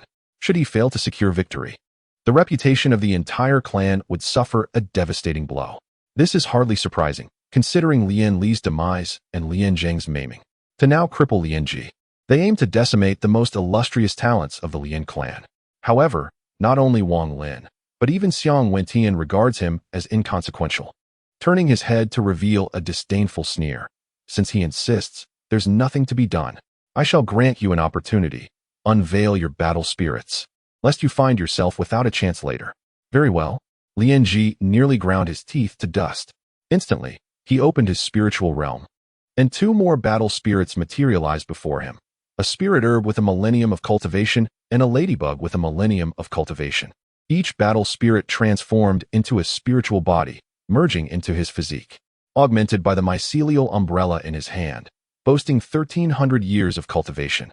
In his own mid-foundation establishment cultivation, his strength was considerable. You are merely at the mid-foundation establishment stage, and your sable possesses only 1,200 years of cultivation. Qiongqi, confident of his victory, charged towards Qiongqi with a menacing grin. Let's see how you can possibly defeat me. Why the haste? Qiongqi chuckled with ease. Did you presume I wield but a single battle spirit? As he spoke, his spiritual realm burst open, and a spirit tree materialized before him, its massive trunk crashing towards Qiongqi like a colossal pillar. That is, Qiongqi's gaze sharpened, and he hastily retreated, simultaneously wielding his mycelial umbrella to defend. Boom. A muffled sound reverberated throughout the arena. Qiongqi's blood surged, and his arm grew numb. The force of the impact sent a jolt of fear through him. The spectators on the sidelines gasped in astonishment. A spirit tree. A spirit tree with 2,000 years of cultivation. No wonder Qiongqi disregards Qiongqi. It appears he possesses such a formidable trump card. The current generation of the Wu clan is indeed terrifying, despite their youth. They have managed to subdue a battle spirit with 2 millennia of cultivation. Qiongqi's expression grew exceedingly grave. He had not anticipated that Qiongqi harbored such a potent spirit artifact, leaving him in a predicament. However, Qiongqi offered him no opportunity for contemplation. He immediately unleashed the power of the spirit tree through an unending fusion. His physical prowess erupted, radiating a mystical light as a celestial night sky materialized above, adorned with countless twinkling stars. With a sword strike to observe the stars, the sword tip quivered, conjuring a lively snow marten, gliding through the cosmos like a spirit of the universe, darting directly towards Qiongqi. This strike was both eerie and agile, effectively sealing off all avenues of escape for Qiongqi. With no alternatives left, he could only unleash his full power, His mushroom umbrella spun rapidly, swelling in size like a treasure tower crashing down upon Xiong Wentian, the heavenly canopy. Faced with this impending assault, Xiong Wentian merely lifted a hint of disdainful laughter. With a flick of his wrist, his long sword transformed into a myriad of radiant sword lights cascading downwards, each beam resembling a falling star, ethereal and mesmerizing. Thousands of beams enveloped the mushroom umbrella. The sound of slicing resonated continuously as the umbrella emitted a piercing shriek, its surface marred by deep gashes. Although the umbrella's cultivation slightly surpassed that of the snow marten, it could not withstand the might of the spirit tree's power, leaving it merely to endure the blows. Consequently, it sustained injuries, its offensive momentum abruptly halted, and its size diminished, rendering it incapable of shielding Lianji any longer. Xiong Wentian would not relent so easily. After a graceful landing, he exerted force beneath his feet and leapt once more, his form tracing a perfect arc through the air. A mystical light shimmering as it conjured a crescent moon. Two swords pursued the moon. Lianji's complexion turned ashen. He understood that there was no way to fend off this strike, and in a moment of sheer terror, he cried out, "Save me." Without his plea, the members of the Lin clan recognized the peril he faced. Immediately, an elder sprang from his seat, rushing towards Xiong Wentian, shouting, "Stop." However, having learned from past encounters, the Wu clan was prepared for this eventuality. An elder from the Xiong clan emerged, deftly blocking the path of the Lin elder while sneering. "What? Is the elder also wishing to partake in the martial exhibition for longevity? This is unprecedented." Martial displays for longevity were traditionally reserved for the younger generation of prodigies. When elders and clan leaders intervened, it clearly signaled a breach of decorum. Such occurrences had never transpired before, indicating that the Lin clan could no longer afford to lose. "Clear the way for me."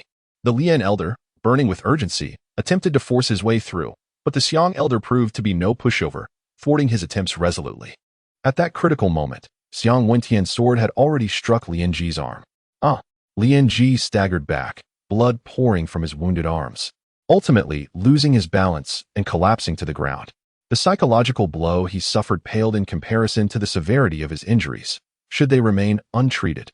His path to cultivation would be irrevocably shattered. "Jeer!" The elder of the Lin clan cried out in anguish, rushing from his seat along with others. Meanwhile, the members of the Xiong and Ba clans were equally unyielding, leaping into the fray to confront the Lin clan, their overall strength still surpassing that of their adversaries. Thus, the Lin clan refrained from acting rashly, supporting Lianji as they confronted the situation. What a venomous scoundrel! The clan leader, Lin, stepped forward and clasped his hands towards the esteemed lord. "Please, Your Excellency, uphold justice." As the clan leader, he displayed remarkable composure, opting not to disrupt the gathering, but rather requesting the master to adjudicate the matter. Lord Wu raised his hand to signal silence. Directing his gaze towards Wang Lin, "Young friend, proceed." Wang Lin replied with a faint smile, "Your Excellency, your words are misguided. In competitions, injuries are inevitable. Their side is simply too feeble, yet they dare to provoke us. This can only be deemed as overestimating their capabilities." Such arrogance. The members of the Lin clan erupted in furious shouts, poised to surge forward. The clan leader raised his hand to quell the crowd, gradually suppressing his ire. "Your Excellency, this wretch has slain our kin, Lian Li, in the bone erosion plains, and now he has injured Lian Zheng and Lianji. I implore you to bring this murderer to justice." Upon hearing this, the Wu clan members exchanged astonished glances at Wang Lin. Chapter 40. A lethal strike. No one anticipated that merely half a month after parting ways with Wang Lin, he would stir up trouble once more. It is no wonder the Lin clan was so enraged, bearing an expression of relentless vengeance. A significant feud had been forged. Of course, the Ba and Xiong clans were unperturbed, regardless of right or wrong. In such moments, one must support their own against outsiders. Feeling the collective gaze upon him, Wang Lin could not help but chuckle. Well, if it comes to killing a man, then so be it. However, I must still honor the birthday celebrant and offer an explanation to my own people. Surveying the assembly of the Ba and Xiong clans, Wang Lin's gaze settled upon the head table. In the ravaged expanse, I chanced upon a treasure. Unfortunately, I encountered Lian Li and his retinue, who, presuming upon their superior numbers, sought to murder and plunder. Surely, I could not simply offer my neck for their blades. Thus, I was compelled to defend myself. Fabrications. The Lin clan vehemently refuted, their roar echoing in denial. Wang Lin chuckled softly, shaking his head. Whether it is truth or falsehood, we shall debate at length anon. However audacious I may be, I am not so ignorant as to cause a disturbance upon one's birthday, marring the celebrant's joy. Forgive me. This sentiment drew approval from Marquis Wu Xia, who nodded slightly. Today is not auspicious for such matters, let it be. Yet, having suffered such a grievous loss, the Lin clan was unwilling to concede so easily. The Lin patriarch declared resentfully, Marquis, the Lin clan has no intention of disrupting the festivities. However, this youth has repeatedly injured our kin, and I shall see him duly chastised this day. The Lin clan persisted. And Marquis Wu Xia grew displeased. Contests are confined to the younger generation. It is hardly fitting for a venerable patriarch to challenge a junior. Sensing the Marquis's displeasure, the Lin patriarch hastily bowed. Marquis, I would not deign to bully a younger combatant. I merely request that he withstand 3 of my attacks. Regardless of the outcome, the Lin clan shall not broach this matter again within Wuxia City. The Ba patriarch, unable to contain himself, sneered, a dignified patriarch stooping to assault a junior. Have you no shame? If you desire battle, I shall gladly oblige. Shame? What shame is there? The Lin patriarch cast a malevolent gaze upon Wang Lin. It was he who declared the Lin clan too feeble, that challenging him would be an act of overweening presumption. What say you? At this moment, I, the chieftain, rashly challenge him, yet I hesitate to engage. It must be said that Wang Lin's previous remarks were undeniably audacious, and the chieftain of the Lin clan would naturally seize upon this opportunity, clinging to it with tenacity. The gazes of the onlookers converged upon Wang Lin, who had indeed been excessively arrogant, and it seemed that he would find it difficult to save face now. Amidst the collective scrutiny, Wang Lin cast a casual glance at the Lin chieftain and remarked, "What fear do I have in battling you? It is merely that my battle spirit is exceedingly ferocious. When unleashed, it is bound to claim lives. On this day, the Lord's birthday, it would be inauspicious to incur fatalities." Upon this declaration, the crowd erupted in astonishment. How audacious this youth is! Does he truly believe he possesses a malevolent spirit capable of taking lives? He seems unafraid of his own bravado being exposed. In my estimation, he lacks true skill and merely utters grandiose statements to intimidate others. Such thoughts were only natural among the gathered multitude, with so many present. Apart from the Wu Xiaoho family, who would dare assert the capability of taking lives? This assertion was too incredulous for anyone to accept, leading all to conclude that Wang Lin was, in fact, quite weak, too frightened to act, and resorting instead to empty boasts. The Lin chieftain shared this sentiment, thereby solidifying his resolve to force Wang Lin into action. He then addressed Wu Xiaoho with a respectful gesture. The Lin clan would never dare to cause a fatality on the Lord's birthday. He subsequently pointed at Wang Lin and proposed, "Let us do this. Each of us shall summon our most powerful battle spirits, unrestrained and without illusions. And let our spirits clash in a pure contest of might, allowing all present to witness the ferocity of your battle spirit." The proposition was indeed sound. A mere contest between war spirits would only result in their demise, posing no threat to human life, and thus, not disrupting the birthday celebrations. Consequently, the assembly concurred. This was rather intriguing, to partake in libations whilst observing a gladiatorial contest, a novel experience indeed. Precisely. Now there are no pretexts, are there? Allow us to broaden our horizons and witness this war spirit, renowned for its lethal prowess. Such vainglorious boasting. Let us see how the youth extricates himself from this predicament. Upon hearing the discourse, the Lin clan chieftain revealed a malevolent grin, convinced that he had discerned Wang Lin's vulnerability. Well, are you reluctant to unveil this ferocious war spirit of yours? Even the Marquis of Wuxia nodded in agreement. This is quite amusing. The life and death of war spirits will not invite misfortune. Young friend, are you amenable to engaging in combat? Unbeknownst to all, members of the Ba and Xiong clans simultaneously displayed relieved smiles, while Shan Jiaoyun, standing beside Wang Lin, could not help but roll her eyes and slap her forehead in exasperation. Those privy to Wang Lin's true capabilities could not help but find the Lin clan chieftain's naivety endearing. Wang Lin merely sought to avoid an open conflict with the Wu Xia Marquis for the time being. Did these individuals genuinely believe that he was apprehensive? It must be known that his war spirits are either laden with virulent toxins or infectious pathogens, truly capable of delivering instant death. Should Wang Lin truly unleash his power, it would undoubtedly result in a river of blood. It is perplexing why these individuals seek to provoke him. Amidst the rapt attention of the multitude, Wang Lin chuckled with ease. Very well, if I do not intimidate someone today, I fear they will presume me to be an easy target. The clan chieftain's spiritual beast must possess considerable cultivation. Acquiring some blood essence to replenish my reserves would not be amiss. Unveil it, then. The clan leader of the Lin family let out a sinister grin as his consciousness expanded, summoning forth a mystical beast. It was a formidable iron-armored war rhinoceros, boasting nearly 3,000 years of cultivation, measuring a staggering 2 zhang in length. Its entire body was a lustrous black, resembling a thick layer of iron armor, and its massive jaws were adorned with a sharp horn that shimmered with a dazzling white light, capable of cleaving gold and stone alike. An iron-armored war rhinoceros, a spirit beast of 2,800 years. It was no wonder the Lin clan leader exuded such confidence. That young man was doomed. With his level of cultivation, he would be lucky to summon a battle spirit of merely 1,000 years, and now he had nothing to counter with. It was his own hubris that led him to boast so excessively, and now he not only faced the loss of a battle spirit, but also the humiliation of failure. Wang Lin, however, remained effortlessly at ease, casting a casual glance at the Lin clan leader. Is this it? This is your most powerful battle spirit? A pitiful creature daring to flaunt itself? If I were you, I would promptly discard this feeble spirit and hide away, never to show my face again to avoid further embarrassment. Upon hearing this scornful derision, the Lin clan leader was nearly driven to the brink of fury. This was a spirit beast of 2,800 years, comparable to Wu Xian Ye's demonic flower mantis. Among the numerous clans present, few could summon such a beast. And yet Wang Lin had the audacity to mock him as a pauper? You may boast all you like. The Lin clan leader gasped, his speech faltering.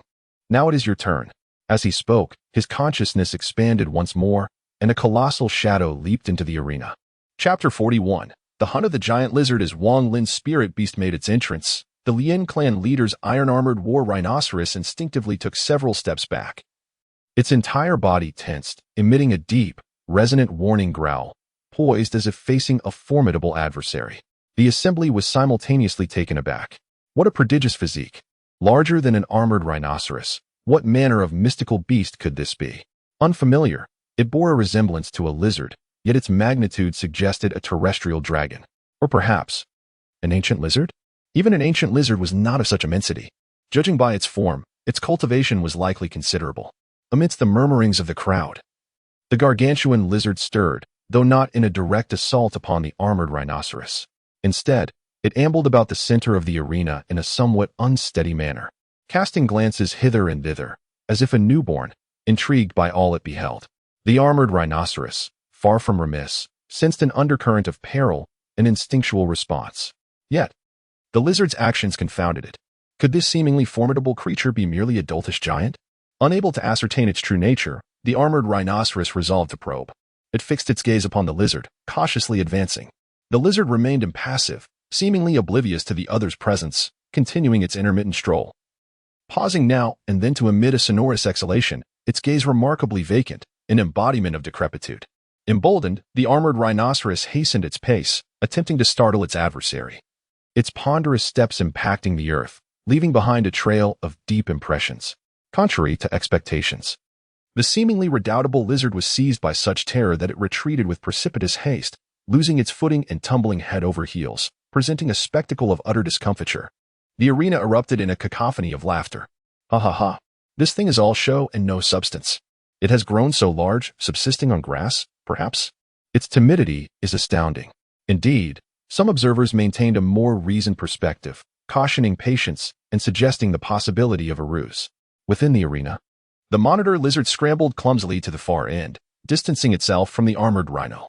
It regarded its opponent with trepidation, then cast a pleading gaze toward Wang Lin. Noticing the lizard's demeanor, the armored rhino gradually relaxed its vigilance, once again advancing rapidly. The monitor lizard retreated hastily, its movements even more ungainly this time, resembling a frightened rabbit, an incongruous sight given its imposing physique. After several such repetitions, the Lin clan members were thoroughly reassured, seemingly envisioning the armored rhino piercing the monitor lizard's underbelly with its sharp horns. Little mongrel, still acting tough? Why the sudden change? A spineless cur, hiding behind others for support. Fortunate for him that today is Marquis Wu Xie's birthday. His luck will run out. Once he leaves Wu Xie City, he will be dismembered. The Lin clan members hurled their imprecations, while others shared their lack of hope for the monitor lizard. After all, it was a spiritual beast with 2,800 years of cultivation, possessing formidable aggression. A few more feints, and it would seize an opportunity to deliver a fatal blow. No wonder there's no record of that monitor lizard. It lacks any real aggression. If it were truly powerful, there would be accounts and legends. Daring to boast of a certain kill? Scared the living daylights out of me. Such trash. I wouldn't take it even as a gift. Amidst the fervent discussions of the crowd, two colossal beasts relentlessly pursued each other, transforming the arena into a scene of utter chaos. The armored war rhinoceros successfully cornered the gigantic lizard, which, in a state of panic, sought refuge and had consequently let down its guard. In that moment, the war rhinoceros fixed its gaze upon the lizard's throat. With a sudden surge of power in its four limbs, it let out a thunderous roar and charged at the lizard like a tempest, stirring up a cloud of dust in its wake. At that instant, the lizard raised its head slightly, and the vacant look of confusion vanished from its eyes, replaced by a piercing glint of ferocity. This was the chilling intent to kill that a savage predator exudes when it sets its sights on prey. The war rhinoceros suddenly sensed the imminent danger, yet it had already committed to its charge, unable to halt its momentum. In a flash, the lizard lunged forward like a bolt of lightning, swiftly sinking its teeth into the foreleg of the rhinoceros, whose armor-like hide was torn as easily as paper, leaving behind a horrifying gash. The lizard then deftly recoiled, executing the maneuver with seamless precision. Where was the feeble, elderly creature now? By the time the war rhinoceros turned to retaliate with its sharp horn, the lizard had already distanced itself, striking only at the empty air. A collective stupor enveloped the spectators. Words escaped them, and many who had mocked the lizard felt a burning shame upon their faces. Was this truly the quaking, lumbering beast they had derided?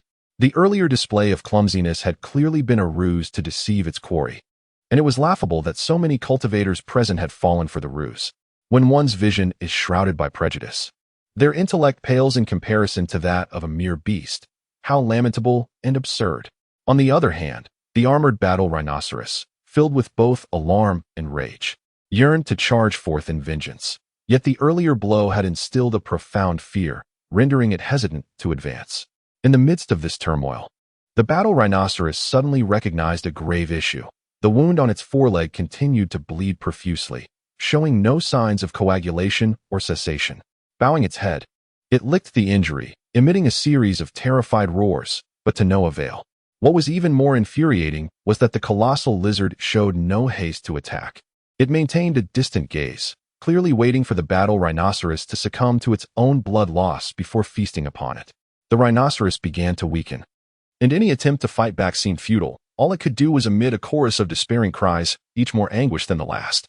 However, the giant lizard remained fixated on the rhinoceros's condition, acutely aware of the moment its prey would meet its demise, having unleashed its deadly pathogens. Once the rhinoceros collapsed, the giant lizard swiftly lunged forward, sinking its jaws into a hind leg and dragging the lifeless body toward the king's dwelling. Halt! The members of the Lin clan rushed forward, the clan leader filled with a mix of shame and fury, having grasped the king's intentions. Yet, would the Ba clan grant him any opportunity? In that instant, the Ba clan leader, accompanied by a host of elders, obstructed their path. "Stand aside," roared the Lin clan leader, his rage nearly bursting forth. However, the Ba clan members remained undeterred, the Ba clan leader sneering disdainfully. "Shall we engage in battle?" Chapter 42. The Malevolent Spirit Unleashed. Who can compete? The members of the Lin clan were obstructed, and at the moment of confrontation, the colossal lizard opened its jaws and tore off a substantial piece of flesh from the chest of the battle rhinoceros. With a few savage bites, it ruptured the ribcage and deftly extracted the vital essence, tossing it to Wang Lin. Subsequently, its gaze shifted to the high seat, revealing that the Lin clan evidently held the Marquis in contempt. The witch-harmed Marquis coldly fixed his stare upon Wang Lin. His emotions inscrutable, whether he felt joy or anger remained unknown. His concern was naturally the colossal lizard, with its over 4,000 years of cultivation. Such a ferocious spirit beast indeed commanded his attention. However, The most formidable battle spirits of the Witch-Harm Marquis domain were not inferior to the colossal lizard.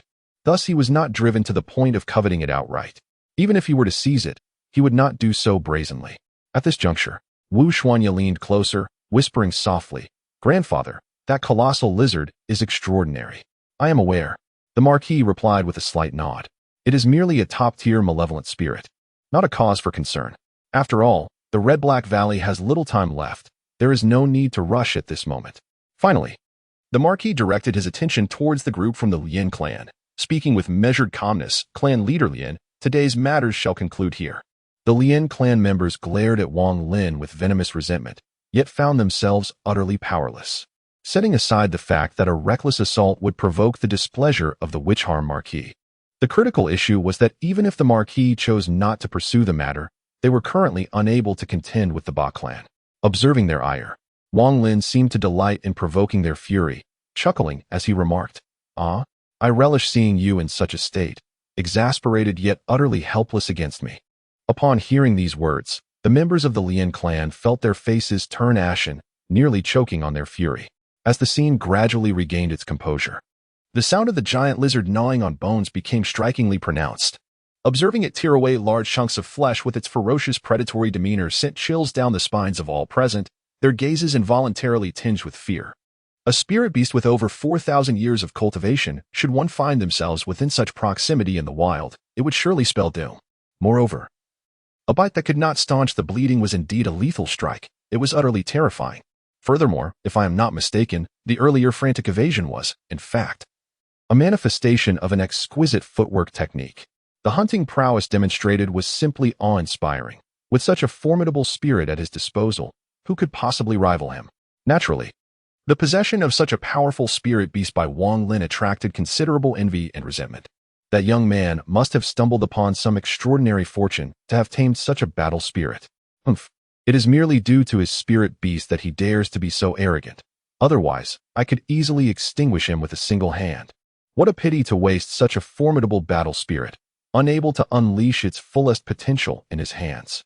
The crowd engaged in various discussions, and in the ensuing moments, the different clans present lost their appetite for conflict.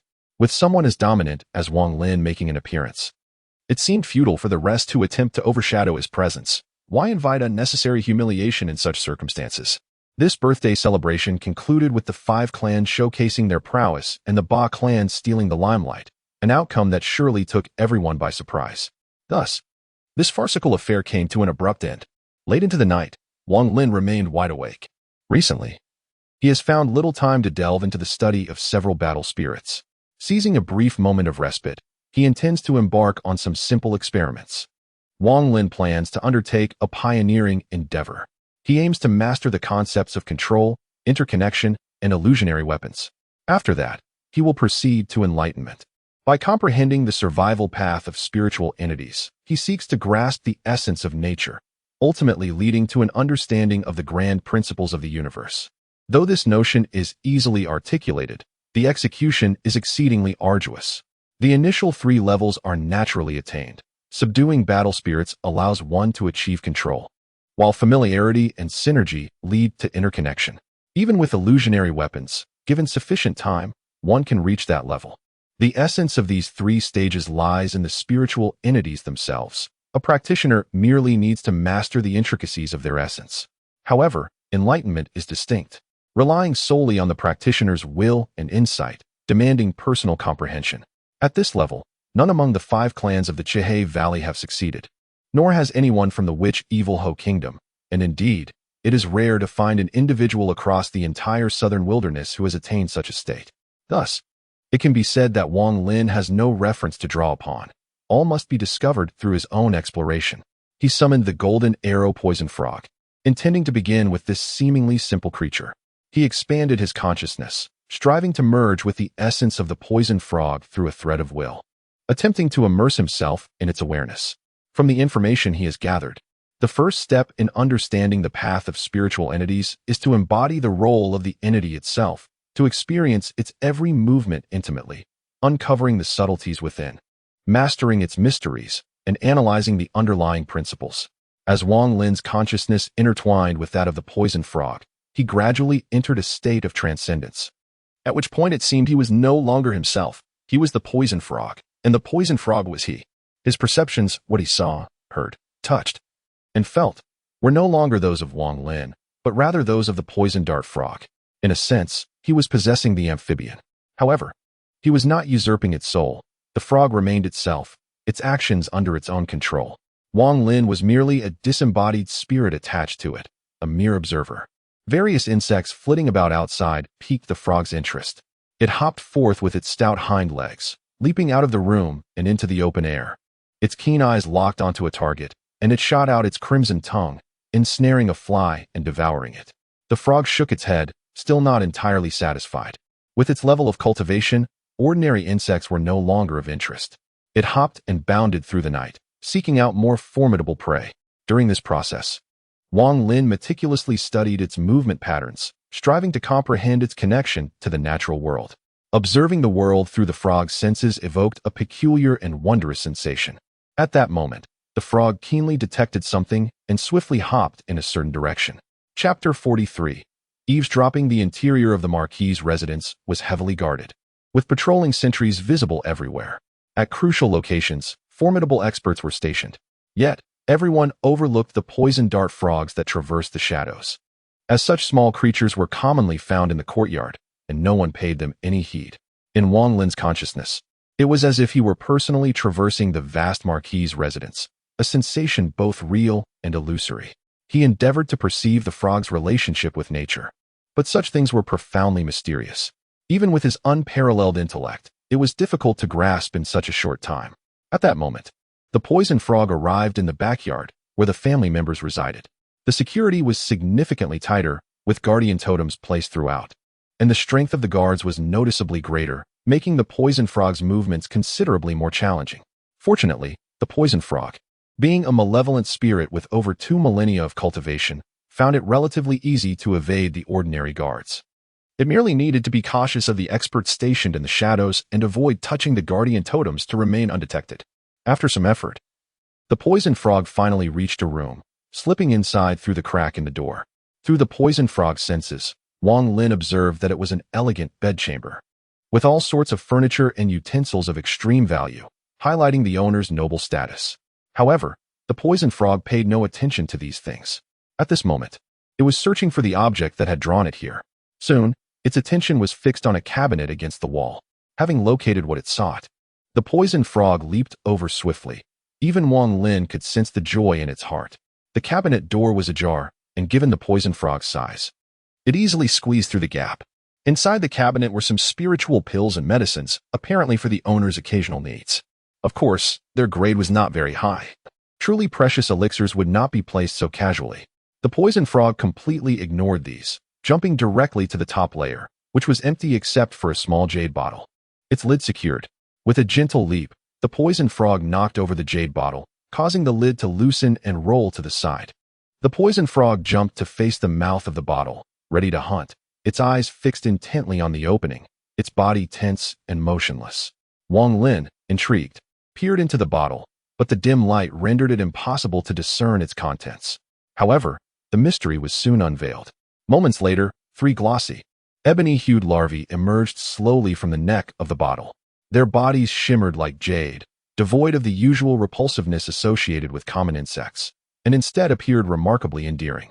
Wang Lin's heart leaped with joy. Black jade medicinal silkworms. Astonishingly, 3 black jade medicinal silkworms had crawled from the bottle. These beings are a rare kind of spiritual entity, possessing low cultivation on their own, yet exhibiting a unique characteristic. Typically, spiritual entities consume others to augment their cultivation, but most of the energy is squandered, with barely a fraction utilized. The black jade medicinal silkworm, however, is an exception.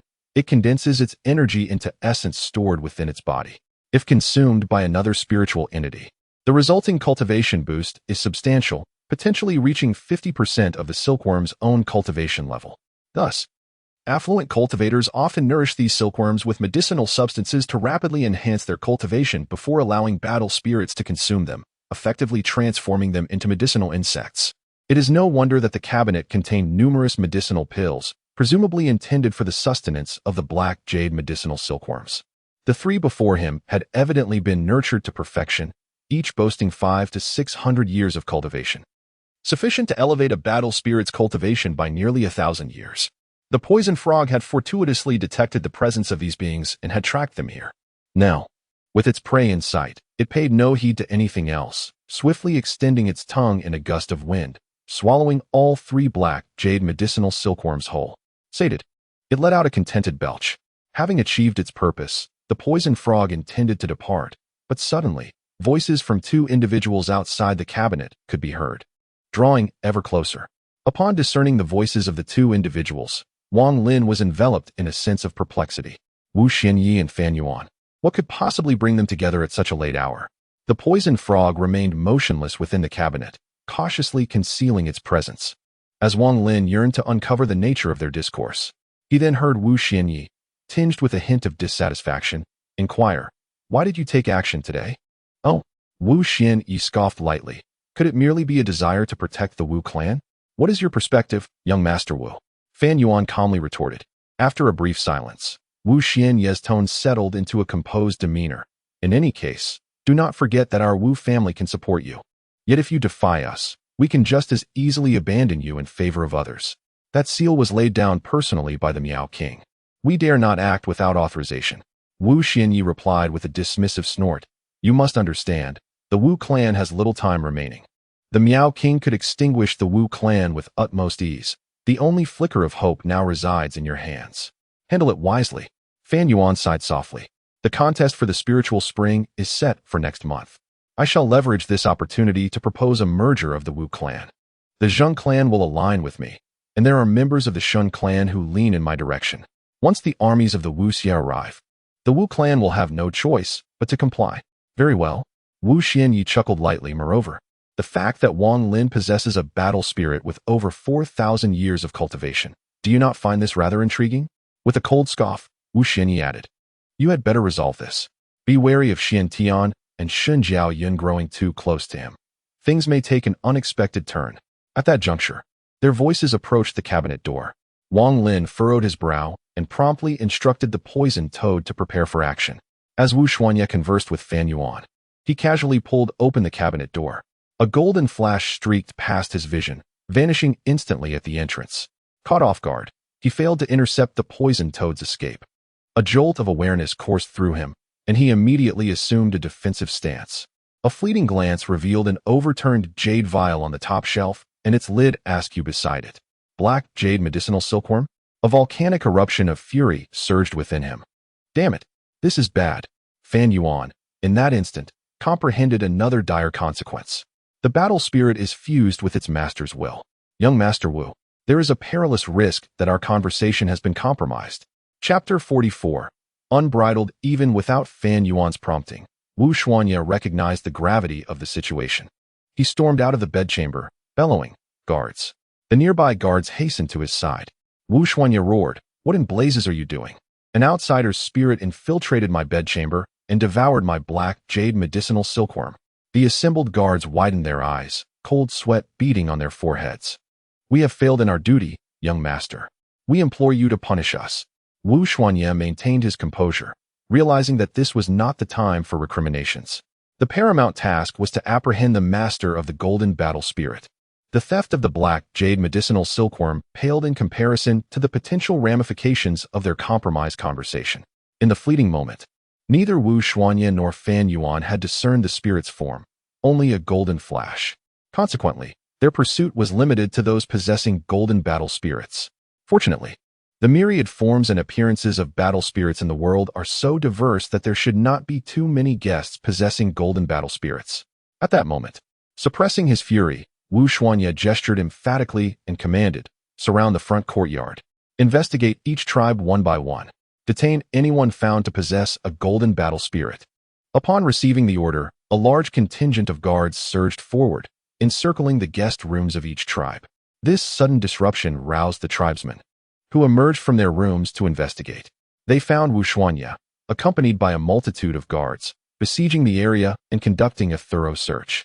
The unexpected situation caused the crowd to exchange bewildered glances, whispering amongst themselves to ascertain the cause. "What is young Master Wu doing? Who has provoked him?" It appears he is pursuing something. With so many guards mobilized, it seems to be a serious matter. However, this is quite insulting, is it not? We are guests here to celebrate Marquis Wu Xie's birthday, not criminals. Anticipating the crowd's bewilderment, Wu Xuanye addressed them in a loud voice. Please, everyone, remain calm. There is a reason for this. Just now, a diminutive golden battle spirit infiltrated my chambers and devoured the black jade medicinal silkworms I was nurturing. This search is solely to identify the owner of the golden battle spirit and is not intended to inconvenience anyone else. This explanation only deepened the crowd's confusion. Dare to devour young Master Wu's black jade medicinal silkworms? Who would be so audacious? You ask me, but who should I ask? Who here possesses a golden battle spirit? Who knows? Most people have more than one battle spirit, and some may not have revealed them. How can this be determined? At this moment, many members of the Ba clan inadvertently cast their gazes towards Wang Lin.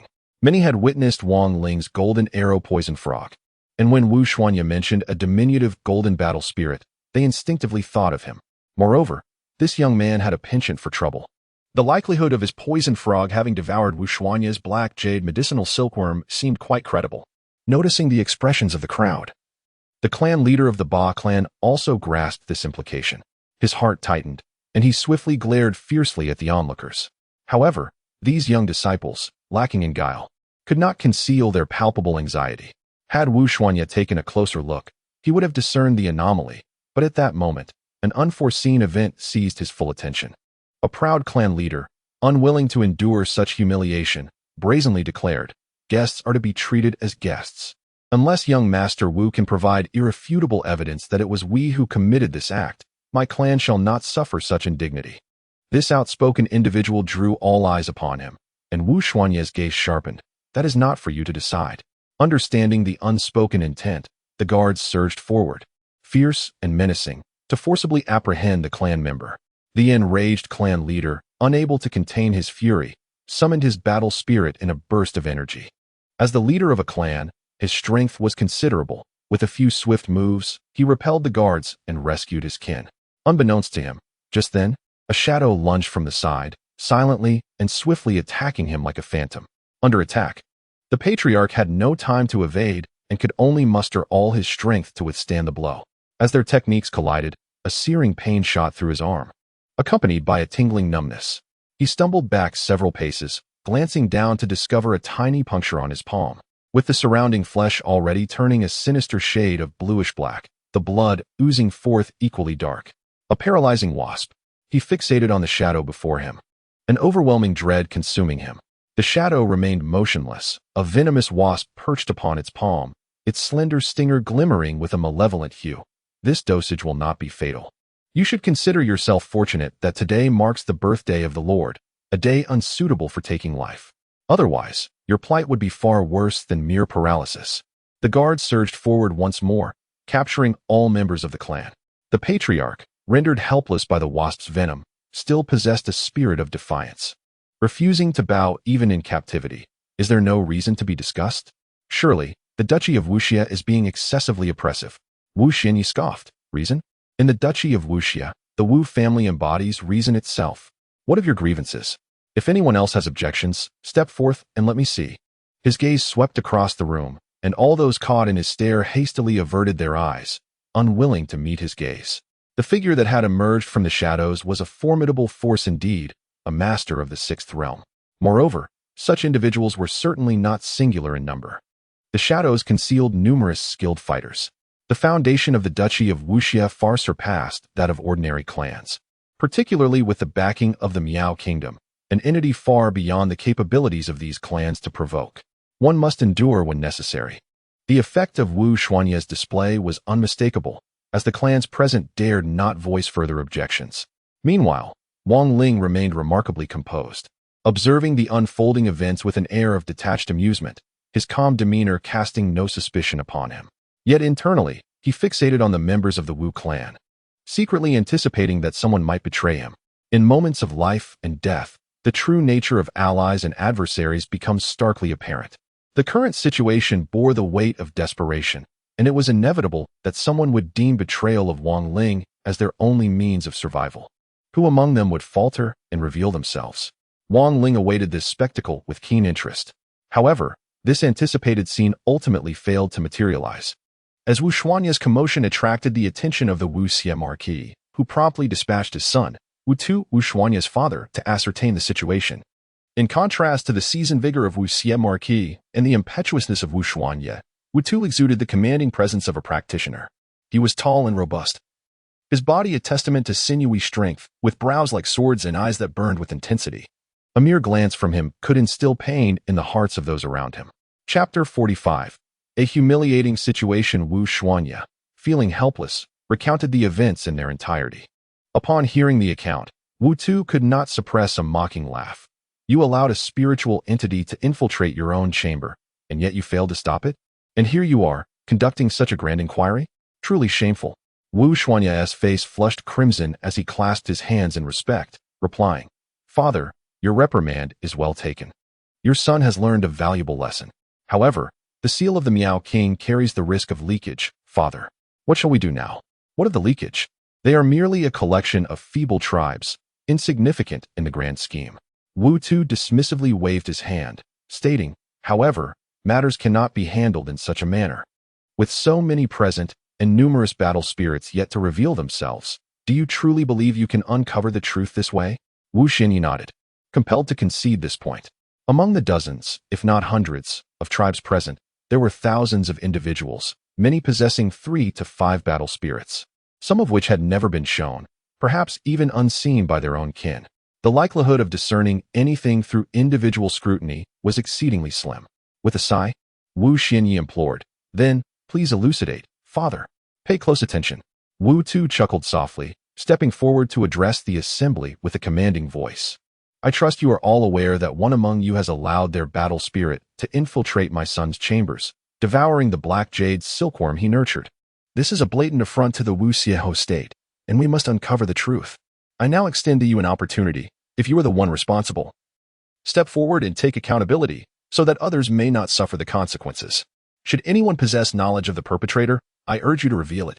I assure you, we will focus solely on the true culprit and will not trouble the innocent. Furthermore, those who provide information will be handsomely rewarded by the Wu Xieho state. Indeed, Wu Tu's cunning surpassed that of Wu Xinyi. His strategy of division incited immediate uproar among the crowd. Damn it, who could it be?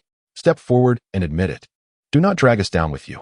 To pilfer the black jade elixir silkworm of young Master Wu is an act of utter recklessness, akin to courting death. If one seeks demise, let it be a solitary pursuit, lest others be implicated. Should the perpetrator be revealed to me, I shall cleave them asunder before the very intervention of the Marquis of Wu Xie. Consequently, the informed scions of the Ba clan found themselves under increased duress. Many, being but youths in their tender teens, possessed not the fortitude of seasoned adults. Under the weight of such oppression, their countenances betrayed their inner turmoil, their gazes drifting, whether wittingly or not, toward Wang Lin. The Ba patriarch, compelled to caution them with furtive glances, silently beseeched that their secret not be unveiled. Fortunately, Wu Tu harbored no expectation of immediately unmasking the culprit, for he was keenly aware that betraying one's kin is a process fraught with internal conflict and emotional upheaval. To persist in such pressure would be counterproductive. With a gentle wave of his hand, he declared, Very well, let each of you ponder this matter. Ere your departure tomorrow morn, I trust you shall provide us with a resolution. Thus, he gestured, leading his entourage in their departure. The Ba patriarch, though yearning to interrogate Wang Lin, recognized that they were within the confines of the Marquis' estate, every action subject to scrutiny. He resolved to defer the matter until their departure from Wuxia City. With newfound composure, he commenced contemplation of their next course of action.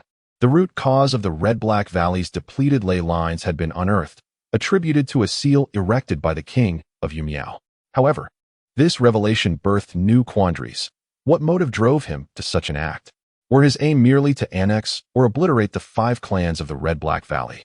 He could have dispatched a marquis and a cohort of 8 wilderness paragons, an irresistible force against which the 5 clans could not possibly withstand. It would seem that the king of Yumiao's intentions were far more intricate than Wu Xinyi had surmised. However, with Wang Lin's current cultivation, he is fundamentally incapable of delving deep into the earth vein to unravel the seal, and the time remaining for the Crimson Black Valley is rapidly dwindling. Wang Lin does possess a strategy to address this predicament.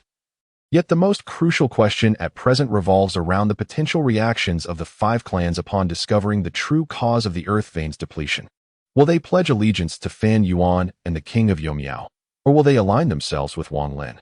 Therefore, Wang Lin is in no haste to expose Wu Xuanye or to initiate a conflict with the Wu Xiemarquiate. These are not paramount concerns. His sole interest lies in discerning how the 5 clans will choose their allegiances. Just as Fan Yuan exploited the Wu Xiemarquiate to ascend to power, Wang Lin can similarly leverage it to purge internal elements.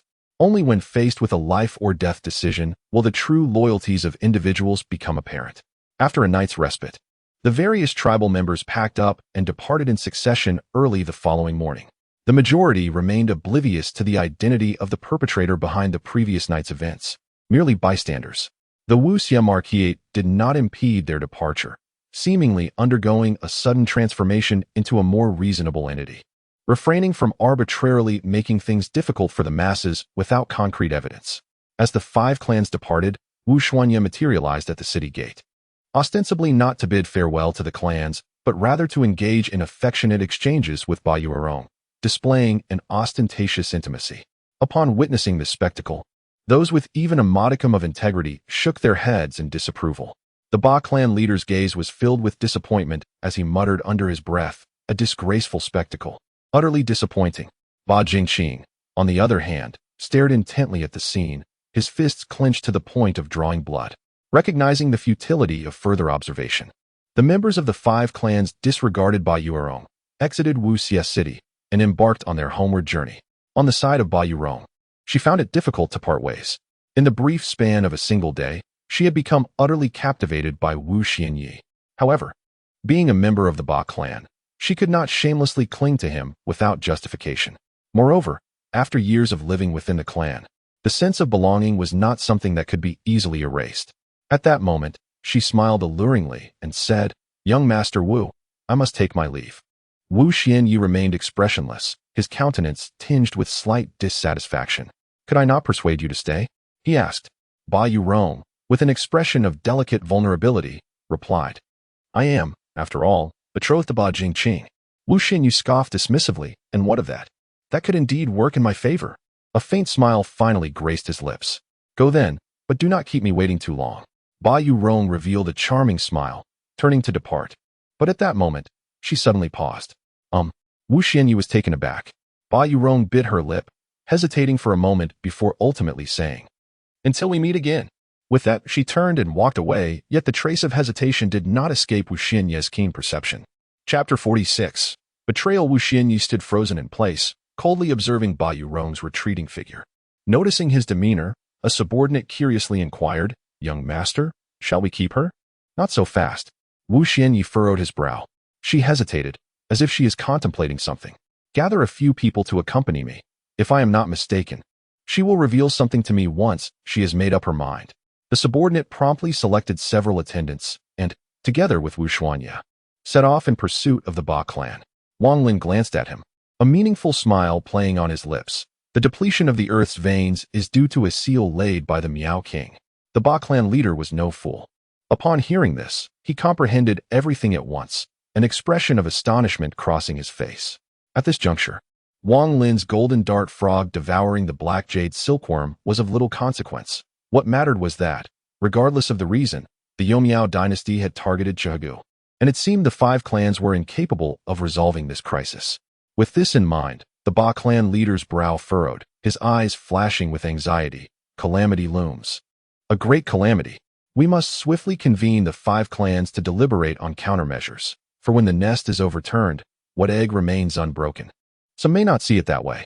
Wang Lin offered a light-hearted smile. Is allegiance to the Youmiao kingdom not a viable option? Despicable. The Ba clan leader naturally understood this, uttering a curse filled with resentment.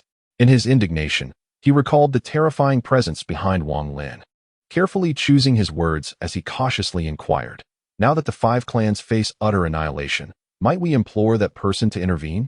Wang Lin offered a cryptic smile, neither confirming nor denying. "Continue to observe. What follows will be most enthralling." Emboldened by this composure, the Ba clan leader felt somewhat reassured. After 2 days' journey, The 5 clans' contingents had entered desolate wilderness.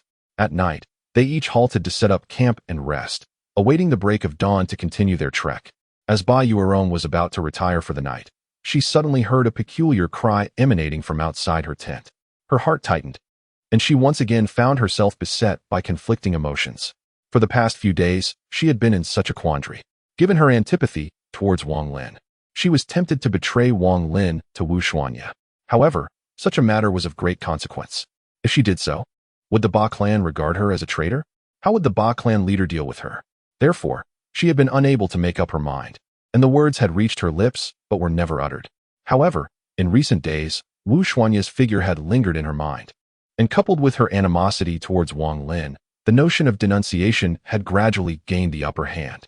After much deliberation, she rose and slipped out of the camp, stealthily arriving at a secluded spot where Wu Xuanya appeared in a flash. "Young Master Wu," Ba Yuerong revealed a gentle and charming smile, stepping forward with haste. Wu Xuanya responded with perfunctory politeness, and then inquired, "You must have something to say to me. Have you considered it thoroughly now?" Ba Yuerong's eyelids twitched. She had not anticipated that Wu Xuanya had already discerned her inner thoughts, and she could not help but hesitate. "It seems you do not trust me." Wu Xuanya frowned, feigning to leave. At this, Ba Yuerong grew anxious. "Wait a moment." Wu Xuanya halted, looking at her with a smile that was not quite a smile. Ba Yuerong bit her lip and softly asked, "Young Master Wu, you will not make things difficult for the Ba clan, will you?" As soon as these words were uttered, Wu Xuanya immediately understood what she intended to say, and a burst of elation surged within him, but his expression remained nonchalant. "Rest assured, I said before, I will only apprehend the ringleader, and the rest will not be questioned." With assurance secured, the final vestige of hesitancy within Ba Yuerong dissipated. Composing herself, she softly uttered a name. "It is Wang Lin. He possesses the Golden War spirit." As she receded into the distance, the mirth on Wu Xuanya's countenance vanished, replaced by a chilling intent. "Dispatch the messengers, summon the black hornets, the mud crawlers, and the poisonous mists to bring forth their forces and obliterate the Ba clan, leaving none alive." Despite his arrogance, Wu Xuanya was not foolish enough to assault the Ba clan with a mere handful of individuals. Now that the target was identified, he remained patient, awaiting the arrival of reinforcements to execute a complete annihilation. However, unbeknownst to him, a diminutive golden frog was silently retreating into the nearby thicket. Utilizing its formidable cultivation and the concealment provided by the surrounding spiritual flora, it eluded the notice of his subordinates. The 5 clans continued their journey for 2 more days before Wu Xuanya, accompanied by the elites of the Wu Xia Principality, encircled them. Witnessing Wu Xuanya's aggressive approach, the disciples of the 5 clans grew apprehensive. Most were oblivious to the unfolding events, instinctively adopting a defensive posture. Amidst the tense standoff, the patriarchs of the Fan and Zheng families stepped forward, their voices frigid as they inquired, "Young Master Wu, what is the meaning of this?"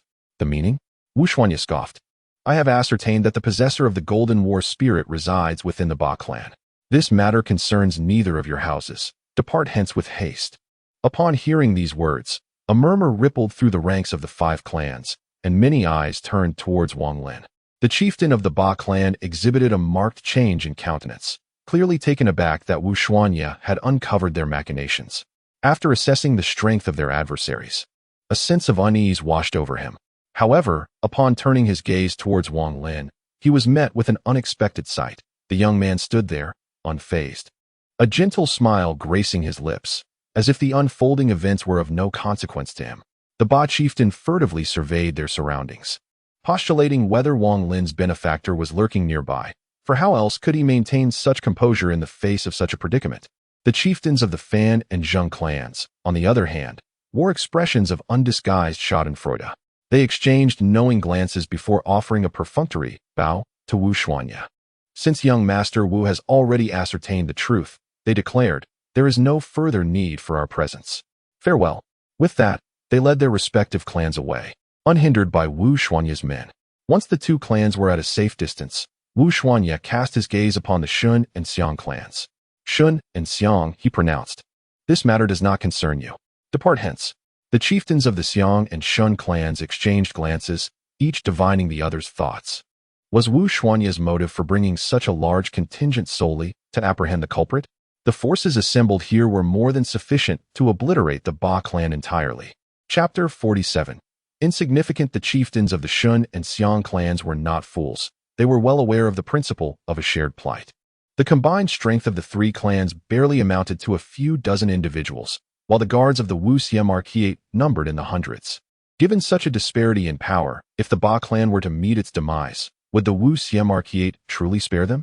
Even if Wu Xuanya were to possess such benevolence, the Shun and Xiong clans, deprived of the Ba clan's support, would face formidable challenges in dealing with the Fan and Zheng clans.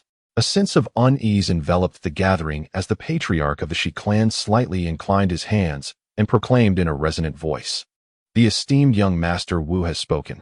We shall pursue only the true culprit and disregard the rest. We shall remain here until this matter is resolved, and then proceed alongside the Ba clan." Upon hearing this, a sinister grin emerged on Wu Xuanya's face, and a glimmer of murderous intent flickered in his eyes. "Since you are unwilling to depart, then stay you shall. Let us eliminate you all." At this proclamation, the three clan leaders were struck with both shock and fury. "Are you intent on eradicating us entirely? If that is the case, we shall stand our ground to the very end. Prepare for battle." Each side summoned their battle spirits, and combat was on the brink of eruption. Yet, none anticipated that at that moment, within the ranks of the Ba clan, Ba Xiaoyuan suddenly dashed forward to confront Wang Lin, exclaiming, "Wang Lin is here. It was his golden frog that devoured the black jade silkworm, and it has nothing to do with us. Seize him." Witnessing this spectacle, the nearby disciples exchanged glances of disdain, while the Ba clan leader seethed with fury. "Ba Xiaoyuan, have you lost your mind? I am not mad. It is you who are deranged." Ba Xiaoyuan retorted, his visage contorted with rage as he pointed accusingly at Wang Lin. "Surrender him to us, or we shall perish." I refuse to die alongside him. In the face of Ba Xiaoyuan's accusations, Wang Lin maintained a serene smile and advised, "Heed my counsel. If you wish to live, step aside." Ba Xiaoyuan, gripped by madness, paid no heed to such words and continued to howl insistently. "Quickly, apprehend him. I surrender. Do not kill me." At that moment, the ground beneath their feet abruptly erupted, and a slender shadow darted forth with startling swiftness. Anticipating the assault, Wang Lin deftly evaded the blow. However, Ba Xiaoyuan remained rooted to the spot, utterly unresponsive.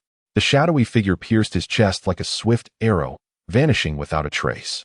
Gurgling sounds emanated as Ba Xiaoyuan's body convulsed violently, racked with immense agony.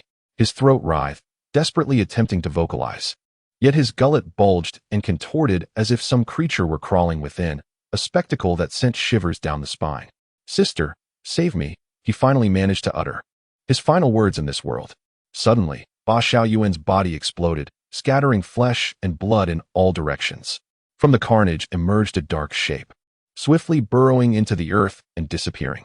"I told you to evade," Wang Lin remarked with a faint smile, his spiritual perception fully extended, meticulously sensing the movements beneath his feet. "Brother," Ba Yuerong cried out in anguish, collapsing before the remains, her gaze vacant and filled with sorrow.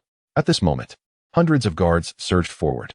Seeing the perilous situation, the Xiong clan leader and the Shun clan leader stepped forward, each invoking their battle spirits to unleash a phantom strike. The phantom strikes of 2-6 Harmony's realm experts were formidable indeed, their potent energies sweeping towards the enemy ranks like raging tornadoes. However, just as they were about to breach the formation, two figures emerged from behind the guards, each parrying the battle spirit phantoms, effortlessly neutralizing the fierce onslaught. The Xiong clan leader and the Shun clan leader's eyes narrowed as they beheld two gaunt old men standing there like phantoms. One of whom was the same individual who had appeared on the night of the search, the one who manipulated the paralyzing hornets. Conversely, another was entirely swathed in vermin, presenting a truly repulsive sight. The patriarchs of the Black Bee and Poison Mist clans wore grave expressions. The three vermin of the Marquisate of Wuxia, one intoned, are perpetually exposed to venomous insects, resulting in their grotesque, scarcely human forms. Each possesses the cultivation of the late 6 Harmony's realm. This presents a considerable challenge. The patriarch of the Shun clan fixed his gaze upon his counterpart. "Old Xiong," he declared, "today, we must engage in a desperate struggle." It was not without reason that the two patriarchs felt apprehensive. The three vermin of the Marquisate of Wuxia were all in the late 6 Harmony's realm, while they themselves were merely in the middle stage. A one-on-one confrontation offered them little prospect of victory. All of this was precisely as Wu Xuanya had foreseen. On this occasion of extending birthday felicitations, the three clans had dispatched only a single elder each, along with a handful of elite disciples, in addition to their patriarchs. With the three vermin leading an assault with several hundred guards, the outcome would inevitably be a massacre. With this in mind, a fierce glint flickered in his eyes. Such is the fate that awaits those who oppose the Marquisate of Wuxia. He proclaimed, I shall grant you one final opportunity. Pledge allegiance to the Marquisate of Wuxia, and I shall spare your lives. Do you truly believe your victory is assured? At that moment, the patriarch of the Ba clan stepped forward, interposing himself between the patriarchs of the Xiong and Shen clans. Wu Xuanya cast a disdainful glance at the Ba patriarch, unable to suppress a scornful laugh. What waves could you possibly hope to make? The Ba patriarch disregarded him, turning instead to the other two patriarchs. Entrust the guards to the two of you, he instructed. Endeavor to minimize harm to our disciples. I shall deal with these two. The two patriarchs were taken aback. Those are two individuals in the late Six Harmonies realm. One exclaimed. Of no consequence, the Ba patriarch retorted dismissively as his sea of consciousness unfurled, conjuring a fierce three-eyed tiger. A phantom weapon, his entire being surged with vitality. Enveloped in a radiant glow, the three-eyed tiger transformed into a long polearm that he seized with fervor. With a vigorous shake of his body, the surroundings morphed into an enigmatic forest, where numerous golden almond-shaped eyes glimmered, hinting at the presence of countless ferocious tigers concealed within. The roar of tigers echoed through the woods. With a single sweeping strike, he unleashed a multitude of tigers that charged ferociously towards the group of guards. Black Bee and Poison Fog were taken aback, hastily conjuring their weapons for defense. However, an overwhelming force surged forth, causing their arms to tingle painfully, and they stumbled back several paces before regaining their footing, their blood surging within them, nearly forcing them to expel a mouthful of crimson. Yet, the roar of the tigers remained unbroken. 100 tigers, accompanied by their chilling roars, clashed through the guards, producing a series of muffled thuds as their throats were severed by the fierce winds, blood spraying into the air. It was as if they had been torn apart by the jaws of tigers, leaving the 100 guards with no strength to resist, collapsing lifelessly to the ground. Wu Xuanya stared in astonishment, his eyes wide. How could this be? The 8 Desolation Realm? How could he possibly be in the 8 Desolation Realm? Black Bee and Poison Fog also wore grave expressions, incredulously observing the spiritual light radiating from the body of Chief Ba. A spiritual body. The old man had concealed himself well. Only Wang Lin bore a faint smile at the corner of his mouth. Who could have known that this was the opportunity Old Ba had bestowed upon Chief Ba, when Old Ba entrusted Wang Lin to Chief Ba as a token of gratitude? He had imparted several techniques to aid in his advancement, and after lying dormant for so long, he had finally reached the moment of revelation. Amidst the astonishment of all, Ba Yurong suddenly dashed in front of Wang Lin, her eyes filled with resentment. Chapter 48. Another wraith, you are culpable for my brother's demise. You deserve to perish. Buying lunged at Wnln with unrestrained ferocity, her visage contorted into a ghastly semblance of a vengeful spirit. It is you. You. Buying was utterly deranged, heedless as she charged toward Wnln. Had you been deceased, none of this would have transpired. Prepare to meet your end. Where's her intellect? Wnln sidestepped, causing Buying to stumble into empty space. As she prepared to lunge once more, the earth beneath her feet erupted violently. The minuscule, ebony silhouette that had previously dispatched Bshun resurfaced, plunging directly into her chest. Buying's frame convulsed violently, her features contorting in agony, her customary allure utterly vanquished. Yuering. Bjng bellowed in anguish. In this moment of mortal peril, he could not entirely forsake their past affection, but it was to no avail. Buying's enchanting form exploded violently, her flesh and blood scattering in all directions. The ebony silhouette emerged from the carnage, swiftly darting toward the ground. It was at this juncture that Wnln intervened. Having observed it for some time, he had gleaned a rudimentary understanding of the ebony silhouette's behavioral patterns. At this moment, he activated his spiritual awareness, summoning both the golden dart frog and the Komodo dragon, which simultaneously manifested as ethereal entities. The dart frog transmuted into a shimmering aura that merged with his chest, while the Komodo dragon transformed into a suit of obsidian armor, encasing his entire body. Dynamic vision. A golden glint flashed in Wang Lin's eyes, blurring the surrounding scenery, save for the ebony silhouette, which materialized with pristine clarity.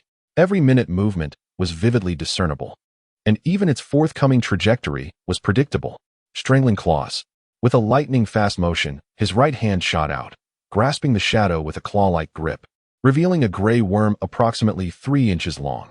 Its circular mouth, lined with sharp teeth, emitted a piercing screech as it thrashed desperately.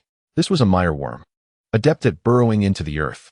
Wang Lin let out a soft huff, exerting more pressure. After the seamless fusion, the master must possess such abilities now, suitable for stealthy hunting. Just as the mire worm was about to be crushed, the master could no longer contain himself, erupting from the soil to deliver a punch that radiated profound energy, unmistakably a practitioner at the late stage of the sixth harmony realm. Observing this, the third elder nearby quickly cautioned, "Be careful. That is one of the 3 worms of the witch evil Marquiate, the mire worm, a sixth harmony realm expert." However, Wang Lin disregarded the warning entirely, ruthlessly squeezing until the mire worm was reduced to a mushy pulp. Simultaneously, the mire worm's fist struck his chest, producing a dull thud. "Fool, even with a 4,000-year cultivation of battle spirit protection, you cannot withstand a punch from a sixth harmony realm practitioner." The mire worm's gaze froze in disbelief as it beheld the spiritual aura emanating from Wang Lin's body. If the 4,000-year cultivation of battle spirit protection could not endure, what about the addition of the dark-scaled body? A smile crept across Wang Lin's lips as he pushed off the ground, leaving 2 deep footprints, dashing towards his opponent like a bolt from a crossbow. Spiritual body versus spiritual body. All present were astonished, their expressions rendered blank. At that moment, Wang Lin activated his elusive hunting steps, drawing near to the mire worm with an eerie, ethereal grace. Then unleashing his willpower as the phantom of a poison frog transformed into golden light, merging with his legs. Golden footstep. He was initially situated a considerable distance, perhaps 70 or 80 feet from the mudworm. However, upon activating the ability Golden Foot Leap, he instantaneously appeared before the creature, his right claw seizing its throat with the swiftness of lightning. Damnation! What manner of movement is this? The mudworm, having never witnessed such exquisite agility, was caught completely off guard. In a state of disarray, it frantically struck at Wang Lin with its fists and feet. "You believe a mere 8 Desolations realm cultivator can inflict harm upon me? Your efforts are insufficient." Wang Lin, neither evading nor blocking, maintained his grip on the mudworm's throat, lifting its entire being into the air. He unfurled his spiritual domain, summoning the water-bear insect and integrating it with seamlessness. Needle of Avarice. With a splay of his left hand, an imperceptible filament shot forth from his fingers, piercing the mudworm's flesh and rapidly draining its lifeblood, forming a crimson thread in the air. Aya! The mudworm felt waves of excruciating pain washing over it, watching helplessly as its life essence was extracted, its strength rapidly ebbing away. "Release me." Desperation etched upon its face. The mudworm lashed out at Wang Lin, but its attacks proved futile. Moreover, as its lifeblood was drained, its strikes grew increasingly feeble. Before long, a master of the Six Harmonies realm was reduced to a desiccated husk, its skin shriveling like the bark of a lifeless tree. Observing this horrifying spectacle, everyone felt a chill run down their spines. They stared at Wang Lin in terror, collectively swallowing hard. Such a malevolent technique was virtually unheard of. The 2 individuals were seized by apprehension upon hearing the words Black Hornet Venomous Mist. Dealing with the chieftain of the Ba clan, who was at the 8 Desolations realm, was already a formidable task. But now they were confronted with the astonishingly powerful Wang Lin. When did the Ba clan acquire such formidable strength? Wu Xuanye stared blankly at the scene, his eyes filled with discontent. He had to concede that he had previously underestimated the Ba clan. But how in the world did a small Ba clan produce such a terrifying existence? Based on the true strength they were now displaying, even his father, Wu Tu, would not stand a chance unless his grandfather, Marquis Wu Xie, personally intervened. Wu Xuanye harbored the intention to retreat. It would be foolish to remain any longer. However, Wang Lin would not afford him such an opportunity. Seeing Wu Xuanye attempting to flee, Wang Lin casually tossed aside the blood sphere and shot toward him like an arrow released from a bow. "Young master, be careful." The 2 individuals from Black Hornet Venomous Mist attempted to intercept, but the Ba clan chieftain stepped in front of them, brandishing his long pole blade with a murderous expression. "Since you've come, stay. I want them half dead." Wang Lin casually reminded. Leave it to me. The Ba clan chieftain nodded slightly, completely regarding the two great experts of the Wuxia Marquise as meat on the chopping block. Ignoring the two, Wang Lin's gaze was fixed on Wu Xuanya. Thank you for helping me purge the internal elements. Now you have no value. Rest in peace. With you? Wu Xuanya's face contorted as he successively summoned 4 war spirits, including the Devil Flower Mantis King. At this critical juncture, he dared not be careless. All 4 war spirits were summoned instantaneously, their phantoms bathed in profound light, making him appear majestic and awe-inspiring. He was prepared for the confrontation, yet to his surprise, Wang Lin did not charge at him. Instead, his movements were peculiar and erratic, akin to a drunken man aimlessly stumbling about, devoid of any intent to attack. Chapter 49, Totemic Symbols. Wu Xuanya was acutely aware that Wang Lin was employing a unique form of movement that, while seemingly haphazard, was meticulously focused on identifying his weaknesses. A moment of carelessness could lead to a fatal strike. Every nerve in his body was taut, every muscle poised for an explosion of action, anticipating Wang Lin's advance. However, the more tense he became, the less Wang Lin seemed inclined to approach, instead opting for a shaky, leisurely pace that, in reality, consumed his energy at a remarkably slow rate, allowing him to persist for an extended duration. At that moment, an immense surge of energy resonated from another direction, causing the very ground to tremble. The onlookers turned their gaze to see the clan leader of the Ba tribe enveloped in a dazzling aura, his eyes gleaming with fierce intensity. Surrounding him, a vast expanse of earth materialized, and with a single stroke of his blade, he carved a 100-foot-long chasm into the ground. A mere flick of his wrist encompassed an area of a mile within the reach of his blade. The members of various clans retreated in haste, none daring to approach. This exemplified the terrifying prowess of a master from the 8 Desolations realm, a level of combat that far surpassed that of ordinary cultivators. Under the overwhelming might of the Ba clan leader, the duo of Black Bee and Poison Mist found themselves reduced to mere defense. Meanwhile, the leaders of the Zhun and Xiong clans could only shake their heads in wry amusement. They had not anticipated that the Ba clan leader had already attained the 8 Desolations realm. In the eyes of the 5 clans, who could rival him? He had been hiding his true abilities all along, far too cunning. One's trump cards must never be revealed easily. I have a premonition that Chief Ba's breakthrough to the 8 Desolations realm is inextricably linked to Wang Lin. It is entirely plausible, as that young Wang Lin is too uncanny. Who could have conceived that he would forge a spirit body, obliterating cultivators in the 6 Directions realm with the ease of mere sustenance? Perhaps, indeed, we are aging. Yes, even when Tian and Zhao Yun have surpassed expectations. It is the era of the youth. As the two spoke, the remaining guards encircled them. However, circumstances had shifted entirely, and the situation had reversed completely. Their attacks merely served to hasten their own demise. After annihilating the mudworm, Wang Lin confronted Wu Xuanya, while Chief Ba dealt with the Black Bee venomous mist. Meanwhile, Clan Chief Shun and Clan Chief Xiong led 3 elders, along with prodigies such as Xiong Wentian and Shun Jian, to eliminate the remaining guards without any difficulty. Wu Xuanya was acutely aware of this, finally comprehending why Wang Lin was in no hurry. Once Chief Ba resolved the issue of the Black Bees and venomous mist, and then joined forces with Wang Lin, his own situation would become exceedingly precarious. It was he who should be truly anxious. Wu Xuanya was compelled to take the initiative. With a tremor of his arms, he integrated the abilities of the demonic Flower Mantis King, conjuring a spectral radiance in each hand, as if wielding 2 sharp blades, and slashed towards Wang Lin. Well done, Wang Lin exclaimed, extending his claws directly towards Wu Xuanya's wrists. However, Wu Xuanya's attack was merely a feint. With a deceptive wave of his hands, he altered the vertical slash into a horizontal cut, the spectral radiance whipping up a sharp wind as it assailed Wang Lin's chest. Unexpectedly, Wang Lin seemed to have anticipated this move, his claws pulling downwards with precision, seizing his wrists without fail. With a furrowed brow, Wu Xuanya instantly deduced that this was a form of predictive attack trajectory ability. Unless one's speed surpassed that of Wang Ling, even the most exquisite techniques would prove futile. In the blink of an eye, Wang Ling pivoted and unleashed a whip-like kick, reminiscent of a colossal lizard's tail striking fiercely. The lizard's tail. Wu Xuanya's wrists were tightly gripped, leaving no time for evasion. His eyes widened as he fully opened his consciousness realm. Illusory weapons. The demon flower mantis king erupted from his chest, its form twisting and reshaping into a pair of resplendent twin blades, one blocking the leg strike, and the other aiming to cleave down at Wang Ling's wrist. Wang Ling raised his hand to deflect the blade aimed at his wrist, while the leg strike collided with the other blade, producing a muffled thud.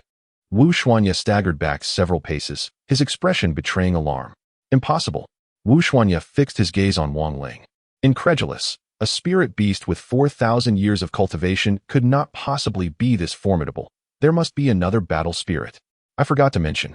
Wang Ling grinned widely. I possess another battle spirit with 4,800 years of cultivation. Wu Xuanya's eye twitched, feeling as though his worldview was on the brink of collapse. It was already remarkable for a master of the 8 Desolations realm to have a battle spirit exceeding 4,000 years. Yet this lad, merely at the Forging Palace level, astonishingly possessed too. How could one continue to live in such circumstances? Any lingering doubts? If not, then perish.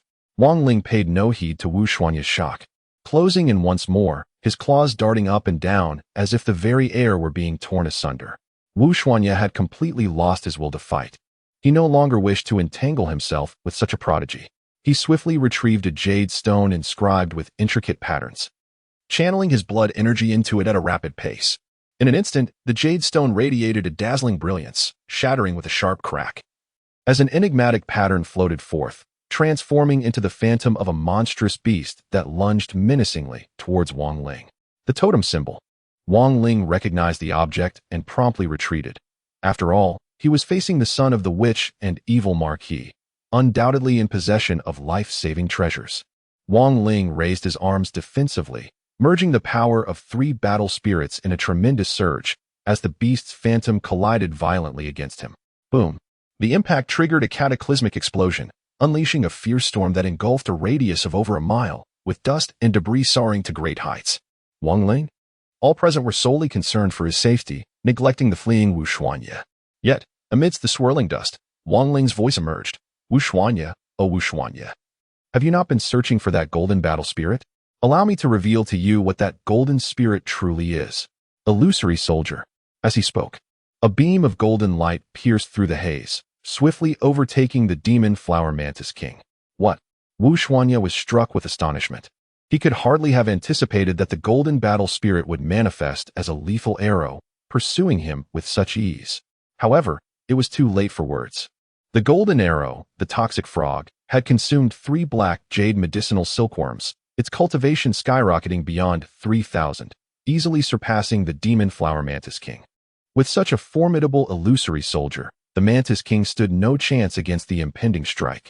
Chapter 50, Long Waited. Hiss. A soft sound echoed as the golden arrow effortlessly pierced through the delicate wings of the demon flower mantis king. The mantis king let out a pained screech and plummeted from the air, crashing heavily to the ground. Wu Xuanya was thrown into a daze, struggling to rise for what felt like an eternity.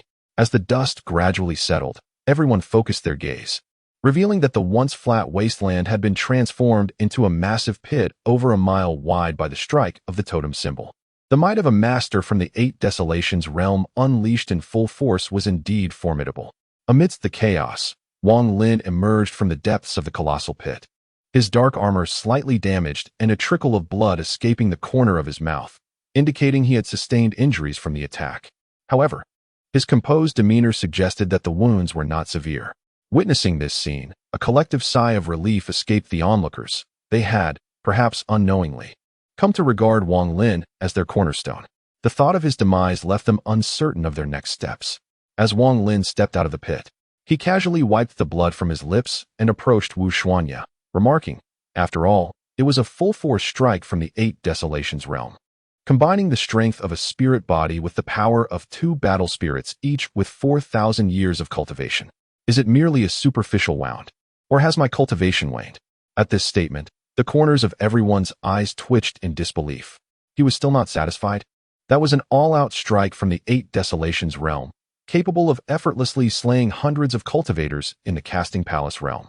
Wang Lin, merely at the mid-level of the Casting Palace, had only sustained a trivial injury. What more could he possibly desire? Did he expect to slay a king to feel content? Meanwhile, Wu Xuanya finally regained his senses. He hastily merged with the demon flower mantis king, flipping himself upright. only to see Wang Lin drawing near. A sense of dread washing over him. He was genuinely apprehensive, as Wang Lin's capabilities far exceeded his initial assessment. At that moment, he couldn't muster even a modicum of resistance. He endeavored to maintain composure, articulating slowly, "With your prowess, you are eminently worthy of the esteem of the Marquis of Wuxia. Let this matter be concluded forthwith, with a mutual agreement of non-interference henceforth." At this juncture, Wu Xuanya was compelled to concede. However, Wang Lin evinced no inclination to relent, stating, "What manner of being are you to decree a cessation? By what authority do you assert non-interference, and who would place credence in such a declaration, especially in light of that seal? So you did eavesdrop." Upon hearing these words, Wu Xuanya's heart sank. He realized that a peaceful resolution was unattainable. Yet, his survival instincts prompted him to adopt a composed demeanor. "If you were to slay me, the 5 clans would assuredly face annihilation. The incandescent wrath of the Marquis of Wuxia is beyond your capacity to endure." Wang Lin offered a nonchalant smile. Continuing his inexorable approach, "What significance does the Marquis of Wuxia hold? I could obliterate it at my leisure, sending your forebears to join you." Arrogance. Wu Xuanya erupted into a frenzied peal of laughter, revealing a copper seal in the palm of his hand. "Is that all?"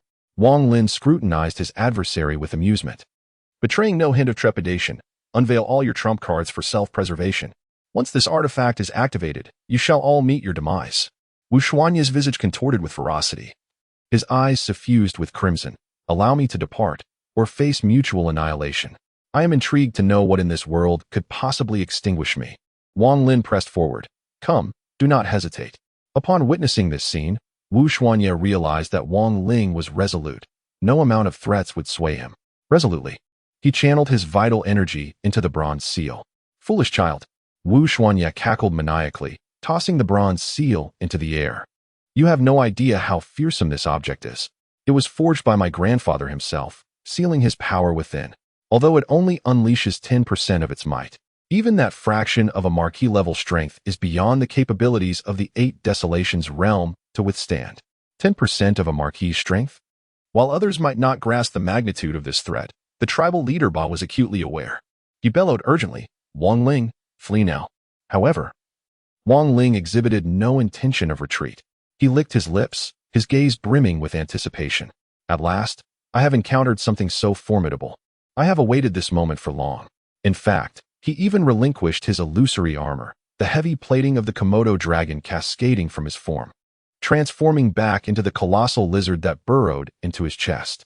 "Idiot." Wu Xuanya laughed uncontrollably. "You wish to remove your armor at this juncture? I shall fulfill your desire for death." With that, he forcefully pressed his palms downward, causing the airborne bronze seal to swell to an immense size, resembling a fortress as it descended ominously upon Wang Lin. "Get out of my way." Wang Lin roared, his muscles taut with tension, his eyes fixated on the falling seal. "Retreat." The tribal leader Ba knew that any words spoken at this moment would be futile. He could only urge everyone to withdraw. The colossal bronze seal, now several miles in size, posed an unparalleled threat, encompassing a vast area. Without retreating, they would all be obliterated on the spot. A colossal bronze seal plummeted from above, and Wang Lin abruptly raised his hand to catch it. With all his physical prowess unleashed, he managed to halt the descent of the immense seal, which was incomparably larger than himself. The scene was nothing short of awe-inspiring, as Wang Lin stood with arms raised skyward, supporting the weight of the bronze seal. Reminiscent of an ant attempting to lift a mountain, his modest frame appeared extraordinarily grand and formidable. With a series of cracking sounds, Wang Lin's feet sank deeply into the earth, fissures radiating outward from his position. The bones in his body creaked ominously, indicating he had reached his limits. Witnessing this, Wu Xuanya erupted into maniacal laughter. "Fool, the strength of a noble warrior is beyond your capacity to bear. Embrace your demise." With that, he pressed down forcefully with both hands, and the bronze seal seemed to respond to an unseen call, glowing with a radiant light and descending with a thunderous hum. Wang Lin felt an overwhelming weight bearing down on him. His arms began to bend under the pressure, and the resilient skin, forged with dark scales, began to tear, blood seeping from the wounds. The seal continued its relentless descent, with Wang Lin's lower body becoming increasingly buried in the earth. The ground around him fracturing like parched land after a prolonged drought, deep cracks sprawling like a web. His body was once again torn asunder. This time not just the skin but the very muscles began to rupture, blood gushing forth uncontrollably, transforming him into a veritable figure of crimson. Wu Xuanye's raucous laughter echoed, reveling in the anticipated sight of Wang Lin being crushed into a pulp. Yet, at that moment, his expression faltered, his gaze turning blank. What is that? A thunderous roar suddenly erupted from within Wang Lin, as if some colossal beast had awakened. The overwhelming sound compelled everyone to clutch their ears in agony, their legs buckling beneath them as they knelt upon the ground.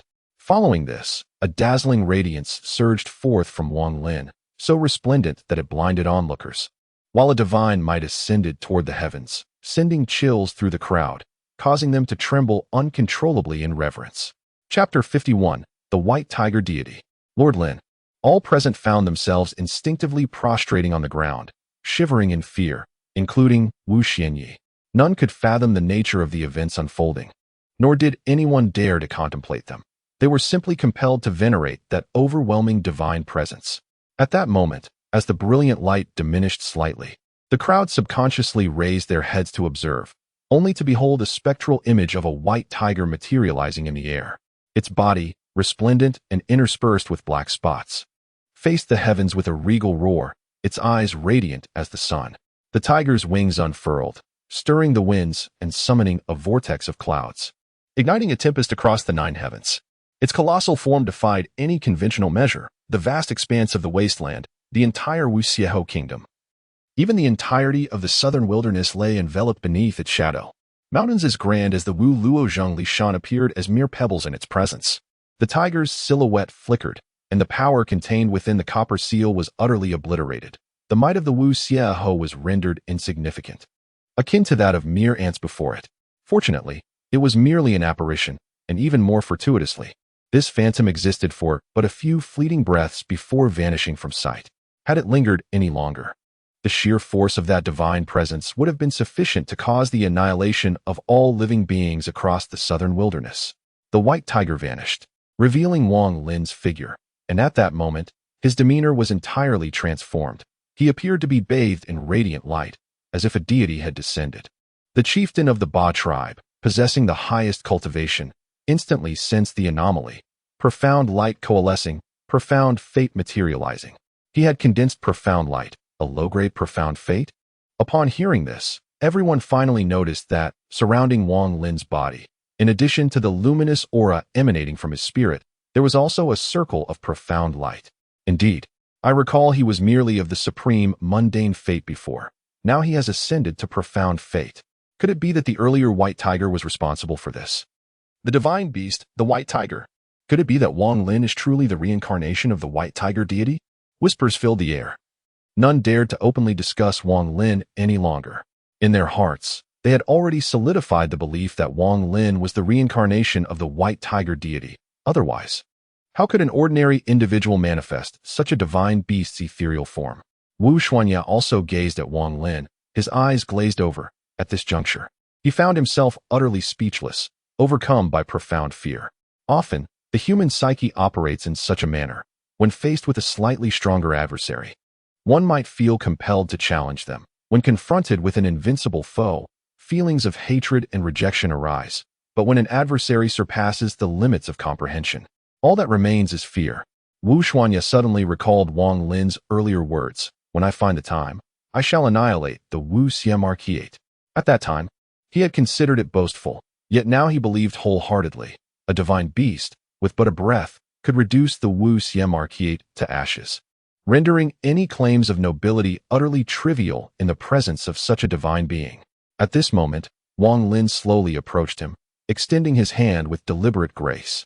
Wu Xuanyi knelt there, utterly motionless, resembling a small creature confronted by a ferocious beast, reduced to trembling in fear. Wang Lin activated the needle of greed, draining him until he resembled a desiccated corpse. He then approached the nearly lifeless black bee and poison fog, similarly siphoning their vital energies. At that moment, a colossal blood orb had coalesced in his grasp, swirling in midair like a crimson sun. After all, the life force of 3 practitioners at the 6th realm contained formidable power. Greed condensation.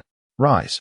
Wang Lin formed intricate seals with his hands, guiding the blood orb into a rapid spin, expelling all impurities while retaining only its essence, causing the orb to shrink in size. Before long, it had been compressed to the size of a fist. Suddenly, Wang Lin received the consciousness of the water bear. This little creature was restless, seemingly exhilarated. You desire this? Wang Lin could not help but smile. The life force of 3/6 realm practitioners is surely sufficient for you to break your shackles and evolve into a fierce spirit. Is it not? Spiritual entities with over 5,000 years of cultivation could evolve into fierce spirits, their power vastly superior to that of malevolent spirits. After a brief contemplation, he realized that the arrow poison frog had just consumed 3 black jade medicinal silkworms, making further enhancement inadvisable for the time being. The Komodo dragon was in a similar predicament, having previously ingested a life force and requiring consolidation of its cultivation. On the other hand, the water bear already possessed 4,800 years of cultivation. Allowing it to absorb the life force to evolve into a fierce spirit was indeed the optimal choice. Without further hesitation, he continued to compress the blood orb until it was no larger than the tip of a needle, at which point he summoned the water bear, enabling it to consume the orb. Having ingested the blood orb, the tardigrade instantly transformed into an ethereal form and darted into the realm of consciousness, remaining motionless. With this accomplished, Wang Lin surveyed his surroundings, noting the few remaining, barely alive spiritual entities, such as Wu Xuanye's demonic flower mantis king, which was a rather excellent spoil of war. After some deliberation, he beckoned to Shan Jiaoyun. Since the Shan clan is willing to remain and stand with me, consider this demonic flower mantis king as a token of my gratitude. Shan Jiaoyun, it is yours. Mine. Shan Jiaoyun's eyes widened in astonishment, hardly believing what she had just heard. The Shan clan leader and elders wore equally surprised expressions, finally understanding why Shan Jiaoyun was so devoted to Wang Lin. A spiritual entity with 3,000 years of cultivation, gifted so readily. There were few rulers as magnanimous as this. If I said it's yours, then it is. Do you not know me by now? Wang Lin smiled easily, then turned his gaze to Qiongqi. There are 2 more spiritual entities with over 2,000 years of cultivation. The Xiong clan shall receive them. Finally, his eyes settled on the Ba clan leader. The remainder shall be handled by the Ba clan leader. Thank you for your gracious bestowal, my lord. Everyone prostrated themselves on the ground, repeatedly chanting, White Tiger God, Lord Lin, White Tiger God, Lord Lin. Everyone believed that Wang Lin was the reincarnation of the White Tiger God, and at that moment, they wholeheartedly accepted Wang Lin as their leader, the deity in their eyes. Observing the fervor in their eyes, Wang Lin sighed softly. In the end, these people still depended on him. Perhaps this was their destined fate, ordained from the moment the White Tiger sent him to the Ba clan. Wang Lin waved his hand gently. Rise, all of you. Everyone gradually arose, their countenances filled with reverential awe as they gazed upon Wang Lin. The patriarchs of the Xiong and Shun clans inquired with cautious deference, Oh, Lin Jun. The Fan and Zheng clans have already taken their leave. What course of action shall we now pursue? The aura of a divine beast? I cannot recollect how many years have elapsed since the last manifestation of such a creature. Intriguing. It is indeed a divine beast. Ascertain its precise origins with utmost haste. Humph. Should I succeed in subduing this divine beast, the entire realm shall be mine to command. Chapter 52. Unrestrained agitation among the 5 clans. Only the Ba patriarch possessed the knowledge that Wang Lin was not, in truth, a reincarnation of the White Tiger deity. For he had, with his own eyes, beheld the true White Tiger. It was the White Tiger who entrusted Wang Lin to his care, bestowing upon him several cultivation techniques to aid in the forging of a spiritual body and destiny, and to attain the 8 Desolations realm. This was done to secure a foundation for the Ba clan and to safeguard Wang Lin's well-being.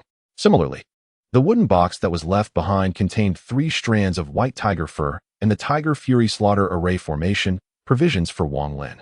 When Wang Lin had erupted with power earlier, and the White Tiger's phantom had fleetingly appeared, the Ba patriarch knew that it was not the genuine White Tiger, but merely a wisp of divine intent. Otherwise, the entirety of the southern wilderness would have been annihilated. Wang Lin, not concealing anything from the soul-knowing Ba patriarch, nodded gently and said, The ancient White One, during the forging of my body, left within me a drop of its essence. However, the essence of a divine beast is of extraordinary potency, and its unleashed energy would have been sufficient to obliterate me instantaneously. Therefore, it imposed a restriction, which can only be lifted once my body meets certain conditions. Previously, when you forged my spiritual body, the resilience of my physique was assured to a certain degree. The chieftain of the Ba clan suddenly realized and remarked, so, by utilizing the copper seal forged by Wu Xiaohe and harnessing his power, the restriction has been lifted. Indeed, I have been in search of sufficient strength to breach the seal, and unexpectedly, Wu Xuanye presented himself at my doorstep. Wang Lin smiled faintly. Little does he know, this is not a detriment to me, but rather assistance. With the seal undone, a fragment of divine intent was released, which is what you have witnessed. Now, with regard to the drop of White Tiger's blood, the Ba chieftain was uncertain whether to pose this question, and he proceeded with caution. He nodded, choosing not to dwell on this matter further, and instead inquired, "They revere you as Lin Jun. What are your intentions moving forward?" Rest assured, Wang Lin's acquaintance with him suggested that these two words indicated he had a plan, and with a plan in place, every issue would be surmountable. Excitement brewed as the two chieftains exchanged glances, simultaneously unleashing a sinister chuckle. New grievances and old grudges shall be settled together. What? This news struck the three of them like a bolt from the blue, leaving them stunned. How could this be? Fan Yuan furrowed his brow, his expression gravely serious. Damn it! Wu Xuanye must have been careless and botched the situation. Truly foolish. Both the chieftains of the Fan and Xiong clans wore similar frowns. What shall we do now? Let us not act rashly. Time is of the essence. After a moment of contemplation, Fan Yuan lifted his gaze and altered the plan. We shall first head to the Fan clan stronghold, and after deliberation, we will decide our course of action. With that, the group entered the Fan clan's territory, discussing strategies while secretly mobilizing their forces. Despite the daylight, the Wu clan had barred the gates of their stronghold, forbidding any of their kin from venturing outside. The once boisterous Chiha Valley now lay in a haunting silence, exuding an eerie atmosphere. At this moment, even the most oblivious individual could sense the palpable tension in the air, akin to the foreboding before a storm. In the deep of night, the elders of the Ba clan convened within the ancestral hall, with Wang Lin naturally in attendance. A sudden sound of footsteps shattered the stillness as Ba Jingqi entered, carrying a tray of tea. He first performed a respectful bow, then proceeded to place the teacups before each elder, who had requested tea. The clan leader, Ba, momentarily puzzled, could not recall having issued such an order. Upon receiving clarification, he chose not to linger on the matter. At that moment, the third elder, feeling parched, lifted a teacup to take a sip.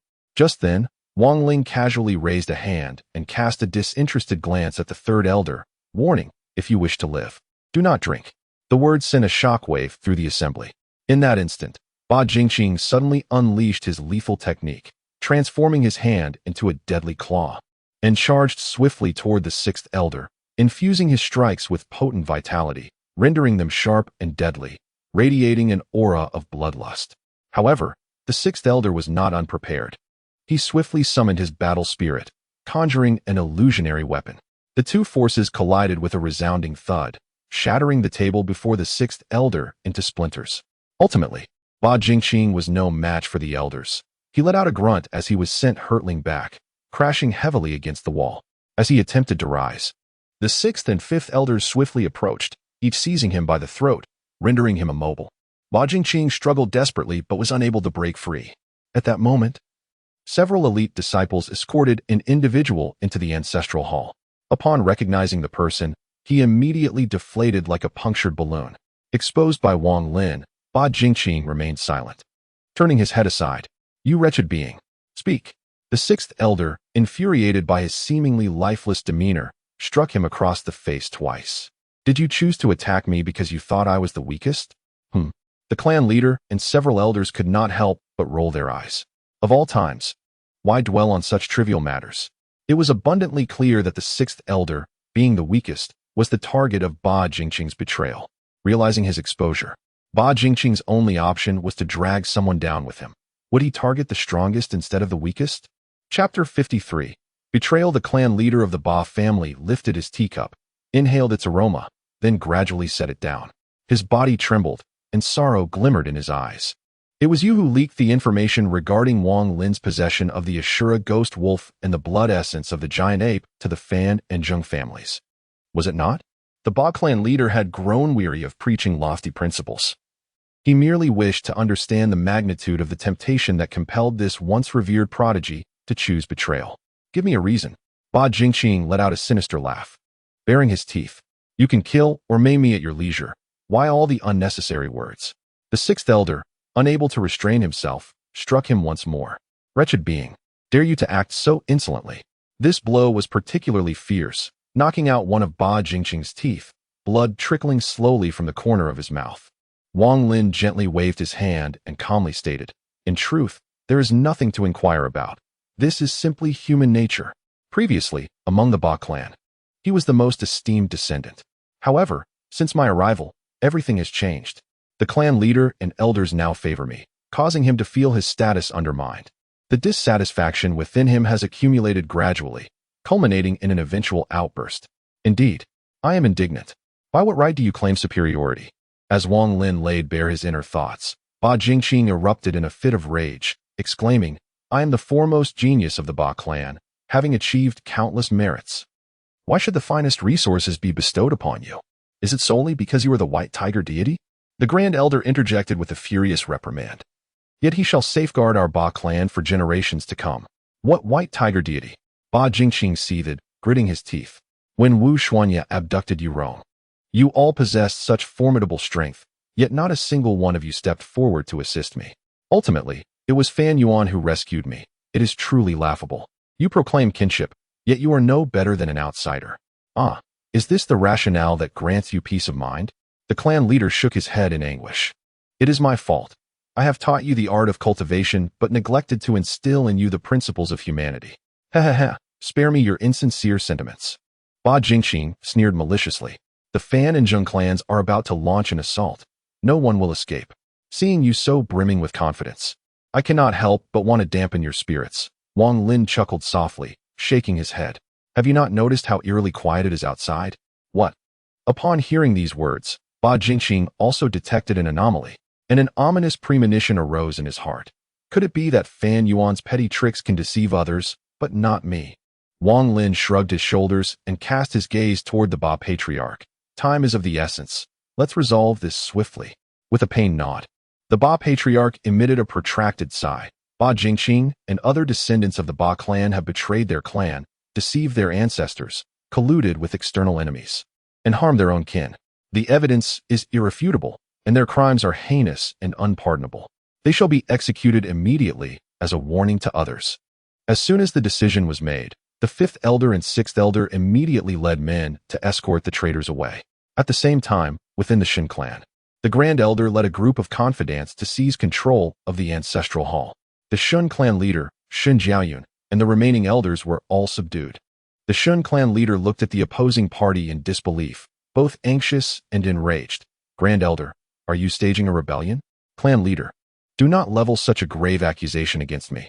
I cannot bear it. The Grand Elder revealed a sinister smile. I am doing this to save the Shin clan. To rectify your mistakes. How eloquently put. Shin Jiaoyun could not help but exclaim in a delicate voice. It is nothing more than for your own selfish desires.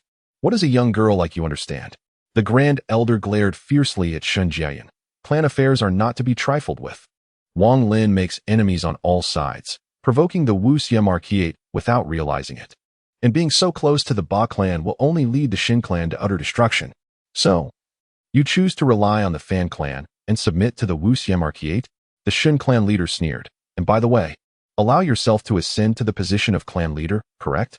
Clan leader, all of this I do is for the good of the Shin clan. The Grand Elder's gaze flickered, brimming with anticipation. For the sake of our shared lineage, if you relinquish the position of clan leader and yield to me, we can restore our former harmony.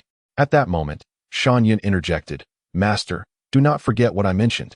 As he spoke, his lascivious gaze fell upon Shan Jiaoyun. Almost slipped my mind. The Grand Elder chuckled, adding, of course, to completely dispel any misunderstandings, how about my unworthy disciple here marries Yuner? We would be family then. And what issue could remain unresolved? Shameless. Shan Jiaoyun hissed, her eyes blazing with palpable fury. I will slay you with my own hands. Indeed, young ladies should not cultivate, but rather devote themselves to their husbands and children, the Grand Elder remarked with a slight shake of his head. Look at you now. How untamed you have become. Shan Yin chimed in, but I relish taming the wild. Ha ha. They both erupted in uproarious laughter. Shan Jiao Yun, consumed with shame and rage, emanated a palpable killing intent, desperately attempting to break free. However, the spirit vines binding her were exceedingly resilient and possessed a suppressive force, rendering her efforts futile. "Cease your futile struggles," the Grand Elder sneered. "Were you not so confident in Wang Lin? Why does he not come to your rescue now? I shall be frank with you. At this very moment, all the higher echelons of the Ba clan have perished, and the Xiong clan is finished. I told you long ago, you are too young and see things too superficially. That remains to be seen." A voice echoed from the doorway. "Who is there?" The Grand Elder was taken aback, pivoting swiftly to behold Xiong Wentian leading the elite progeny of the Xiong and Xin clans into the fray. "Wentian?"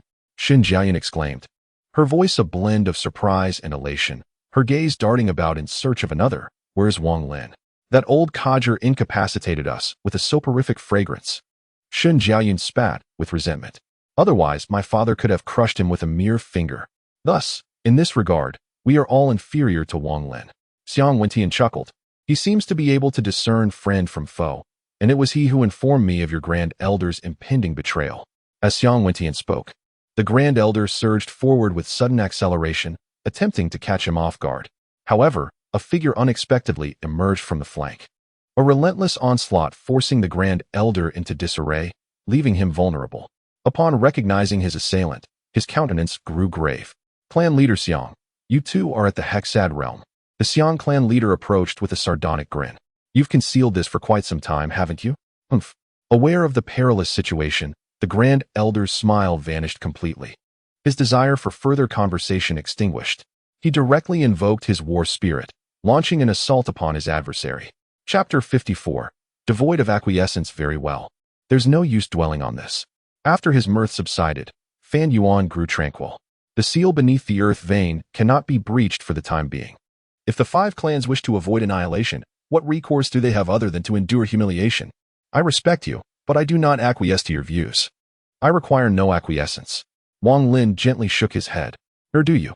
You have chosen a path of enduring humiliation and burden.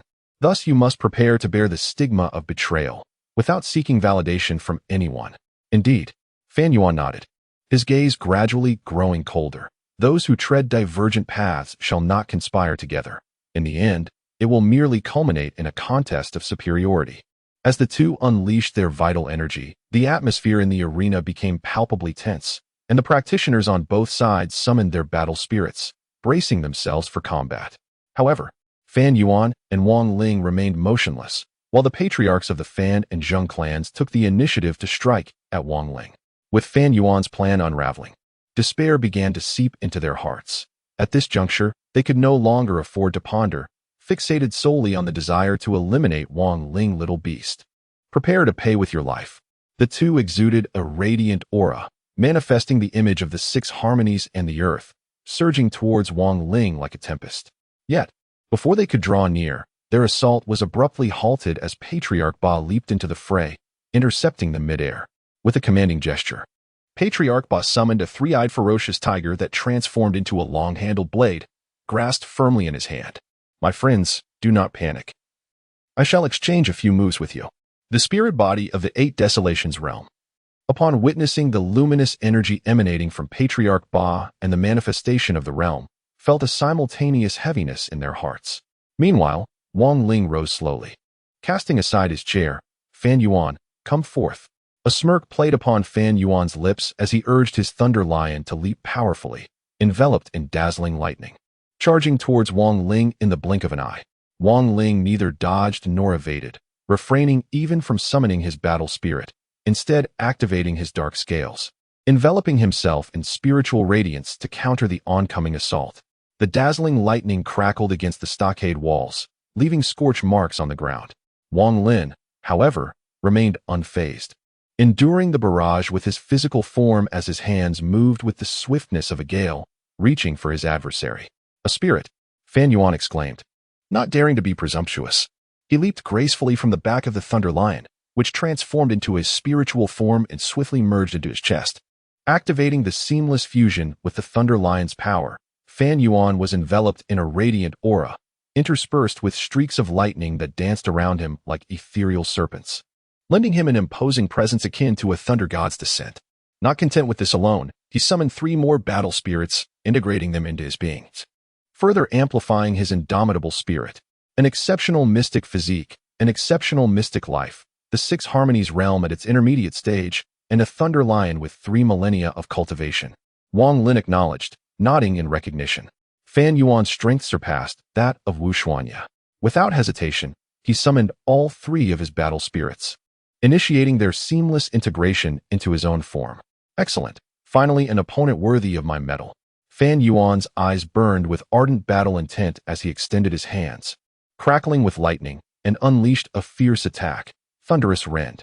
With a resounding roar, his fingertips blazed with mystic light, forming tangible claws. The coiling lightning converged at the tips, compressing into a searing white orb, its terrifying power evident to any observer.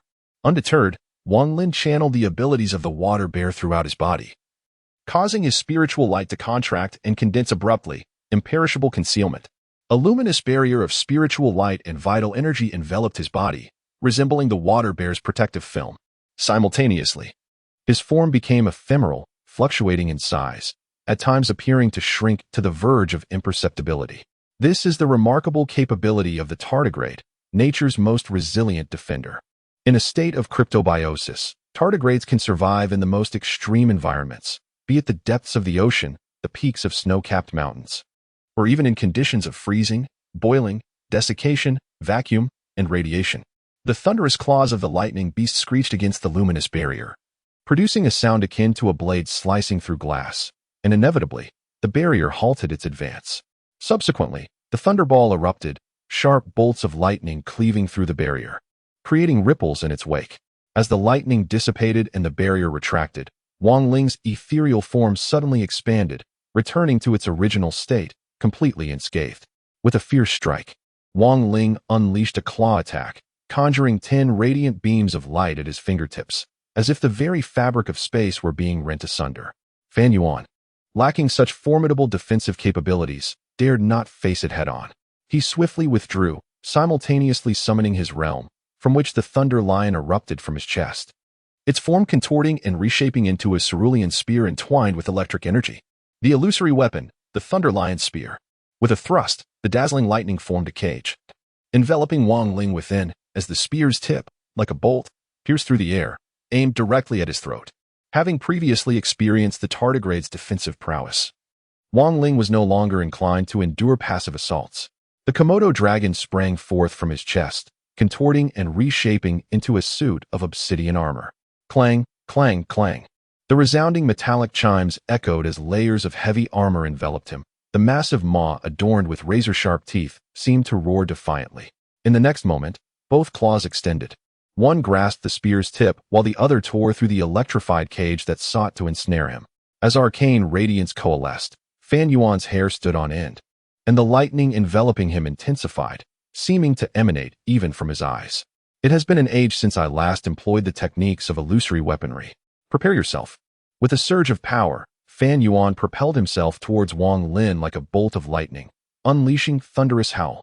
His spear trembled, conjuring a desolate landscape shrouded in gloom, where thunderclouds loomed and lightning wove a deadly net, exuding an eerie aura, Fan Yuan's very own domain. As the spear, imbued with lightning, hurtled towards him, Wang Lin felt himself transported to a realm of endless thunderclouds, where muffled roars echoed and lightning ceaselessly struck. Within the somber clouds, a pair of leonine eyes seemed to pierce through, coldly observing him, leaving him no refuge. Undaunted, Wang Lin gathered his strength and soared upwards, plunging into the depths of the clouds, determined to confront the domain with his own might. Strangling claws, as a barrage of lightning descended, engulfing him. His body radiated with spiritual light. His claws danced, tearing through the lightning, as if a mere mortal dared to defy the might of nature. With a resounding crash, like a pebble disrupting the tranquil surface of a lake, shattering it into fragments, Fan Yuan's thunderous howl was rent asunder. The remaining lightning gradually dissipated, and the surrounding scene returned to its original state. Chapter 55. Deception. As dawn broke, all members of the 5 clans congregated in the center of the Crimson Black Valley, facing the gate of the Shen clan. Everyone understood that the words to be spoken by the youth standing atop the gate's ramparts would determine their fate. Wang Lin surveyed the surroundings with a calm demeanor and spoke deliberately. First, the internal strife has been resolved. Henceforth, the 5 clans of Qiha Valley shall unite to form the Ba Kingdom. The 5 clans will serve as the quintessence of Ba, still governed by their respective clan leaders and elders, yet akin to fingers clenched into a fist. The Ba Kingdom shall rise above the 5 clans. Ba Kingdom? The assembly gazed at Wang Lin with a mix of confusion and contemplation, trying to grasp the significance of this new name. Indeed, Ba Kingdom. Wang Lin gestured gently. Since you honor me as Lord Ling, I shall illuminate the wisdom of this decision. I will guide you in founding a nation, and one day, the world shall recognize the existence of the Ba Kingdom. This fervent proclamation stirred the hearts of all present, who erupted in unison. Lord Ling. Lord Ling. Once the crowd settled, Wang Lin continued. Secondly, the geological veins of Qiha Valley are sealed by the Miao King, rendering its essence depleted. We must depart for a more prosperous land. Each clan shall gather their belongings, assist the elderly and the weak, and take all that is of value. We will journey upstream along the Qing River, heading toward the northwestern slopes of Wula, Qiongqi Mountain. The specifics of our route and destination will be entrusted to the leaders and elders of the 5 clans, who shall make the final decisions. With that, Wang Lin descended from the ramparts. The leader of the Ba clan approached him quietly, inquiring softly, "From your words, it seems you will not accompany us?" Upon hearing this, the Ba clan leader deduced the circumstances and nodded gently. Additionally, when I emerged from the Blood Wasteland, the people of the Witch and Evil Marquis State likely arrived as well. Wang Lin instructed softly. Summon the elders of the 5 clans to intertwine their guardian totems into a formation for subterfuge. I shall remain behind. The chieftain of the Ba tribe hastily volunteered for the task. No need, Wang Lin shook his head. In such a catastrophic situation, remaining here serves little purpose. I am merely a decoy. The true impact will not stem from us. Not us. What do you mean? The Ba chieftain was left bewildered. Wang Lin quietly divulged a piece of information, causing the chieftain's eyes to widen in disbelief. Are you certain? Absolutely, for the Miao King is plotting against us. Wang Lin chuckled lightly. After careful consideration over the past few days, I have surmised his intentions. Every plan I now undertake aligns perfectly with his desires. Isn't that falling into his trap? The chieftain gasped, but quickly regained his composure. No, wait. You are fully aware this is his scheme, yet you deliberately choose to walk into it. You are outmaneuvering him. The Ba chieftain shivered at the thought, although he could not witness such a scene firsthand. The mere imagination of it conjured images of a dreadful calamity. The Wu Xieho kingdom was in for a stroke of misfortune this time. Having arranged everything, Wang Lin departed from the Red-Black Valley, riding alone on a Komodo dragon towards the Blood Wasteland. The Komodo dragon, a fearsome entity of the miasma plains, deterred all spiritual entities from approaching. Wang Lin encountered no hindrances and smoothly arrived at the ancient temple at the very heart of the Blood Wasteland. Once, for crimson beams had pierced the heavens, now only one remained, and it appeared significantly thicker than before, resembling a colossal pillar soaring skyward. Wang Lin entered the ancient hall with determination, meticulously examining the triangular ancient diagram etched upon the ground. His mind engaged in a myriad of deductions, ultimately arriving at a precise conclusion. He approached one corner of the diagram, standing before a pillar, and with a decisive strike of his hand. The pillar emitted a resounding boom as it shifted positions with its neighboring counterpart. Subsequently, he proceeded to the second and third pillars, executing the same methodical adjustments to achieve the correct displacements. Once in place, however, the triangular diagram remained utterly unresponsive, yet Wang Lin felt no surprise. He advanced to one corner of the diagram and retrieved 3 slender metal rods from his pocket, items he had previously acquired from 3 other ancient halls. Grasping one rod firmly, he exerted force to drive it into the ground at the apex of the triangle, then moved to the opposite corner to similarly secure the second rod, swiftly placing all 3 metal rods in their designated spots. With a series of clicks, it seemed as though some mechanism had been activated. The triangular diagram began to emanate a luminous crimson glow, intensifying until it spun rapidly, casting a dazzling scarlet radiance that nearly obscured vision. Indeed, this was the moment of true revelation. Wang Lin nodded subtly. Even if he had obtained the key earlier, he would have been unable to activate the diagram. Timing was indeed fortuitous. As the rotation accelerated, the intricate designs became indistinguishable.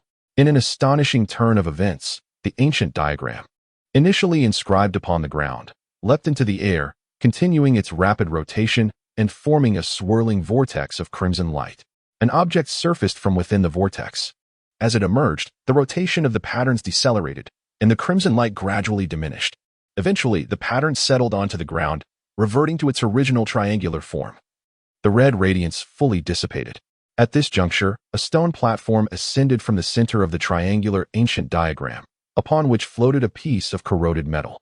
This artifact appeared to be of considerable antiquity, its thick layer of rust inspiring doubt as to whether it might disintegrate into dust upon the slightest touch. Wang Lin advanced swiftly, seizing the metallic fragment and scrutinizing it meticulously. The more he examined it, the deeper his frown furrowed. It deviates from my expectations. In truth, he had previously surmised that acquiring the keys from the other 3 ancient halls would unlock this central one. He had also contemplated various potential acquisitions. But this seemingly worthless piece of iron was rather unexpected. He meticulously scoured his fragmented memories for any relevant information, engaging in various deductions and conjectures. After a protracted silence, his brow finally began to unfurrow. Perhaps there exists such a possibility. Evidently, the 5 clans had already ascended the river, advancing towards that promised land. The next step was to await the arrival of the guests. Chapter 56. Shameless beyond the crimson-black valley, a cloud of dust billowed, and the earth trembled slightly. This sudden anomaly alarmed several nearby clans. They promptly dispatched scouts to investigate, and soon, news reverberated throughout the 10,000 miles east of Mount Qiongqi. The crown prince of the Witch Dominion was leading a personal expedition. 4 of the Witch Evil Marquisdom's 8 most valiant generals accompanied him. Even the Witch Evil Locust Cavalry, the most elite force, had arrived. Simultaneously, clans such as the Lien lineage and 7 or 8 other kindred groups in the vicinity have also integrated into the military formation. Presided over by 5 experts at the 8 Desolations realm and commanding dozens at the 6 Harmonies realm, along with hundreds at the 4 Directions realm.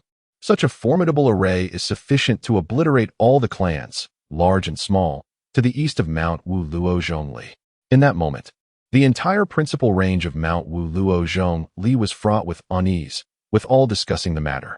What were the intentions of the heir apparent Wu Tu, leading such a terrifying formation on a personal expedition? Rumor has it that the 5 clans of the Crimson Black Valley assassinated Wu Qiongqi. The heir is avenging his eldest son.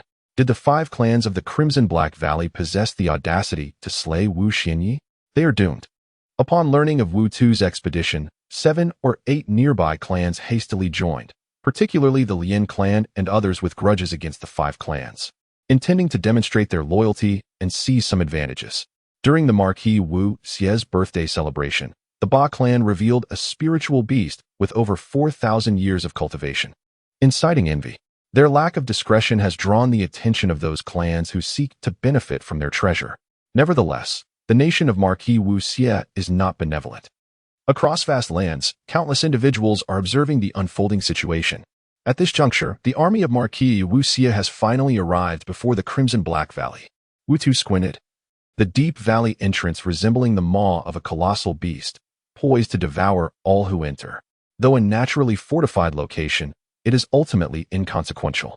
Composing himself, Wu Tu waved his hand. Flying Locust Cavalry, advance. The Locust Riders, each mounted upon a colossal locust with over a millennium of cultivation, filled the air with their overwhelming presence. Thousands of them, all together, flapped their insect wings, producing a deafening buzz that instilled a profound sense of dread. This was the national army of the Witch Evil Marquis. Although each individual warrior's strength was not particularly remarkable, the sheer size of their formation was truly terrifying. It was said that they had once slain masters of the 8 Desolations, and the rumor echoed, after the locusts pass, not a blade of grass remains. With a subtle gesture, Wu Tu signaled for everyone to enter in single file through the valley's mouth, arriving at the Crimson Black Valley. The army spread its formation at the valley's entrance, while the Locust Riders dispersed in all directions, encircling the strongholds of the 5 clans. Yet, within those fortifications, silence reigned, offering not a hint of resistance. Wu Tu furrowed his brow. He was no fool, and the stillness of the scene hinted at something unusual. To be cautious. He stomped his foot, gathering his energy, and bellowed, "People of the 5 clans in Crimson Black Valley, surrender at once, or we shall sweep through without mercy, leaving not even a chicken or dog alive." His proclamation, though spoken casually, was veiled in the intent of probing the enemy's reaction. Wu Tu furrowed his brow again, surveying the surroundings closely. Could there be an ambush? Unlikely. The locust riders circled above, vigilant. Any hidden ploy would surely be uncovered. Moreover, the disparity in strength was insurmountable. Even if an ambush were executed, it would be an act of folly. Noticing his unease, the leader of the Lin clan spoke up to reassure him. Rest assured, young master, in the face of absolute power, all schemes and machinations are rendered futile. I am not concerned about that. With a gentle wave of his hand, Wu Tu expressed his concern. I worry that they might flee. Hearing this, the clan leader of the Lin family couldn't help but chuckle. The young master, having been born in the Wu Xie Marquise, may not possess a profound understanding of the clans. The very foundation upon which our clans stand is the essence of the earth and its vitality. Only in places where the earth's essence is abundant can one flourish.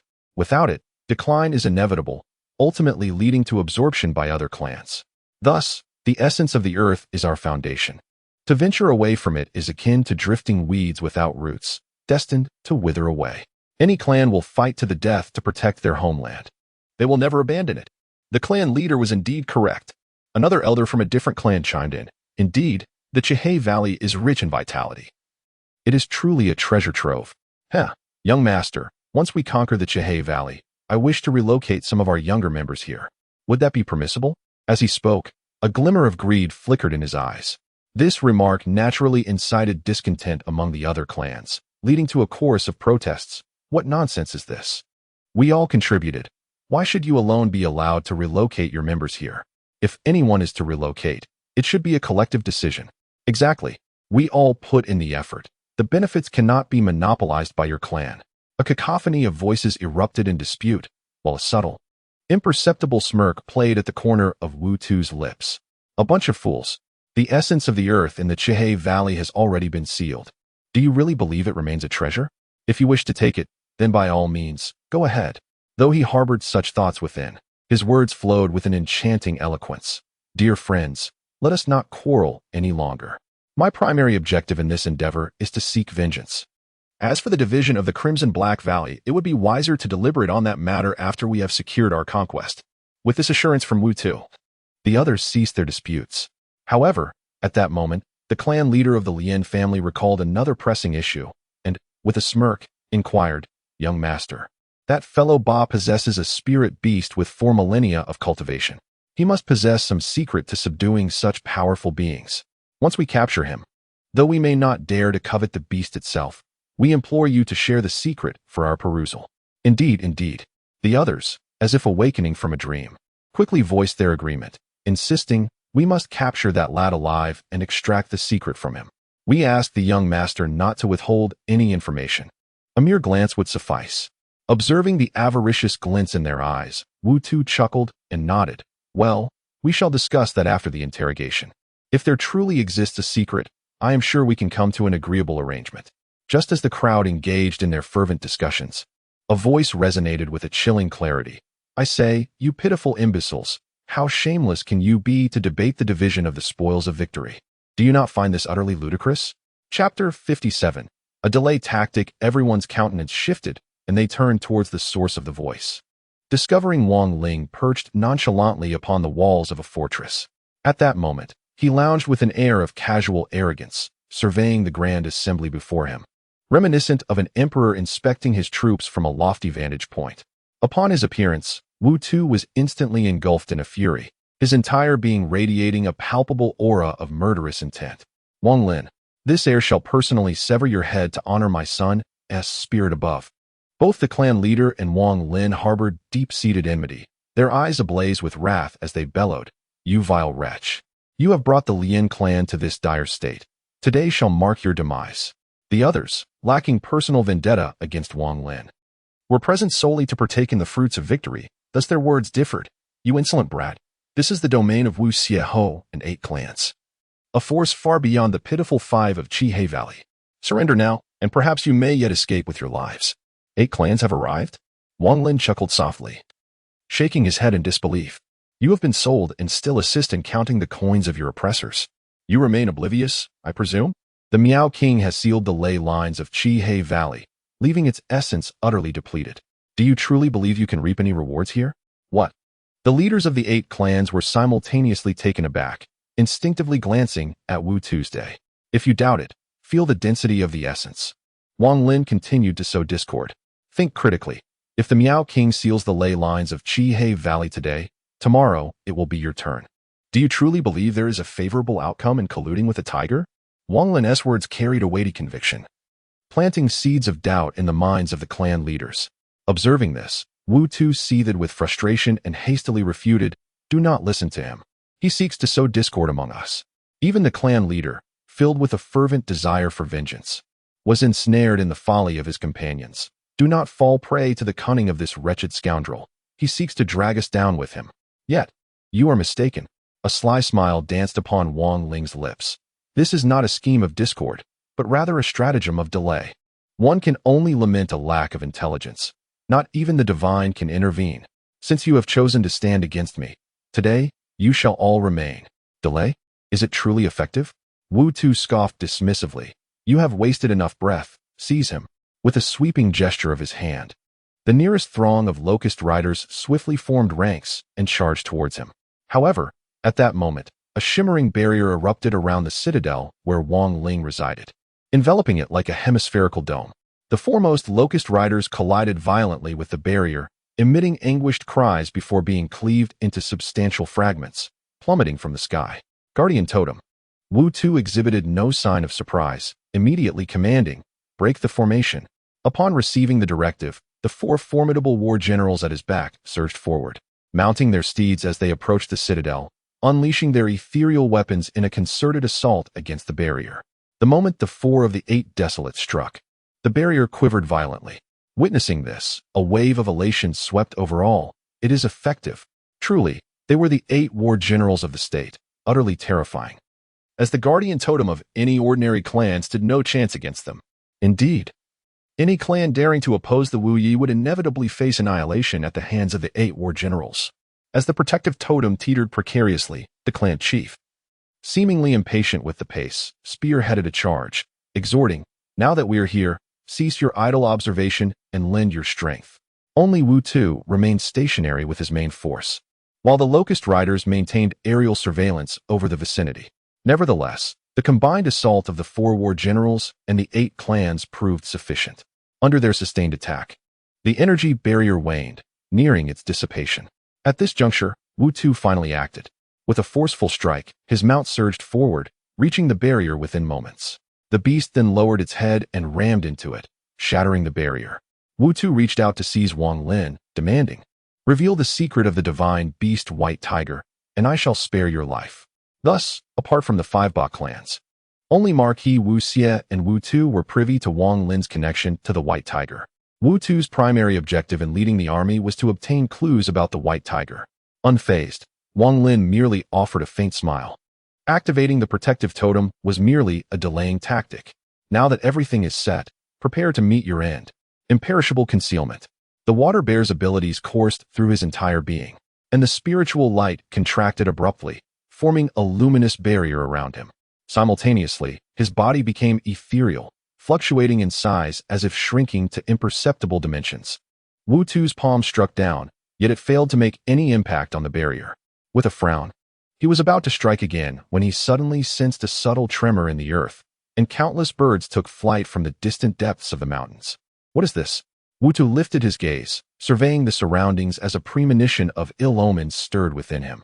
This foreboding soon materialized as several circling locust riders descended. Urgently relaying their report, a multitude of spiritual entities were rapidly approaching. Dire indeed. Wu Tu swiftly reacted, waving his hand and exclaiming, "Depart at once." Without regard for Wang Lin, who was within sight, he spurred his spiritual beast and turned to leave, with the army and locust riders rapidly surging toward the valley entrance. Witnessing this, the 8 clansmen exchanged perplexed glances. "My lord, what transpires? Why this sudden departure?" Indeed, the guardian totem has been shattered. Victory was at hand.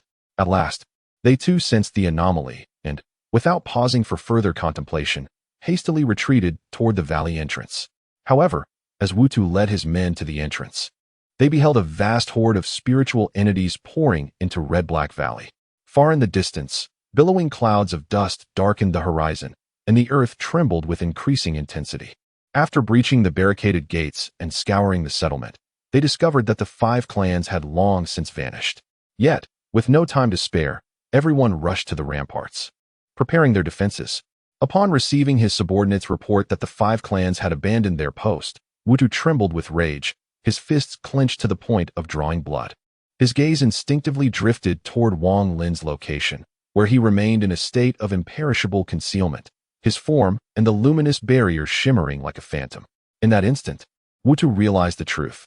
A veteran of the world, having weathered countless storms, he had been outwitted by a mere youth. He deliberately protracted the time, precisely to await the spiritual entity's insurrection. Now he has achieved his aim, and his entire army is ensnared here, their ultimate fate subject to the whims of destiny. Abominable. Just as Wutu was beside himself with rage, the chieftains of the 8 clans approached him. Lin, the clan head, inquired with a fawning smile and utmost caution. "Young lord, what shall become of us?" It would have been better had he not asked. This query merely exacerbated the situation.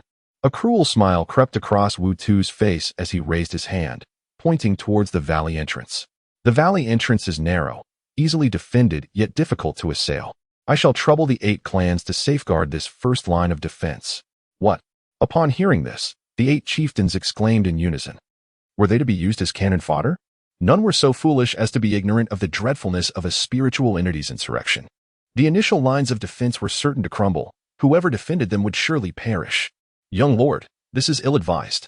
Lin, the clan head, naturally reluctant to be sacrificed, voiced his protest. "We represent 8 clans here, not to be trifled with." Before his words could fully escape his lips, a flash of brilliance streaked through the air, and Lin's head soared high before plummeting to the side. His headless corpse even took a few steps before collapsing lifelessly. "Any further objections?" Wutu asked, a sinister smile adorning his face, akin to that of a vengeful specter. With his words, the 4 war generals advanced in unison.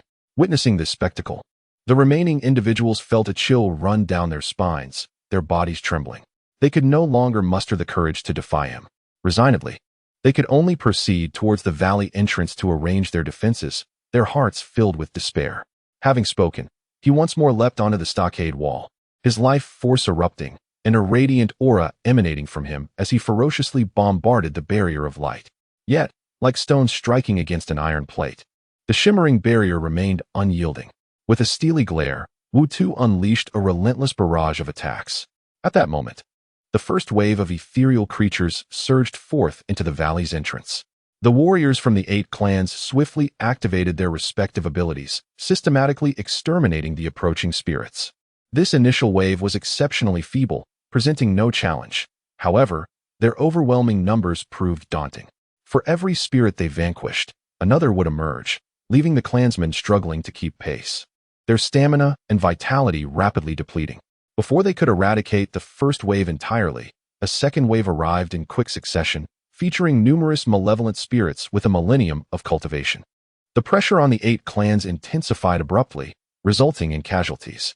After a strenuous effort to repel the second wave, an unrelenting tide of spirits continued to pour in, with increasingly powerful malevolent entities among them. The clansmen found themselves unable to withstand the onslaught, their defenses breached, and they were soon engulfed by a relentless flood of spirits, leaving only the echoes of anguished cries, which quickly faded into silence. The valley's entrance had fallen, allowing countless spirits to flood into the crimson-black valley. Meanwhile, the locust riders above observed the scene from a distance, witnessing a vast expanse of spirits outside the valley, resembling an ocean with no discernible end, likely numbering in the hundreds of thousands. As the locust riders monitored the movements of the spirits and reported their findings, a series of howls echoed from the horizon. Looking up, they beheld a dark mass of flying spirit beasts sweeping toward them. "Form ranks! Form ranks!" The panicked shouts rose and fell in a cacophony. The locust riders had always relied on their sheer numbers to intimidate opponents, but this time, they encountered an even more terrifying multitude. An innumerable swarm of flying spirit beasts encircled them, launching wave after wave of relentless attacks. Swiftly, the battle lines were breached, and the once dreaded locust riders were reduced to mere prey. Upon the ground, 4 war generals stood upon their respective fortresses, orchestrating the assault against the encroaching entities. Yet, In the midst of their fervor, each fortress erupted in a dazzling burst of light, ascending rapidly into the heavens, where they coalesced into 4 colossal bestial visages.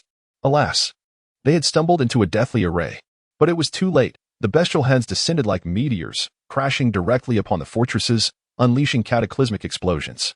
All 4 fortresses were simultaneously obliterated, resulting in countless casualties among the soldiers stationed there, and even the 4 war generals sustained injuries. With the defensive lines shattered, all were instantly engulfed by the boundless tide of entities, left to rely solely on their own strength. Cries of agony echoed incessantly as the once formidable army that had shaken the entirety of the southern wilderness met its demise within mere hours. Only the 4 war generals, bolstered by their own formidable strength, continued to struggle valiantly. The ground around them was piled high with the corpses of entities, their bodies drenched in blood, indiscernible whether it belonged to the entities or themselves. However, the sheer number of entities was overwhelming, and even the 4 unparalleled warriors of the 8 Desolations realm gradually faltered. Wutu, his eyes bloodshot, continued to strike the light screen with frenzied blows, but the screen remained resplendent, showing no signs of weakening. He had come to a stark realization. Wang Lin had served as bait, stalling for time, inciting the entities to riot, and concealing a deadly array. It was all a carefully laid trap. How detestable! At that moment, countless entities swarmed around him. Wutu had plunged into a state of utter madness, desperately slaying any spirit creatures that dared to approach him. He found himself devoid of time to entertain any extraneous thoughts at that moment. He truly comprehended the adage of many ants being capable of bringing down an elephant. The spirit beings, perhaps fatigued from the relentless pursuit, began to retreat in the direction from whence they came, their harvest of destruction already bounteous. This turmoil had not only obliterated the Crimson Black Valley, but had also inflicted severe losses upon over a dozen clans surrounding the main vein of the Qiongqi mountain. All could do was beseech the heavens for mercy, praying that no further upheaval would occur. Otherwise, all these clans would be laid to waste. Amidst the ruins of the Crimson Black Valley, remarkably, Wutu still clung to life, propped against the lifeless body of his spirit beast. His form was a ghastly sight, bloodied and battered, his breathing rapid and labored. At that moment, however, Wang Lin's surrounding luminescent barrier dissipated, and his body returned to its normal state. As he emerged from his hidden form and strolled leisurely toward Wutu glared at him with a venomous intensity, as though he longed to devour him whole. Alas, with his strength depleted and life force waning, he was rendered incapable of action. Chapter 59. The Seed King. Wang Lin tilted his head, listening intently. There were no further disturbances in the vicinity. The army of spirit creatures had indeed retreated like a receding tide, leaving behind only desolation and countless corpses. When he had subdued the Komodo dragon, he had sensed the creature's thoughts through a faint thread of will. The ancient map of the Three Fiends town was suffused with a malevolent aura capable of driving spirit beings into a frenzy, especially with the emergence of the main hall in a few months, when the malevolent energy would reach its zenith, inevitably inciting a collective uprising among the spirit creatures. As anticipated, the emergence of the main hall and his acquisition of that artifact incited the spiritual surge. Coincidentally, Wutu arrived with his army at this juncture. A scenario of utmost perfection. Wutu's labored breathing captured Wang Lin's attention, who turned to him with a smile. Indeed, the spiritual surge is terrifying, and I dared not expose myself carelessly. It's a pity about all that vital energy, such excellent nourishment. Wutu's chest heaved violently. Though he did not fully comprehend Wang Lin's words, he sensed something ominous in that somber gaze. As Wang Lin approached, a dazzling light suddenly emanated from Wutu's forehead, and a phantom-like figure floated up, exuding a chilling aura. Wuxiao? Wang Lin recognized him instantly. To implant a wisp of consciousness in your son's sea of consciousness, you are indeed concerned about the divine beast. By now, Wuxiao was aware of Wutu's army's annihilation and was livid. You vile creature! You murdered my grandson and harmed my son. I vow, even if you flee to the ends of the earth, I will seize you and carve your flesh piece by piece with my own hands. With you, old thing? Wang Lin scoffed disdainfully. No need for you to capture me. Before long, I will make time to visit and flatten the Wuxiao kingdom. Ark, damnable wretch. Wuxiao cursed vehemently, his imposing aura surging toward Wang Lin in successive waves. Spare me the theatrics. Wang Lin exhibited no fear, disdainfully waving his finger, merely a wisp of consciousness, It may terrify others, but it cannot intimidate me. Since you derive such pleasure from attaching your consciousness to your son and spying on him, let me grant you the grim spectacle of witnessing your son perish before your very eyes."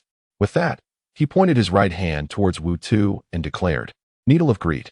A nearly invisible thread shot forth from his fingertip, instantly piercing Wu Tu's body. Wu Tu, already on the brink of death, a once formidable master of the 8 desolations, now found himself in a pitiful state, utterly at the mercy of his adversary. His vital essence was swiftly siphoned away. Amidst anguished cries, his skin began to wither and crack, transforming him into a frail, aging figure. "Stop, I beseech you," Wu Xiehou cried out in desperation. Yet the remnant of his consciousness could muster barely 1% of its former strength, rendering him powerless against Wang Lin. Ultimately, Wu Tu's entire life force was drained by Wang Lin, leaving him a lifeless husk upon the ground, and with the foundation of Wu Xiehou's residual consciousness obliterated. It too dissipated into nothingness. At this juncture, the essence of Wu Tu had coalesced in Wang Lin's grasp into a sanguine sphere. Consolidate the greed. Wang Lin formed intricate seals with his hands, continuously expelling impurities as the blood sphere gradually compressed into a dense, fist-sized orb. With a mere thought, he summoned the Komodo dragon and hurled the blood orb towards it. The tardigrade has already evolved into a malevolent spirit, and the poison dart frog has just surpassed 3 millennia of cultivation. It is your turn to evolve into a fierce spirit. Following several previous consumptions, the giant lizard's cultivation had ascended to nearly 5,000 years. Thus, absorbing the life essence of an 8 desolations practitioner would undoubtedly pave the way for its evolution into a fierce spirit. Having completed all that, Wang Lin's gaze swept over the mountains of corpses and seas of blood surrounding him, ultimately settling upon the horizon to the east. His eyes seemed to pierce through thousands of miles, as if unraveling the very origins of it all. After a prolonged silence, he turned and departed. Just days after his departure, a group of enigmatic figures clad in green arrived at the Qiha Valley. Like phantoms, they moved with utter silence, unnoticed by the nearby clans, who remained oblivious to the presence of these unwelcome guests at the Qiongqi mountain. This cadre of green-clad individuals cautiously surrounded a tall man draped in a heavy cloak. His entire form was obscured, revealing nothing but a pair of piercing eyes that betrayed no other physical features. They discovered the remnants of the flying locust riders here, one of the 8 great generals of the which evil Marquis. Eventually, someone shouted, "We have found Wu Tu. He appears to have fallen victim to some malevolent sorcery, his life force seemingly drained completely." Upon hearing this, an elder beside the cloaked man's side narrowed his gaze and swiftly approached for a closer inspection. Soon returning, "It appears to be the work of a most dreadful spiritual entity." The cloaked man, however, displayed no reaction, continuing to survey the surroundings. Observing this, the elder spoke again. "My king, the 5 clans of Qiha Valley have already fled. Is it necessary to maintain the seal?" It turned out that the man enveloped in the cloak was none other than the formidable Miao King, whose reputation resonated throughout the southern wilderness. With a gentle wave of his hand, the Miao King finally began to speak, his voice gravelly and grating like stones scraping against one another. "Surely, you do not believe that seal was intended solely for the 5 clans? To vanquish the 5 clans, dispatching any one of you would suffice to resolve the matter. Was such redundancy truly necessary?" The elder promptly prostrated himself. "Your Majesty's stratagems are boundless, far beyond the comprehension of us simpletons." "The Crimson-Black Valley is indeed a treasure trove," remarked the Miao King with a sigh, before adding with deliberate slowness, "The seal was of my making. The 3 fiend suppression was of my awakening, and the matter of the seal was what I divulged to the Wu Xie Marquis family. Subsequently, the Wu Xie Marquis' birthday arrived. Considering all these events in concert, what are your thoughts?" "All of this is your Majesty's design," the elder exclaimed in sudden realization. "Then this present scene is also within your Majesty's expectations? The Wu Xie Marquis' family actually believes that my seal was to coerce the 5 clans into submission. How endearingly foolish." The Miao King scoffed softly. "They are, in truth, merely pawns in my hand. This present scene is what I truly desire." The elder gazed about in bewilderment. The grand earth vein array, the surrounding mountains forming a natural furnace of heaven and earth, the mountains of corpses and seas of blood. What could it signify? Prompted by the clue, the elder instantly understood, his eyes widening in astonishment. A demon sacrificial array. Your Majesty intends to utilize the erased power and so many sacrificial offerings to refine a demon. That is merely one objective, the Miao King interjected. The other is to unravel the secret of the three fiends' suppression. This enigma has perplexed me for years, and I shall not rest until it is solved. How could the ignorant masses possibly comprehend these matters? The Wuxia Marquiate and those clans are but playthings at my disposal. Chapter 60. Qingyang. Wang Lin departed from the crimson Black Valley, traversing along the clear river, journeying towards the northwestern region of the southern wilderness. This path was predominantly characterized by untamed jungles, sparsely populated and teeming with spiritual creatures, rendering the journey exceedingly perilous. Nevertheless, bolstered by his formidable battle spirit, Wang Lin navigated these treacherous terrains with nonchalance, as the spiritual beings in his vicinity instinctively retreated from his presence. Instead, he found himself frequently seeking out these creatures in pursuit of sustenance. With ample time at his disposal, he seized the opportunity to cultivate. Leveraging the remarkable efficacy of the golden frog's breathing technique, which expedited his advancement in cultivation remarkably.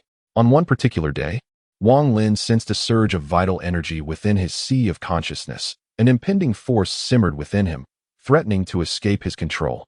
The palace within his mindscape resonated with a rhythmic hum, signaling a potential for expansion.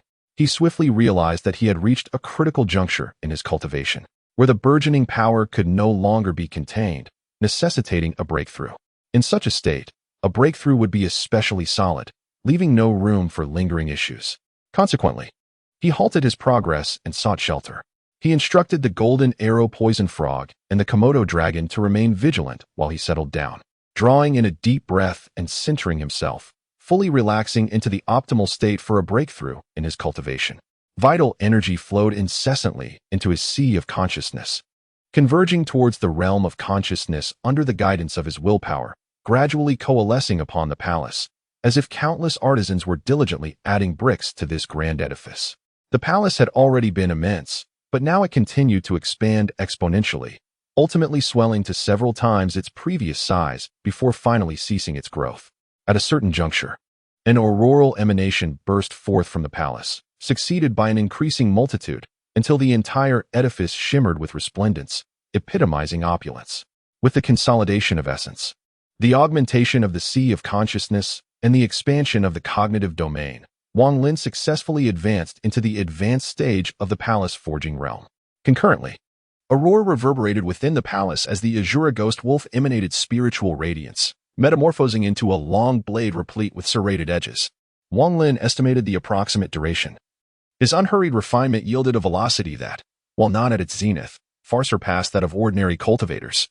This advantage stemmed from the superior grade of cognitive substance, enabling prodigies to refine battle spirits at an accelerated pace compared to ordinary cultivators, thereby mastering more formidable and numerous battle spirits and rendering the defeat of adversaries with superior cultivation levels a plausible feat. This endeavor remained merely an experiment.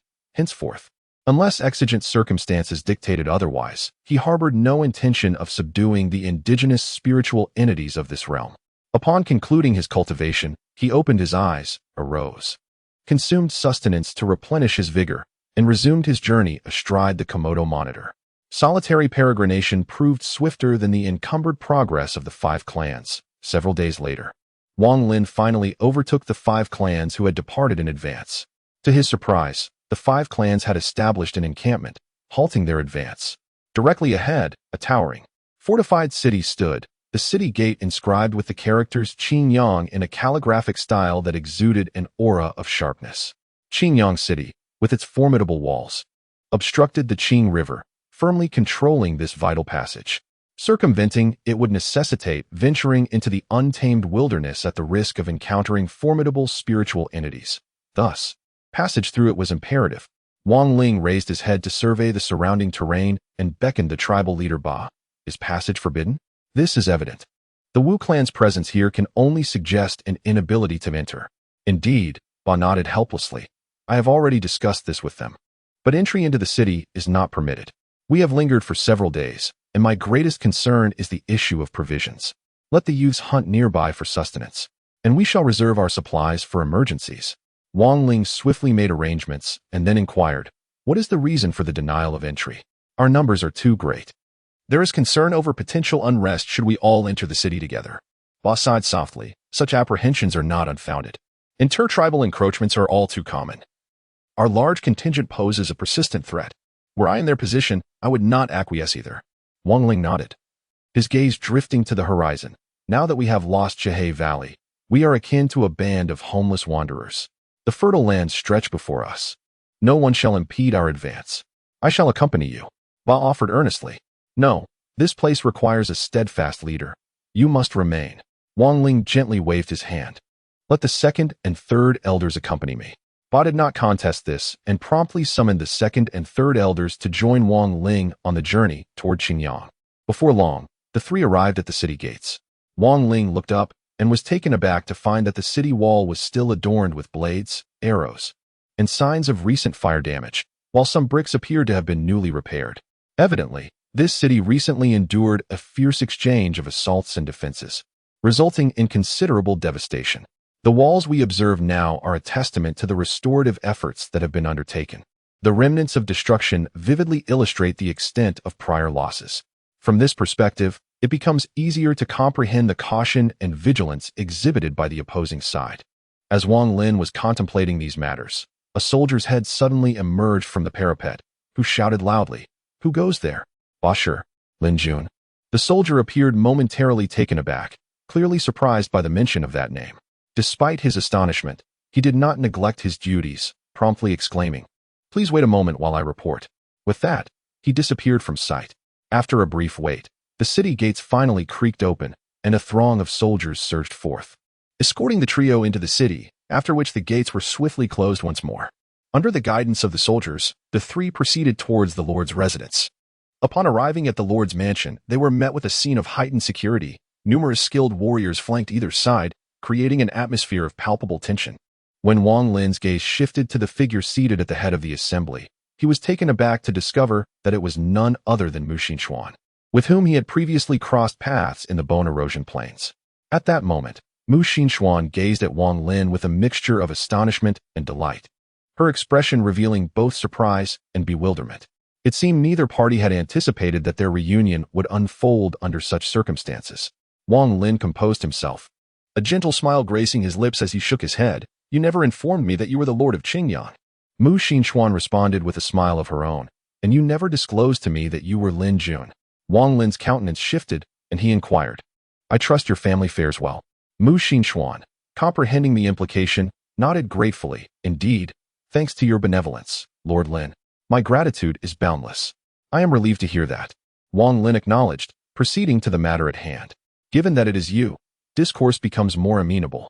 Having been dispossessed of Crimson Black Valley, our expedition upstream seeks another fertile land for sustenance. Grant us passage." Mu Xinchuan offered a graceful smile. She held Wang Lin in considerable esteem, particularly given his past beneficence. Both sentiment and reason dictated that she would not impede him. However, just as she was about to acquiesce, an aged, sonorous voice interjected, "My lady, nay." Wang Lin's brow arched in response, as he observed an elderly woman seated beside Mu Xinchuan. Though appearing frail, her posture was erect, and her eyes, though narrowed, occasionally emitted a sharp glint, indicative of considerable cultivation. The old woman's interjection caused Mu Xinchuan to pause. "Granny Ao?" "My lady," Granny Ao continued. "He himself admitted that they have lost Crimson Black Valley and are in search of a new habitat. To put it bluntly, they have devolved into a band of marauders, capable of any transgression." "Granny Ao, Lord Lin is not such a man," Mu Xinchuan hastily defended. "It was he who gifted me the crimson-tailed scorpion. I believe they merely traverse Qiongqi, seeking a haven in the northwest, and pose no threat to us. My lady, exercise caution in whom you place your trust." Aunt Ao's voice rose slightly. "Who can say whether his gift of a red-tailed scorpion was premeditated? Let us not forget that your parents were overly trusting of others." Upon uttering these words, Aunt Ao sensed a misstep and abruptly halted her discourse. Hearing this, Mu Xian's silence enveloped her, and a trace of anguish marred her otherwise exquisite countenance. Wang Lin observed the scene with a calm demeanor, refraining from rushing to speak. As thoughts began to form within him, after a brief pause, Aunt Ao finally turned her gaze to Wang Lin, articulating in a brusque tone, "Young sir, please choose your words with care." The two elders promptly sided with her. "Very well, Lin Jun. Aunt Ao cast a dismissive glance at Wang Lin. Regardless, you have an abundance of cultivators. Hastily allowing you entry into the city poses a significant risk. Wang Lin merely smiled faintly, choosing to disregard her concern, and countered. I am solely interested in one matter. Who holds the authority in Qiongqi? And Ao readily grasped the implications of his statement and coldly snorted, in Qiongqi.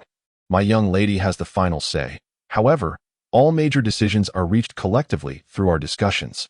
Do not attempt to sow discord among us. I have no interest in inciting discord. Wang Lin waved his hand impatiently. So, it is merely a matter of conversing with you, is it not? Do not be so confrontational. Aunt Ao glared at Wang Lin with displeasure. Any discussions should occur in the presence of both me and the young lady. There shall be no private conversations. Very well. Wang Lin chose not to dwell on the issue and continued. I have maintained a cordial relationship with your young lady. Is it so unreasonable for me to seek a path forward? That's untenable. Wang demurred without hesitation. If my men were to disarm and enter the city in staggered formations, we would be utterly at your mercy should you suddenly turn hostile. Since you harbor such distrust towards me, upon what basis should I extend my trust towards you? Then I'm afraid I can offer no recourse. Ao Popa responded with nonchalant resignation. It is not that we are unwilling to grant passage, but rather that you find our stipulations disagreeable. I would counsel you to reconsider, for I suspect your provisions are dwindling rapidly. As she spoke, a playful smirk danced upon Ao Popo's lips. Wang's eyes narrowed imperceptibly, and a knowing smile played upon his own lips. I came here with the intention of fostering amity, but it seems you have succumbed to ingratitude. In that case, I shall proceed according to my own temperament. Temperament? A glint of shrewdness flashed in Ao Popo's eyes. Henceforth, I am no longer here to haggle. Wang cast a profound glance at Qiongqi before fixing a frigid gaze upon Ao Popa. I hereby formally proclaim that within 3 days, you shall open the city gates, disarm your forces, and permit our passage. Ao Popa straightened her posture, and a formidable aura emanated from her being. And if I refuse? Wang met her gaze unflinchingly. Then I shall trample over you to achieve my aim. Insolence. Ao Popa surged to her feet, her vital energy erupting forth, and a torrential wave of chilling intent washed over the chamber. The second and third elders were aghast, hastily unleashing their own vital energies to fortify their defenses. Wang, however, remained utterly unaffected, standing steadfast as if merely brushed by a gentle zephyr. What? Shall we commence hostilities now? Wang Lin's icy gaze fixated on his opponent. It seems there is no need to wait for 3 days. Just as he was about to take action, Qiongqi could no longer endure the tension. Enough? Her voice, though not loud, resonated with remarkable clarity, compelling old lady Ao to cease her actions and turn to Qiongqi with a bow. Miss, I am weary. Qiongqi offered a faintly sorrowful smile, rising to make her way towards the rear courtyard. Please ensure our guests are well taken care of. No need for that. Wang Lin gently shook his head. I bid you farewell. As she watched his retreating figure, a flicker of sadness and desolation shone in Qiongqi's eyes. Yet she ultimately refrained from uttering another word, silently watching Wang Lin vanish at the threshold. He had already surmised certain matters, yet there remained aspects that required confirmation. After all, this place was not the Scarlet Black Valley, but rather the western side of the Wu Luo Zhongli Mountain, where complexities exceeded initial assumptions. Chapter 62. The Tyrant to Attack the City? The chieftain of the Ba tribe furrowed his brow, his gaze involuntarily drawn towards Qiongqi City. The walls are sturdy and thick. It may incur grievous losses. I understand. Prepare for an assault, merely to present a facade for them. Wang Lin gently shook his head, calming his thoughts. I have the distinct impression that the opposing side is quite eager for conflict. There are matters lurking in the shadows that I must clarify before proceeding. The chieftain of the Ba tribe nodded in agreement, aware that Wang Lin would not undertake actions without certainty, and he proceeded to relay the orders with reassurance. Upon receiving the directive, the cultivators of the Wu clan gathered, commencing preparations for the siege, a scene that did not escape the notice of the soldiers atop the city walls. The news swiftly reached Qiongqi and old lady Ao, prompting them to hasten to the ramparts for a better view. Upon the issuance of the command, the guards of Qiongqi City busied themselves with various preparations for defense. Qiongqi remained silent, gazing intently at the Wu clan, her expression a tapestry of complexity. After a long pause, she finally sighed softly. I shall go. I hope to persuade Lin Jun to abandon his assault. Absolutely not. Albua hurriedly interjected. Miss cannot venture into danger alone. Lin Jun is a shrewd individual. He is fully aware of the pros and cons involved. Mu Xinchuan gently shook her head. There is no necessity for conflict. It would be detrimental to both parties. Albua regarded her for a moment, then sighed in resignation, choosing to remain silent. As darkness descended, the members of the Wu clan gathered around the campfire, indulging in food and merriment, relishing the rare tranquility. Meanwhile, Wang Lin sat alone atop a dirt mound, practicing the Jinwan Nashi Gong, continuously absorbing and exhaling vital energy, fortifying his cultivation as he steadily advanced towards establishing a territory. At that moment, Chief Ba led Mu Xinchuan to his side. Lin Jun, the city lord has arrived. Wang Lin gradually concluded his practice, waiting until his breath was fully stabilized before he gently waved his hand. Chief Ba turned to depart, leaving Mu Xinchuan to approach him. Gracefully sitting beside him, her gaze lost in the vast expanse of stars, remaining silent. I am not merely admiring the starry sky, Wang Lin gently shook his head. As Lin Jun, I hardly possess such leisure. Mu Xinchuan offered a faint smile. You have bestowed upon me great kindness, which ought to be met with proper hospitality and gratitude. Yet here I find myself seeming ungrateful. Wang Lin subtly gestured for her to pause, contemplating for a moment before slowly inquiring. Qiongqi, have you suffered an attack from those you once trusted? Upon hearing those words, Mu Xinchuan felt as though struck by lightning. Sitting there in a daze, her lovely face clouded with sorrow. Wang Lin did not press her but sat silently, patiently awaiting her response. After a prolonged silence, Mu Xinchuan let out a soft sigh and began to speak. Several years ago, my father's dearest friend visited Qiongqi, and my father received him with great warmth. Who would have imagined that he would exploit my father's trust and conspire to attack Qiongqi? It was during that calamity that my parents lost their lives. As she spoke, Mu Xinchuan's eyes reddened slightly, her delicate frame trembling ever so slightly. She exerted immense effort to suppress her grief within. The world is perilous, for the sake of desire. Even fathers and brothers may turn against one another, let alone friends. Wang Lin sighed softly. You have endured hardship, and I do not blame you. Just a word of caution, beware of that old woman. Are you referring to Granny Ao? Mu Xinchuan exclaimed, startled. That is impossible. Granny Ao has served our family loyally for 3 generations. She would never betray us. Wang Lin turned to gaze intently at Mu Xinchuan, and under his penetrating stare, she felt a wave of panic wash over her. She suddenly realized that her previous defense seemed utterly feeble, incapable of convincing even herself. Indeed, if a closest friend could strike a treacherous blow, how much more so a subordinate? With your intellect, you should discern that she appears eager for us to clash. Wang Lin continued, unhurriedly. When both sides suffer, who stands to gain? Mu Xinchuan remained silent for a considerable time before slowly lifting her head. Please abandon your offensive. I shall do my utmost to persuade Granny Ao. That is impossible.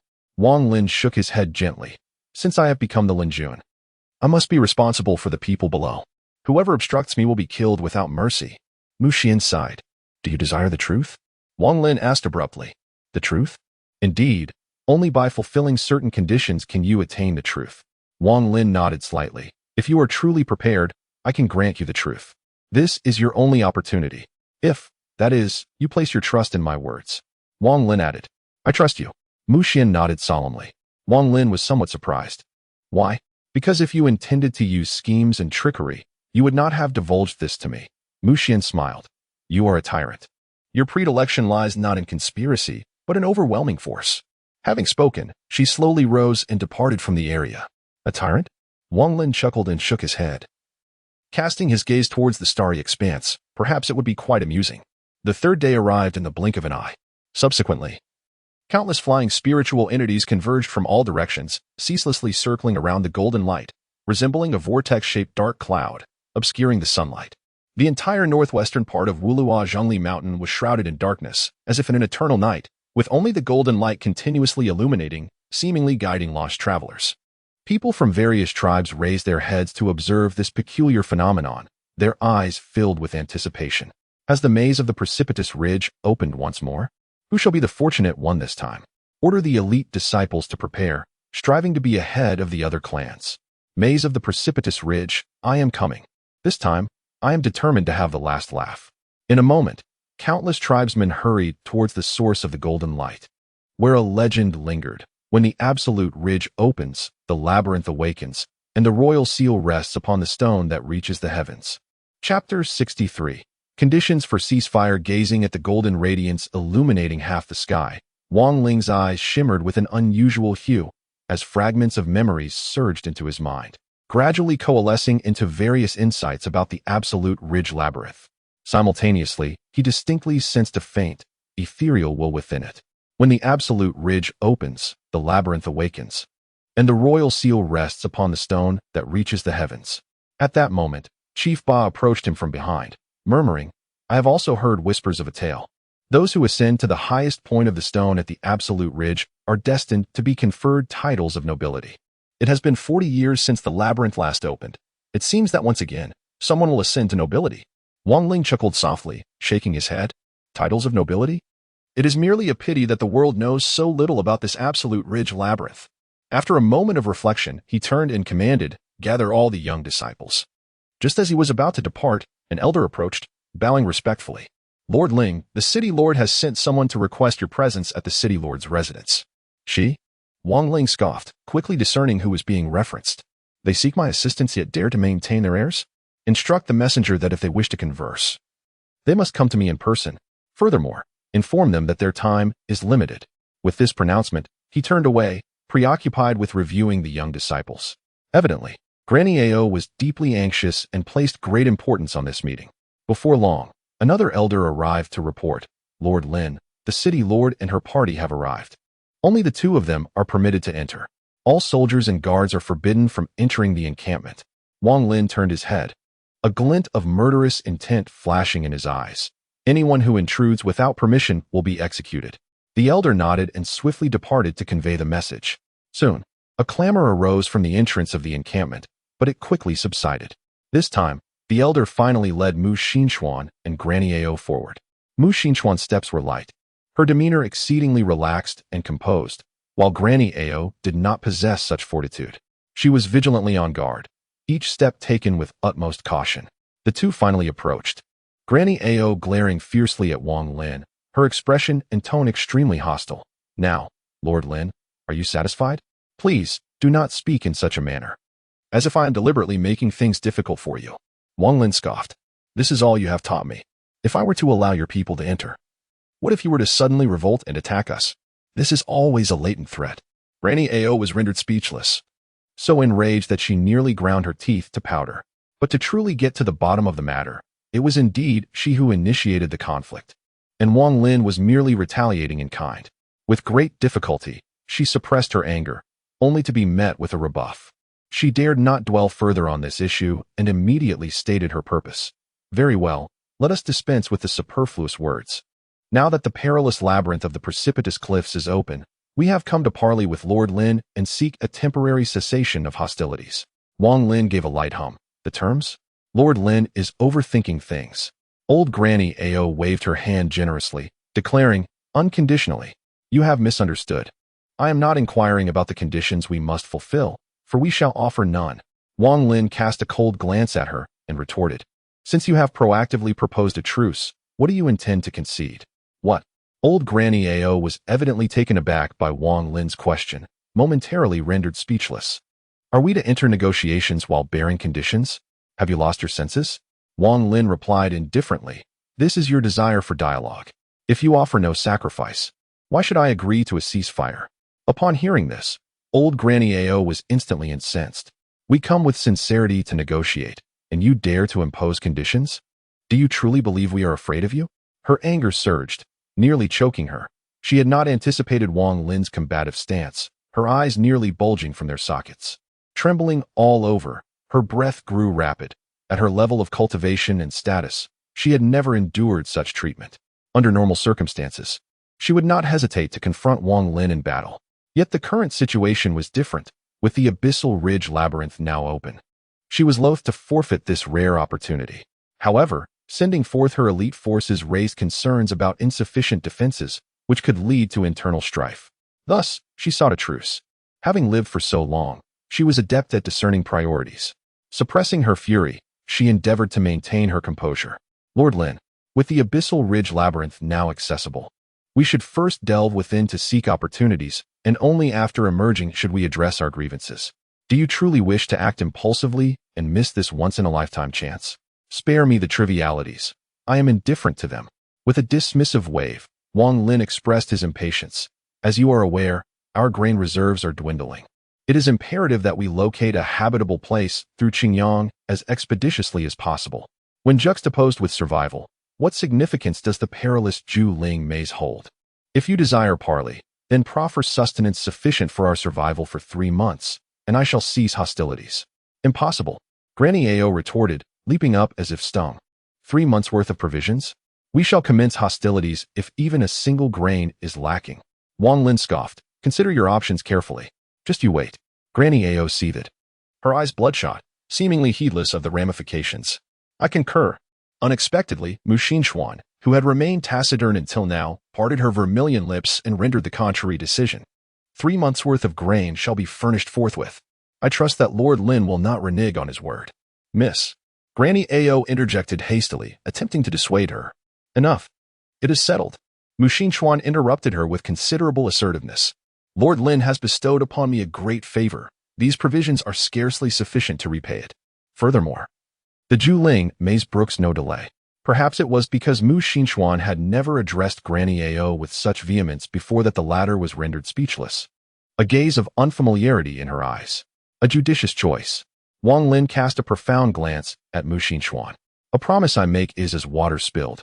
Hostilities between our factions shall cease until we emerge from the Zhuling maze." Mu Xinchuan regarded Wang Lin and nodded solemnly. "I am grateful, Lord Lin." Once the two had departed, Wang Lin summoned the Ba chieftain. "I shall select individuals to accompany me into the Zhuling maze. The remaining individuals are to prepare for the receipt of provisions. Upon my departure, the safety of this place shall be entrusted to you. Rest assured, chieftain," the Ba chieftain affirmed with unwavering confidence. Save for the arrival of a monarch, the surrounding tribes pose no significant threat. Wang Lin nodded, refraining from further elaboration. He harbored considerable trust in the Ba chieftain, who had, after all, been graced with an opportunity bestowed by the White Tiger, rendering his strength quite formidable. It could be said that he was nigh invincible below the level of royalty, and any ordinary tribe that sought to cause trouble would be courting demise. Wang Lin proceeded to the clearing at the center of the encampment, where all the younger generation's descendants had assembled. As Wang Lin approached, their gazes were filled with admiration. Wang Lin stood before the ranks, his gaze sweeping across them. Each individual upon whom his eyes fell would straighten their posture. These countenances, though still bearing traces of youth, were imbued with resilience and determination. Such is the nature of humanity. When a central figure emerges, a sense of security takes root. I shall not belabor the point, and past events shall be consigned to oblivion, Wang Lin stated, eschewing any rousing preamble. I shall select a contingent to accompany me into the perilous labyrinth, while the remainder shall stay behind at the encampment, heeding the arrangements of the clan chieftains and elders. Subsequently, Wang Lin commenced the roll call. Each name announced was met with elation, while those unmentioned were visibly crestfallen. While prodigies such as Xiang Wendian and Shen Xiaoyun were naturally among those chosen, it was surprising that some individuals generally regarded as highly gifted were omitted, while seemingly unremarkable disciples such as Ba Kaiyang and Ba Lang were selected instead. Observing the expressions of those present, Wang Lin began to elucidate. Very well, allow me to clarify. For those not selected, it is not my intention to squander your talents. You possess the potential to traverse far along the path of spirit manipulation, and thus, you should remain steadfast in your chosen journey. As for those who have been selected, his gaze swept over the chosen disciples. This is not meant to dishearten you. Your journey in spirit manipulation may be limited, and therefore, I shall guide you along an alternative path, one that equally promises to conquer the heavens. Upon hearing these words, the unselected individuals regained their confidence, while the selected ones brimmed with determination. At that moment, the various clan leaders and elders approached, with clan leader Ba inquiring, Lord Lin. The allure of the Abyssal Ridge maze is immense. Many tribal leaders and elders will personally attend. Would it not be prudent to bring a few leaders along to enhance our chances? Unnecessary. Wang Lin promptly declined without hesitation. Since I have arrived, the celestial stone is not meant for anyone else. His unwavering confidence rendered others reticent to argue further. After a moment of contemplation, Wang Lin added, let it be arranged so that each of the 5 clans sends forth an elder to accompany me, primarily to ensure the safety of the young disciples. This arrangement was both reasonable and agreeable, and promptly, each of the 5 clans presented an elder. With all preparations in place, the group, under Wang Lin's leadership, mounted their respective spirit beasts and journeyed towards the location bathed in golden light. Along the way, they encountered numerous cultivators heading towards the Abyssal Ridge maze, including large contingents organized by tribes, elite teams centered around prodigies, and many solitary wanderers making their way alone. The once desolate land now buzzed with activity. However, at present, everyone is preoccupied with their journeys, unwilling to stir up trouble, thus allowing the myriad of forces to coexist peacefully. As Wang Lin continued his journey, diligently enhancing his cultivation, several days swiftly passed. Before him loomed a sheer cliff, its golden light illuminating half the sky, emanating from the precipice itself. Upon sighting the cliff, the surrounding cultivators erupted in excitement. "We have arrived. Quicken your pace. That is the entrance to the Abyssal Ridge maze. Let us strive to be the first." The cultivators hastened their steps, yet Wang Lin remained unhurried. Within the Abyssal Ridge lay a realm of secrets, not a thoroughfare for easy passage. The potential for gain rested solely upon one's own abilities, entirely indifferent to speed. After a considerable time, they finally approached the cliff. From this vantage point, the cliff seemed to pierce the heavens, exuding an imposing aura, its surface smooth as a mirror, as if cleaved by a sharp axe. Birds and insects could scarcely alight upon it, rendering it impossible for an ordinary person to ascend. If one were to attempt the climb, the only feasible method would be to fly. Yet, among the numerous cultivators before the cliff, none had chosen to mount their flying spiritual beasts to ascend. A curious disciple from a certain clan inquired of an elder, "Why doesn't anyone fly up?" "Fly?" The elder snorted lightly. "You should take a look above your head." No sooner had he spoken than several formidable cultivators soared into the sky atop their flying spiritual beasts, attempting to reach the cliff, only to be met with an onslaught of aerial spiritual creatures descending upon them. Ah, ah, ah. The few who managed to emit cries of terror were swiftly engulfed, leaving behind only splatters of fresh blood. "Did you see that?" The elder gently shook his head. "The aerial spiritual entities above are so numerous that they blot out the sky. Having come to this perilous labyrinthine chasm, unless you wish to perish, it is best to remain grounded." Those less familiar with the labyrinthine chasm looked upwards with lingering apprehension at the vortex like clouds of flying spiritual entities. Having witnessed several deaths even before entering, they finally grasped the dreadfulness of this secret land.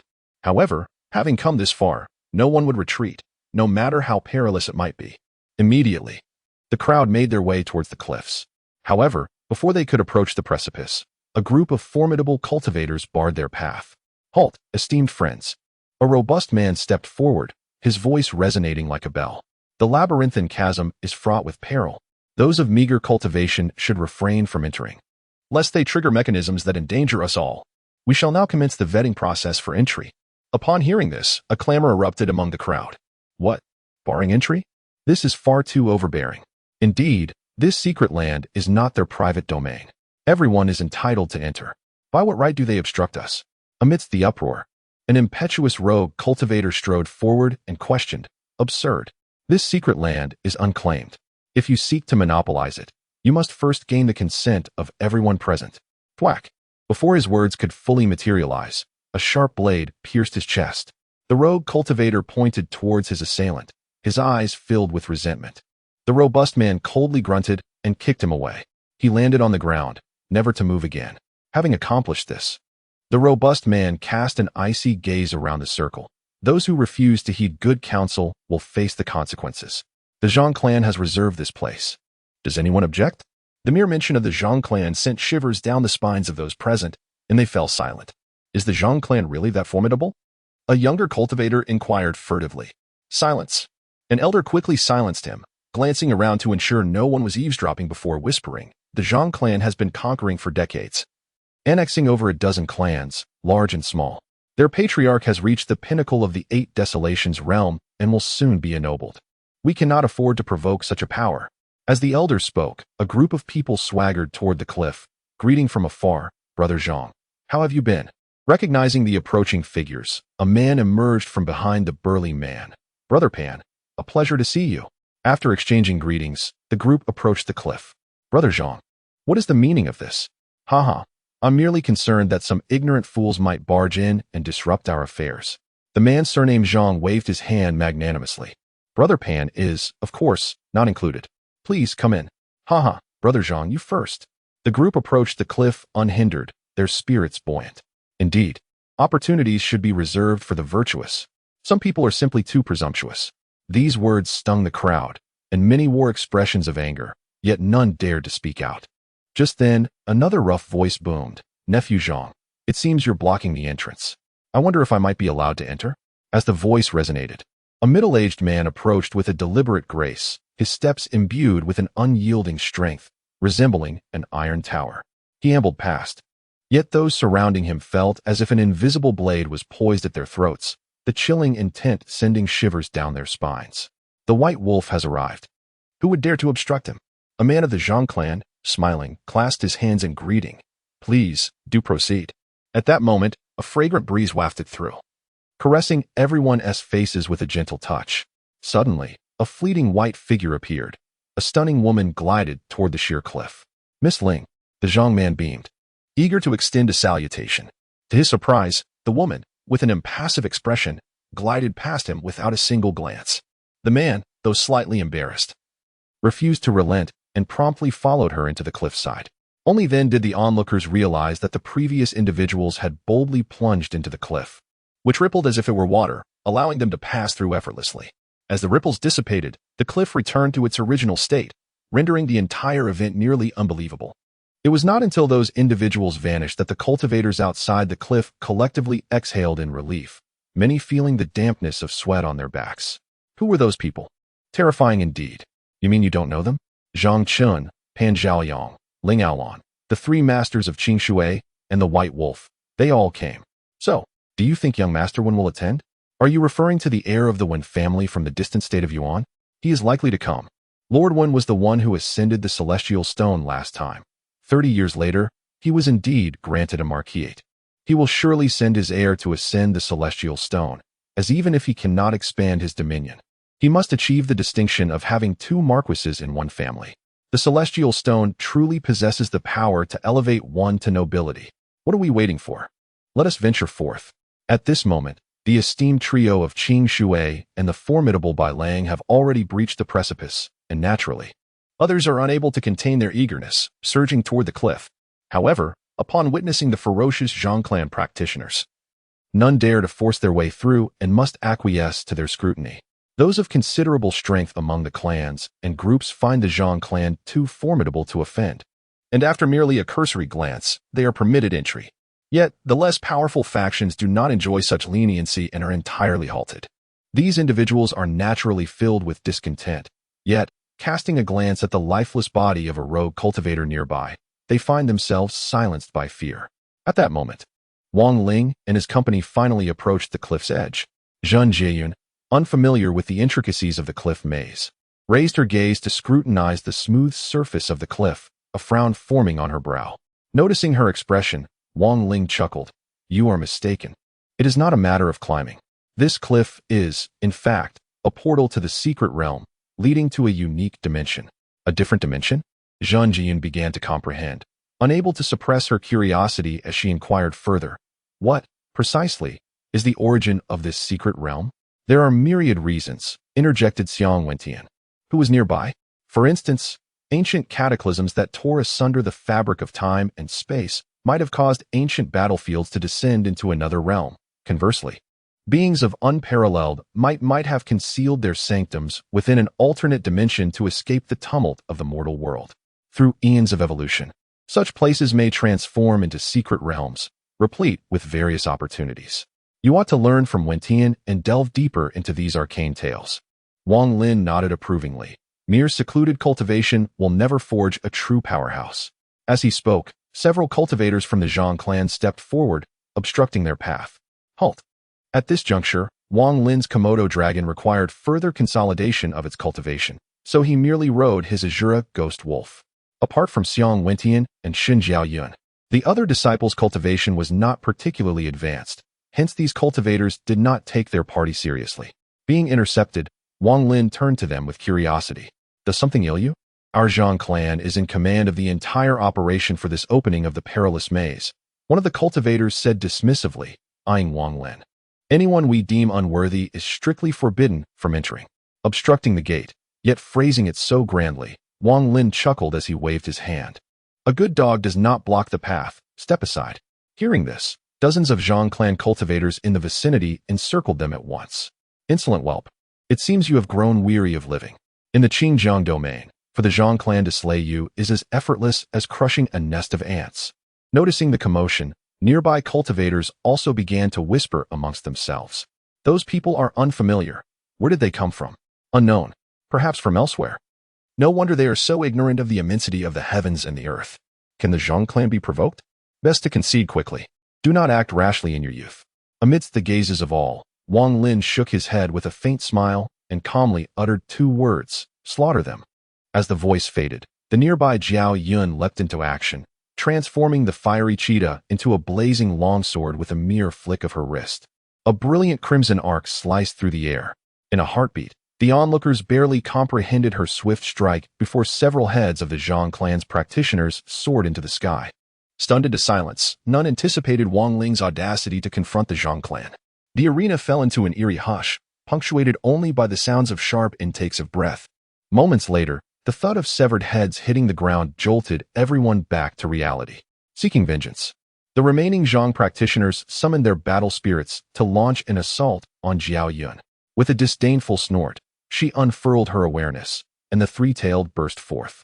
Its long tails ensnared 3 Zhang practitioners, dragging them forth before her claws swept through the air, creating a mist of crimson. The remnants of their feeble cries echoed in the air. Swiftly, the three-tailed darted towards the other practitioners, leaving behind a trail of despairing wails. Clear the path for the malevolent spirits of 1,500 years. At that moment, a robust man charged forward, his energy surging and mysterious light flickering. Revealing his cultivation at the late stage of the unfurling his awareness, he summoned a black serpent of the same 1,500 years of cultivation, intending to strike at Jiao Yun, only to be confronted by Xiong Wentian. Chapter 66. A villain requires a villain's justice. Seeing Xiong Wentian obstruct his path, the burly man scoffed and charged ahead, exclaiming, "You seek death." With a flick of his mind, the black serpent morphed into a dark blade. Shimmering with a toxic azure glow, its lethal venom evident as it swept through the vegetation, leaving desolation in its wake. However, this ferocious blow failed to touch Xiong Wentian in the slightest. A towering tree materialized before Xiong Wentian, steadfastly intercepting the blade. A 2-millennium cultivation spirit plant? 3 evil spirits? Not only the brawny man, but everyone present was astounded by this spectacle. A cultivator in the late stage of Kai Fu actually possessed 3 evil spirits, 2 of which had 2 millennia of cultivation. Xiong Wentian completely disregarded the gazes of others. His somatic techniques and life force erupted, Xian light shimmering. A night sky faintly appearing above his head, countless stars twinkling within. Wait. The brawny man was somewhat terrified, never having anticipated that Xiong Wentian's combat prowess would be so formidable. However, Xiong Wentian paid no heed to his cries. The tip of his sword quivered, conjuring a lithe ermine, a veritable spirit of heaven and earth, which streaked across the starry expanse and lunged forth. At that moment, a furious shout echoed from afar. Halt. But it was too late. This move, a single sword observes the stars, was uncanny and agile, piercing the brawny man's neck in an instant. The brawny man, in disbelief, clutched his throat with one hand, pointed at Xiong Wentian with the other, staggered back several steps, and then collapsed powerlessly. Even in death, he could not believe that anyone would dare to kill him, a henchman of the Zhang clan. Insignificant thing, courting death. The furious shout had failed to deter Xiong Wentian, and the newcomer was now enraged. He immediately summoned a spirit monkey with 2.5 millennia of cultivation, which swiftly pounced towards Xiong Wentian, daring to act presumptuously with a 2-millennium cultivation battle spirit. However, a phantom silhouette flashed past, and the devil flower mantis king arrived like a celestial being from beyond the heavens. Its sharp forearms opened and closed, carving a crisscross wound across the spirit monkey's chest. Fortunately, the spiritual monkey possessed a considerable cultivation level. Otherwise, a lesser spirit beast would likely have been disemboweled on the spot. To think a battle spirit with a mere 25 centuries of cultivation dares to act so presumptuously? Shan Jiao Yun's frigid voice echoed, sending shivers down the spines of all present. Is that the demon blue mantis king? Indeed, a spirit beast with 3 millennia of cultivation is exceedingly rare. Just who are these unfamiliar youths? They possess an abundance of formidable battle spirits. As he was the sole elder stationed at the entrance, he lacked the confidence to confront 2 such prodigious talents simultaneously. Thus, he deferentially cupped his fist toward Wang Lin, stating, "Young friend, you are indeed qualified to enter the perilous labyrinth. My subordinates acted rashly. Please accept my apologies." These words elicited astonished glances among the surrounding cultivators. Is this a plea for reconciliation? It seems more like an admission of defeat, doesn't it? The Zhang clan actually deigning to lower themselves before another? It appears that only the wicked can truly subdue the wicked. Reasoning is futile against such individuals. One must be even more formidable to instill fear. Consequently, the gazes directed at Wang Lin were tinged with reverence and trepidation. Wang Lin, however, remained largely impassive, merely gesturing for his companions to proceed toward the precipice. The elder once more clasped his hands, his face adorned with a jovial smile. "Young friend, you are unfamiliar to me. Might I inquire as to your origins? Knowing your background would allow us to better assist one another and prevent any further misunderstandings." With that, they traversed the gateway, vanishing into the ethereal ripples. The old man's smile froze as he watched Wang Lin and his party vanish. A sharp, murderous intent gradually coalesced in his eyes. "Ignorant fools, to dare provoke the Zhang family, I'll ensure you never escape this perilous labyrinth." Meanwhile, Wang Lin and his group passed through the gateway. Their vision darkened momentarily before brightening again. They now stood at the base of an unfamiliar mountain. Imposing and vast, it stretched endlessly to the left and right, its summit lost in the heavens. It seemed as though the entire world had been reduced to this single peak. Numerous figures could be seen ascending along the ridge. But the mountain's bizarre formations and dense valleys swallowed many of them from sight, trapping them as if in a labyrinth. After a solemn look around, the elder emphasized, "This perilous labyrinth is not to be underestimated. Every step is an illusion, every turn a danger. Do not trust your eyes, perceive with your heart." Heeding the warning, the group opened their senses, carefully examining their surroundings. Those with strong resolve soon began to discern the subtle deceptions. The maze of the absolute ridge is indeed terrifying. Even the first ridge generates illusions that are exceedingly deceptive. A moment's carelessness could lead one into a labyrinthine trap, and in such an unfamiliar realm. The likelihood of finding one's way out once lost is nearly non-existent. This is merely the first ridge. As long as you stay close to me, there will be no issues. As Wang Lin walked, he remarked, "When we reach the second and third ridges, even if you appear to be following closely behind me, you may well find yourself separated by several miles. What shall we do then?" Someone could not help but inquire. "Do not worry," Wang Lin replied with a light-hearted smile. "You need not venture to those places. This time you shall remain in the first ridge. I will take you to a location known to no one else." Chapter 67. I am the sovereign, and all paths are but ants. A place known to no one. Upon hearing this, all present displayed expressions of confusion. How does Lord Lin know such a place? By guessing. Wang Lin answered casually. Guessing? Everyone chuckled wryly, realizing he was reluctant to elaborate. With that, they ceased their inquiries. Wang Lin guided the group onward, and before long, a courtyard appeared along the ridge ahead. Astonishingly, the courtyard stood inverted upon the ground, yet it harmoniously blended with the surroundings, as if it had been intentionally constructed upside down, rendering it entirely unobtrusive. Is this an illusion? The group held their breath, striving to remain undistracted. However, no matter how they viewed it, the scene showed no signs of change. It appeared to be something that truly existed. Soon enough, Wang Lin led them into the courtyard. Cautiously surveying the surroundings, beneath their feet lay the beams of the roof, while above them was the floor intricately crafted from bluish stone. The group navigated through the labyrinthine beams, each step resonating with palpable reality. After considerable effort, they emerged from the courtyard, only to encounter a grove ahead, where every tree grew horizontally, resembling barriers standing resolutely before them. Wang Ling remained as composed as ever, leading everyone to leap onto a grand tree, traversing its trunk until they reached the crown, from which they leapt to another towering tree, continuing their journey along its trunk.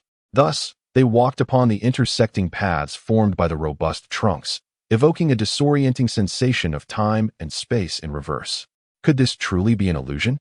Some disciples could not suppress their groans. An elder interjected, clarifying, "This is not an illusion. All of this is real. The space of the secret realm has collapsed, leaving behind such peculiar phenomena. Otherwise, do you think the name Abyssal Ridge Labyrinth came about by mere chance? Space collapse?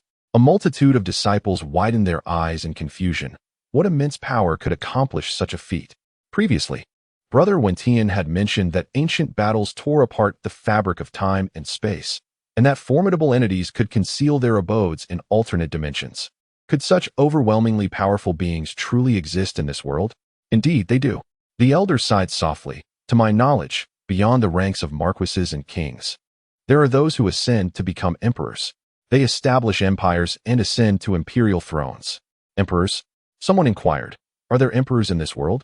Not at present.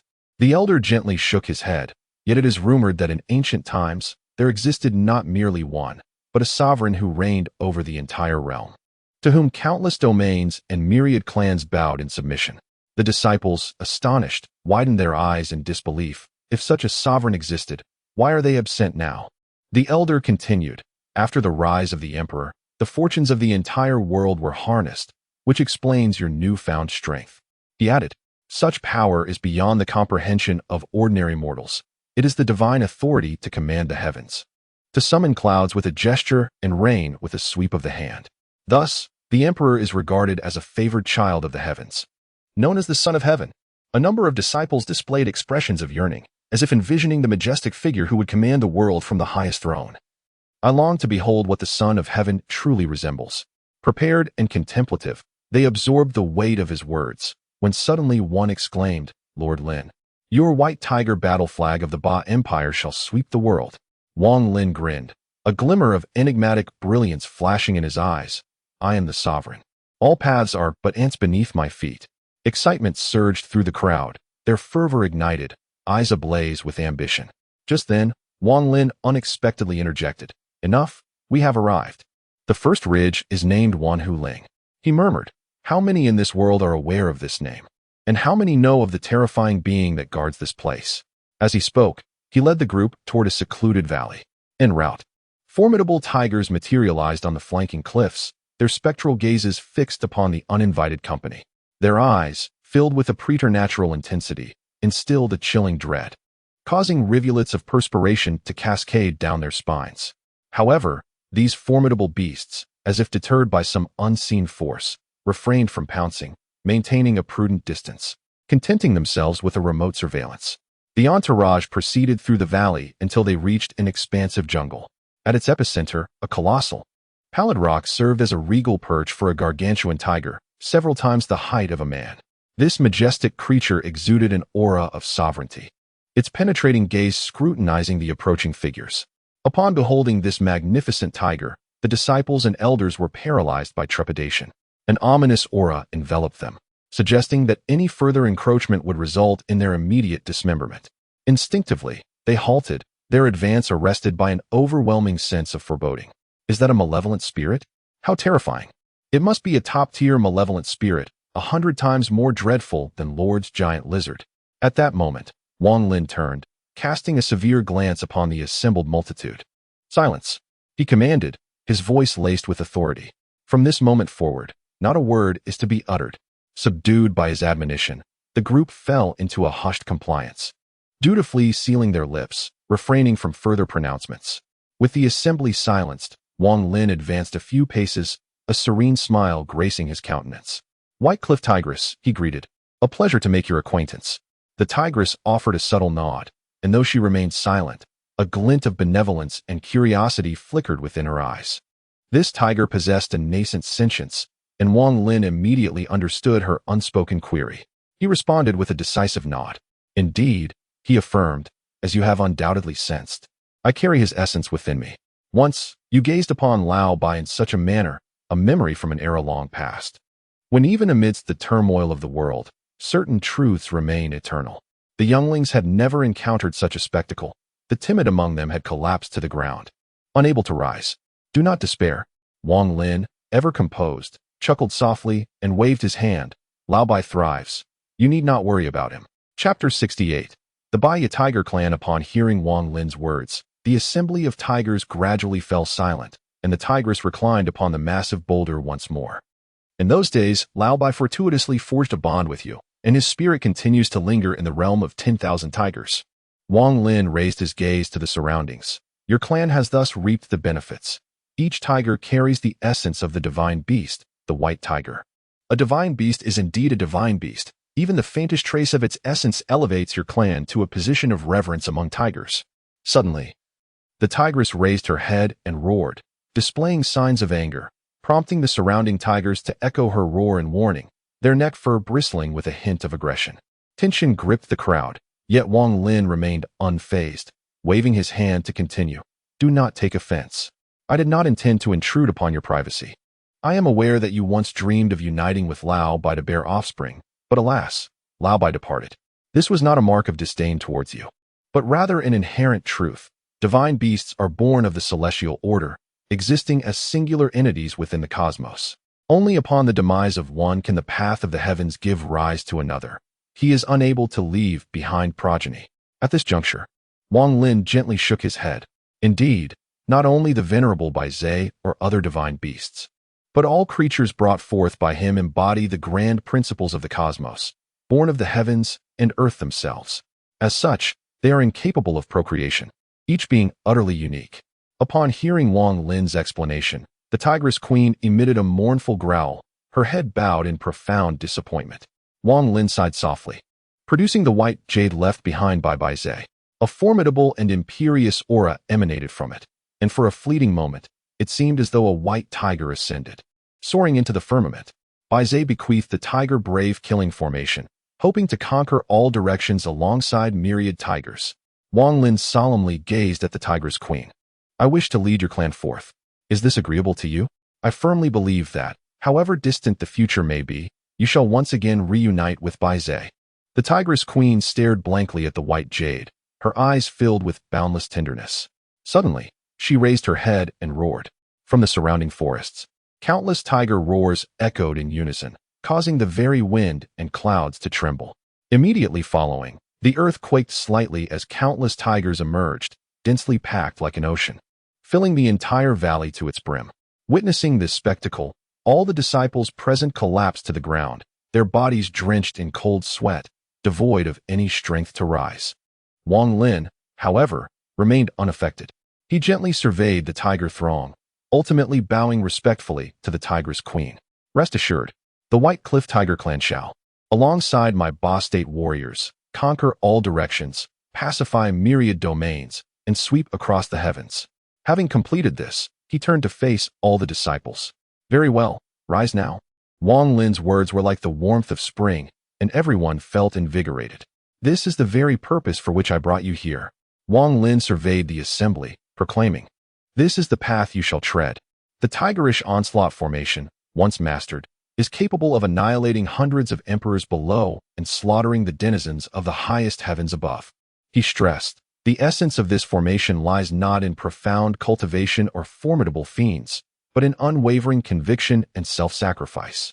With solemnity, Wang Lin addressed them, your cultivation, vitality, beliefs, and even your very lives will coalesce into a singular entity. Once the formation is activated, you will cease to exist as individuals. You will bear but one identity, tigerish onslaught. The strength of the formation will be directly proportional to the strength of your conviction and the extent of your willingness to sacrifice. Therefore, he inquired, do you now comprehend why I brought you here? A unified roar of affirmation thundered through the air. Excellent. Wang Lin gestured with ease.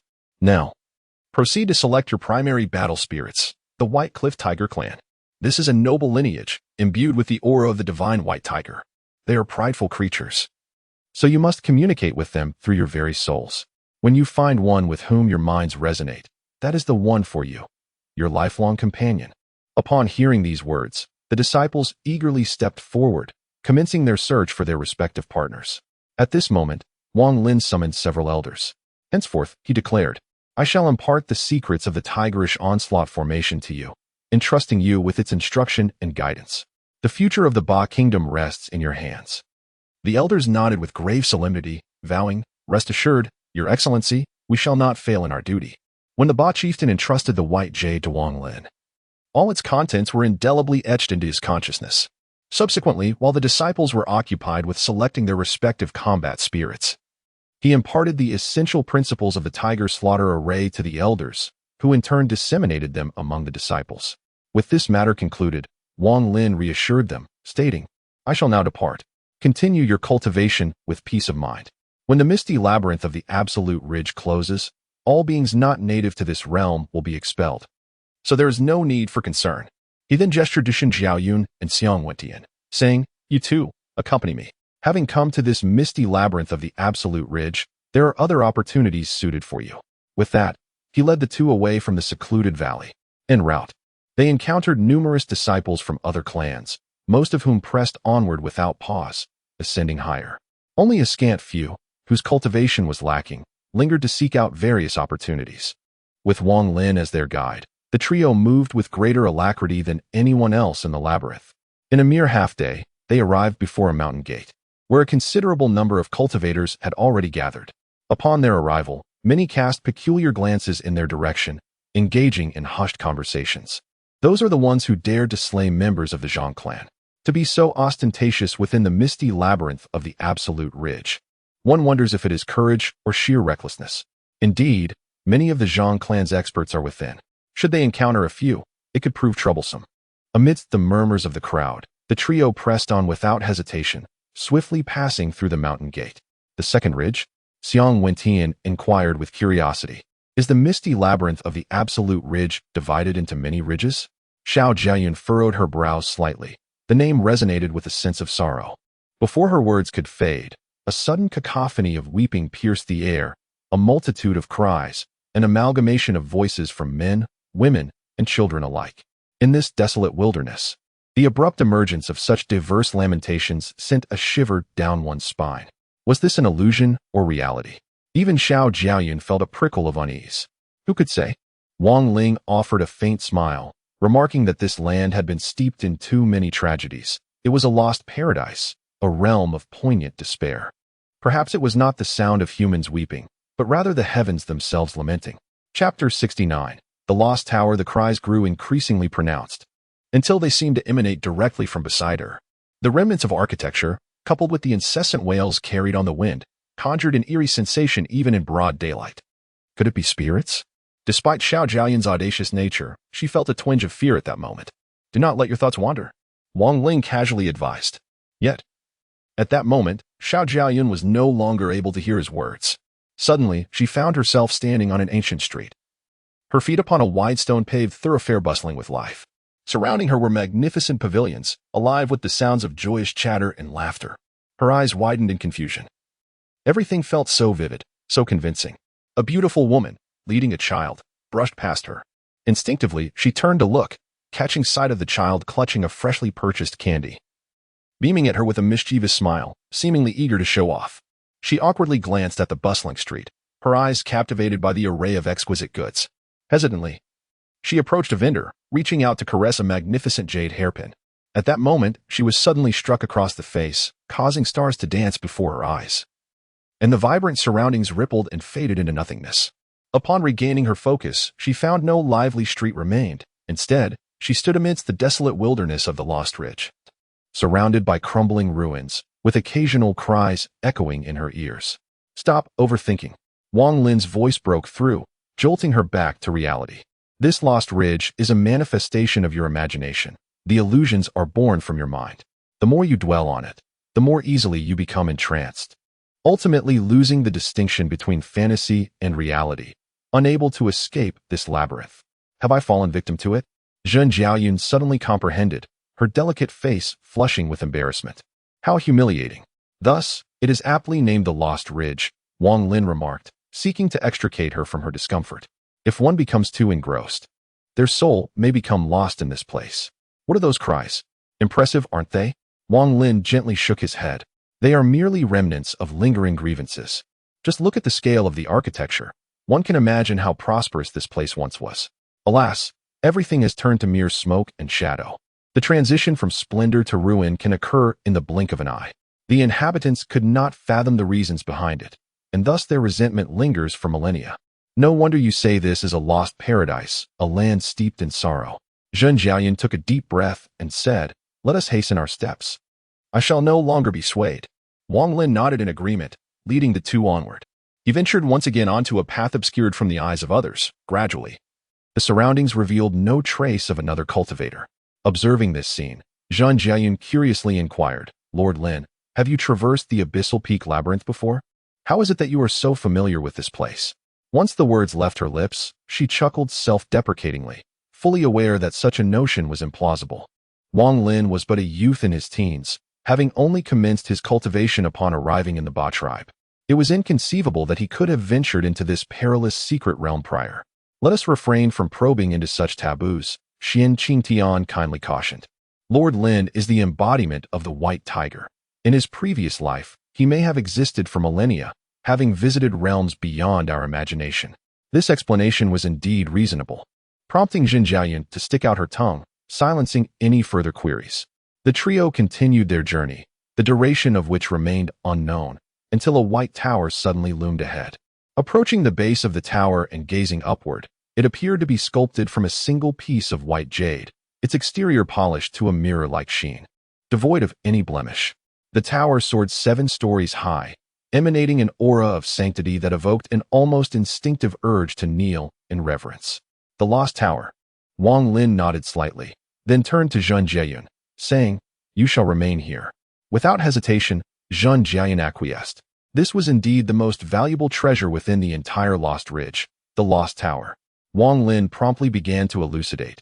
This tower gathers the essence of heaven and earth, and cultivating here yields remarkable results.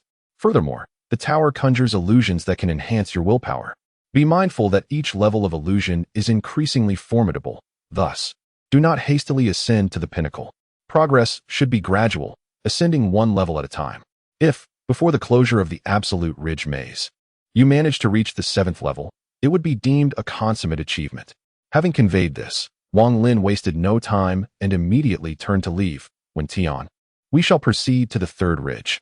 The Absolute Ridge Maze typically remains open for several months, hence most cultivators, upon arrival, do not hasten their journey but rather advance while seeking various opportunities, as arriving too early at the Tongtian Stone serves little purpose. However, Wang Lin was different. He showed no interest in the opportunities scattered about and charged forward with determination. Along the way, several practitioners from various clans were cautiously making their way, with the leader repeatedly shouting, "Everyone, be vigilant. The malevolence here can disturb your mind. Do not overthink. The more you ponder, the more likely you are to become ensnared." Despite this warning, the area was fraught with crumbling ruins and a complex environment. If anyone's resolve faltered and they became entranced by the illusions, it would be all too easy to lose their way. Soon, a disciple cried out in alarm, "The 3rd brother is missing." "Do not panic," the leader bellowed urgently. "Split into groups to search. Under no circumstances should anyone act alone." Yet, despite their caution, during the search, several more individuals vanished. "Xiao Wu is missing. I am down 2 people. Heavens, what kind of place is this? We must leave at once." The cacophony of shouts surged and fell, plunging the entire group into chaos. At that moment, 2 solitary figures darted past like a gust of wind, swiftly disappearing at the road's end. Was it merely an illusion? Did someone just pass by? I distinctly saw them. They were the very individuals who clashed with the Zhang clan, moving with remarkable speed. Are they impervious to these illusions? Their resolve must be extraordinarily steadfast. Wang Lin and Xiong Wentian traversed past more than a dozen teams, soon crossing the gate of the Lost Ridge and entering a new realm. The environment here differed markedly from before. Perhaps it was due to their elevation at the mountain's midsection. This place was no longer a barren ridge, but rather a primordial jungle adorned with towering ancient trees. Strangely, only a handful of trees grew upright, while the majority sprawled horizontally, their robust trunks intertwining to create a labyrinth of timber. Chapter 70. Spiritual Awareness. Gazing at the lush arboreal maze, Wang Lin casually remarked, "The 3rd ridge, the giant tree ridge." Xiong Wentian nodded in agreement. "This is inherently a labyrinth, and behind the dense foliage lies a plethora of hostility. Spiritual beings are lurking." Wang Lin chuckled lightly. The trouble with the giant tree ridge lies not only in the complexity of the maze itself, but also in the unexpected ambushes from formidable spiritual entities, making it exceedingly difficult to defend against. Nevertheless, I cannot afford to squander any time. Pausing for a moment, Wang Lin produced a silver thread, one of the 3 tiger hairs left by the white tiger. The formidable white tiger, even a single strand of its fur, exudes an unparalleled majesty. The terrifying aura it emanates sends the surrounding spiritual beings fleeing in haste, none daring to approach. Let us proceed, Wang Lin urged, guiding Qiongqi swiftly through the labyrinthine ancient trees, delving deeper into the maze. With the white tiger's divine presence clearing the path, their journey was remarkably smooth. While most cultivators remained ensnared within the maze, Wang Lin and his companion had already arrived at an obscure location deep within the giant tree ridge. This place, perched on the edge of a precipice, offered a breathtaking view of a vast expanse shrouded in swirling mists. The air imbued with a rich spiritual essence that invigorated the soul. Particularly striking were the peculiar plants flourishing atop the cliff, resembling dandelions yet radiating a translucent brilliance, as if sculpted from gemstones. A gentle breeze swept through, lifting the crystalline blossoms, which gracefully danced away towards the unknown. Qiongqi stood transfixed by this enchanting scene, the drifting petals stirring a profound sensation within him. They fall without a trace. Wang Lin explained leisurely, I recall such a place. It indeed exists. Although I have yet to grasp its mysteries, I believe it aligns perfectly with your ethereal and agile nature. With a look of wonder, Qiongqi observed the petals that fell silently. It seems I am beginning to understand. Embrace this experience fully, Wang Lin encouraged. Moreover, the abundant spiritual energy here will facilitate your cultivation. You may remain here for now. Without hesitation, Qiongqi immediately settled into a meditative posture upon the cliff, intently observing the elusive, ethereal movements.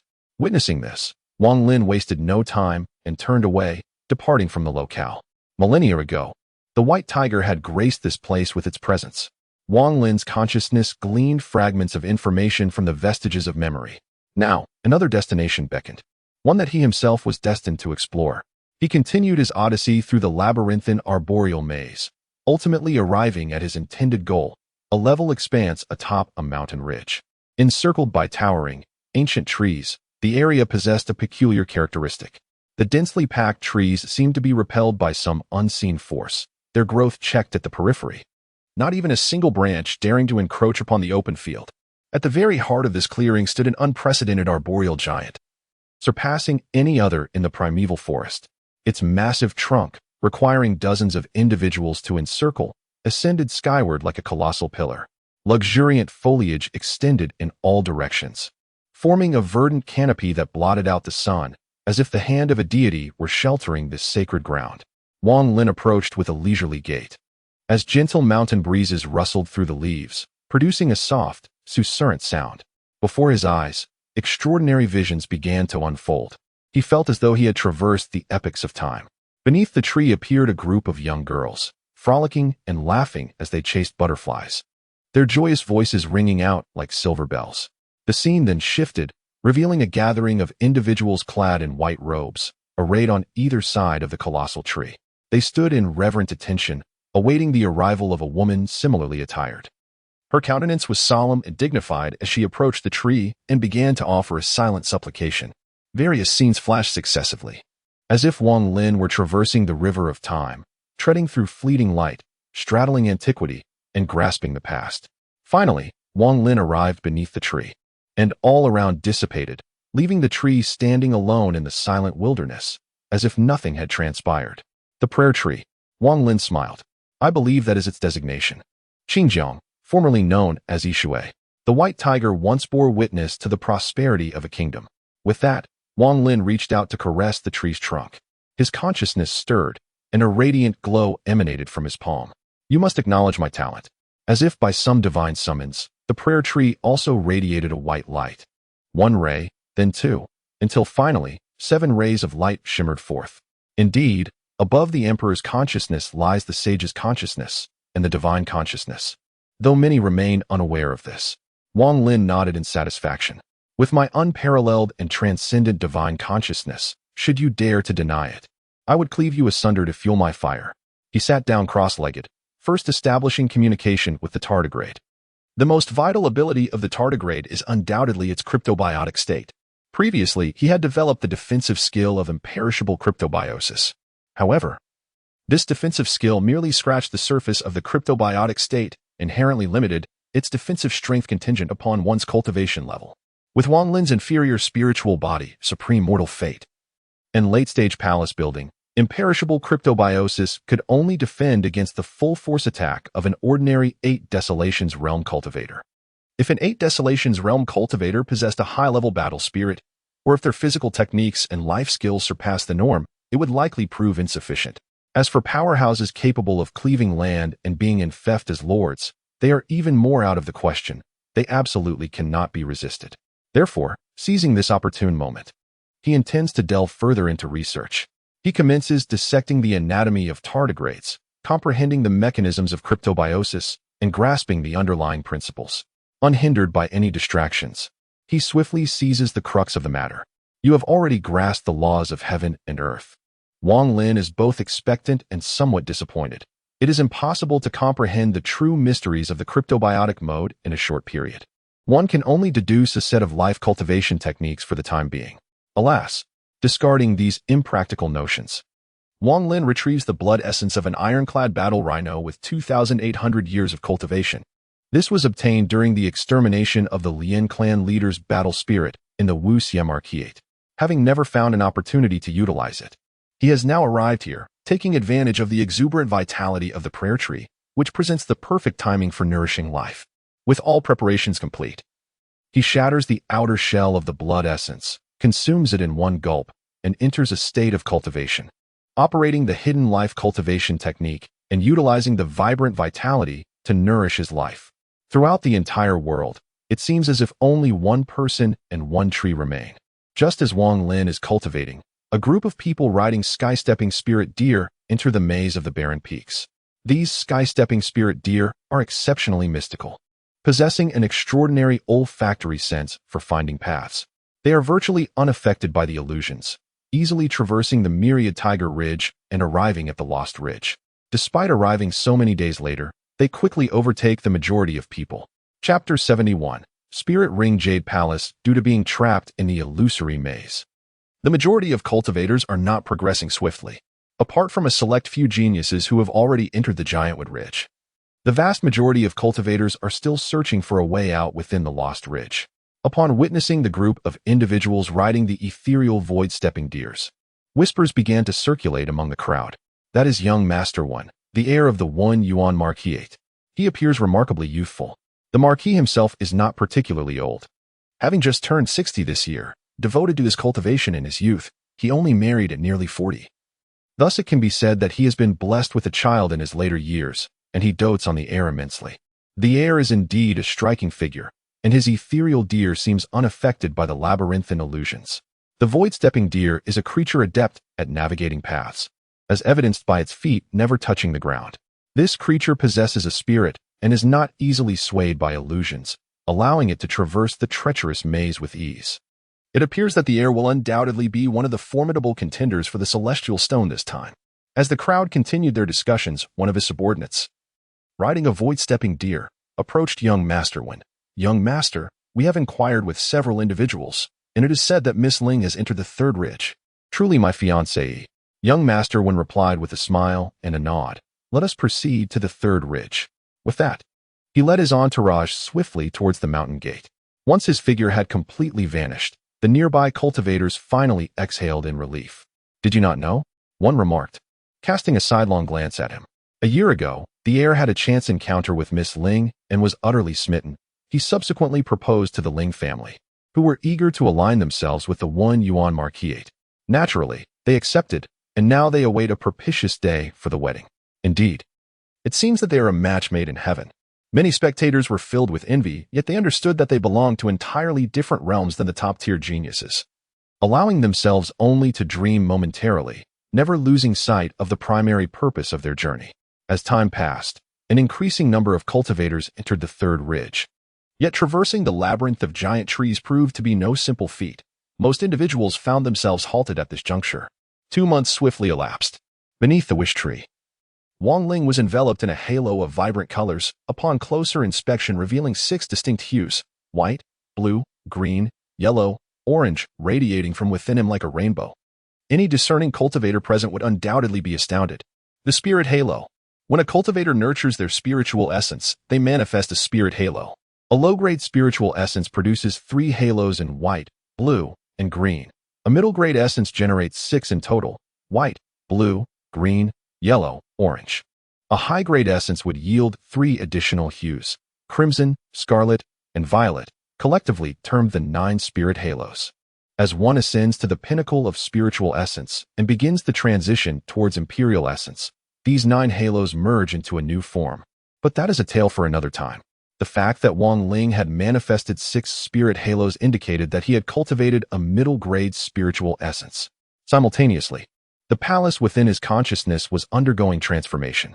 In the late stages of palace forging, expansion was necessary, evolving from a single palace into multiple structures, forming a grand estate, thus entering the realm of establishing a mansion.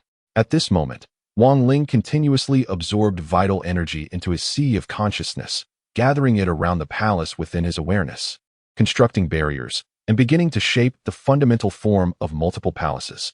The forms of the consciousness palace vary in levels. In the initial stages, it is comprised of bricks and stones, referred to as the stone palace. In the intermediate stage, it becomes more solid, known as the copper palace.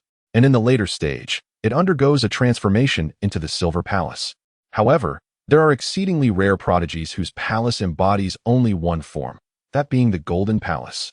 As one's cultivation advances, the quality remains unchanged, only expanding in size and number, far surpassing the realms of ordinary practitioners. Such a consciousness palace naturally exerts the utmost power of spiritual entities, enabling its bearer to vanquish rivals of equal standing with remarkable ease. Beyond the golden palace exists an exceptionally rare form, known as the Jade Palace, characterized by its white hue and flawless appearance. This represents the ultimate manifestation of the consciousness palace, devoid of any blemish. One might fear that finding such an individual in this era would be nearly impossible. Yet, at this very moment, within Wang Lin's consciousness realm, a white Jade Palace has indeed been forged, imbued with vast and formidable willpower. He has officially entered the realm of establishment. At this moment, he appears not to have undergone significant change compared to before. However, as he slowly opens his eyes, his pupils seem to shimmer with the brilliance of stars, deep and mysterious. Yet, when he relaxes, his gaze returns to normal, devoid of any discernible imposing aura. Rising to his feet, Wang Lin intends to depart. The time within the secret realm has already elapsed significantly, and remaining any longer would yield little in terms of advancement. Moreover, there are more pressing matters to attend to, making it impossible to linger here indefinitely. Just as he resolves to leave, he unexpectedly catches sight of a graceful figure approaching from a distance. Mu Xinchuan? At this moment, she glides toward the wishing tree, her steps remarkably unhurried, her gaze wandering, with a hint of a knowing smile gracing her lips. It is evident that she has witnessed the ethereal visions of the wishing tree, beholding the timeless scenes that Wang Lin had previously seen. Wang Lin scrutinized her for a moment before abruptly seizing her wrist. Mu Xinchuan's heart raced, instinctively prompting her to struggle, yet Wang Lin's grip was firm, preventing her from breaking free. Lin Jun. Mu Xinchuan's face flushed crimson.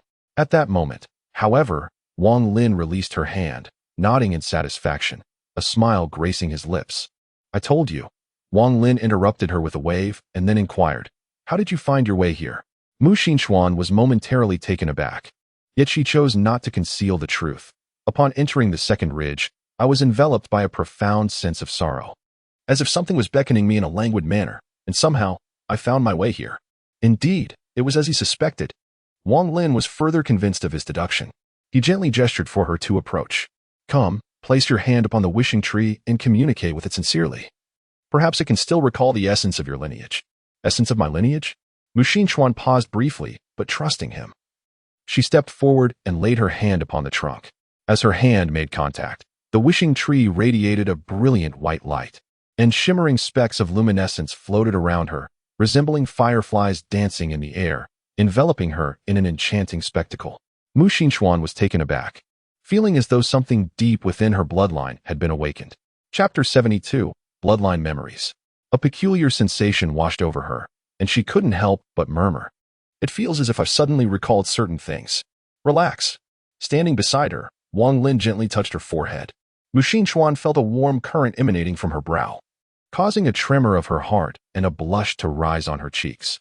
My lord, I shall safeguard your sea of consciousness, lest you become lost in the illusions. Wang Lin gazed at her earnestly, his eyes clear. Do not resist. embrace the illusions, allowing them to awaken the memories buried deep within your bloodline. Seeing Wang Lin's solemnity, Mu Xinxuan nodded instinctively, opening her sea of consciousness completely to receive the endless illusions. Her eyes gradually became hazy, and everything around her vanished. The surrounding starlight swept backward, faster and faster, eventually forming dazzling streaks of light. She felt as if she were traversing ancient times, unlocking something sealed in the depths of her memory. In the river of time, she witnessed countless scenes: a vibrant land, a magnificent kingdom, a bustling and enchanting realm adorned with shimmering lights, fragrant songs, and graceful dances. All of this felt so familiar to her, as if she were an integral part of it. In a daze, she saw countless people prostrating before her. She walked step by step, adorned in opulent attire, slowly approaching the wishing tree to offer prayers to the heavens. She could no longer distinguish between reality and illusion. Throughout this process, Wang Lin watched her closely, paying attention to her reactions. Fortunately, everything had been progressing smoothly thus far. "It is actually a descendant," he murmured. Wang Lin nodded with satisfaction. "If we can awaken the bloodline, there may come a day when we can find that place and perhaps uncover the most unexpected treasures." He patiently awaited the outcome, fully aware that due to the passage of time, Mu Xinxuan had become a descendant of many generations, and the bloodline had grown exceedingly faint. Awakening it would not be a simple endeavor, and the opportunity might only present itself once. If he were to lose his composure and recklessly intervene, he might obliterate the memories embedded within the bloodline, rendering all previous efforts futile. However, an unexpected turn of events occurred. At this critical juncture, a group of individuals suddenly appeared. It is worth noting that the abyssal labyrinth had been opened multiple times, yet no one had ever managed to locate this place, suggesting that they possessed something extraordinary. Indeed, the ancient map had been accurate. There stood a colossal tree. Such a massive ancient tree is likely a powerful spiritual plant. Even if it is not, it must be a rare treasure of heaven and earth. Let us proceed to investigate. Consequently, the group made their way toward the wishing tree, and unsurprisingly, they too encountered those peculiar illusions. "What is this?" "It is an illusion. Pay it no mind and keep moving forward." This group was not without strength, and they swiftly navigated through the illusions to approach the wishing tree. Wang Lin furrowed his brow, but at that moment, he could not afford to be distracted. Especially since Mu Xinxuan had completely succumbed to the illusion, her consciousness in an exceedingly vulnerable state. This was an extremely perilous situation. At this point, the newcomers had already spotted the two of them. "Young Master Pan, there are two individuals here, one male and one female." A young man in his 20s approached slowly, and any other cultivators present would surely recognize him as Pan Zhaoyang, one of the renowned 3 talents of Qiongqi. At this moment, Pan Zhaoyang felt a twinge of surprise. He had fortuitously obtained a rare ancient map and had exerted tremendous effort to locate this secluded and hidden place, only to find that 2 others had arrived before him. He cast a glance at Wang Lin, then turned his gaze to Mu Xinxuan, his eyes widening in astonishment. Was this not the esteemed City Lord Mu of Qingyang? Instantly, a warm smile spread across his face. "City Lord Mu, what a pleasure to meet you." However, Pan Zhaoyang's expression darkened as he looked at Wang Lin, his tone turning somewhat hostile. "What have you done to City Lord Mu?" Upon closer inspection, he realized that Wang Lin's fingers were resting on Mu Xinxuan's delicate forehead, and his anger flared. In a swift motion, he lunged towards Wang Lin. "You scoundrel, remove your filthy hands from City Lord Mu." Seeing that matters were escalating, Wang Lin was equally enraged. His piercing gaze swept over, his voice icy. "This is none of your business. Leave." This only served to further infuriate Pan Zhaoyang, who unleashed his body technique, extending his hand like a claw towards Wang Lin. "City Lord Mu's affairs are my own, and I shall slay you, you lecherous fiend." Wang Lin's eyes widened as he summoned the Shura Ghost Wolf, which lunged towards Pan Zhaoyang's outstretched hand. The Shura Ghost Wolf? Pan Zhaoyang recognized the danger and quickly retreated. Fully aware of the creature's terrifying nature, a single bite could lead to a grotesque demise. The Shura Ghost Wolf, having successfully repelled its opponent, did not recklessly advance. Instead, it remained poised in place, its body hunched, with bristling neck fur and bared teeth, emitting a low, warning growl. Wang Lin vigilantly safeguarded Mu Xinxuan's consciousness, exuding a chilling aura of murderous intent. "I shall repeat myself. Depart." Those who dare to thwart my grand ambitions shall face unforgiving retribution. Pan Zhaoyang, filled with both shame and fury, found himself at a loss. As one of the three heroes, he was accustomed to dominating his surroundings. Yet today he was forced back by an inconspicuous young man. Should word of this spread, his reputation would be irrevocably tarnished. How audacious of a malevolent spirit with millennia of cultivation to act so brazenly. With a roar, he unleashed his spiritual realm, summoning a green-furred wolf spider the size of a basin. This spiritual creature, laden with potent venom, sported 8 limbs adorned with green barbs, resembling a mass of verdant fur. Hence its name, the green-furred wolf spider, a battle spirit of 2,500 years of cultivation. You will soon comprehend the consequences of inciting my wrath. Pan Zhaoyang sneered. Attack. Upon receiving the command, the green-furred wolf spider braced its limbs against the ground and swiftly lunged towards Wang Lin.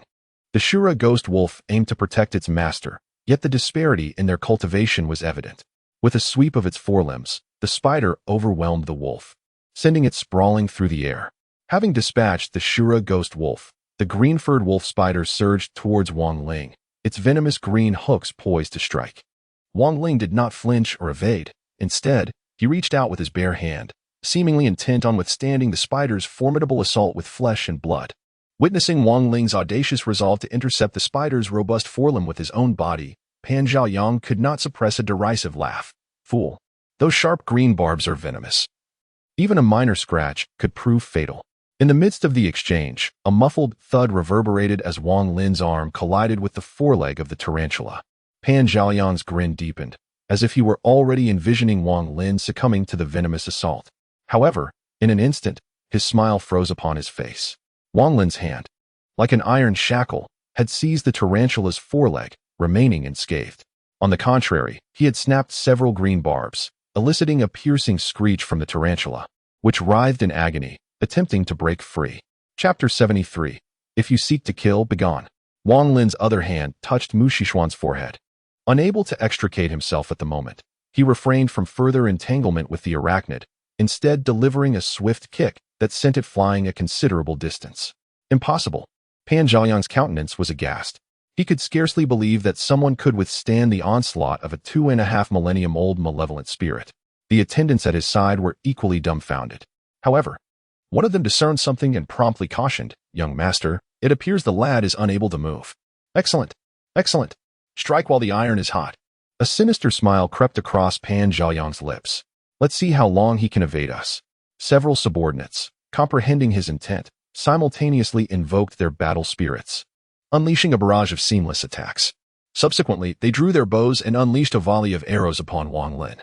Concurrently, the wounded tarantula, its ferocity ignited, propelled itself with its 8 limbs, its basin-sized body leaping into the air, descending upon Wang Lin from above. Damn it! Wang Lin swatted away several arrows, hastily casting his gaze upward. His greatest fear had materialized. As the savage tarantula plummeted, it collided with several branches, causing the radiant aura surrounding Mu Shixuan to shudder violently, emanating ripples in all directions. Originally, the memories buried deep within the bloodline had been fully awakened, yet at this moment, an external force intervened, causing violent turbulence within the sea of consciousness. A haze flickered in his eyes as a trickle of blood escaped from the corner of his mouth. At that moment, the celestial wolf spider descended upon him, and Wang Lin hastily caught her, subsequently opening his consciousness realm. The tardigrade transformed into an ethereal shadow and swiftly darted into his chest, merging seamlessly. Undying essence was born. The luminous energy and vital force coalesced into a radiant veil surrounding his form, while simultaneously, his body became elusive, fluctuating between vastness and diminutiveness. The celestial wolf spider crashed against the luminous veil, only to be repelled several yards away. Its ferocity undiminished, it lunged forward, incessantly biting, yet the veil remained steadfast, not even a ripple disturbing its surface. Wang Lin momentarily disregarded the adversary, gently caressing Mu Shixuan's forehead, infusing a measure of vital force into her, soothing her consciousness to prevent any harm. Before long, Mu Shixuan softly sighed and opened her beautiful eyes, still unaware of the unfolding events. As her expressive gaze roamed, she realized she was cradled in Wang Lin's embrace, enveloped by the dazzling veil, as though they existed in a realm solely belonging to them, where the universe consisted of nothing but this. Ling Jun, she murmured involuntarily. The illusory thoughts had been forcefully interrupted. Wang Ling shook his head in regret. So close. Fortunately, the most perilous moment had passed. It was merely a hair's breadth away. Seeing her safe and sound, Wang Ling felt reassured. He had only one final method left to catalyze her bloodline awakening. However, pausing momentarily, Wang Ling gently released her. Before that, I have a desire to take a life. Having spoken, he extended his hand, dispelling the eternal barrier. Bereft of protection, the celestial wolf spider emitted a piercing shriek and lunged forward with bared fangs and claws. Witnessing the disappearance of the shield, Pan Zhaoyang let forth a sinister laugh, exclaiming, I thought your shell could withstand longer. It seems it falters so soon. Prepare to meet your demise. Wang Ling slowly raised his gaze. An ominous glow of annihilation emanating from his eyes, his intense murderous intent palpable, as if it were a tangible force. You shall perish. With that declaration, his hands shot out with lightning speed, seizing one of the spider's forelimbs in each grasp. Under the immense pressure, the green barbs shattered one by one.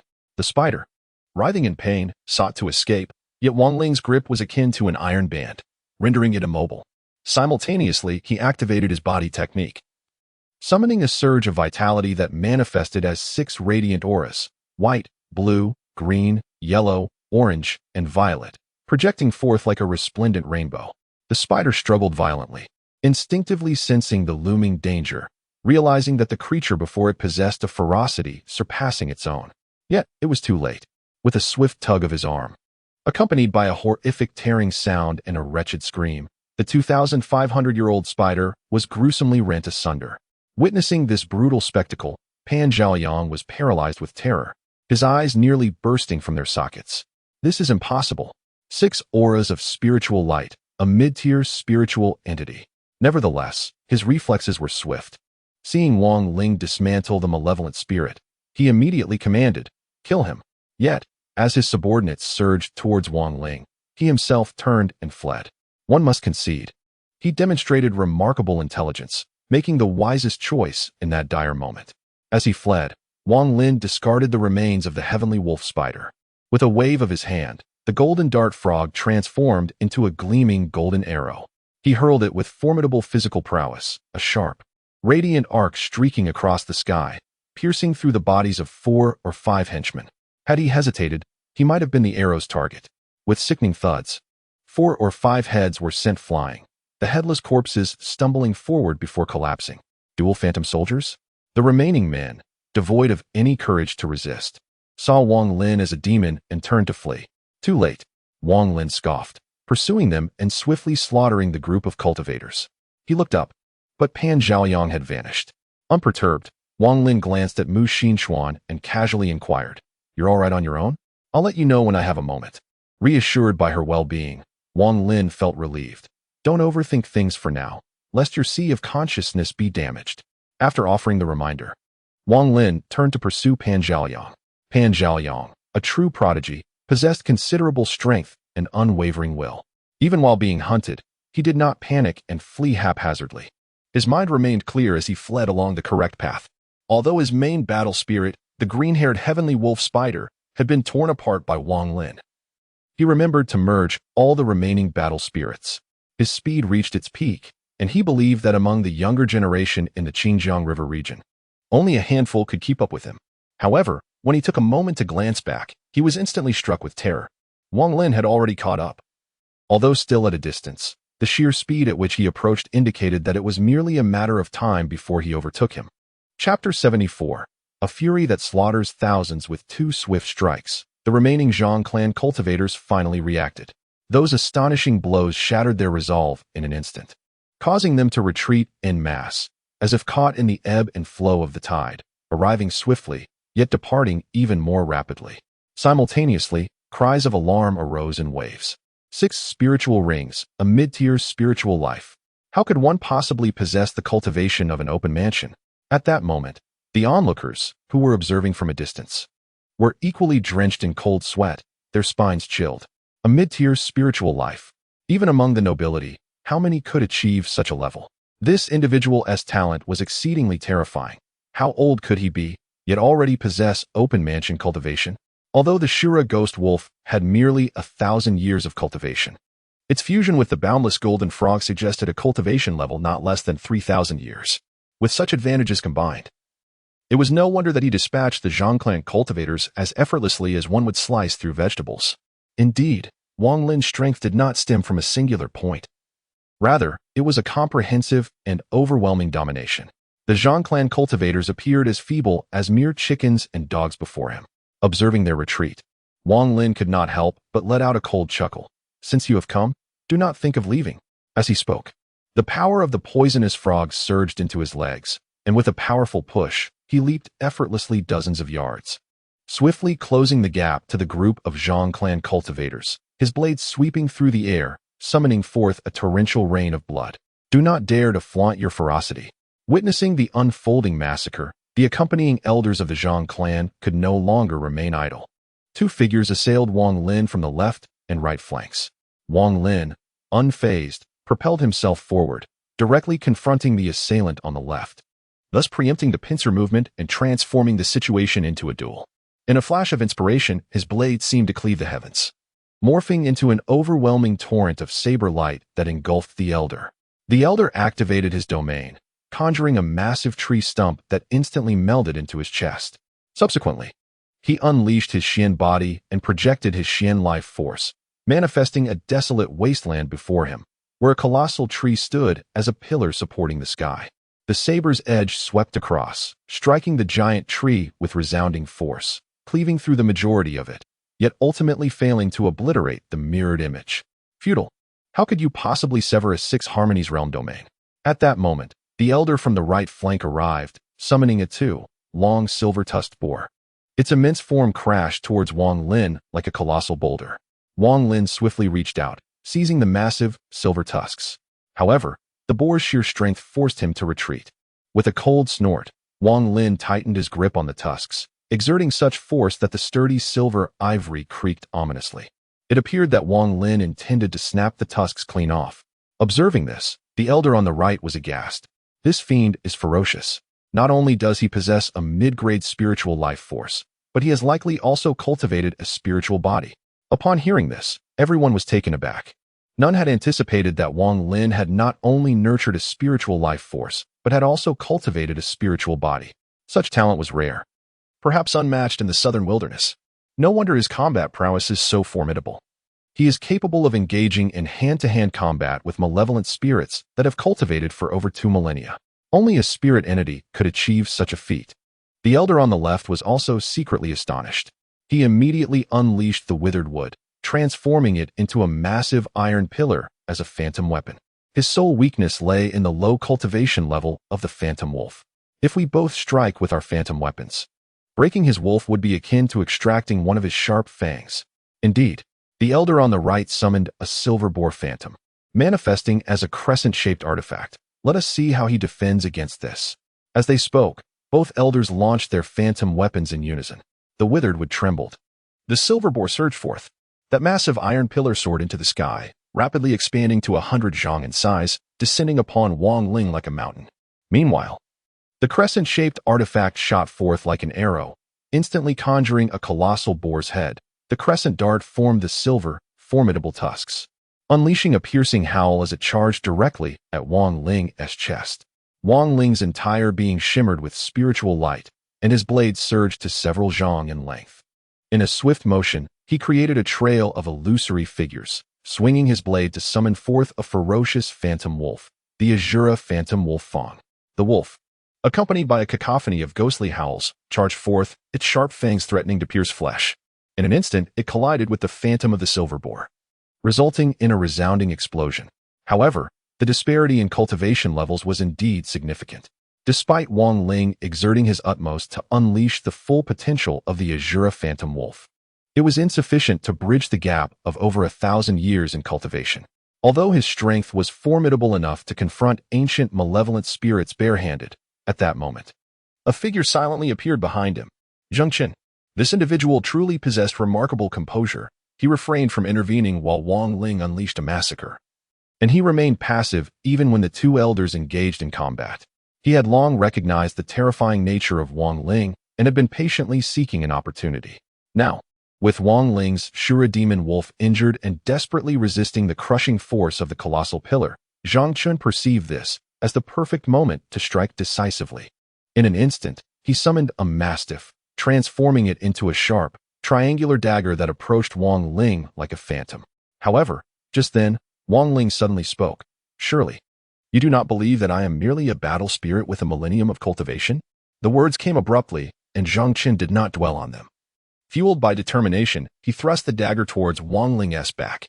Yet, at that moment, a massive shadow loomed. Accompanied by Wang Ling's voice, "I believe you have been hungry for quite some time." As Qiongqi's dagger was aimed at Wang Ling's back, a gigantic shadow suddenly materialized before him. Before he could react, an enormous claw descended from above, forcefully burying half his body into the ground. Ack!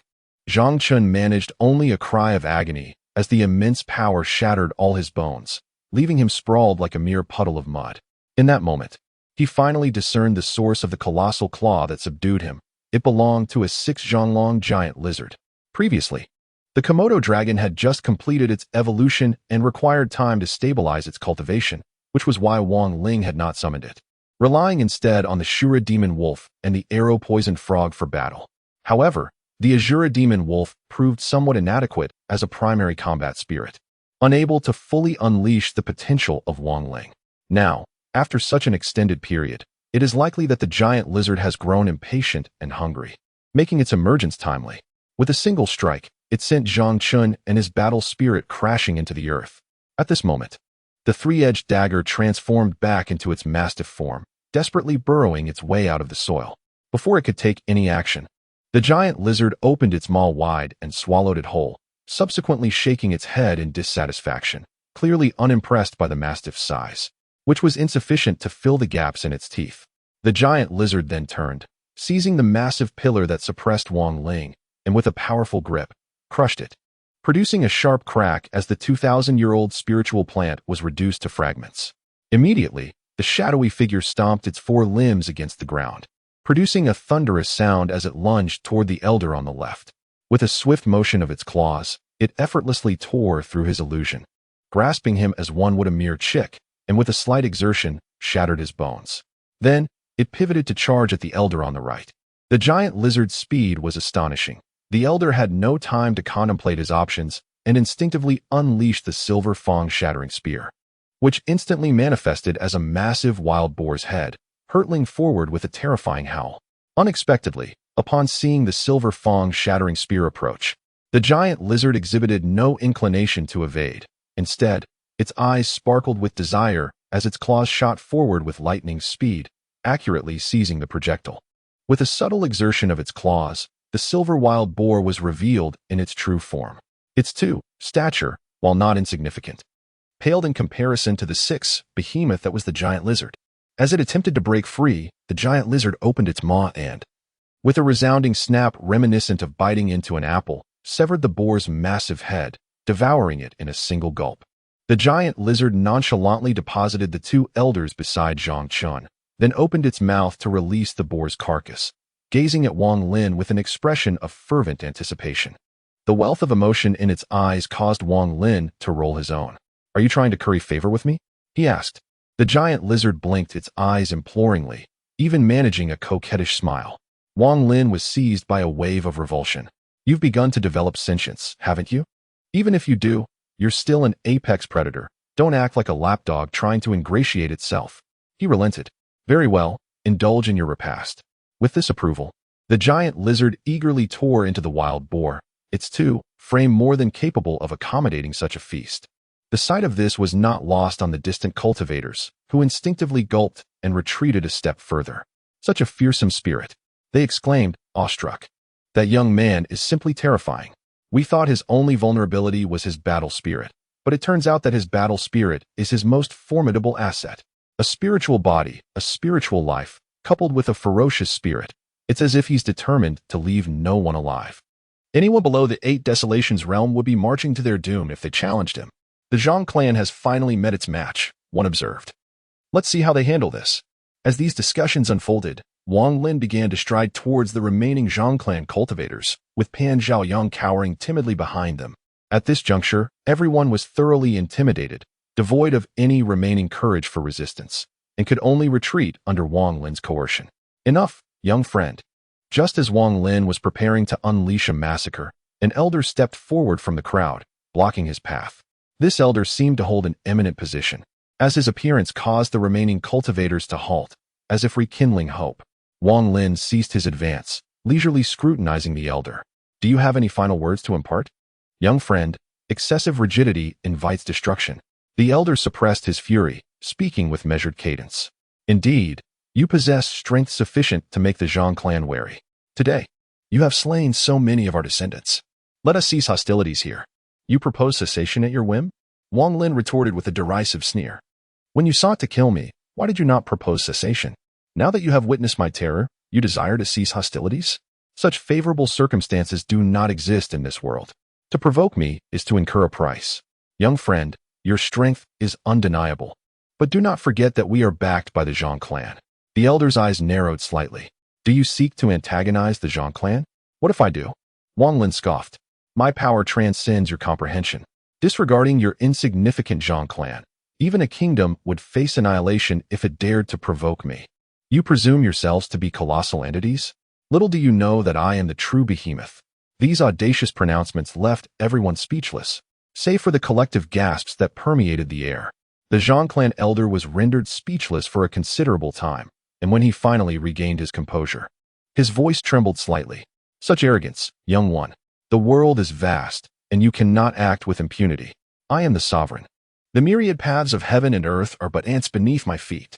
Wang Lin stood with his hands clasped behind his back, proclaiming loudly. Do you think that powerful clans and mighty nations can rampage across the world?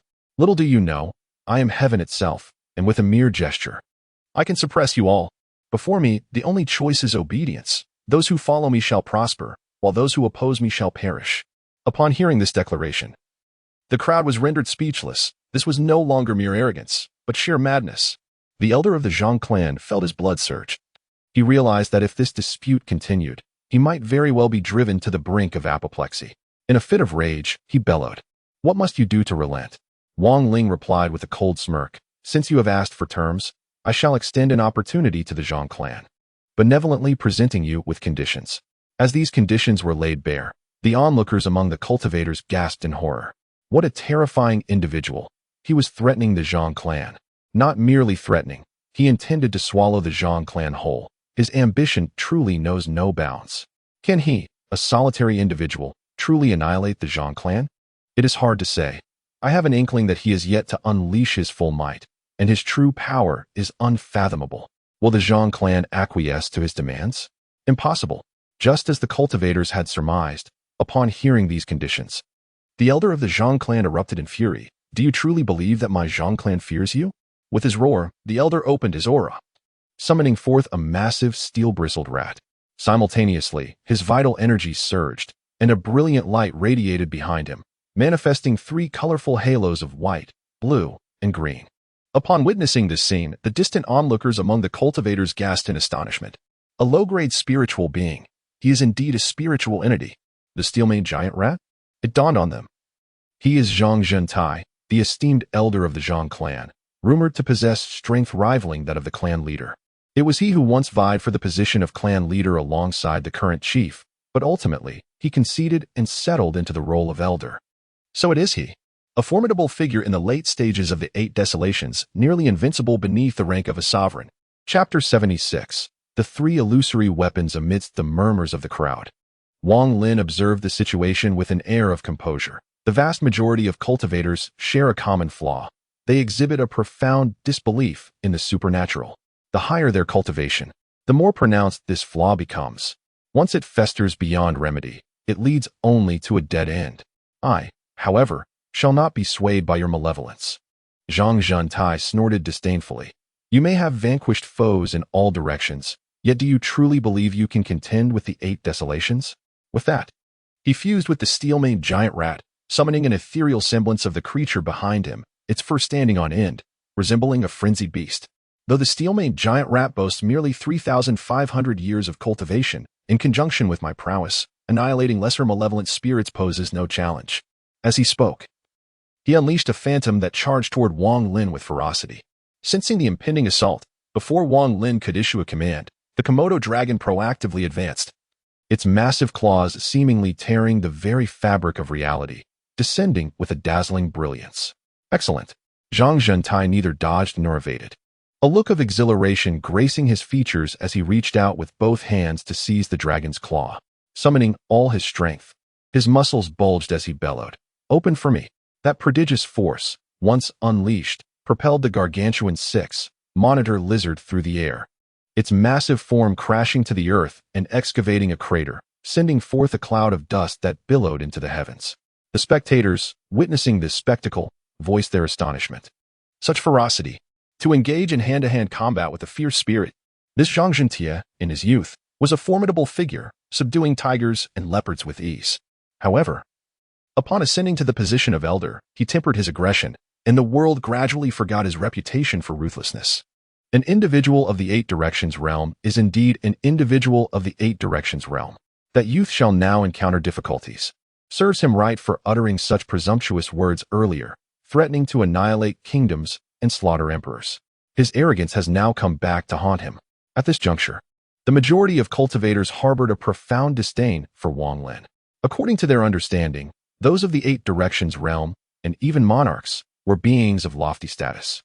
If they were no match, then Wang Lin should likewise be outmatched. Wang Lin's hubris was not only an affront to monarchs but also an insult to them. The stronger Wang Lin became, the more it highlighted their own weakness. Therefore, they harbored a sense of rejection towards Wang Lin, contrary to their expectations. Even as the monitor lizard was hurled to the ground by Zhang Zhentai, Wang Lin remained unperturbed. With a mere thought, he declared, "If imperial envoys are no match for the immaterial, very well, then I shall also embrace the immaterial." With these words, the monitor lizard transformed into a spectral image, instantaneously burrowing into his chest. Subsequently, Wang Lin's form began to flicker, his movements becoming erratic and agile. All of a sudden, everyone realized that they could no longer discern his trajectory. The immaterial? What jest is this? Has a fierce spirit also mastered the immaterial? Zhang Zhentai's gaze also turned somewhat grave. If the giant lizard were merely controlled, he would still have confidence in exterminating it, but now, fused seamlessly, matters had become exceedingly thorny. At this juncture, however, Wang Lin had already initiated the elusive hunter's stride, leaving him no time to ponder. He suddenly accelerated, curving his fingers into claws, unleashing 5 dazzling streaks of sharpness that assailed him. Zhang Zhentai's eyes widened as the giant rat phantom merged with his entire being, giant rat body. He was instantly enveloped in a layer of astral radiance. And with his right hand, he delivered a punch directly to meet Wang Lin's claw strike. The sharp, dazzling lights collided with the astral radiance, emitting a grating sound. The astral radiance immediately shattered, but fortunately, the dazzling lights were also exhausted, failing to injure Zhang Zhentai's flesh. This encounter thoroughly startled Zhang Zhentai. His vaunted giant rat body had been crushed by Wang Lin's casual grab, which meant that he could not win with seamless alone. Immediately, he released the steel giant rat and twisted it into a round-headed hammer, the round head covered in dense, sharp teeth, resembling the bristling steel bristles behind the giant rat's head. "It's been a while since I've had a serious bout with a young man." Zhang Zhentai grinned. Brandishing the round-headed hammer, "My ferocious weapon has been bloodthirsty for quite some time. Prepare to die." Giant rat rampage. With a roar, he leaped into the air, the landscape conjuring a vast expanse of yellow earth as a giant rat, baring its fangs and brandishing its claws, smashed down upon Wang Lin. Useless. Wang Lin couldn't help but yawn. "Then I shall conjure a weapon as well." As he spoke, the giant lizard was released, transforming into layers of dark, heavy armor draped over his body, strangling vicious claws. The claw shot forth like a bolt of lightning, stirring up a dazzling brilliance that illuminated the 100-jong expanse. A sharp crack echoed through the air as the parched earth was violently torn apart, the claw effortlessly seizing the giant rat by its throat. Zhang Zhen's iron-like pupils constricted in shock. Just as he contemplated retreating, he felt a grip around his neck from Wang Lin, while a palm outstretched towards him, the needle of greed swiftly piercing into his chest. "Ah!" Zhang Zhen's anguished scream reverberated through the heavens and the earth, as his lifeblood was rapidly siphoned away, coalescing into a blood sphere within Wang Lin's grasp. What sorcery is this? Zhang Zhen felt his vital essence being drained at an alarming rate, his already withered skin becoming even more desiccated. He wished to break free, yet his strength waned, and his consciousness began to fade into obscurity. A formidable figure at the late stage of the Eight Desolations was being reduced to a mere desiccated husk. Witnessing this harrowing scene, the onlookers in the distance felt a chill creep down their spines, cold sweat pouring down their brows. What demonic art is this? Why has Zhang Zhen's lifeblood been extracted? Did he not just summon a giant lizard phantom? Coupled with the previous Shura ghost wolf, is this a dual phantom? My heavens, is he truly drawing blood? A demon! He is a demon. Gasps of horror echoed among the spectators, while Pan Zhaoyang perceived the situation as even more terrifying. For he distinctly recalled that Wang Lin had previously summoned the arrow poison frog phantom to hunt him down. In this context, it became evident that Wang Lin was not merely a master of dual phantoms, but rather a terrifyingly unparalleled wielder of triple phantoms. No. Pan Zhaoyang was so frightened that he nearly lost control of himself. Instinctively, he attempted to retreat, but at that moment, Wang Lin had casually cast aside Zhang Zhen's lifeless form and turned to fix a cold, piercing gaze upon him. It was as if a demon from the deepest abyss was poised to devour its prey. Stay away from me. Pan Zhaoyang and the remaining Pan clan cultivators were utterly terrified, turning to flee. Naturally, Wang Lin had no intention of letting them escape. He released the Komodo dragon, which reverted to its true form, swiftly overtaking the fleeing Zheng clan cultivators. Ah, save me. Heart-rending screams echoed incessantly as the Komodo dragon, like a tiger among sheep, freely hunted the remaining Zhang clan cultivators, devouring them one by one with ease and relish. The onlookers in the distance were horrified and trembled at the sight of the carnage. The scene was too gruesome to bear. Hundreds of Zhang clan cultivators were being torn apart and swallowed by the giant lizard like mere meat, their screams filling the air. Chapter 77. Fiend. Meanwhile, Wang Lin, like a sanguinary fiend, was draining people into desiccated corpses, now advancing with a vibrant, crimson blood orb in his hand. Some of the more timid spectators could not help but vomit. Pan Zhaoyang, the person in question, was rooted to the spot, utterly dumbfounded. He stared blankly as Wang Lin approached, momentarily envisioning the gates of the underworld opening, with a grinning, soul-reaping demon coming for him. Wang Lin halted before him. Noting his resigned expression, he gently patted Pan Zhaoyang's shoulder and spoke with the gravity of an elder. Now you understand? The person I intend to kill cannot be saved. Even by the gods. Pan Zhaoyang, his face ashen, could only nod in a daze, unable to utter a single word. Then, the needle of avarice pierced his body, draining him of his lifeblood. In this moment, Pan Zhaoyang neither struggled nor screamed. Instead, he exhaled deeply, experiencing a profound sense of liberation. The pressure imposed by Wang Lin had been overwhelmingly intense. Rather than being relentlessly hunted by a merciless fiend, perhaps succumbing to death in this manner would be a release from his torment.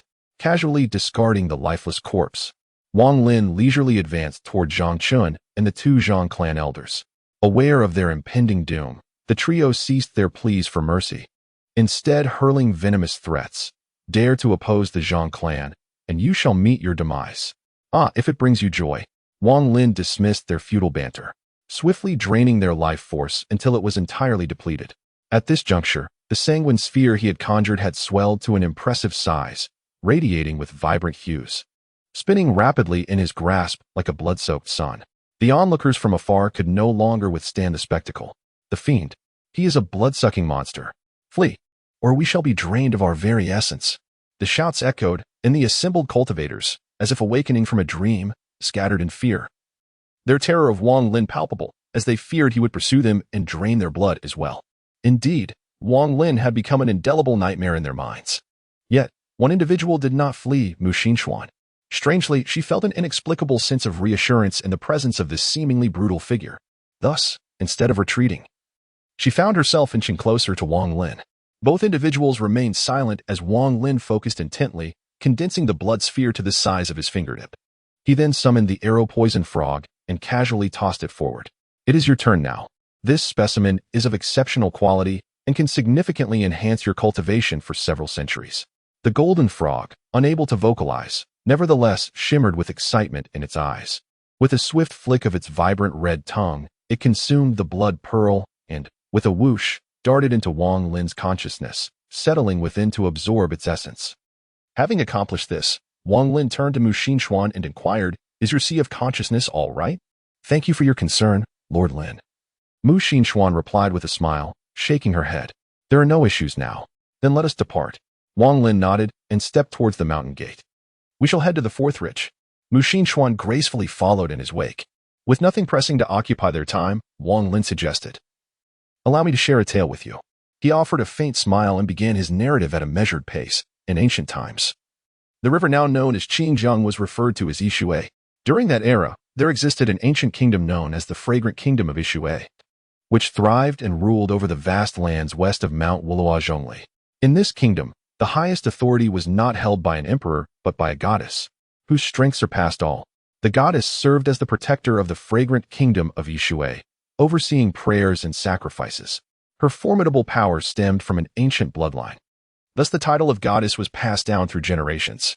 Each goddess bore a name that incorporated either the character Xiong or Xin. At this juncture, Wang Lin paused, leaving the story unfinished. As Mu Xinchuan stood in astonishment, her keen intellect quickly grasped the implication of Wang Ling's words. Are you suggesting that I possess the bloodline of a divine maiden? You felt the call of the wishing tree, casting aside all your subordinates to seek it out alone, which struck me as peculiar. Wang Ling nodded. Elaborating. Upon recalling the character Xin in your name, I was reminded of an ancient legend and speculated that you might indeed carry the bloodline of a divine maiden. After examining your pulse, my suspicions were confirmed. With a light-hearted smile, Wang Ling spread his hands. Thus, it is the wishing tree that shall assist you in unlocking your bloodline. Mu Xinchuan nodded, having pieced together the sequence of events, yet driven by a woman's curiosity. She could not refrain from inquiring further. Since the wishing tree resides here, does this treacherous maze once belong to the Yishui Xiong kingdom? Perhaps it is an ancient land, though I cannot ascertain the particulars. Wang Ling shrugged. That pertains to a time long past, with scant records remaining. Perhaps upon the awakening of your bloodline, more mysteries will unravel. Hearing this, Mu Xinchuan shook her head in regret. Alas, I was interrupted. There is still another opportunity. Wang Ling's gaze drifted into the distance, however. It may require some effort on your part. Mu Xinchuan did not catch this remark clearly and instinctively followed Wang Ling's gaze, discovering a gently sloping expanse ahead. The fourth ridge has now approached the pinnacle of the absolute ridge. After traversing the ridge, one is greeted by a gently sloping, flat summit, at the center of which lies a vast mountain lake, shrouded in swirling mist, seemingly limitless to the eye. The surface of the lake glimmers a deep azure, reflecting the clouds above, resembling a colossal sapphire embedded atop the mountain. Yet, within the depths of the lake, the mist dances, obscuring its true breadth and depth. At this moment, a considerable gathering has amassed by the lakeside. Those who have reached this point are undoubtedly gifted individuals of remarkable cultivation, including the likes of Ling Aolan, young Master Wen, and the White Wolf, all present. Ling Aolan stands at the water's edge, her gaze fixed intently on the distant mist, her beautiful eyes deep and perceptive, as if striving to penetrate the elusive scenery concealed within the fog. Young Master Wen stands behind her, gently urging, Aolan, it's chilly by the lake, come closer. Aolan, don't be mischievous.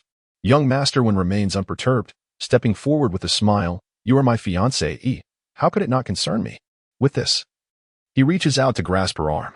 However, Ling Aolan gracefully sidesteps. The engagement was promised by the clan leaders. I made no such commitment. Do not be capricious. Young Master Wen chuckles. I am the heir of the Wen family. In the Xinjiang region, who else could be worthy of you? We are a match made in heaven. Ling Aolan, disinterested, continues to gaze intently at the lake's surface, choosing silence over response. Upon witnessing this, young Master Wen cast a smile towards the lake's surface and proposed a wager. Let us make a bet. Upon reaching Tantian Stone, should my name be inscribed at the pinnacle, you shall gracefully accept your role as my consort.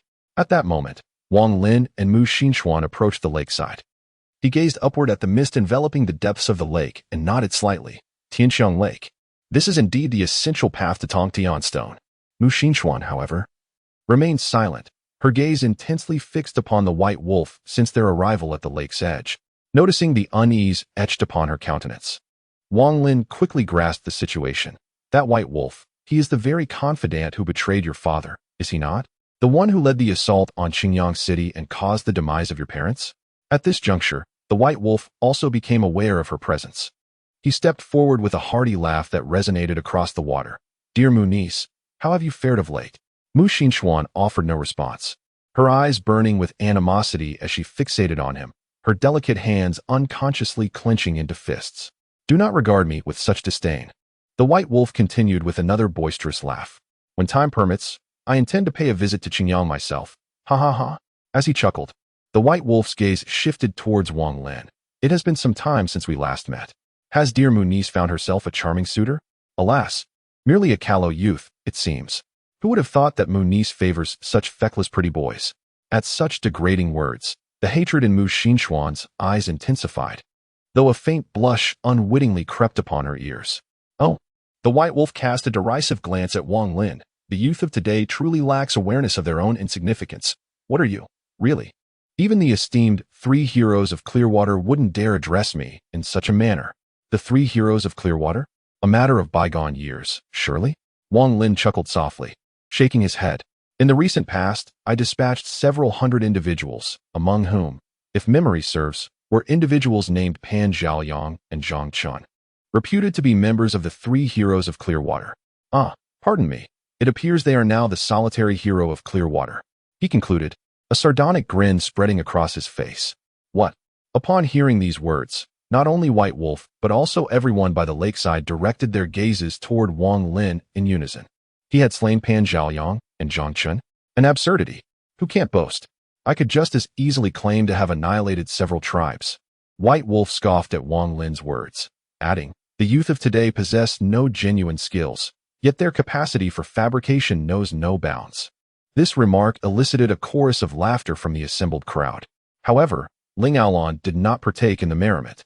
She turned her head to regard Wang Lin, murmuring softly to herself, "Pan Zhaoyang and Zhang Chun, given their cultivation, ought to have arrived here by now. Their absence suggests that some unforeseen event has befallen them." Wang Lin's perception was exceptionally keen, and Ling Aolon's lack of amusement immediately captured his attention. This aloof and formidable woman exuded an aura of considerable danger, as if another figure were looming over her, its eyes fixed upon him, seeking to penetrate his very essence. An illusion, perhaps? Wang Lin furrowed his brow slightly. "No?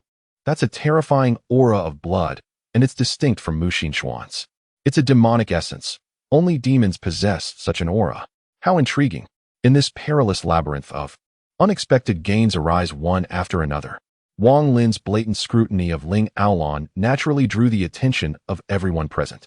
In particular, Prince Wen's fury ignited instantly. "Why are you staring at my fiancée? Aolon, behave." Prince Wen glared at her, then pointed at Wang Lin. "You, slap yourself 10 times. And this prince will pretend nothing happened. Otherwise, I'll gouge out your eyes." "Oh," Wang Lin chuckled casually. "It seems today we shall have to stain the heavenly fragrance lake crimson." These words enraged Prince Wen, and his subordinates, astride their sky-stepping spirit deer, turned around, their expressions hostile towards Wang Lin, awaiting only a command to charge. Just then, from the depths of the heavenly fragrance lake, a melodious sound of Xing and Se emerged, interspersed with gentle singing. Drawn by the sound, everyone's attention shifted towards the depths of the lake, concealed by the mist. The source remained unseen, but the instrumental music and singing grew increasingly clear. The song, soothing yet melancholic, was a lament that evoked sorrow in all who heard it, with some of weaker resolve even shedding tears. "Guard your minds, everyone." The heir apparent one possessed some insight and promptly cautioned his subordinates. "This is the siren song of the water sprites. Should you fail to guard your minds and succumb to its allure, you shall meet your demise within the lake." Heeding the warning, all subordinates immediately focused their concentration, endeavoring to resist the song's influence. In such circumstances, none were willing to forfeit their lives for mere curiosity. As the song grew ever more distinct, a cultivator abruptly widened his eyes, pointing towards the mist-shrouded lake, exclaiming, "There are figures upon the water." A wave of astonishment rippled through the assembly, and they hastily turned their gaze to the lake, where they beheld countless dark shapes emerging from the mist, drifting slowly towards the shore. At that moment, a knowledgeable cultivator cast a severe glance at the one who had cried out, retorting, "If you are ignorant, refrain from alarming others with your shouts. Those are merely fragrant reeds."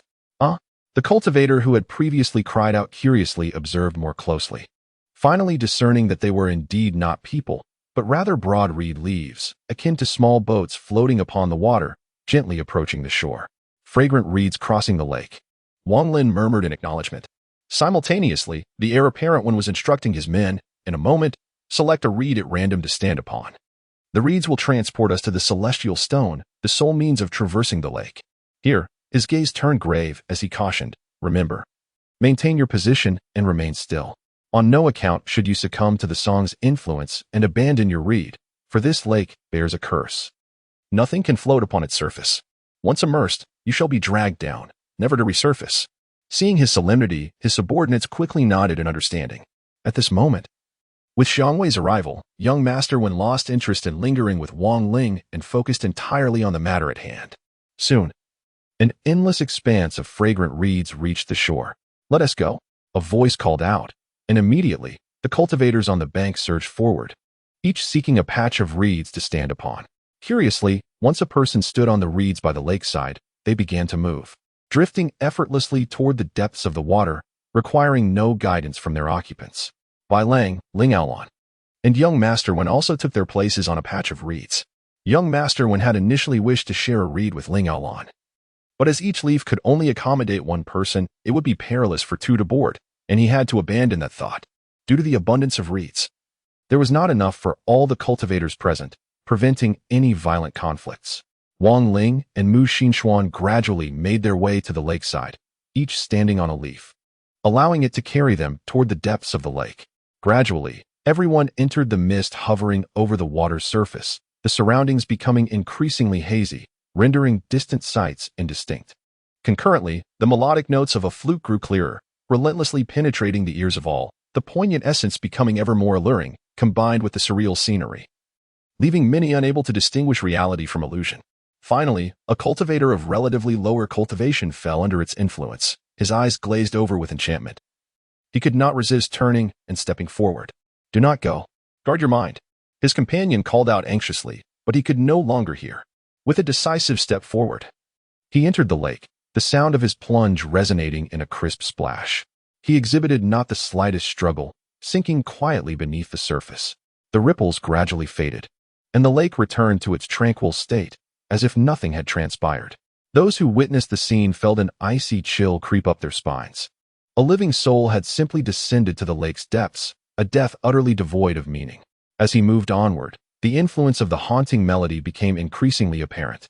With victims emerging in succession, the sound of splashes echoing occasionally, signaling yet another prodigious talent extinguished. At that moment, Wang Ling cast his gaze toward the nearby Mu Xianxian. City Lord Mu, he called. Hearing her name, Mu Xianxian looked up with curiosity. Do not cling to your spirit, relinquish it. A peculiar smile graced Wang Ling's face. Then, accept it all. Accept it all. Mu Xianxian paused, taken aback. At that instant, Wang Ling unleashed the golden frog's seamless integration, leaping effortlessly several yards. Landing gracefully upon the reeds where Mu Xianxian stood, and swiftly grasping her delicate neck. Startled, Mu Xianxian instinctively attempted to resist, but Wang Ling's formidable strength overpowered her. With a surge of force, he hoisted her effortlessly. Mu Xuanchuan's breaths quickened, her consciousness gradually fading, and she ceased her struggles. In that moment, Wang Ling released his grip, and her graceful figure fell into the lake, creating a cascade of ripples. What? This shocking scene left everyone in utter disbelief. Had he truly slain the city lord? Had he lost his sanity? Wasn't he in league with City Lord Mu? How could he possibly slay his own comrade? Could it be that the song induces madness?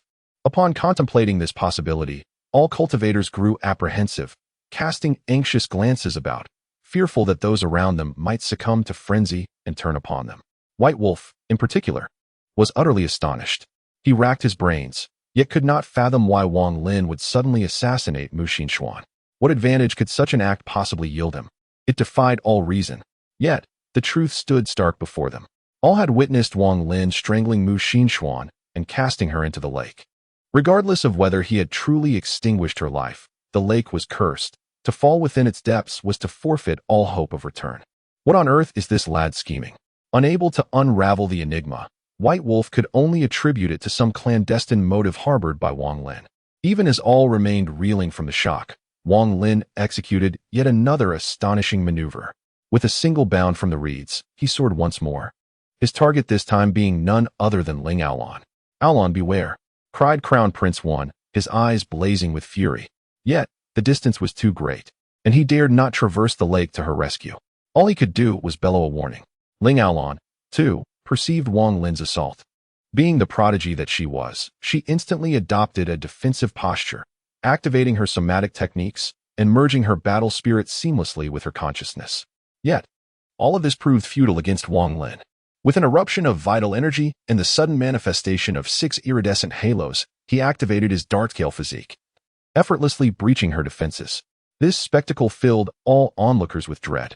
A mid-grade spirit physique, Ling Aolon, one of the illustrious 3 heroes of Clearwater, couldn't even withstand a single strike from him? Oh heavens! Could he truly be about to kill Qiongqi and Pan Zhaoyang? The faces of those who once mocked Wang Lin are now ablaze with embarrassment. They had never anticipated the sheer ferocity of his power. At this rate, it seems that Qiongqi and Pan Zhaoyang are indeed in grave peril. Meanwhile, the last of the 3 heroes has been effortlessly subdued by him. Once revered by countless admirers, the illustrious Qingshui 3 heroes are now on the brink of becoming mere history. Only one can stand upon the reeds, and everyone assumed Wang Lin would cast Ling Aolon into the waters as well. To their astonishment, however, as Wang Lin ascended the reeds, he cradled Ling Aolon in his arms instead of ending her life. Moreover, with a deft twist of his toes, the reeds altered their course, drifting away from the group towards the depths of the mist. This unexpected turn of events elicited gasps of disbelief from all present. The fragrant reeds can change direction? No one had informed me of this. That audacious young man is truly reckless. It is unfortunate for Miss Ling, as it seems the Qingshui 3 heroes are destined for oblivion. Aolon, young master, Wen cried out repeatedly, yet his pleas fell on deaf ears, leaving him helplessly watching as the reeds vanished into the fog. Chapter 80. Ling Aolon. The reeds beneath Wang Lin's feet shifted direction, moving away from the main group and deeper into the mist. Ling Aolon, caught in his embrace, felt a mix of humiliation and fury, struggling fiercely against him. Yet, given Wang Lin's formidable physique and the grip he had on her, her efforts were in vain. The more she struggled, the more frantic she became, as the haunting melody of sorrow echoed in her mind, gradually unsettling her thoughts. Naturally, Ling Aolon was cognizant that if she did not vigilantly guard her mental faculties, she might succumb to the enthralling melody, potentially resulting in unforeseen actions. Unwilling to meet her demise in such a manner, she tenaciously fortified her mind while simultaneously struggling, which, in turn, diminished her strength, rendering her incapable of extricating herself from Wang Lin's grasp. Thus entwined, the pair proceeded until, before long, Xiang Wei came to a halt. Have we arrived? Wang Lin offered a gentle nod, and with a light step, he leaped from the reed leaf. What are you doing? Aolon exclaimed in astonishment upon witnessing this spectacle. Do you have a death wish? Release me at once. Disregarding her pleas, Wang Lin carried her a considerable distance before alighting gracefully upon the earth. With each step, his foot found solid ground rather than sinking into the water, indicating that they had reached the shore. Subsequently, Wang Lin ventured deeper into the enigmatic mist. Release me. Aolon continued to struggle, but at that moment, the song became even more distinct, as if emanating from the surrounding environs. The melody was both plaintive and exquisitely beautiful, imbued with a subtle air of dissipation. Concurrently, an intense and intoxicating fragrance permeated the air. Aolon's gaze began to waver, her eyes becoming somewhat glazed. Hey, Wang Lin uttered casually. However, at that juncture, Aolon was beyond the reach of his voice, her delicate form pressing ever closer, her slender arms entwining his neck. Succumbing so readily? Wang Lin chuckled softly and shook his head. I cautioned you against struggling. However, with her cessation of resistance, Wang Lin found it more convenient and chose not to rouse her. Thus, as if bearing a koala on his person, Wang Lin proceeded until he reached an exquisite pavilion. Stepping inside and taking a seat, once settled, he raised a large hand and gently patted Ling Aolon's fair countenance a few times, exclaiming with a booming voice, awake. In her dazed state, Ling Aolon suddenly felt as though a thunderclap had erupted, dispelling all illusions, and she instantly regained consciousness, only to find Wang Lin's face mere inches away. She was startled, and upon looking down, she noticed her attire was somewhat disheveled. A piercing scream shattered the mist as Ling Aolon broke free from Wang Lin's embrace, recoiling as if a startled feline. You, what have you done? Wang Lin glared at her, unimpressed. What do you imagine I could have done? You. Ling Aolon bit her pearly teeth, her fair face flushed with resentment. Abruptly, she summoned her battle spirit, transforming it into a sharp blade, and lunged at Wang Lin. "You scoundrel, I'll kill you." Wang Lin remained unyielding, his vital energy surging, a radiant aura shimmering around him. Seated, he did not evade, but merely reached out, seizing Ling Aolan's weapon and pinning it to the ground.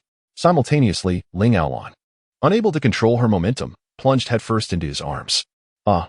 As expected, another exclamation echoed. However, to Ling Aolan's surprise, Wang Lin did not trifle with her, but instead, with his other hand, assisted her in regaining her footing, then released her, returning the weapon. "The first time, I shall not hold it against you. But should you dare to strike at me a second time, I shall inflict upon you a slight reprisal." Accustomed to his usual arrogance and haughtiness, Ling Aolan had never been subjected to such treatment. Immediately, a surge of anger rushed to the top of her head, and the majestic power of her blood essence erupted forth, directly initiating a phantasmal weapon strike. A fiendish, ghoulish head lunged menacingly toward Wang Lin.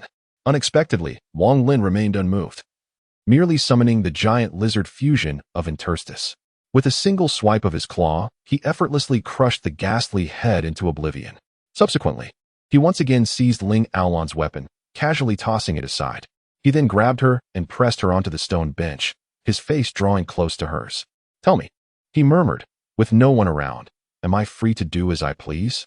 "Release me," Ling Aolan exclaimed, struggling and shouting in mortified indignation. Wang Lin remained silent, his face inching even closer. "I'll kill you." Wang Lin continued his advance with a wicked grin. Ling Aolan finally ceased her protests. At this point, Wang Lin's lips were merely an inch away from her own. The implications of any further approach were self-evident. A flicker of fear finally ignited within her heart as she realized she was facing a scoundrel, one whom she was powerless to defeat.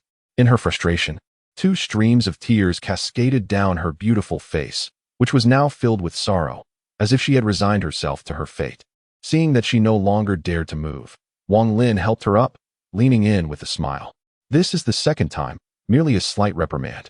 Should there be a third, the consequences will be dire." Ling Aolan remained silent, turning her head away and fiercely wiping away her tears. Clearly, while she had conceded defeat, she would not yield. "Very well, now let us commence with the explanations." Upon witnessing her surrender, Wang Lin commenced. "Allow me to pose an initial query. Does your mother fare well?" At this inquiry, Ling Aolan abruptly turned her head, her gaze imbued with a hint of resentment. "Oh, I comprehend." Perceiving her countenance, Wang Lin instantly surmised, "Indeed, your lineage is regarded as ill-omened. Women, upon the discovery of their bloodline's affliction, are subjected to banishment." "And why? After your mother's marriage into the Ling family and the birth of yourself, were you not exiled? I surmise that your father shielded you from this fate. Your father was cognizant of your mother's bloodline, yet his affection for you both was too profound to bear witness to your banishment. Thus, he guarded this secret. However, with the nascent signs of your mother's bloodline awakening, she departed from the Ling family, leaving you behind to avoid implicating you, and has since vanished without a trace. Hence, your sentiments toward the Ling family are a melange of affection and resentment. On one hand, you cherish your father, who bears the surname Ling, but on the other, you harbor animosity toward the family that compelled your mother's departure. Am I correct in my assessment?" These words reverberated through Ling Aolan, leaving her utterly stunned. She gazed at Wang Lin with trepidation, unable to utter a single syllable. She could attest that she had never encountered Wang Lin prior, and apart from her father, she had never divulged the matter of her and her mother's bloodline to another soul. Yet, Wang Lin seemed omniscient, even deducing her mother's plight. The perspicacity of this youth was truly formidable. "Evidently, my deductions are accurate." Observing her spectral countenance, Wang Lin chuckled softly. Chapter 81, First Song. Then dance. Although Wang Lin's conjecture was entirely accurate, Ling Aolan remained aloof, turning her head away in silence. "Your silence is of no consequence. I possess some insight into your lineage," Wang Lin continued, unperturbed. "Those of your blood will manifest a 9-feathered mark upon their back after the age of 16. "How do you know?" Ling Aolan exclaimed, unable to contain her astonishment. A sense of vulnerability washed over her, as though her most private self had been exposed. Instinctively, she crossed her arms, seeking solace in the gesture. "Fear not. I assure you I have never beheld you in secret. Indeed, this is our first encounter," Wang Lin chuckled, waving his hand dismissively. "All that I have stated is deduced from your very bloodline." "You are acquainted with my lineage?" Ling Aolan inquired, her curiosity piqued. "To a degree." Wang Lin affirmed. Then speak. Ling Aolon implored, her gaze fixed upon Wang Lin, her face alight with anticipation. A playful smile graced Wang Lin's lips as he countered. And why should I impart this knowledge to you? Ling Aolon was taken aback. They were strangers, meeting for the first time, and he was under no obligation to reveal anything. Yet, her mother's history was of paramount importance to her, and Wang Lin's reticence only intensified her desire to know. Name your terms, she urged. Then, realizing the implication of her words, added, should your demands prove excessive, I shall not acquiesce. Terms? Wang Lin chuckled. Don't overestimate yourself. What enticing terms do you presume to offer me? Rare artifacts? Cultivation techniques? Wealth? Or perhaps yourself? Cease this jest. Even if you were to present yourself as a bargaining chip, do you imagine you could rival a great demon? These words rendered Ling Aolon speechless. So be it. Wang Lin said, casually extending his hand. My sole interest lies with the great demon behind you. Therefore, accompany me, and perhaps through you, I may unearth some clue. Ling Aolon pursed her lips tightly, remaining silent. Wang Lin understood the difficulty in making such a decision and patiently awaited another development. At that moment, the plaintive song from before resonated once more, as enchanting as a celestial melody, and this time, it seemed to draw nearer. Ling Aolon started in surprise, about to act, but Wang Lin gently waved his hand, stopping her. Relax. The song here will not disturb the mind. After our extended conversation, why do you think you haven't succumbed to its allure? Ling Aolon paused, realizing that she had indeed faintly heard the song during their discussion, but her agitation had caused her to overlook it. Understanding dawned upon her, and she gazed around, asking, what is this place? Why are we immune to the song's influence here? Ling Aolon listened, perplexed, and was about to inquire further when she suddenly sensed something. Her gaze immediately shifted beyond the pavilion, and her pupils contracted sharply. Amidst the mist beyond the pavilion, a procession of enchanting maidens gracefully emerged, cradling flutes and string instruments as they approached. Each one radiated delicate charm, their movements as gentle as the breeze caressing willows, leaving a trail of fragrant air in their wake. This scene, initially imbued with poetic beauty, took on an eerie quality as the women glided silently, their feet seemingly unanchored to the ground, floating effortlessly into the pavilion. Once inside, the maidens commenced their musical performance, producing melodies of ethereal lamentation that echoed the haunting tunes previously heard. As the harmonious notes filled the air, they began to dance with elegant grace, creating a spectacle of exquisite allure. Were it not for their ethereal floating, it would have been a breathtakingly beautiful sight. Wang Ling, indifferent to Ling Aolon's presence, sat in rapt attention, his gaze fixed unwaveringly upon the enchanting assembly. Witnessing this, Ling Aolon could not help but mutter under her breath, a lecher is indeed a lecher. Utterly entranced, after what felt like an interminable wait, the enchanting music and dance continued, showing no signs of cessation, while Wang Ling appeared completely enraptured, his eyes unblinking. Ling Aolon, growing increasingly bored, hesitated to venture into the surrounding mist, feeling disoriented and incapable of retracing her steps. Besides following Wang Ling, she was at a loss for how to escape. Gradually, she became aware of something extraordinary. Within the song, there seemed to be a peculiar rhythm, resonating with the natural order of the universe. Upon closer listening, it was as if the melodies narrated the tale of a world's evolution, the rise and fall of a cosmic realm. Ling Aolon's eyes widened in astonishment as her heart raced with a growing sense of awe. She finally realized that Wang Lin was not merely appreciating the superficiality of song and dance, but was deeply contemplating the profound principles underlying them, grasping the essence of the universe. As a genius, she was acutely aware of the subtleties involved. At that moment, she focused her mind and earnestly observed the performance, striving to comprehend the hidden meanings behind it. Yet, the path that can be articulated is not the eternal path. The principles of the Grand Way are exceedingly profound. Despite exerting all her effort, she found it challenging to unravel the mysteries contained within. Gradually, her eyes grew weary, and her spirit began to flag, yet she remained empty-handed. However, as a prodigy, she possessed ample determination. Whenever fatigue set in, she would take a brief respite before resuming her observations.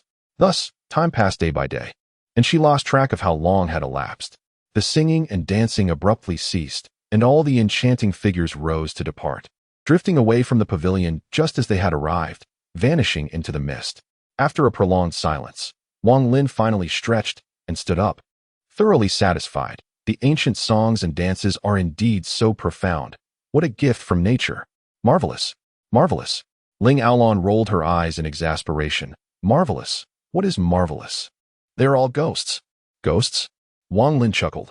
Do not speak so superficially. They are resentments, which I prefer to call the remnants of nature. What a farce. Ling Aolon scoffed. Did you discern some hidden truths? Hidden truths? Ha ha. Wang Lin laughed heartily as he exited the pavilion. To the southwest lies the Ba Kingdom. The great eagle produces the salty bird. The salty bird begets the Qiongqi, and the Qiongqi gives rise to the later Zhao, which is the origin of the Ba people. Chapter 82. The Golden Eagle King. Upon hearing Wang Lin's nonsensical remarks, Ling Aolon couldn't help but furrow her brow, silently lamenting. Has he truly lost his mind? At that moment, Wang Lin outside the pavilion suddenly called out, Are you planning to stay here all alone?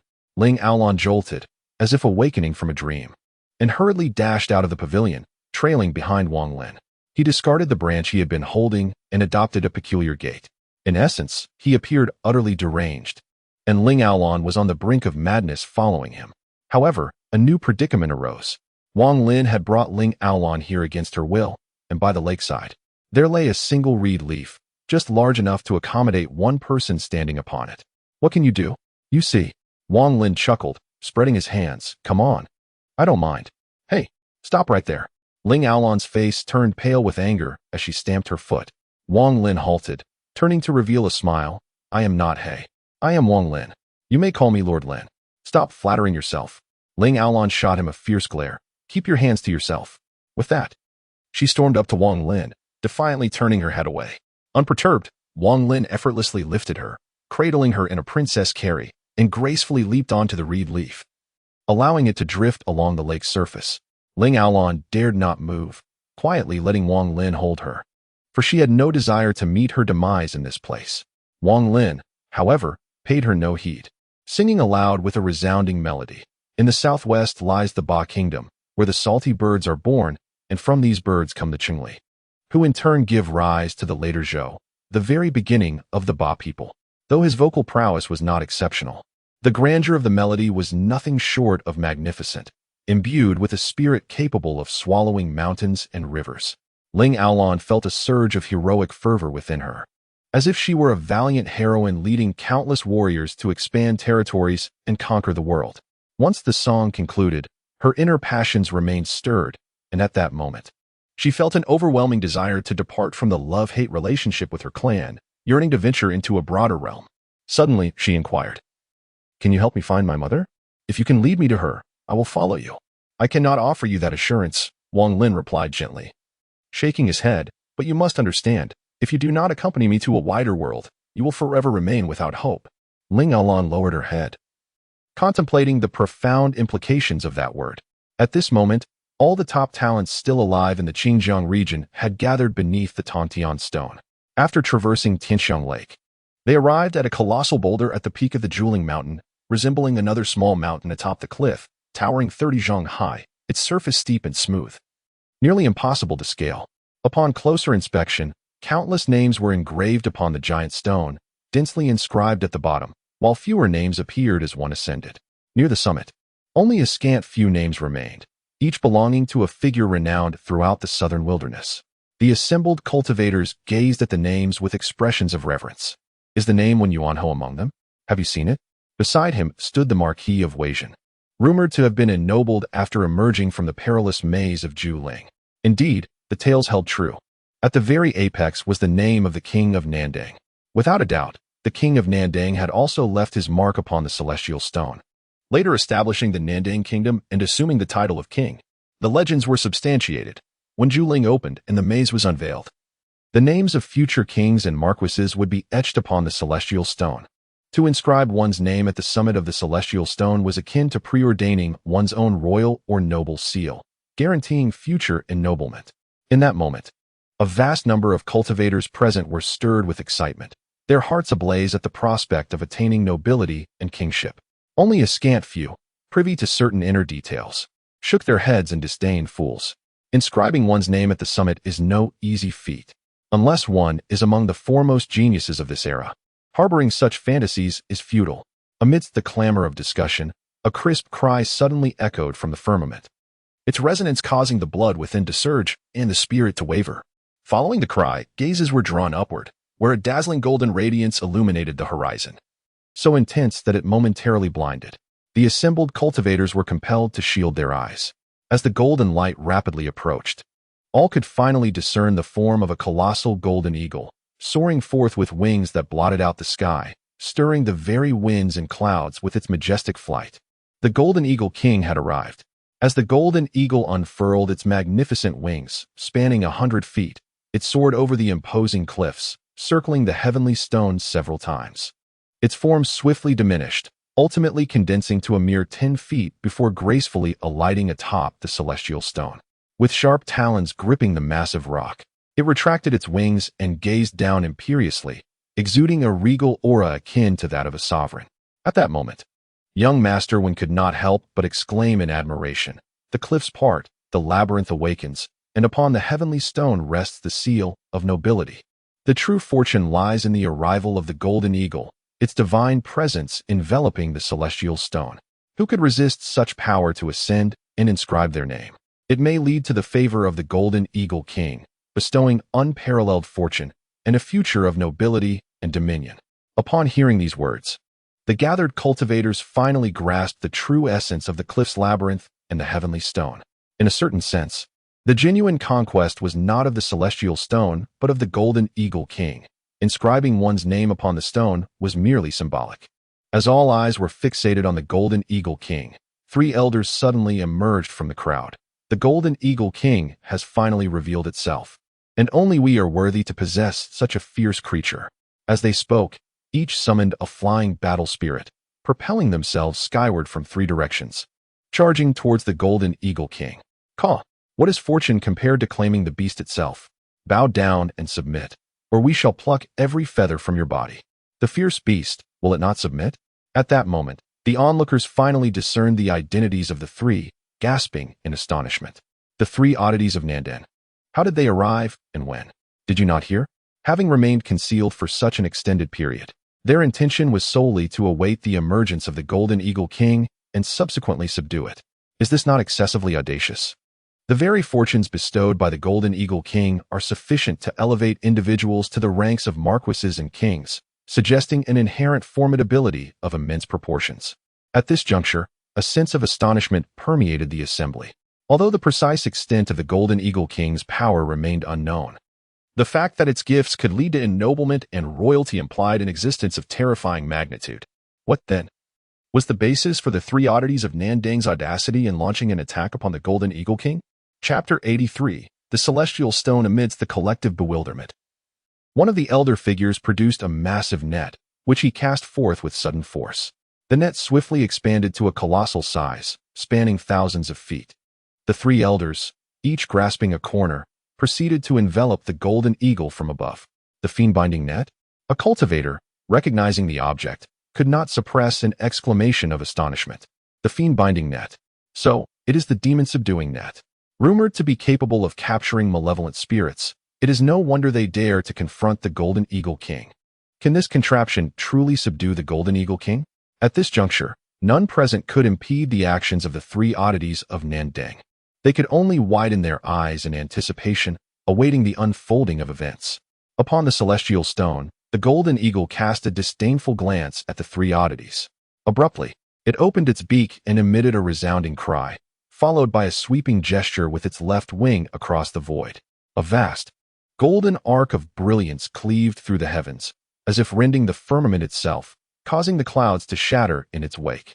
Having annihilated the trio with a single strike, the golden eagle, as if nothing had transpired, retracted its left wing and lowered its head to groom its feathers with its sharp beak. The assembled cultivators swallowed hard, instinctively retreating several paces in unison. Such formidable power was truly terrifying. Was not the fiend-binding net reputed to be capable of subduing even the most malevolent of spirits? The potency of malevolent spirits varies considerably. A 5,000-year-old entity is vastly different from one that is 9,000 years old.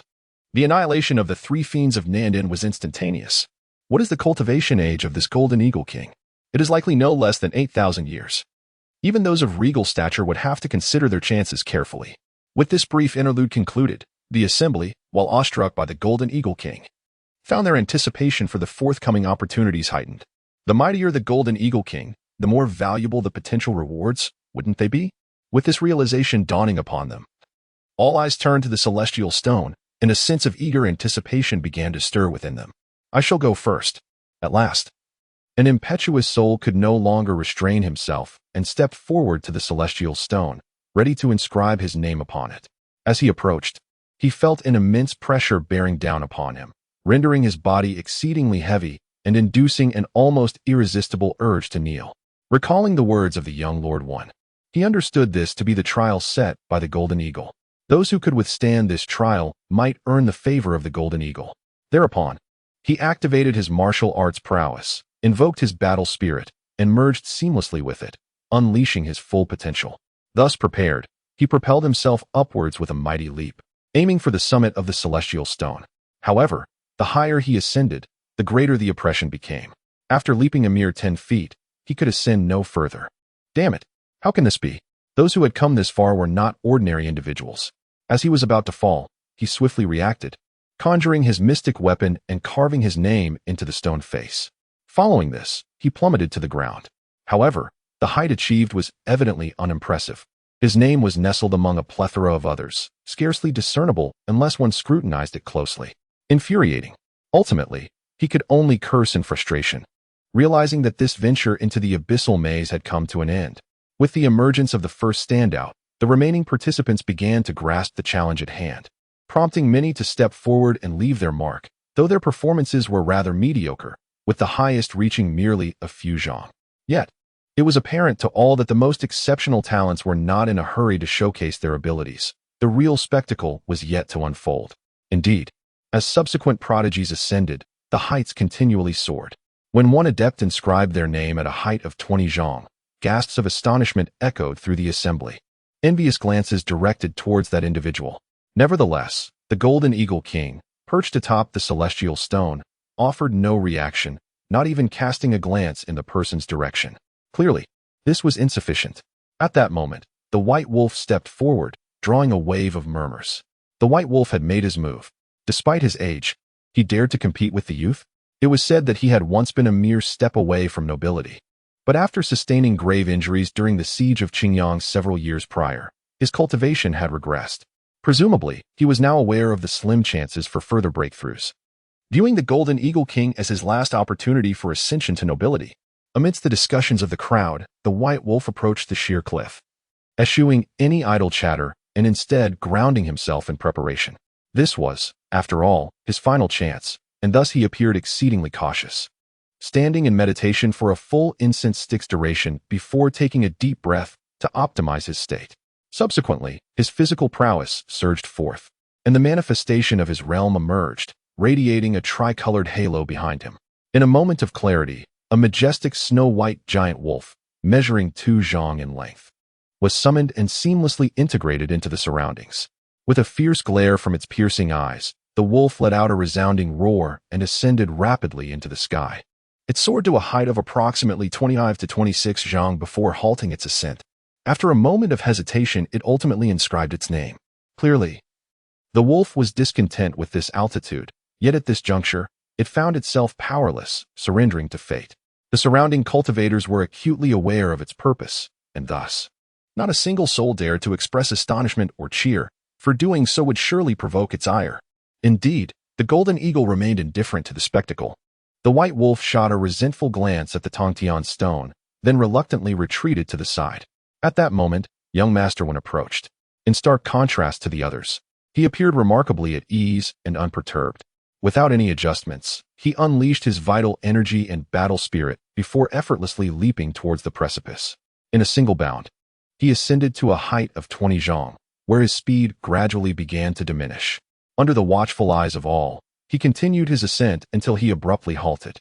In that fleeting moment, with the manifestation of his battle spirit, he swiftly inscribed his grand name, then gracefully descended. The bold strokes of his calligraphy were etched above the 29 zhong mark, surpassing the names of most who had come before him, leaving only the solitary title of the Southern Ascending King above him, second to none in history. A collective gasp resonated through the crowd. Was this a prelude to nobility? Perhaps even a claim to kingship? The Wen clan was on the verge of rising, at the very least securing 2 noble titles. Upon hearing such accolades, a look of satisfaction spread across young Master Wen's face. He was pleased with his own display. The crux of the matter lies in the fact that everyone has already made their move, and his name has ascended to the pinnacle. This signifies that the opportunity bestowed by the Golden Eagle is rightfully his. With this thought, he raised his gaze towards the majestic Golden Eagle at the apex of the celestial stone and slightly bowed, imploring, "Mighty Sovereign, grant me this opportunity." Curiosity sparked among the onlookers as they too directed their eyes towards the Golden Eagle, eager to witness what boon would be conferred upon young Master Wen. However, after a prolonged moment of anticipation, the Golden Eagle remained unresponsive, not even casting a glance in young Master Wen's direction, exuding an air of utter disdain. How could this be? Young Master Wen exclaimed in shock, unable to contain his disbelief. Why does the sovereign, who personally established these rules, refuse to uphold his promise? At that moment, a voice floated through the air, enigmatic and commanding. As the crowd turned towards the source of the sound, their mouths fell agape in astonishment. Him? He is alive? He has emerged from the mist? The figure that appeared was none other than Wang Lin and Ling Aolon. Chapter 84. Unyielding presence. All gazes were fixed on Wang Lin, disbelief etched upon their faces at the sight of his continued existence. According to common understanding, one must never move recklessly while crossing the fragrant reed lake. To venture deep into the mist was tantamount to courting death. Never had there been a tale of anyone successfully commanding the fragrant reed to navigate the depths of the mist and return alive. The very notion was utterly preposterous. Moreover, another perplexing detail emerged. Wang Ling had initially abducted Ling Aolon, yet now she followed closely behind him, suggesting a remarkably amicable relationship between the two. What transpired within the depths of the mist? The enigma baffled all, instinctively directing their gaze towards young Master Wen. At this moment, the expression on Lord Wen's face was far from pleasant. He glared at the two individuals for a considerable time before finally stating with great reluctance, "Aolon, come here." Ling Aolon cast a fleeting glance his way, then promptly averted her gaze, choosing to ignore him. Witnessing this, Lord Wen's eyes nearly ignited with fury. "You are my fiancée. You ought to uphold your duties."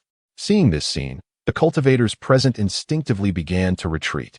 At this juncture, they were no longer inclined to engage in discussions. The situation was abundantly clear. The illustrious Lord Wen, renowned throughout the Qiongqi region, seemed to be facing an unprecedented crisis. With his fiancée appearing to be on the verge of being taken from him, any ordinary man would be unable to tolerate such a situation, let alone a proud genius. In such dire circumstances, who would dare to utter a word? It was likely that Lord Wen would be the first to resort to violence against anyone who dared to provoke him. Consequently, the crowd withdrew, wishing to avoid becoming collateral damage, yet their eyes betrayed their barely concealed mockery and schadenfreude. Those who flock to witness the spectacle often thrive on chaos. As anticipated, when Ling Aolon remained silent, Lord Wen immediately pointed an accusatory finger at Wang Ling. "You little rascal, what have you done to her?" Silence.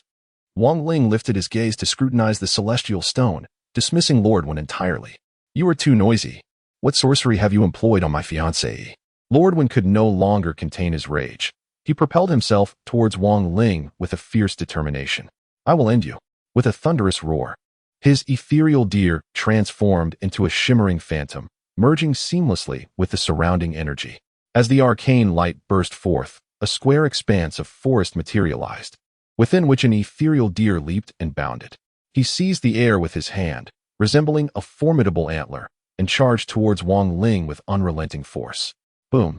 The palms of both parties collided, unleashing a tremendous force of vitality that erupted in a cloud of dust.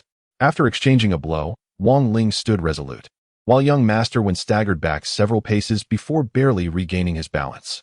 "Young Master!" A group of his subordinates rushed forward to shield him, each summoning their battle spirits to focus on Wang Ling. Meanwhile, the onlookers in the distance gasped in astonishment. 6 spirit rings, a mid-tier spirit life ring, and an additional glimmer of spirit light. Was that a spirit body? What is this young man's origin? Young Master Wen's eyes narrowed, yet he remained undaunted. "Get away from me. I will kill him myself." He forcefully pushed aside his subordinates and charged toward Wang Ling once more. "It's merely a spirit body." Does this young master, who has opened the Golden Palace, fear him? His declaration left the distant observers in stunned disbelief. Open the Golden Palace? What does that mean? Isn't young master one at the Four Directions realm? Surely that mirror image isn't a fabrication. They were bewildered.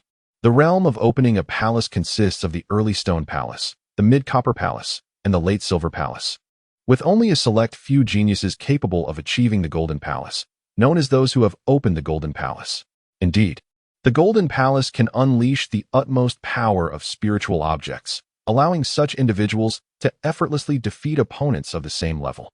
Although young master one had already surpassed the Four Directions realm, his foundation was notably more solid than that of ordinary practitioners, enabling him to challenge those at the Six Harmonies realm. Is he truly that formidable? Of course.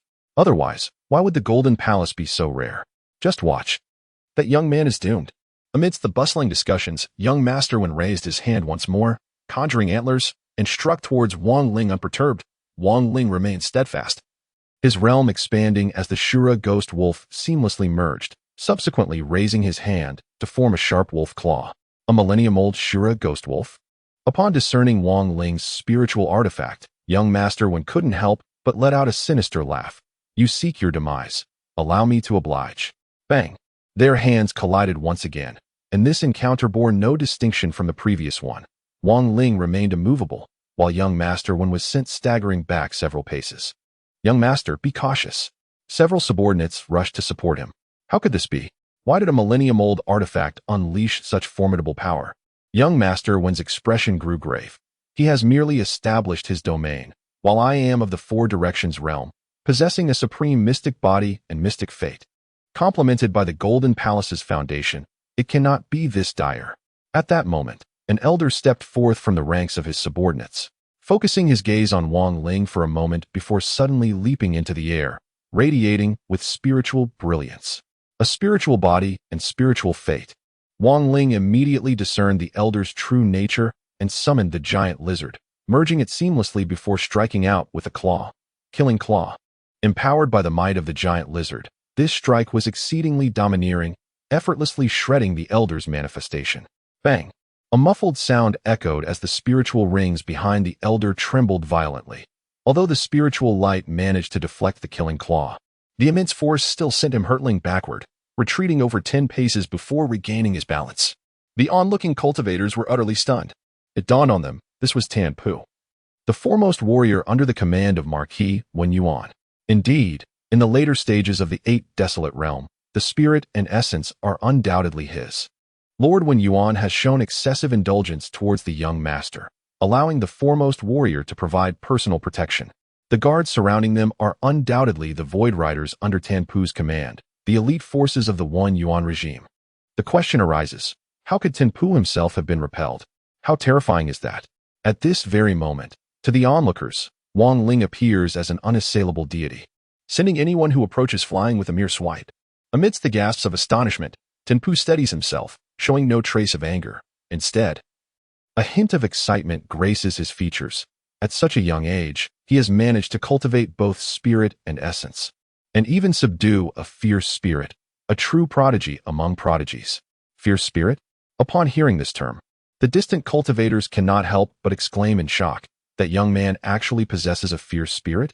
Ignoring the astonished murmurs of others, Tan Pu fixed his unwavering gaze upon Wang Lin. Young friend, our Wen Yuan regime is keenly seeking talent. With your remarkable gifts, it would be prudent to align yourself with Lord Ho. You are destined to achieve extraordinary feats. Upon these words, every gaze directed at Wang Lin brimmed with envy. Lord Wen Yuan is a dominant force in the Qiongqi region. Who else, if not the most exceptional talents, could earn his recognition? Once pledged to the Wen Yuan regime, soaring to greatness would be within easy reach. However, how could young master one endure such an affront? Just as he was about to explode with indignation, Tan Pu gently tugged at him, which brought him back to his senses. Chapter 85. Dual Fierce Spirits for Illusory Soldiers. Young master one suddenly recalled his father's words. A man must forge his own path and not be shackled by personal affections. Upon reflecting on this, he fixed a piercing gaze upon Wang Lin, yet ultimately chose to remain still for the moment. What does the young friend think? Tan Pu inquired with a smile. Observing Wang Lin, it was merely a misunderstanding. If the young friend truly harbors affection for Miss Ling, Our young master is willing to facilitate this, and we can annul the engagement." Upon hearing this, Ling Aolon could not help but cast a disdainful glance at the young master one, her eyes brimming with contempt. Meanwhile, a group of cultivators in the distance could not suppress their whispers. "Is this a jest? To win over that lad, even his fiancée, he can be sacrificed? Do you not understand? This is a tradition of the One Yuan.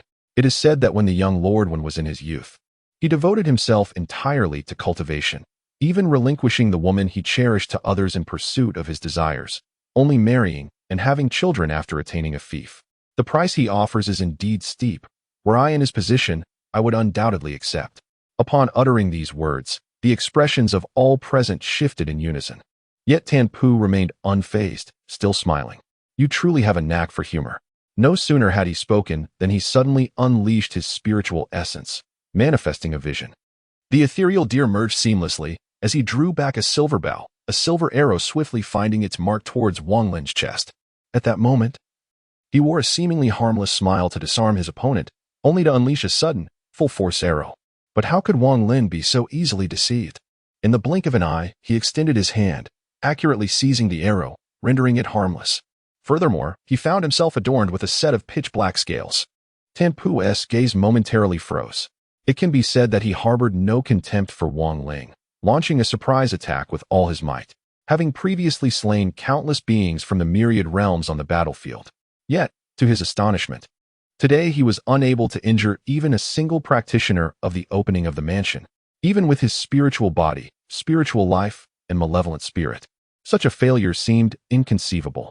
Unless, of course, he too was of the Golden Palace opening, a thought that Tan Pu dared not entertain further.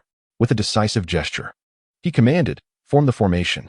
Young Master One bellowed, "I shall personally slay him." "Young Master, that is unwise." Tan Pu hastily interjected. "This fellow is fierce. Besides his spiritual body and life, he likely also possesses the Golden Palace opening and malevolent spirit illusions.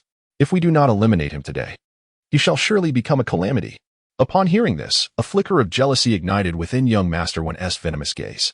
Yet, he comprehended Tan Pu's intent. Wang Ling's talent was indeed terrifying.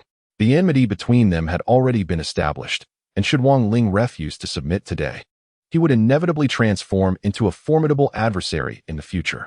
Thus, the most prudent course of action was to eradicate the threat entirely before it could take root. With this realization, he ceased his words and joined forces with his subordinates to form a battle formation. Hundreds of individuals simultaneously merged their ethereal deer, creating a seamless battle array that emanated a chilling aura of bloodshed and slaughter. The two most powerful figures, Tan Pu and young Master One, occupied the pivotal positions, personally directing the operation of the formation. Formation complete. Attack. With a single command, hundreds conjured forth an ethereal deer, a surge of them rushing toward Wang Ling like a tidal wave. Despite the relentless assault of his adversaries, Wang Ling remained undaunted. Casting a glance at Tan Pu and lightly licking his lips, a fine bow. "I shall take it." Having spoken, the Shura demon wolf manifested, instantly transforming into a serrated longsword that fell into his grasp. It swiftly executed horizontal and vertical slashes, extinguishing the ethereal forms of the attacking spirit deers one by one. The dual phantom weapons? Tan Pu's eyes narrowed with intensity, not daring to underestimate the situation. Launch a strong assault.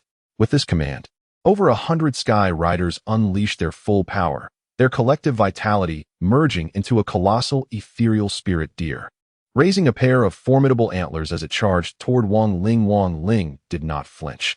Instead, he unleashed his martial prowess with full force, wielding his sword to cleave, transforming the longsword into a Shura demon wolf, meeting the giant deer's onslaught head-on. Boom, boom, boom. A series of explosions erupted. The formation of the Sky Riders was indeed fearsome. The Shura demon wolf flickered under the impact, appearing on the verge of being obliterated, while Wang Ling, struck hard, could not help but stagger backward. He could not withstand it. A glimmer of joy appeared on Tan Pu's face. "Hold on. We must eliminate him here." Yet, before his words could fully escape, the smile abruptly froze upon his countenance. A colossal golden figure descended from the heavens, landing directly before Wang Ling, intercepting the giant deer's charge. No matter how ferocious the spirit deer, it could not stir a ripple before that golden figure. The Golden Eagle King. At some unknown moment, The Golden Eagle King had departed from the summit of the Celestial Stone, flying directly to Wang Lin's side to shield him from the assault. Witnessing this scene, both Tan Pu and young Master Wen widened their eyes in astonishment, their expressions akin to having seen a ghost. How could this be? He had yet to inscribe his name upon the Celestial Stone. Why would the Golden Eagle King assist him? The Golden Eagle King would only acknowledge the strongest who had left their mark. It was inconceivable that he would submit to him now. However, regardless of the astonishment expressed, the prowess of the Golden Eagle King was an undeniable reality. Consequently, the assault of the Void Riders could advance not a single inch. With the Golden Eagle King's assistance, Wang Lin summoned the consciousness, and the golden arrow poison frog sprang forth, transforming into a shimmering arrow of golden light. Phantom killing golden Xian arrow. Go. With a sweeping gesture, Wang Lin sent forth the golden arrow, which carved a dazzling arc of golden radiance, hurtling towards the heart of the battle formation where Tan Pu stood. 3 phantom warriors? How is that possible? Tan Pu felt on the verge of collapse. He had presumed that the dual phantom warriors were astonishing enough, yet Wang Lin unexpectedly commanded 3. Such a feat was exceedingly rare across the entire southern wilderness. Nevertheless, this revelation was insufficient to extinguish his fighting spirit. Despite the assistance of the Golden Eagle King and the manifestation of 3 phantom warriors, he remained confident that the void battle formation could withstand this arrow. Little did he anticipate that Wang Lin's display was far from over. As the golden arrow was launched, Wang Lin summoned his consciousness once more, and the tardigrade emerged, morphing into a minuscule silver star, smaller than grains of sand. This minuscule entity was nearly imperceptible to the naked eye, yet it radiated a brilliant silver light, resembling a star from the heavens. Celestial radiance, go! With a beckoning gesture, Wang Lin commanded the star to follow the golden arrow, trailing a silver streak that cleaved through the air.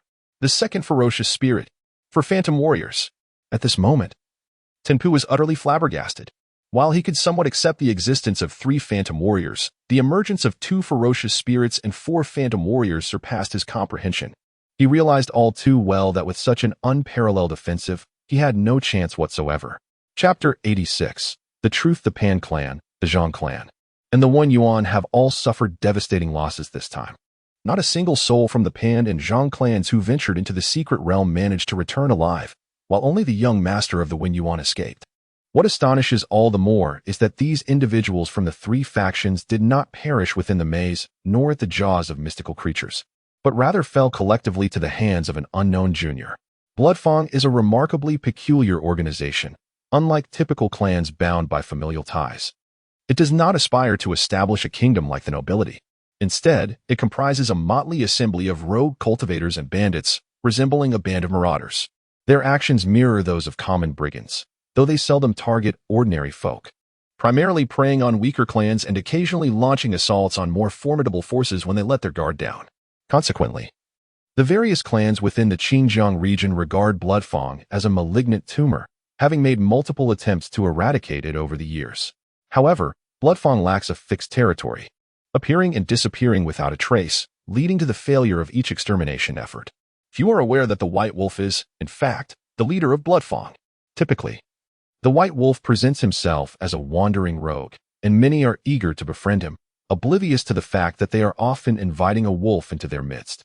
A few years prior, he had exploited the trust of a close friend to launch an attack on Qiongqi, delivering a treacherous blow from behind. At this moment, this loathed leader of Bloodfang hastily entered the tent and took a seat, his demeanor betraying a sense of agitation and restlessness. During the labyrinth of the perilous peaks, although there was no direct confrontation with Wang Lin from beginning to end, the pressure that young man exerted on him was indeed considerable. In a one-on-one encounter, he realized he had no surefire certainty of victory. However, the most perplexing enigma that bedeviled him now was that the young man had slain Mu Xinxuan. This scene he had witnessed with his own eyes, leaving no room for doubt. Yet, it was precisely this undeniable truth that stirred a sense of unease within the White Wolf. Just as he was growing increasingly agitated, his subordinate ushered in a person. Were there any bystanders present, they would have been astounded, for the visitor was none other than Granny Ao of Qiongqi. At this moment, Granny Ao's countenance was not very pleasant either. The first words she uttered upon entering the tent were an interrogation. How did that girl die? The White Wolf slowly raised his head, fixing his gaze upon her, not rushing to reply. Granny Ao grew even more impatient. her face displaying an angry expression. I told you I wanted her alive. It seems you didn't heed my words. It wasn't me. The white wolf finally roared, unable to contain himself. I didn't kill her. It was a young man by her side who did it. I saw it with my own eyes. That young man strangled her and threw her into the lake of heavenly fragrance. A young man? Granny Ao's eyes widened in astonishment. Could it be a child in his teens, claiming to be Lin Jun? I don't know what he's called. The white wolf waved his hand emphatically. Anyway, he's the one who did it. Damnation. Granny Ao's brow furrowed deeply, her gaze radiating a sharp intensity like a blade. He indeed harbors ulterior motives. The lake of heavenly fragrance. The lake of heavenly fragrance. Could it be? Granny Ao suddenly conceived of a certain possibility, and her heart could not help but skip a beat. At that moment, a clamor erupted outside the encampment, immediately followed by a subordinate bursting in. Chieftain, enemies approach. White Wolf's eyes narrowed with intensity. Hold your position. With that, he surged out of the tent. The entirety of the Bloodfawn contingent had already mustered, forming a defensive perimeter. Several hundred yards away, a phalanx of cultivators, numbering in the hundreds, exuded an aura of grim purpose. White Wolf's gaze bypassed the formation, fixing instead on the figure at its vanguard, Wang Lin. An inexplicable vexation stirred within White Wolf upon beholding Wang Lin. He could not help but bellow, "Boy, what is the meaning of this?" Upon hearing this, White Wolf's heart sank. His secret had been exposed. Granny Ao, without reservation, emerged from the tent. Her gaze upon Wang Lin laced with palpable menace. "Insolent whelp, for daring to slay my girl. Qiongqi shall never know peace with you." "Indeed," Wang Lin remarked, casting an amused glance at Granny Ao before addressing the phalanx behind him. "As I said, upon meeting certain conditions, the truth shall be revealed." Within the formation, several cultivators parted, creating an aisle through which a woman of unparalleled beauty gracefully advanced. As her countenance became clear, White Wolf and Granny Ao were thunderstruck. Their eyes widening in disbelief, jaws nearly unhinged, their faces reflecting utter incredulity. Mu Xinchuan. Had she not been slain by Wang Lin and cast into the lake of heavenly fragrance? Was this apparition before them a specter or a living being? In the stillness of silence, Wang Ling's voice slowly emerged. "Thus, when everything is going well for you, everyone treats you kindly. It is only in times of adversity that one can discern who is sincere and who has ulterior motives. I have stated before that the truth is not always beautiful. It can also be quite brutal." Mu Xinchuan fixed her gaze intently on the two individuals before her, her delicate frame trembling uncontrollably, her petite fists clenched tightly together. At that moment, Granny Ao finally regained her composure, staring at Mu Xinchuan in astonishment as a certain possibility dawned upon her. "You did not strangle her to death. Rather, you rendered her unconscious, causing her will to lose all resistance. And casting her into Tianxiang Lake was indeed to facilitate her perfect acceptance of the illusory thoughts. So this is the method to awaken her bloodline." As she spoke, she surged forward towards Mu Xinchuan's position. However, midway, Wang Ling interposed himself, wearing a mocking smile. "Oh, so you have come for her bloodline, having lurked for decades for this purpose. Truly commendable. Humph, are you not the same?" Granny Ao retorted with a cold snort, brandishing her cane towards Wang Ling. "Get out of my way. Is that all you are? Merely a being from the 8 desolations? I have slain countless like you." Wang Ling did not flinch or evade. Instead, he extended a hand to grasp her. "I declared that I would tread over you that day. Today, I shall make good on that promise." His hand reached out, accurately seizing the cane. Granny Ao felt an overwhelming force surge through her, rendering her unable to advance even an inch. How is this possible? Though she was cloaked in spiritual light, upon glancing up, she found Wang Ling equally protected by a shimmering aura. "Do you think you alone possess a spiritual body?" Wang Ling flashed a grin. Chapter 87. Do you possess it? Inferior spiritual life? Wang Lin maintained an easy smile. "Do you possess spiritual life?" As he spoke, a surge of vitality erupted, illuminating the air with brilliance. As 6 spiritual rings shimmered around him, he raised his hand and struck fiercely upon the cane. The force of his vitality exploded, causing old Granny Ao to feel a sharp numbness in her arm, prompting her to retreat hastily, her expression filled with astonishment. Medium-grade spiritual life? She realized that Wang Lin was far more formidable than she had initially perceived. With a roar, she shouted, "White Wolf, what are you hesitating for?"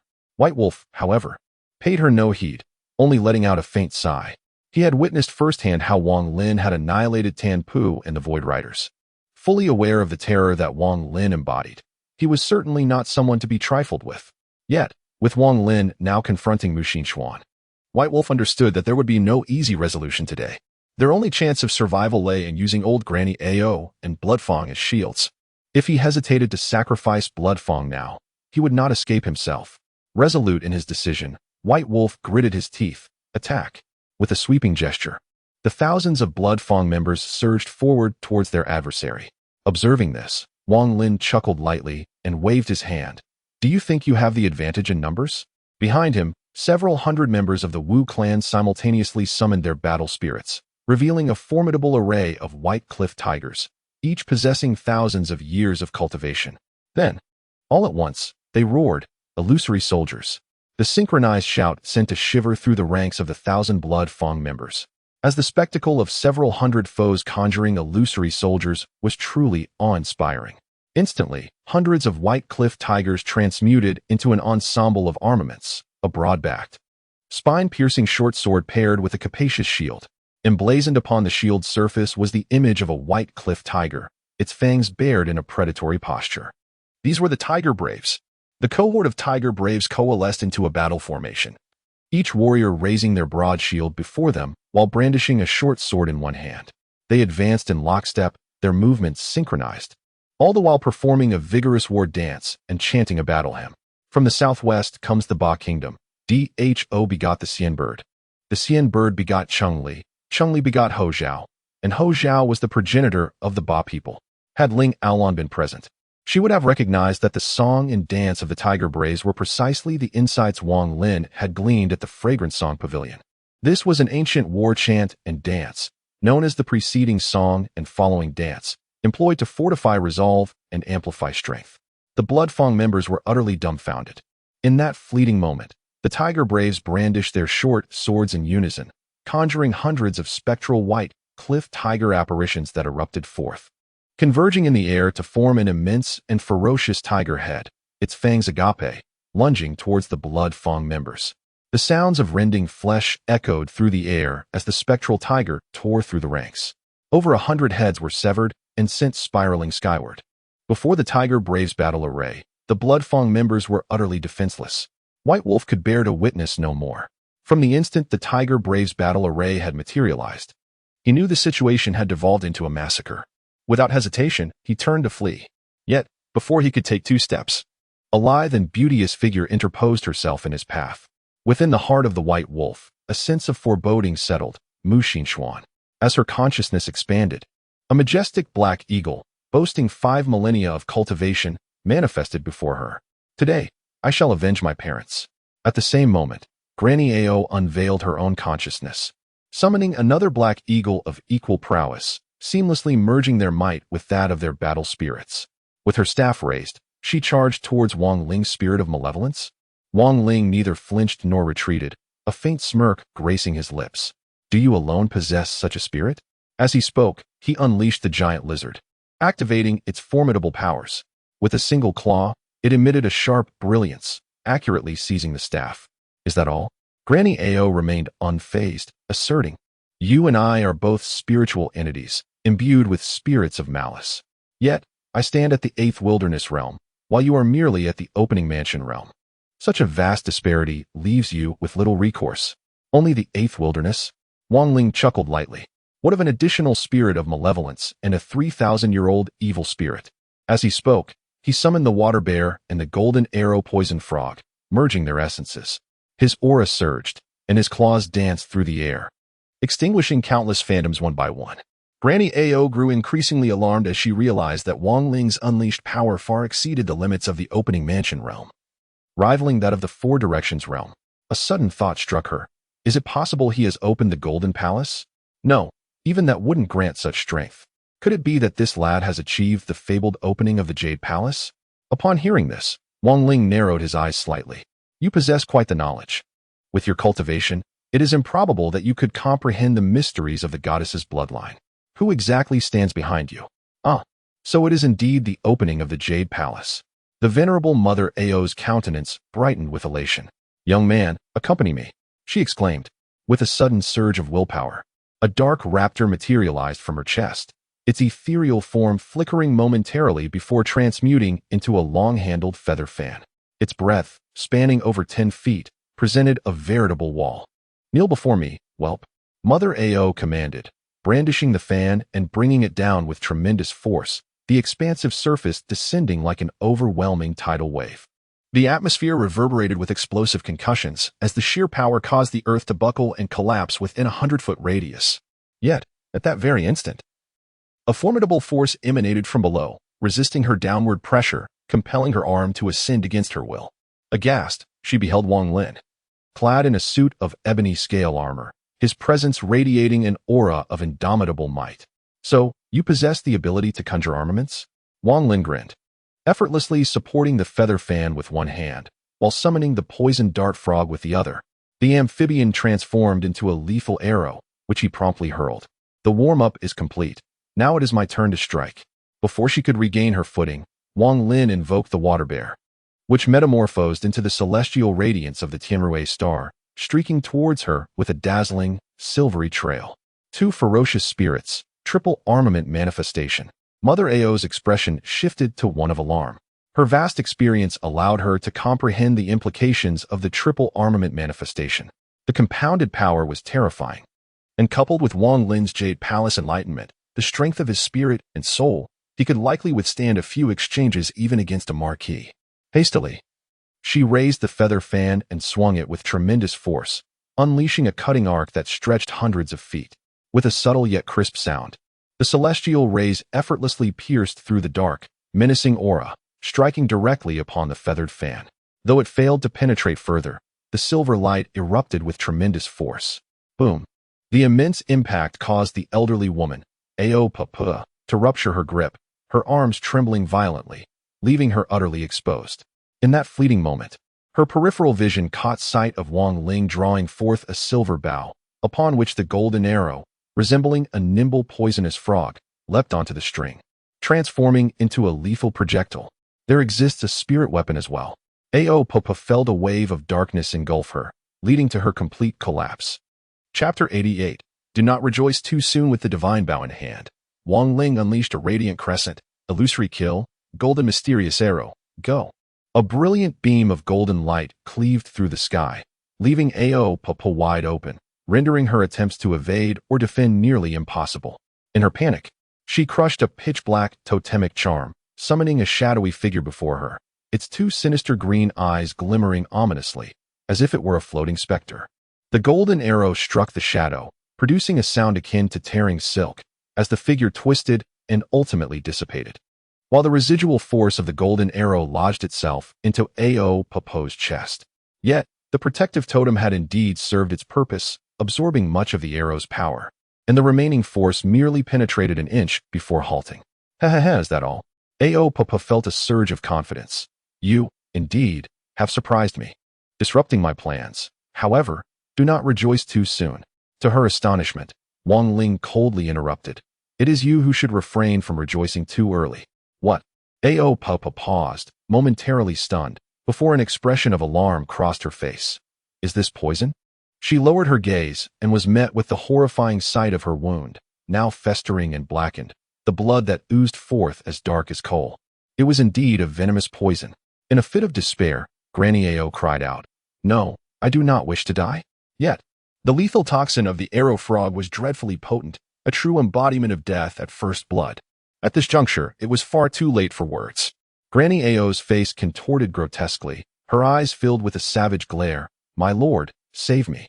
As she screamed, her vital essence ignited fiercely, her body swelling alarmingly. Blood explosion? Wang Ling furrowed his brow and instinctively withdrew. In that fleeting moment, Granny Ao's form erupted in a cataclysmic explosion, a shadow as dark as night shooting forth, vanishing in an instant beyond the horizon, a soul departing from the body. With Wang Ling's current prowess, there was no hope of pursuit. He deemed it futile to waste energy, instead remaining still, observing the shadow's disappearance. Fascinating, indeed. It appears there is a formidable demon lurking behind, he mused. What a pity to lose such a potent life force, which I can no longer absorb. Shaking his head to refocus, Wang Lin turned his attention to the battle unfolding elsewhere. At this moment, the tiger Ben had already decimated the majority of the blood fang, relentlessly pursuing the remaining remnants. And it seemed the conflict would soon reach its conclusion. Meanwhile, Mu Xinchuan had also cornered the white wolf, leaving it in a state of utter disarray. On one hand, the white wolf had suffered injuries years prior, leading to a decline in its cultivation. On the other, Mu Xinchuan's bloodline had awakened, her strength now incomparable to her former self. In this ebb and flow of power, the white wolf stood no chance. Before long, the feathers of the black eagle transformed into a fan, slicing through the white wolf's chest like a colossal blade, leaving behind a wound deep enough to expose bone. The white wolf retreated a few paces, collapsing to the ground as he spewed forth a torrent of blood, the grievousness of his wound undeniable. Advancing with deliberate measure, Mu Qingxian swept her feathered fan in a horizontal arc, the delicate instrument coming to rest against the white wolf's throat. At this juncture, rather than betraying alarm, the white wolf seemed to find a strange solace, a mirthless smile playing on his lips as he met Mu Qingxuan's gaze. "You have prevailed," he rasped. "Do what you must." A tremor ran through Mu Qingxuan's frame, her eyes blazing with animosity. "How did you manage to suborn Granny Ao?" she demanded. "Child, you labor under a misapprehension," the white wolf coughed, another gout of blood escaping his lips, his voice now a mere whisper of its former strength. "It was not I who suborned her, but she who suborned me. Your trust is too easily won. That crone is not the paragon of loyalty you believe her to be. She approached the Mu family with ulterior motives. It was she who orchestrated my assault on Qingyang some years ago, and it was she who covertly aided me." "Lies," Mu Qingxian exclaimed, her disbelief etched upon her features. "Even now, you seek to defame her. At death's door, what need have I for calumny?" The white wolf chuckled weakly. "'Tis said that the dying speak truth. Believe it, or not, as you will. Though the old woman never divulged her true purpose, I surmise from certain signs that it concerns the bloodline of your Mu family." The revelation struck Mu Qingxian like a thunderbolt. Suppressing her inner turmoil, she pivoted, her voice tight, with controlled fury. "You were a cherished friend of my father. Did you feel no remorse when you slew him?" A ghastly chuckle escaped the white wolf, blood bubbling from his mouth, rendering his words indistinct. "In this world, the law of the jungle reigns supreme," he mumbled. With that, his head lolled to one side, his body slumping backward, all animation extinguished. Mu Xinchuan lifted her gaze toward the horizon, slowly closing her eyes, as if to convey to her parents that today, the long-awaited vengeance had finally been achieved. Wang Lin gradually approached her from behind, waiting for her to open her eyes before speaking. The situation aligns closely with what he described. Granny Ao is backed by a formidable demon, likely sent by the mastermind who became aware of the divine bloodline, tasked with probing and seeking an opportunity to awaken it. However, your parents were exceedingly cautious, which compelled Granny Ao to remain in hiding for decades. The incident a few years ago was likely her attempt to provoke the awakening of the bloodline, yet her method was misguided, resulting in the tragic demise of your parents. Perhaps I have been too trusting of others. Mu Xinchuan sorrowfully shook her head. The human heart is the most elusive of enigmas. How many can truly see through it? Wang Lin gently offered words of solace. "Regardless, I am grateful for your assistance in avenging me." Mu Xinchuan bowed deeply, declaring, "This kindness shall be remembered for eternity. I surmise that the mastermind will not relent easily." Wang Lin accepted her profound homage and casually reminded her, "However, your bloodline has now awakened, and your strength will rapidly increase. As long as you exercise caution, you need not fear." "Thanks to you, Lord Lin." Mu Xinchuan nodded appreciatively. "The Wang clan's demon, who has slain my kin, is utterly irredeemable. It is only just that we seek retribution." The news reverberated throughout the entire Xinjiang region, capturing the attention of all as they monitored the unfolding events. The audacity of that boy with the surname Wang is truly staggering, as he has managed to provoke 3 powerful factions simultaneously. It is said that he possesses considerable skill, having single-handedly dispatched Tan Pu and annihilated the Sky Riders. The issue lies in the fact that it is merely a single individual against 100 warriors. Now, with 3 factions united against him, he stands as a lord amidst dozens of formidable fighters from the 8 wildernesses, not to mention the countless entities from the 6 harmonies. Can such a force be resisted? While all were engrossed in discussions about this matter, the sky above the Xinjiang River basin suddenly illuminated with a bold proclamation. The Pan clan must surrender by the end of today. Otherwise, when the sun rises tomorrow, The Pan clan shall cease to exist. The words emblazoned across the heavens were unmistakable, leaving the populace of the Qiongqi River basin utterly astounded. Setting aside the sheer might required to inscribe such words in the sky for all to see, the very content of the message was enough to send chills down spines. Wang Lin had officially declared war against the three factions. Chapter 89. The hour has come.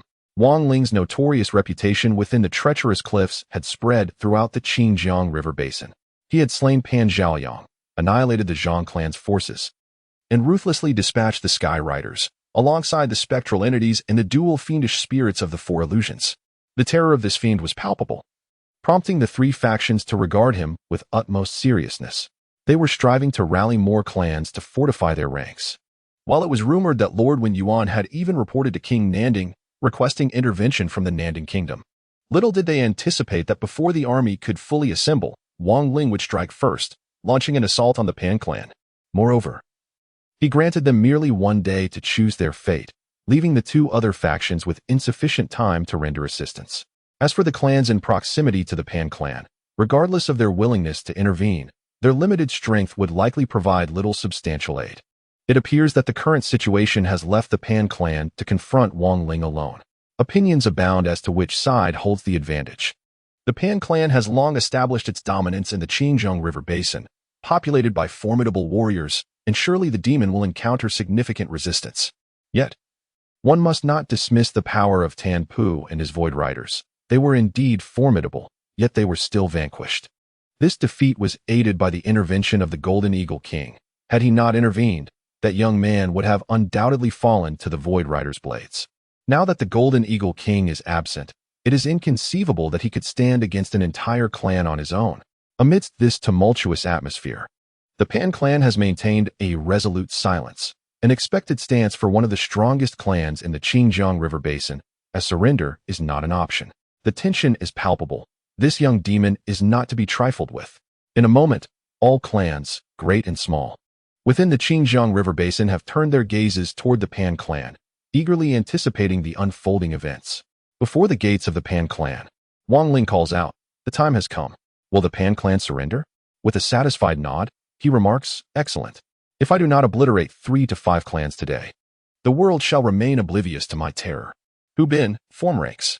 At his command, hundreds of armored soldiers instantly brandish their white cliff tiger phantoms as sword and shield, while a battle standard rises high, displaying the majestic white tiger, roaring and soaring through the skies. The battle song resonates as Hu Bin advances with synchronized steps, embodying a fierce determination and a spirit of slaughter that reverberates through the hearts of every Pan clan cultivator. 100 paces from the city stronghold, several hundred elite warriors brandish their short swords, conjuring the phantoms of countless white cliff tigers that surged forth, coalescing in the air into a colossal and fearsome tiger's head. Claws bared as it lunged toward the gate. Boom! In a violent explosion, the formidable walls of the fortress were shattered, taking with them the flesh and blood of numerous cultivators, while the heavy gate was reduced to splinters. The elite warriors surged through the breach, their short swords slicing through the air, leaving trails of tiger shadows.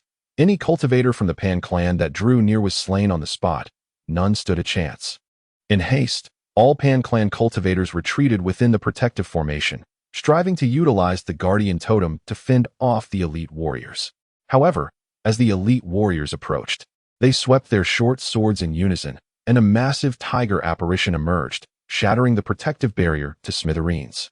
How could this be? The Pan clan disciples were thrown into disarray. The very guardian totem they relied upon had been obliterated with a single blow, delivering a severe blow to their morale, causing many to waver in resolve. At that moment, the elite warriors breached the defenses without hindrance, mercilessly slaughtering the nearby cultivators, their voices rising in a unified roar: "Surrender and be spared. Resist and be slain." Swish, swish, swish. Flesh and blood flew, severed heads rolling. The Pan clan cultivators were akin to lambs before a ferocious tiger. Amidst this sanguinary scene, the roar of the elite warriors rang particularly clear, systematically dismantling the will of the Pan clan. Surrender and be spared. Resist and be slain. Witnessing the slaughter of his kin, the patriarch of the Pan clan roared in fury, ascending into the heavens and descending towards the center of the killing formation, attempting to shatter it with a single blow. Sounds of battle cries. Hundreds of elite warriors uniformly raised their shields above their heads, connecting them into a seamless expanse. The white cliff tigers emblazoned on the shields shimmered, instantly coalescing into a colossal phantom of a white cliff tiger, hundreds of feet in stature. With a casual wave of its paw, the tiger phantom extinguished the lives of dozens of Pan clan members nearby. Then, with a resounding roar, its form surged skyward, directly confronting the Pan clan patriarch. The Pan clan patriarch's gaze sharpened, his somatic techniques and vital energies unleashed to their fullest extent. 4 or 5 war spirits merged in unison, attempting to withstand the ferocious blow. Sounds of shattering. The manifested images persisted momentarily before the first one shattered. Immediately following, the spiritual rings dimmed, and the spiritual aura faded. No. The Pan clan patriarch uttered a grievous cry as his entire being was torn into a mass of mangled flesh and scattered remains by the tiger phantom, falling amidst a shower of bloody rain. Those who submit shall be spared. Those who resist shall be slain. With their patriarch fallen in battle, all the Pan clan members were utterly bereft of the will to resist. Upon hearing the chilling roar once more, they could not help but tremble. It is not known who was the first to relinquish resistance, followed by a second, a third, until entire groups knelt and surrendered en masse. With the overall situation settled, Wang Lin strode into the stronghold, with the Ba clan patriarch following closely behind him. Bring the remaining disciples to accept the surrender. All former members of the Pan clan shall be incorporated into the 5 clans, and all resources that can be carried shall be taken. Wang Lin issued instructions as he walked. Time is of the essence. I shall lead the elite warriors ahead. You shall follow once you have completed the task. As he spoke, he casually retrieved a silver strand, one of the 3 tiger hairs left by the white tiger. Wang Lin raised the tiger hair and waved it in the air. The hair bore the formidable power of the white tiger, and even a single strand could rival a divine treasure. With a mere stroke, it etched a series of colossal characters in the sky, their brilliance lingering long after. The Pan clan has been annihilated. The Qiong clan must surrender by the end of today, or when the sun rises tomorrow, the Qiong tribe shall cease to exist. Every individual in the Qiongqi region beheld the ominous characters, the message instilling profound fear in their hearts. Soon, all clans received the news, and the entire Qiongqi region was engulfed in turmoil. The Pan clan had been obliterated. The entire tribe had been plundered, the living taken captive, with not a single resource remaining. How could this be? So little time had passed, and such a vast clan had vanished without a trace? It was said that the demon commanded a formidable white tiger army, terrifying in its might, and the Pan clan's leader had been exterminated with a single strike. Could the Qiong clan withstand such power? Chapter 90. The white tiger battle flag flutters. The atmosphere in the Qiongqi region grew increasingly tense. Early the next morning, all clans received the news. Wang Lin indeed appeared before the gates of the Qiong clan. The impending storm loomed ominously, and during such times, the other clans could not help but feel a chilling sense of vulnerability. If the Qiong clan were to be exterminated, would the young demon raise his blade against the remaining clans? Unbeknownst to them, the majority silently wished for the Qiong clan's triumph. At this moment, Wang Lin was the first to address those within the Qiong stronghold. The Pan clan has been annihilated. Now, Qiongqi is granted a final opportunity. Surrender. The hundreds of valiant warriors behind him echoed in unison. Surrender. Surrender. Surrender. Predictably, the Qiong clan's protective totem was activated, and a luminous barrier unfurled as countless disciples formed battle formations, standing ready for a fierce confrontation. Fools, Wang Lin murmured, shaking his head slightly. Little do they know that the Tigerish Legion formation, once perfected, can obliterate hundreds of emperors, though it is only in its nascent stage. Annihilating the 8 desolations would be no problem. Ignorance is often the harbinger of demise. However, in this situation, he could not afford to be lenient. With such animosity between them, if he did not eradicate the Qiong clan, they would seek to kill him. In this southern wilderness, the law of the jungle reigns supreme. Tigerish Legion, form ranks. At his command, hundreds of shield-bearing soldiers erected their panels, forming an impenetrable wall, while the white tiger battle flag fluttered high. Formation complete. Advance. The Tigerish Legion advanced, akin to a ravenous tiger stalking its prey, closing in relentlessly. At this moment, the Qiong clan dared not underestimate the approaching Tigerish Legion. They were acutely aware that these few hundred men had annihilated one of the most powerful tribes in the Qiongqi River Basin. Seeing the Tigerish Legion's menacing advance, The Zhang clan leader roared, "Form ranks." Upon receiving the order, the Zhang disciples swiftly arranged themselves into formation, bracing for the impending clash. A battle of formations? Wang Lin scoffed, retrieving the white tiger's fur. He had lost interest in watching. The Zhang clan was utterly ignorant of the Tigerish Legion formation's terrifying power. To counter a divine-level killing formation with a mediocre battle array was nothing short of courting death. Disregarding the unfolding battle, he raised the tiger's fur and inscribed the bold proclamation, "The Zhang clan is vanquished. The Marquis of Wenyuan is given 3 days to surrender or face annihilation." As these words reverberated, the Qiongqi River region trembled. What? The Zhang clan has been annihilated? How brief a span of time it has been. This cannot be true. The two sides are still engaged in fierce combat. The Zhang clan has not been extinguished. This is merely a ploy to sow discord among the populace. Humph. That fiend is audacious indeed, proclaiming the Zhang clan demise before securing victory. Such arrogance dismisses the worth of the world. A villain is indeed a villain. The Zhang clan must act on behalf of justice to eradicate this scourge. However, before long, the voices of righteous indignation vanished entirely, as accurate reports swiftly swept through the Xinjiang region, leaving all in a state of disbelief. The Zhang clan, after enduring for so long, has indeed been vanquished. Those who remain can only surrender and submit, and the once abundant resources have been plundered clean. The land, once fertile for miles, home to a powerful faction poised to establish a marquisate, now lies in ruins. Simultaneously, a chilling and terrifying rumor began to circulate. It was said by nearby tribes that the patriarch of the Zhang clan, along with several elders, had their life essence drained by that fiend, leaving them as mere husks. Their anguish cries echoing for miles. What? Drained of blood? Could he be a blood demon? Indeed, that villain has undoubtedly mastered some dark sorcery. This could spell disaster. His next target has already been set on the Wenyuan Marquisate. How terrifying. A fiend daring to challenge a noble lord. This cannot stand. If the Wenyuan Marquisate falls, who will be able to thwart this menace? We must unite to vanquish this thief. Curse it. Why has King Mandan not yet taken action? At a time like this, he should rally everyone to initiate a campaign against the demon. The populace could no longer remain idle. Various tribes in the Xinjiang River Basin hastily organized themselves, hoping to reach the warm Yuan Marquis domain to lend their aid before the battle concluded. In their hearts, Wang Lin had transformed into a demon, a figure to be vanquished by all. Amidst this anxious atmosphere, the third day dawned.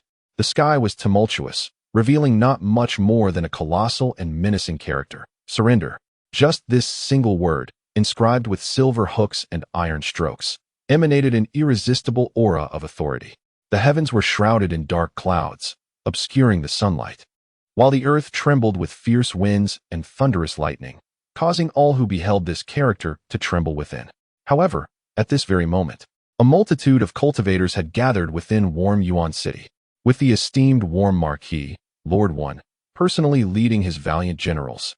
The crowd managed to maintain a semblance of composure, averting immediate despair. The Warm Marquis, merely in his 60s, was in the prime of life for a cultivator. He sat high upon the command platform, his hawk-like eyes glinting with the sharpness of a sword. Has that fiend arrived? Humph, what a charade. As a nobleman of the realm, coupled with past grievances, the Warm Marquis would never yield.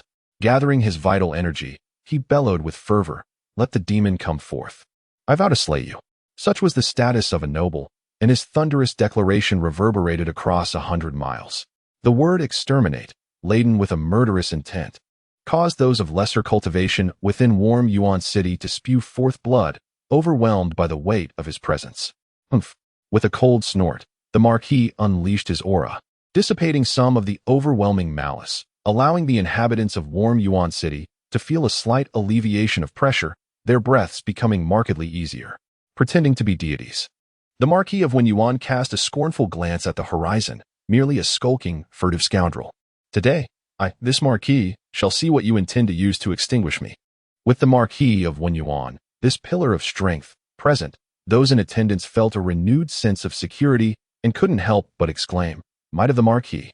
At that moment, a general under his command rushed over, bowing as he reported, "Marquis, the populace within Wenyuan City are streaming out, and residents from the surrounding dozens of miles are also fleeing.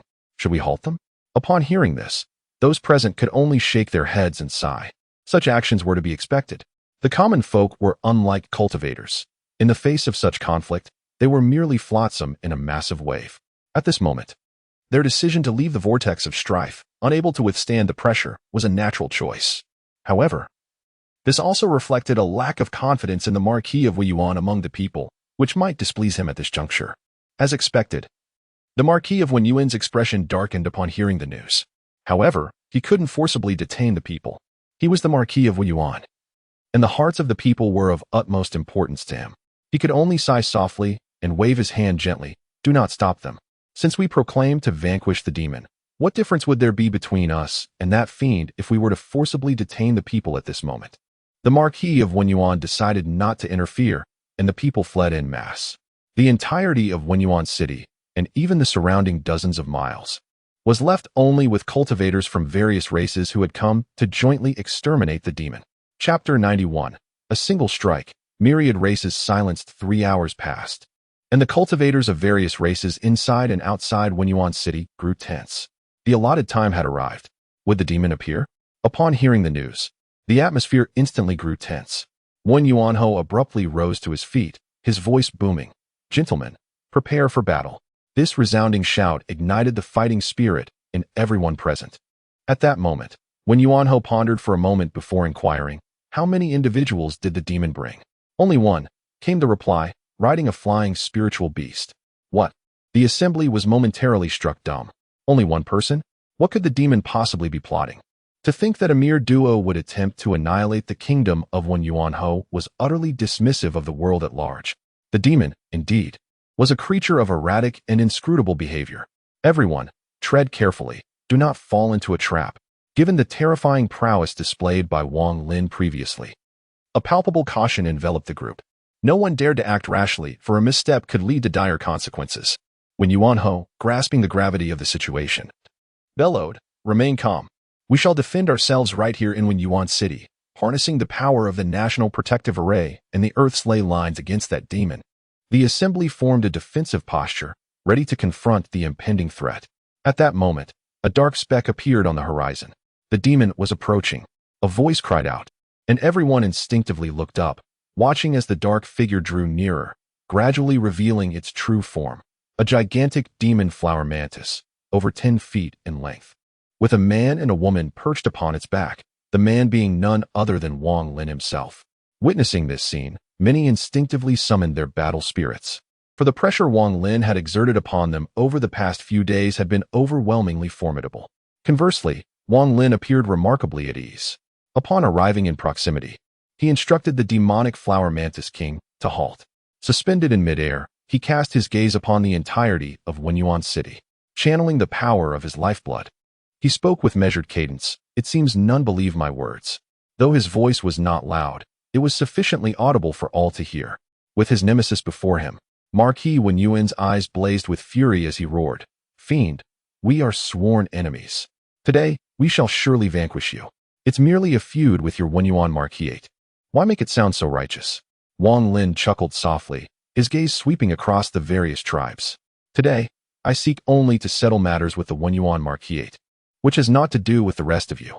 Depart swiftly, lest you bring misfortune upon yourselves." These words ignited a storm of emotions among the crowd. Do not heed him, everyone. This fiend seeks to divide us. Indeed, he is surely afraid and wishes to undermine our alliance to defeat us one by one. Today, we shall stand with Marquis Weiyuan, united in the face of this evil. Witnessing the crowd's reaction, Wang Lin scoffed, "Fiend? Merely your aversion to the strong. My existence fills you with dread, and thus you unite to oppose me. To antagonize the strong is simply that. Spare me the sanctimonious rhetoric." These words provoked outrage among the crowd. Such a silver-tongued devil. With so many gathered here, do you dare defy the world? Wang Lin lifted his head and laughed heartily. The world? Do you presume to represent the world? How utterly foolish. If you insist on branding me a fiend, then I shall embrace the role, becoming the demon that haunts your dreams and plagues your nights. Behold, your final opportunity. Wang Lin gestured downwards, proclaiming, "Retreat, and you shall live. Advance, and you shall meet your demise." These words ignited the crowd's fury. A voice, filled with rage, bellowed, "He is but two. If we do not slay this fiend now, when shall we?" Spurred by this cry, Impulsive cultivators summoned their aerial mounts and charged towards Wang Lin. With a leader at the fore, the masses surged skyward. Resembling a tempestuous storm, their formation awe-inspiring. The world is devoid of inherent demons. They reside within the heart. Wang Lin retrieved the white tiger's fur, swiftly imbuing it with his boundless will, declaring, "If you deem me a demon, then I shall become one who slaughters millions." A figure to inspire terror in the hearts of all. The white tiger's fur shattered, transforming into countless motes of light that dissipated into nothingness. Subsequently, a divine aura of immense power shook the heavens and the earth. The sky shifted, the ground trembled, and raging clouds coalesced into a rapidly spinning vortex, illuminated by a tapestry of interwoven lightning. In the ensuing moment, a colossal tiger's claw emerged from the vortex, spanning 100 miles in width. Even before its descent, the fierce divine power and murderous intent surged forth like a raging tide. Thump, thump, thump. The cultivators who had ascended into the sky were unable to utter even a cry of anguish before being crushed into a mist of blood. What? What is that? A divine beast? Or some form of sorcery? How can this be? Why would a divine beast aid this fiend? Enveloped by the divine aura, all present involuntarily collapsed to their knees, trembling with fear. They were bereft of will, like lambs awaiting the slaughter, anticipating the arrival of judgment. The tiger's claw descended with the force of a falling star, causing the heavens to collapse, the earth to shatter, and the sun and moon to lose their brilliance. What fortifications and what powers of the earth are of no consequence at this very moment? The most formidable duke when Yuan gazes vacantly at the unfolding scene, leaving behind but a single utterance. This is divine wrath. Boom, boom, boom. The immense Wen Yuan city is instantaneously obliterated, taking with it the surrounding area within 100 miles, leaving behind a colossal crater. Although the white tiger's essence merely harbors a faint trace of its will, the determination of a divine beast is certainly beyond the grasp of a mere marquis state. The Wen Yuan Marquisate, along with the gathered practitioners of various clans, has thus become a mere footnote in history. At this moment, the tribes across the vast expanse west of Wu Luo, Qiongqi Mountain bear witness to the terrifying claw of the celestial beast above, experiencing firsthand the overwhelming might of the divine. In a single strike, myriad clans fall silent. No one dares to utter the name Wang Lin regarding this fiend. All that remains is a pervasive dread that envelopes them entirely. Even the southern Dangjiang kingdom maintains its silence, despite the fact that in the following days, Wang Lin's subordinates will transport the populace of Wen Yuan Marquisate and plunder their resources without a word of protest. Logically, the Wen Yuan Marquisate is a vassal of the southern Dangjiang kingdom, and with its annihilation, they should have intervened. Yet, to force their hand would only lead them into an abyss of irretrievable despair. Everyone is preoccupied with a singular question: who shall be next? Soon, new tidings spread forth. Wang Lin ventures alone to the Ling family. The Ling family, Ling Ao Lan. Those in the know immediately recall that during the perilous labyrinth of Zhu Ling, Wang Lin had seized Ling Ao Lan from the hands of young Master One. Now, as he approaches the Ling family, it is clear that he does not come bearing goodwill. Chapter 92. Did I ever ask you to surrender? Before the gates of the Ling clan, Wang Lin stood alone in a posture of defiance. Soon, the gates swung wide open, and the clan leader, accompanied by over 100 elders and kin, emerged in a grand procession. However, they did not employ any martial techniques or summon their battle spirits, displaying no intent for combat whatsoever. Upon reaching a distance of several dozen paces from Wang Lin, they all halted and proceeded to perform a most astonishing act.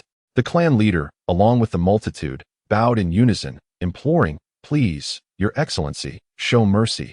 The Ling clan is willing to submit."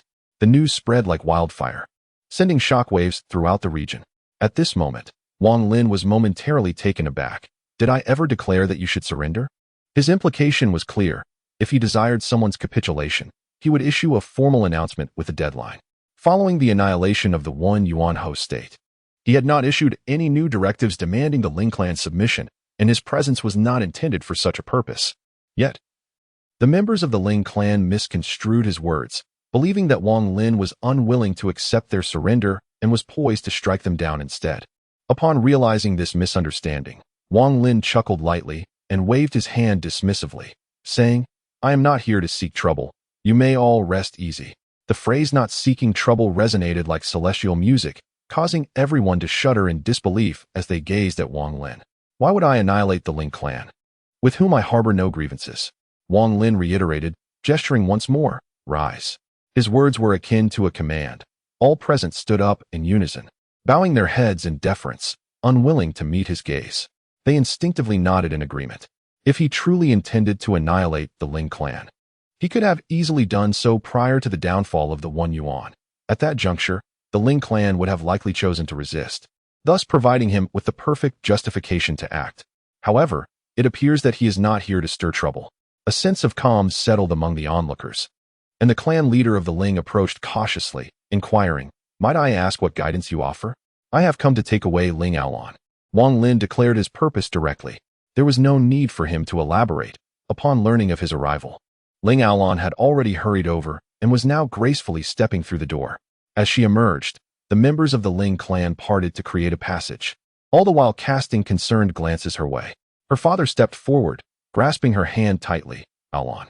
At these words, a profound silence enveloped the gathering. Small clans often resort to marriage alliances for survival, a strategy that had prompted their initial agreement to the proposal from Prince Wen, made with such considerations in mind. However, with the demise of the One Yuan, that engagement had become moot.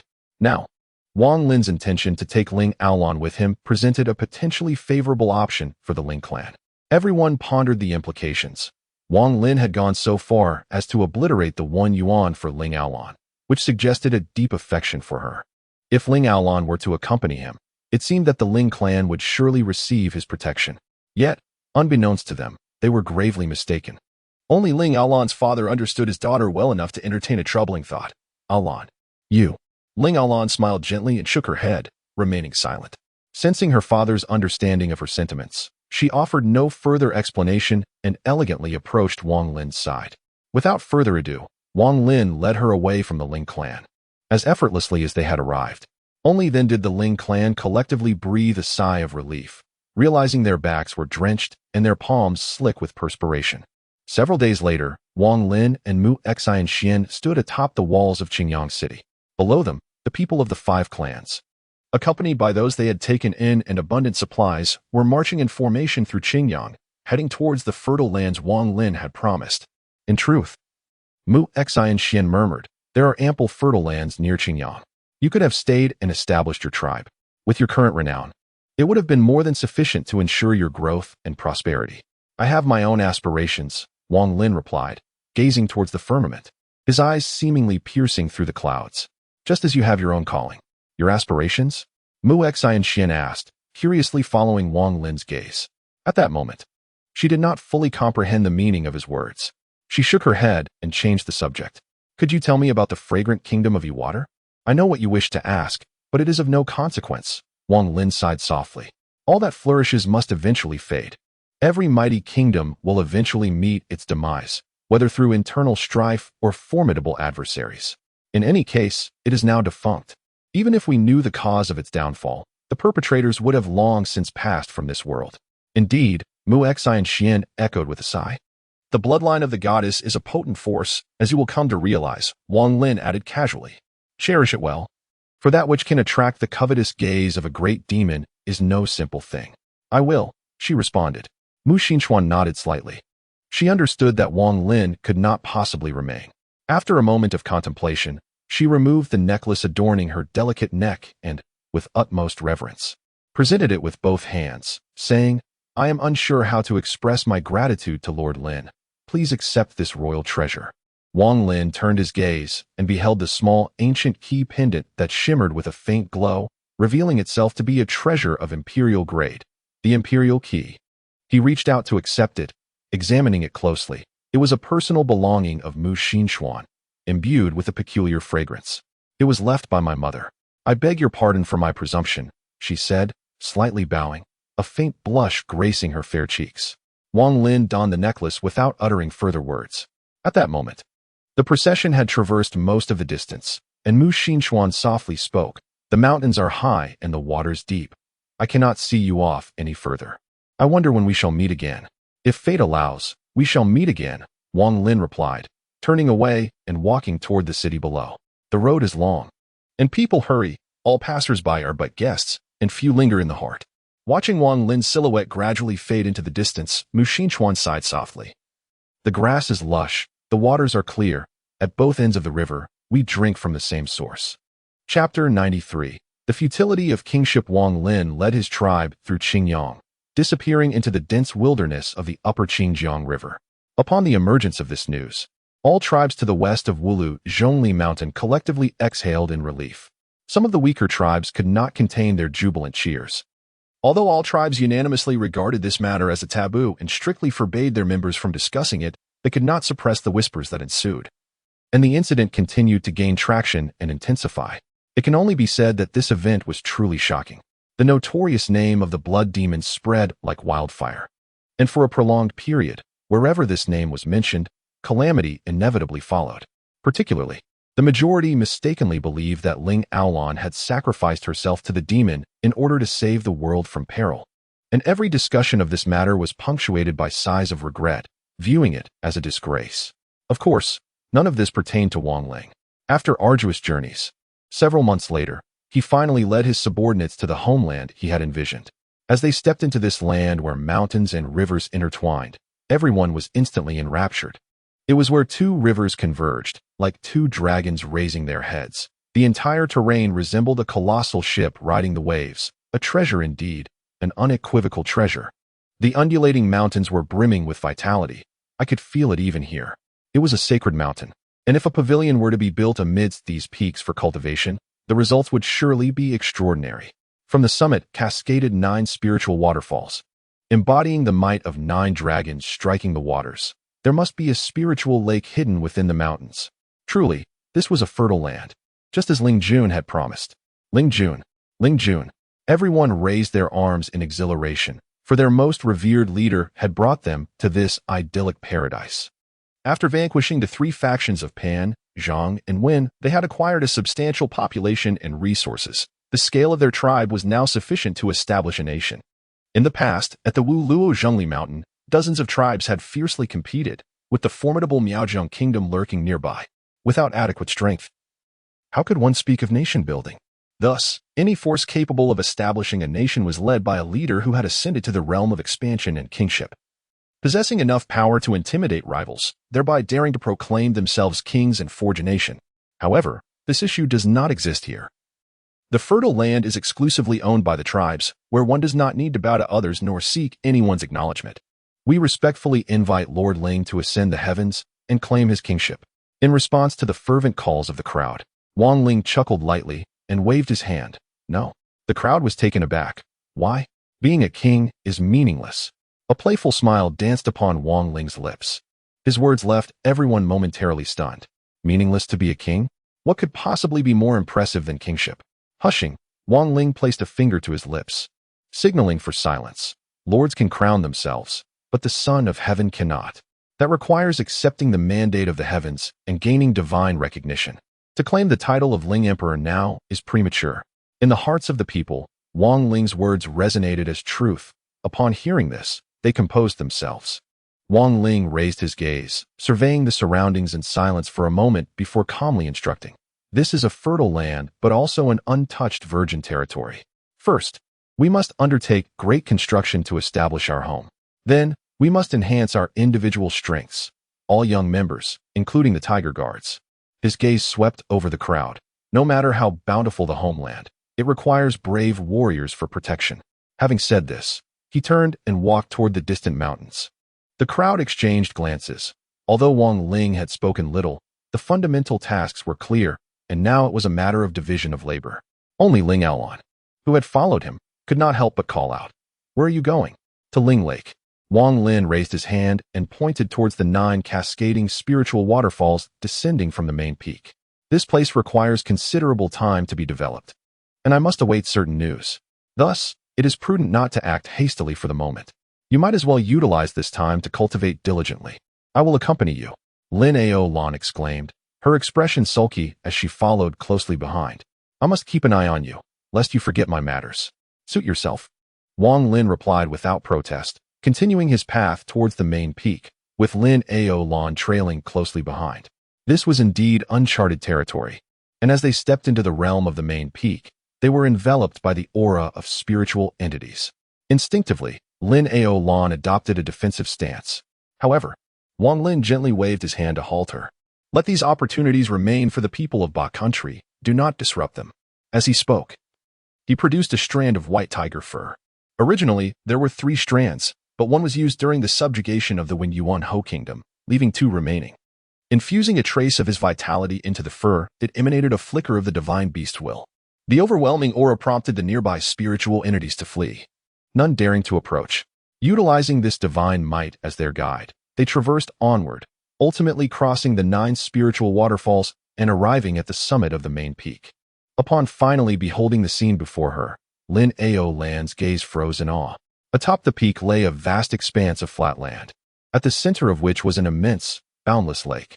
The water was crystal clear, reflecting a brilliant radiance under the sun, while a mist hovered over the surface, exuding an enticing spiritual energy. What an abundance of essence!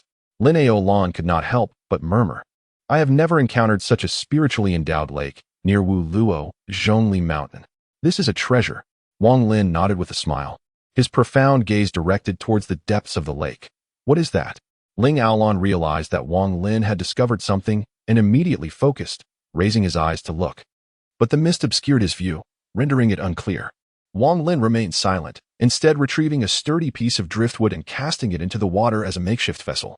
The 2 stepped onto it and began to navigate toward the center of the lake. With their formidable strength, the driftwood glided swiftly through the water, and soon they arrived at the lake's center. There lay a small island shrouded in mist, upon which stood a solitary cherry tree, devoid of any other presence. Wang Lin's eyes sparkled with interest as he approached with the intent to land on the island. But at that moment, an overwhelming force surged forth, causing the lake's waters to churn violently, sending waves crashing about. The driftwood swayed precariously, leaving both of them somewhat unsteady.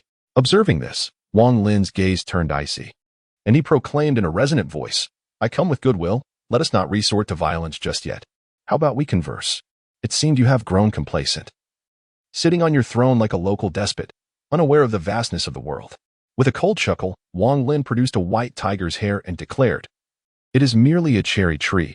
I could easily obliterate this place and sever your main root. What do you think? As the white tiger's hair appeared, the cherry tree trembled slightly, and the tumultuous winds and waves began to subside. Chapter 94. Gem Cherry. Seeing the cherry tree subdued, Wang Lin steered the driftwood toward the island, leaping gently onto the shore, with Ling Aolon closely following behind. At this point, Ling Aolon naturally understood the nature of the cherry tree. It was a spiritual plant.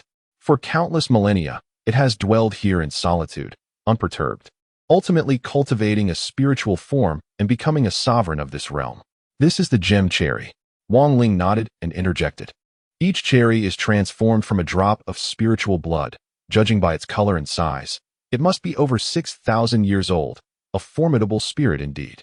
Ling Aolon gently tucked a strand of hair behind her ear, her demeanor exuding elegance, yet her gaze conveyed a hint of yearning. Do you desire it? Wang Ling chuckled. If you can subdue it, then it shall belong to you. It is undeniable that a girl's thoughts tend to be more delicate, especially for someone as intelligent and proud as Ling Aolon. Wang Ling had merely spoken casually, without any ulterior motives, yet she perceived it as a slight against her. Although she held a measure of respect for Wang Ling, a rebellious spirit stirred within her, a determination not to concede. You said it. Indeed, Wang Ling replied with a smile, spreading his hands. My words are as irrevocable as spilled water. Humph, then I shall show you my prowess, Ling Aolon declared. Her cheeks puffed in indignation as she stepped forward. Just be sure not to backtrack later. Despite her confident words, she was acutely aware that subduing a spirit over 6,000 years old would not be a simple feat. Consequently, she summoned all 4 of her battle spirits, including 2 top-tier malevolent spirits nearing 5,000 years of cultivation. Ling Aolon was not merely a name of renown. Although she lacked a formidable spirit, the combined might of her 4 battle spirits could barely contend with the fierce spirit, granting her a glimmer of hope in subduing the gem cherry. However, despite her earnest attempts to communicate, the gem cherry remained utterly indifferent. Incensed, Ling Aolon promptly integrated a top-tier wraith artifact with 3 other spiritual objects into the interstice. You are quite haughty for a sapling. Do you doubt my resolve to sever you? Upon hearing this, the jewel cherry finally reacted, though not with submission or defiance. Instead, it darted toward Wang Lin and, with a swift motion, plunged directly into his consciousness.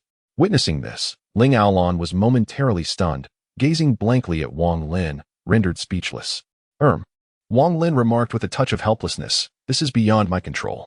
I did not subdue it, it simply took the initiative." His words only exacerbated Ling Aolon's irritation. After her futile attempts to persuade the jewel cherry, it willingly embraced Wang Lin, who had no intention of taming it. What was she to make of this? Was it an indictment of her inadequacy? Accustomed to her own self-assurance, she had never endured such a blow, her heart brimming with resentment as she cast a reproachful glance at Wang Lin. "Surely not," Wang Lin said with a smile, raising his hands in a gesture of innocence. "When you are with me, you must cultivate a relaxed disposition. Any genius pales in comparison to me. Accustom yourself to it." Yes, you are the most formidable," Ling Aolon muttered resentfully. Wang Lin disregarded her grumbling and surveyed their surroundings once more. After confirming that everything was in order, he spoke again. "The spiritual essence here is abundant. I suggest you fully awaken your bloodline, allowing the 9 plumes to fully materialize. This will not only enhance your strength, but also heighten your perception of the bloodline, facilitating your search for related clues." Upon hearing about the potential to locate bloodline clues, Ling Aolon readily agreed, though she cast a peculiar glance at Wang Lin, pausing before taking action. Wang Lin understood her hesitation and promptly summoned the jewel cherry tree. "Do you think I have the leisure to spy on you?" As he spoke, the jewel cherry tree took root in the center of the islet, forming a natural barrier between them. After a moment of silence, the jewel cherry tree, unable to defy its master's will, obediently dropped 3 fruits. Wang Lin caught them, and at that moment, a soft rustling sound, like silk rubbing against silk, came from behind the cherry tree, indicating that Ling Aolon was undressing, preparing to immerse herself in the spirit lake. "Why the rush? So wary of me?" Wang Lin chuckled and shook his head, casually tossing a jewel cherry into his mouth. "Not bad. Give me one a day to sustain me, until I reach the superior spiritual body." The 3 jewel cherries were quickly consumed, and Wang Lin wasted no more time. He turned and walked to the other side of the islet, removed his garments, and sat down in the lake water. The mountain spirit lake was rather cold, providing an extremely refreshing sensation. Wang Lin composed himself and entered a meditative state. Currently, the dark-scale body had reached its limit, and it would be difficult to improve further without a more formidable physical technique. Relatively speaking, the cryptobiosis technique gleaned from the water bear still had ample room for development. With the water bear's heaven-defying survivability, it was certainly more than just a mid-grade spiritual life form. Wang Lin was well aware that this involved a profound mystery of the great Tao, allowing one to glimpse the secrets of life. However, the path to enlightenment is fraught with challenges. He had previously attempted it numerous times, each endeavor culminating in failure, and for the time being, he had no choice but to desist. Presently, there exists an imperative task, the enhancement of his cultivation. Upon establishing a residence, he must begin the arduous process of expanding the dimensions of his consciousness, extending his abode into a vast expanse of land. Only when this land is cultivated can the cardinal directions, east, south, west, north, as well as forward and backward, be delineated. This is the realm of the 4 directions. Upon reaching this stage, the cultivator's consciousness will no longer adhere to a singular form, but will instead evolve into myriad manifestations based on the individual's insights, which can be unleashed in the throes of battle. This phenomenon is known as the realm of manifestations. Wang Lin activated his life force technique, entering a state of minimal consumption, allowing him to endure years without sustenance without issue. In this intense period of seclusion and cultivation, he harnessed the formidable power of the Golden Doll's absorption technique, greedily drawing upon the abundant essence from the spirit lake, gradually expanding his consciousness. Simultaneously, he employed the gem cherry to continually augment his vitality. His entire being underwent a remarkable transformation. Meanwhile, beneath the spirit peak, the citizens of the Ba Kingdom busily toiled to construct their homeland. Through relentless efforts, they had settled down, successfully incorporating vast stretches of fertile land into their territory. At this very moment, unbeknownst to anyone, a mysterious nation was quietly rising in this southwestern wilderness. Chapter 95. The Night Peacock. As winter relinquished its hold to spring, an entire year had elapsed. On this day, the citizens of the Ba Kingdom were engrossed in their various endeavors when, suddenly, the sky grew dim. Everyone gazed upwards in bewilderment, The sun radiated brilliantly upon the earth, and not a single cloud marred the azure sky. Yet, amid such splendid weather, an inexplicable shadow seemed to seep through from an unknown source. This anomaly stirred the high-ranking officials and practitioners of the Ba nation, compelling them to emerge from their chambers in search of clarity. Eventually, someone discerned a clue. Was it emanating from the summit of the main peak? As this notion spread, the others turned their eyes towards the direction of the main peak, where a peculiar darkness emerged from the crest of the 9 spiritual waterfalls. What transpired atop the peak with Lord Lin? Could he be in trouble? What a jest! Lord Lin is the reincarnation of the white tiger deity. What could possibly challenge him? Amidst the myriad speculations, the enigmatic darkness deepened ominously. Suddenly, a burst of black light engulfed the entire summit. Immediately, 9 streaks of black radiance surged forth from the depths of the darkness, twisting in an uncanny manner, ultimately transforming into 9 pitch-black tail feathers. Not only were the feathers obsidian-hued, but even the feathered eyes appeared as profound as a minuscule black hole. The 9 tail feathers fluttered momentarily before gradually vanishing, and with them, the black light receded, restoring clarity to the surroundings. What was that? It was unclear. It resembled feathers. Could there be a demon lurking within the mountain? Unlikely, for as long as Lord Lin possesses but a single hair, the might of the white tiger deity would deter any demon from emerging. Most remained perplexed, save for a select few high-ranking officials who exchanged knowing glances and nodded in unison. The feathers of the night peacock. It appeared that Lord Lin had indeed summoned an extraordinary maiden. Just at that moment, a new anomaly unfolded atop the main peak. The darkness had barely receded when a vast expanse of azure radiance ignited, this time enveloping not only the summit but the entire principal peak, even half the firmament. The cerulean light intensified, threatening to engulf the world, saturating the fertile land in its azure hue. After a sustained period, the light seemed to recede toward the peak. But it soon became evident that it was not receding but rather compressing, growing denser, gradually coalescing into the size of the summit, and then transforming into an expanse of cerulean ocean. Undulating waves of ethereal seawater surged through the firmament, creating a dreamlike spectacle that left all those below in stunned awe. After a period of surging, an island slowly emerged from the sea, blending into the seamless horizon. Finally, the Ba patriarch discerned the truth, an image. An image? Everyone awoke from their reverie. Indeed, a unique image. But whose could it be? Is there any need to ask? Who else is up there? The Ba patriarch erupted in laughter. It is the image of Linjun. He has broken through to the Sifong realm. The Ba patriarch was not mistaken. At that moment, within the spirit lake atop the principal peak, Wang Lin slowly opened his eyes. A year had passed, and with further cultivation, he had matured into a young man of compelling presence. As his eyes opened, a profound ocean seemed to reside within his pupils, lending him an air of profound serenity. Yet within this serenity lay a latent power, like the ocean itself, whose tranquil depths conceal the potential for terrifying tempestuousness. He gazed upon his realm of consciousness. A solitary all manifested within. Perhaps this destiny was preordained, he mused with a gentle shake of his head. Withdrawing his will, Wang Lin restored his surroundings to their usual state. He noticed Ling Aolon standing on the islet in the lake, absorbed in watching him. Over the past year, she had made significant progress, now entering the 6 harmonies realm. More importantly, aided by the abundant essence of the spiritual lake, she had fully awakened her bloodline power. The 9 feathers had turned completely black, signifying the culmination of her bloodline's awakening. Wang Lin nodded slightly towards her, remarking, "You will gradually comprehend the potency of this bloodline. Your cultivation speed will be astonishing. Any genius will appear mediocre in your presence." Ling Aolon, however, displayed no conceit, stating, "Such a formidable realm of consciousness. Moreover, I discern 9 spiritual rings, suggesting you possess a high-grade spiritual fate." "Acceptable," Wang Lin replied with a faint smile. "Turn away for now, unless you wish to observe me dressing." Ling Aolon, suddenly recalling that Wang Lin was immersed in the lake unclothed, promptly turned around to avoid witnessing anything improper. Wang Lin rose from the water, donned his attire, and the faint rustling of clothing caused a blush to creep onto Ling Aolon's earlobes. Upon entering the room and taking a seat, Ling Aolon eagerly inquired, "Do you remember your promise to me? I have waited a year. Can it now be fulfilled?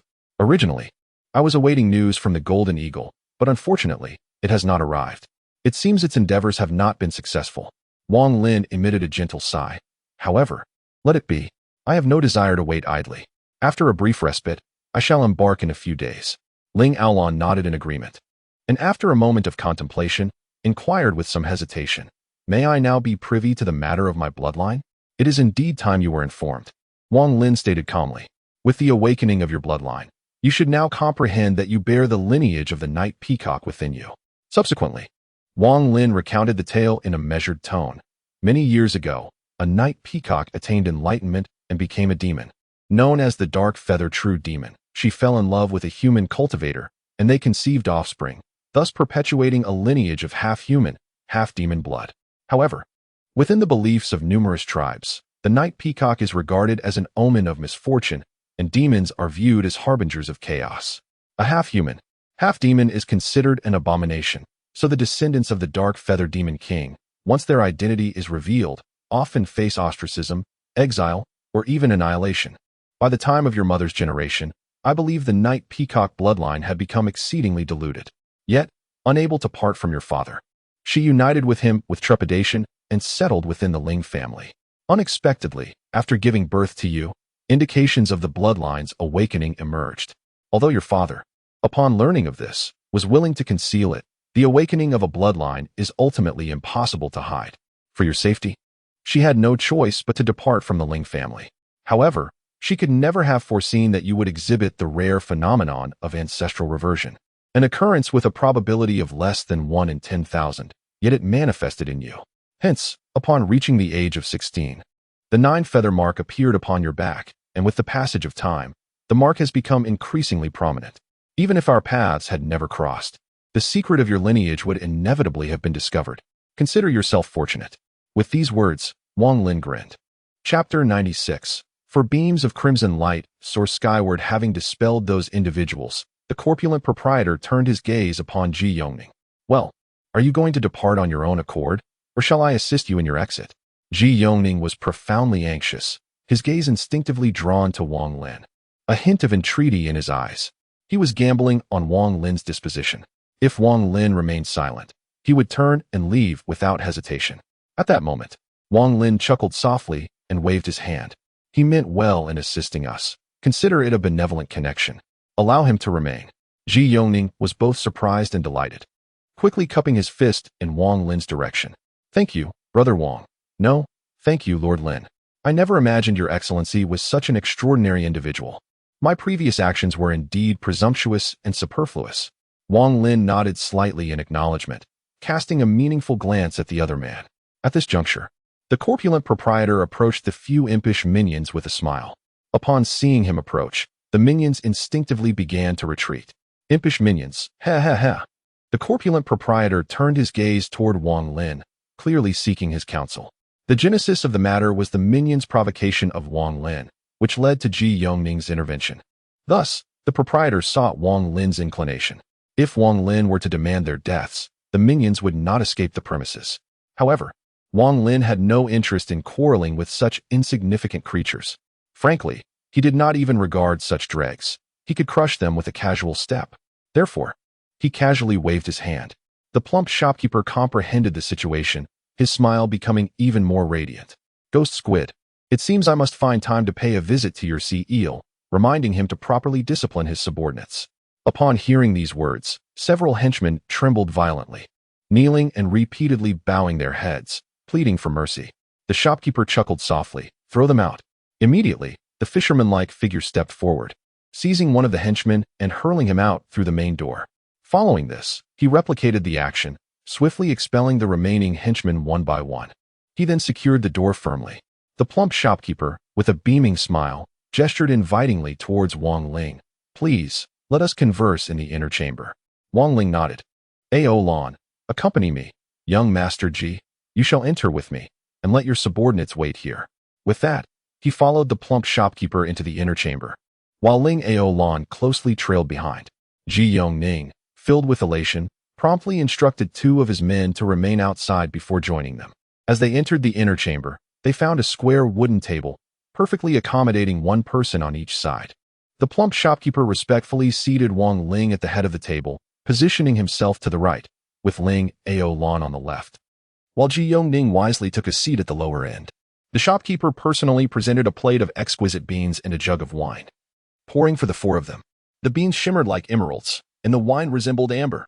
Wang Lin seized a bean and savored it, then lifted the wine bowl for a taste, exclaiming, "This is truly the remarkable Linglong wine and Linglong beans."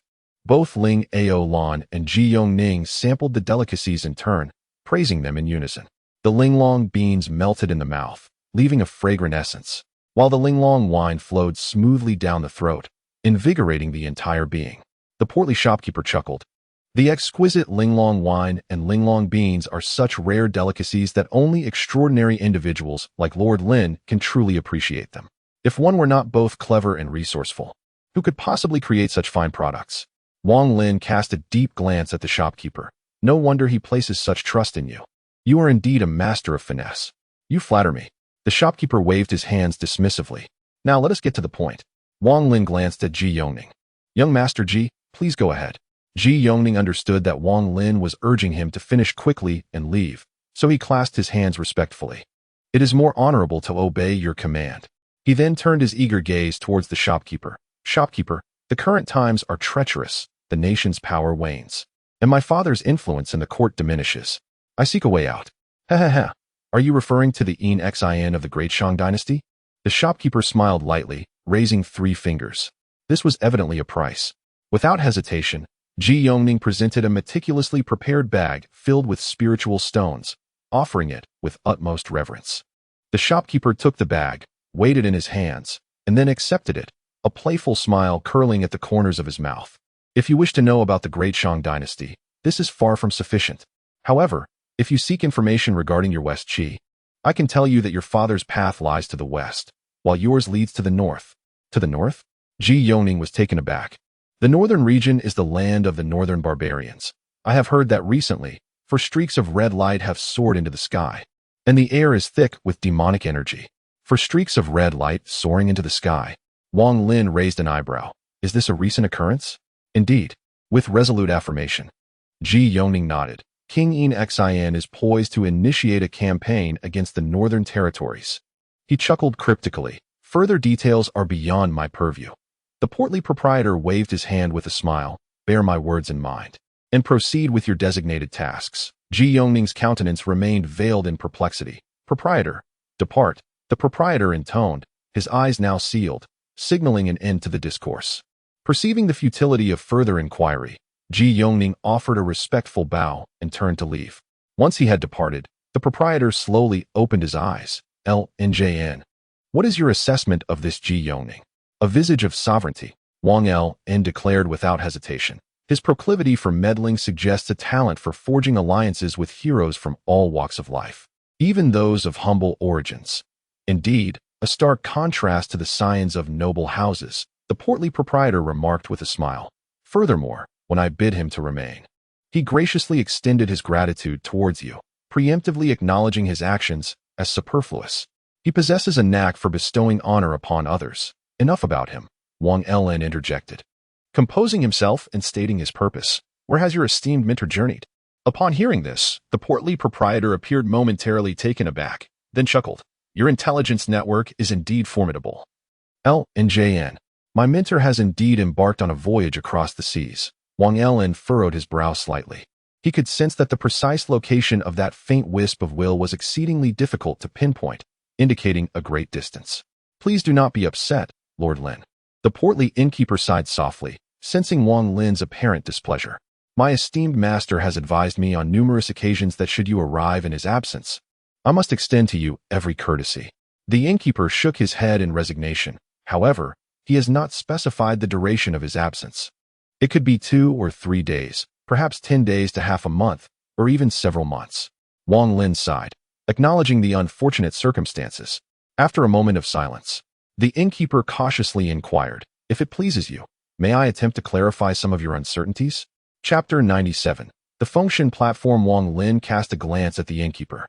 Recognizing that his position at the Linglong Tavern must stem from the utmost trust bestowed upon him by that remarkable being. While the innkeeper may not possess the same omniscience, there was little choice but to explore any possible leads before dismissing the matter entirely. Thus, Wang Lin spoke slowly. There are 2 tasks at hand. One is to seek a person, and the other, to locate an object. The innkeeper nodded. Whom shall we seek? Wang Lin remained silent, directing his gaze towards Ling Aolon, who understood his unspoken intent. With a gentle breath, she uttered, Kong Ruashi.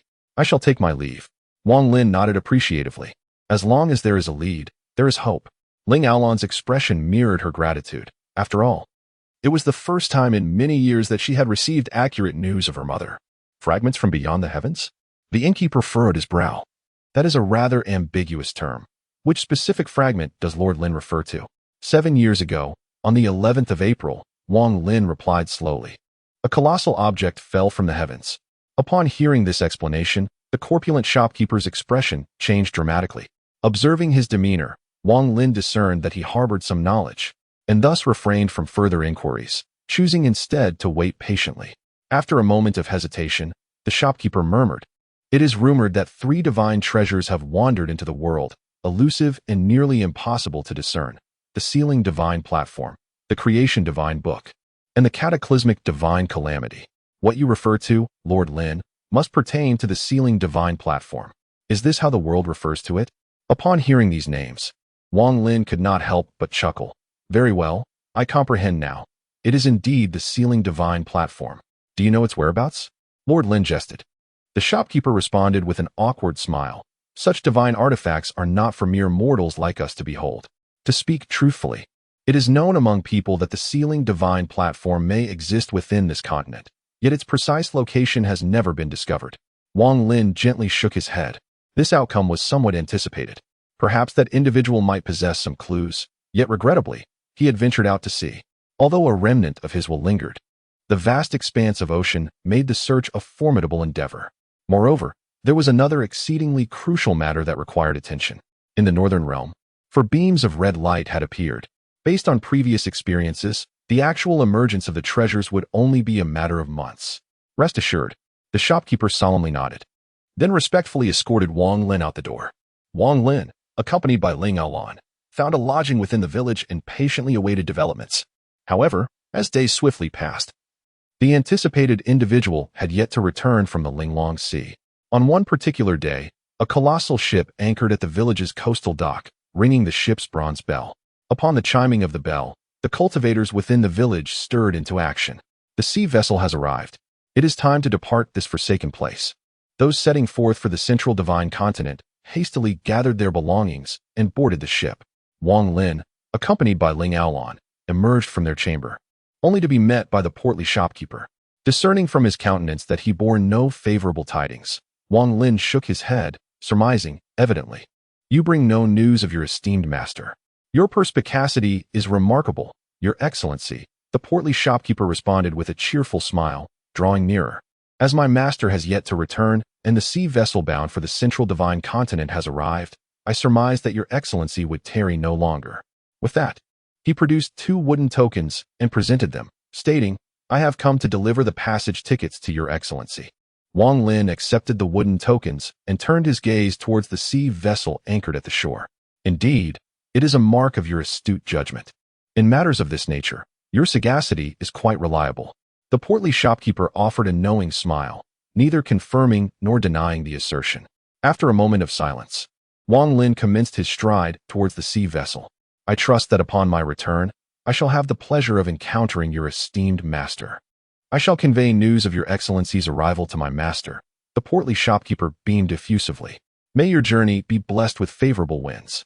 After a considerable interval, the bronze bell resonated once more, and the sea vessel gradually disembarked, officially commencing its voyage. Wang Lin stood at the stern, his gaze fixed upon the receding vista of Linglong village. Beneath the vessel, the colossal ship cleaved through the resplendent white waves, advancing relentlessly towards the central divine continent. At that juncture, a cordial voice resounded, Your Excellency, what a felicitous occasion to meet again. Wang Lin really didn't feel like paying him any attention, so he didn't say anything and just looked at the scenery. But Qiongqi was indeed skilled at making acquaintances, and he didn't feel embarrassed at all, continuing to say to himself, The wind is strong outside. I'd like to invite you to the cabin for a little drink. I wonder what you think. Seeing his persistent appearance, Wang Lin could only gently shake his head. I want to be alone for a while. Unexpectedly, before his but had even warmed the seat, Qiongqi came in through the door with a pot of wine. his face full of eagerness. It just so happens that there's still a little good wine left. It's no fun drinking alone. I wonder if I have the honor of inviting you to join me? Wang Lin sighed softly. Has anyone ever told you that you're annoying? Really? Then I'm really sorry. Qiongqi didn't waste any words, put the wine on the table, and then turned to leave. I'm next door. If there's anything you need, just ask. Wang Lin finally didn't refuse his kindness and nodded gently. I quite admire your ability. Well, some friendships are as light as water. Qiongqi smiled knowingly, stepped out of the cabin, and closed the door behind him. The ship pitched and rolled, cutting through the waves. Several days later, it crossed the exquisite sea and gradually sailed towards the other shore. That day, the urgent ringing of bells suddenly rang out, waking everyone on the ship. We've encountered a massive storm. Please be prepared. Rest assured, this ship is very sturdy and there won't be any danger. My God, are we going to feed the fish? Some timid people had already begun to pray for God's blessing. Chapter 98.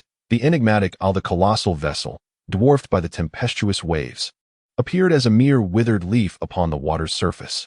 Its hull shuddered violently, the joints emitting incessant creaks that threatened imminent disintegration. Fortunately, these seafaring crafts were the handiwork of master artisans, inherently robust and fortified with protective totems. Despite their seemingly precarious state, they ultimately persevered. After an indeterminate duration, perhaps several hours or even days, the tempest gradually subsided and the sea regained its limpidity. A resplendent sun, akin to an enormous gem, was ensconced amidst the azure sky and ethereal clouds. The collective apprehension of the passengers dissipated, and they emerged from their cabins to inhale the revitalizing air at the ship's prow. Wang Lin and Ling Aolan also stood in an inconspicuous corner. However, rather than appreciating the post-storm vista, Wang Lin was engrossed in observing the distant landmass. At that moment, Qiongqi approached him discreetly. Rare to see you indulging in such elegance, Lin Jun, Qiongqi remarked. Not at all, Wang Lin responded softly, shaking his head. I suspect we are marooned. Indeed. This pronouncement startled Qiongqi, and he promptly followed Wang Lin's gaze. It was not long before many others discerned the anomaly, eliciting a chorus of exclamations. Behold land! Land! Impossible! The route to the central divine continent does not traverse any landmasses. Abruptly, a resonant baritone echoed, silence. We may have deviated from our course. Deviated from our course? The crowd gasped, turning to observe a man of about 30 years, accompanied by a gaunt middle-aged man, advancing under the protection of several guards. The majority of cultivators present hailed from the central divine continent, and they immediately recognized the man's identity, offering their respects. Young tutor Fei.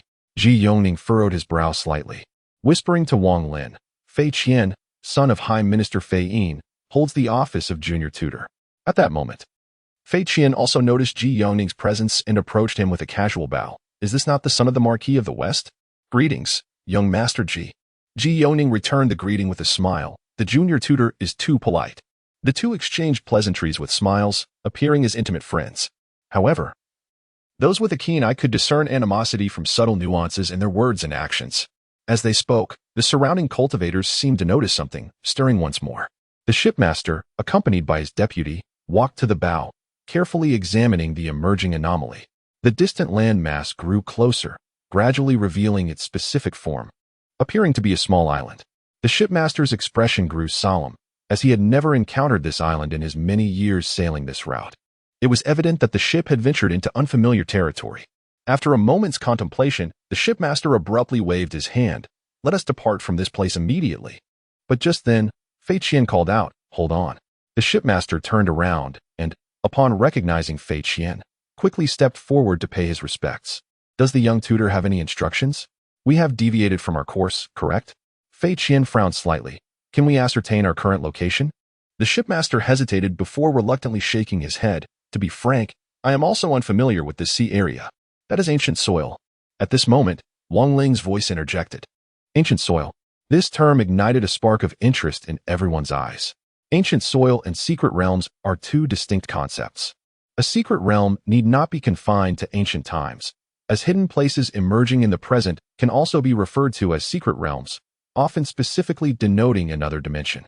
In contrast, ancient soil refers explicitly to the remnants of ancient civilizations. It may not necessarily exist in another realm, but could simply be situated in remote areas, shrouded in obscurity. The manifestations of ancient soil are manifold, yet they share a commonality: the potential presence of antiquities, whether they be tangible artifacts or mere fragments of information. For cultivators, this represents a fortuitous opportunity.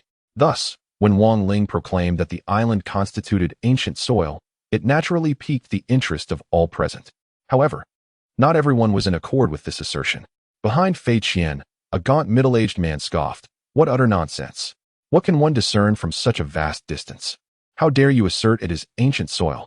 Such occurrences are not so readily found. I suspect you are simply mad with yearning for antiquities." In response to the rebuttal, Wang Lin cast a casual glance at him and inquired, "And who might you be?" "Humph, ignorant and uninformed," the emaciated man declared with pride. "I am Wei Tsong." Upon the utterance of this name, the surrounding cultivators fell silent in reverence. It was indeed Wei Tsong, the foremost disciple of Fei Qiongqi, reputed to possess extraordinary talents. Indeed, it was rumored that recently, Qiongqi had appointed him to mentor the young master. If Mr. Wei holds such an opinion, it must be accurate. It is surely nothing more than an ordinary island. Alas, what a fleeting disappointment this has become. Wei Tsong, accustomed to flattery, felt no overwhelming pride at this moment. He disregarded Wang Lin and addressed the ship's captain in a commanding tone. "I kindly ask you to leave this place promptly and ascertain our precise location." "Rest assured, Mr. Wei," the captain readily replied, before hastily departing with his first mate. Wang Lin, disinterested in further argument, turned his gaze back toward the small island. It was Fei Qian who took note of Wang Lin, gazing at Qiongqi with a smile, inquiring, "Young Master Ji, who are these two?" Qiongqi replied with a faint smile, "They are new friends of mine." Fei Qian cast a disdainful glance at Wang Lin, remarking, "It is commendable that young Master Ji seeks the company of heroes. However, I must kindly advise you to be discerning in your associations, lest you tarnish your esteemed reputation." Qiongqi laughed lightly, neither confirming nor denying the statement. The atmosphere grew tense as the crowd dispersed, awaiting the ship's departure from the area. After a while, someone suddenly exclaimed, "Look, the island seems to be closer." "What?" At this announcement, everyone quickly turned their eyes toward the island, and indeed, they observed that it had grown larger, its form becoming discernible. The island was roughly shaped like a crescent moon, with a bay embraced by land at its forefront. The center rose high while the surroundings dipped low, blanketed in dense vegetation. "It truly is closer. Shouldn't we be leaving?" someone questioned. "What is happening?" The group erupted in a flurry of speculation, while Fei Qian and Wei Tsong exchanged worried glances, sensing an ominous turn of events. Indeed, all could perceive the turbulent waves at the ship's stern. From a certain perspective, the vessel appeared to be navigating away from the island, yet inexplicably, after several hours, it drew ever closer to the shore, a most peculiar situation. After a brief interval, a new exclamation pierced the air, this time laced with palpable dread. "The island is rotating." The notion of an island in motion prompted an immediate collective gaze, and indeed, the island's orientation had shifted slightly. The previously obscured side now revealed itself. Chapter 99. Approaching the island, the realization that the island might be in a state of rotation sent waves of panic through the crowd. How could this be? Islands, anchored to the seabed, were not meant to move. Could it possibly be a floating island? Such a notion seemed absurd. The land was composed of earth and stone. Without a solid foundation, it would have long since succumbed to the depths. Fei Jian's expression grew grim, as he found himself in uncharted territory, devoid of a clear course of action. His gaze shifted to Wei Tsong, who remained remarkably composed, intently observing the island while occasionally scanning the surrounding waters, deep in contemplation. Moments later, the island had expanded in size, now revealing its previously unseen rear side. In stark contrast to the picturesque visage presented by the front, this side was utterly daunting. The landscape appeared unnaturally level, as if a colossal blade had severed the crescent bay from the mainland. No island could naturally exhibit such an unnaturally flat vertical cross-section. Ancient Earth. Wang Lin's faint voice echoed once more. It was evident that a formidable power had cleaved the land, causing this fragment to detach and gradually descend into the sea with the movement of the tectonic plates. To Fei Qian and Wei Tsong, this statement was jarring, especially after they had just refuted Wang Lin's assessment. They now found themselves smacked in the face by reality. Yet, they could offer no counterargument, for the evidence before them was irrefutable. The terrifying fracture indicated that this mysterious island was likely an ancient landmass. At that moment, The ship's captain hurried to the bow. "What is the situation?" Fei Qian inquired anxiously. "We are in trouble." The captain sighed, his brow furrowed. "We are steadily approaching the mysterious island, based on the changing distance. We will draw near in about an hour." "How could this happen?" Fei Qian's expression darkened, for this was a matter of life and death. "Calm yourself, young master. It is due to the ancient land." Wei Tsong observed the situation keenly and began to elucidate. This ancient soil preserves a circular force field that draws the surface waters in a spiral towards the island. Consequently, our vessel is merely following the current, encircling the island and drawing closer, which gives the illusion that the island is rotating. Wei Tsong's extensive knowledge shone through. In such a brief span of observation, he had unraveled the circumstances.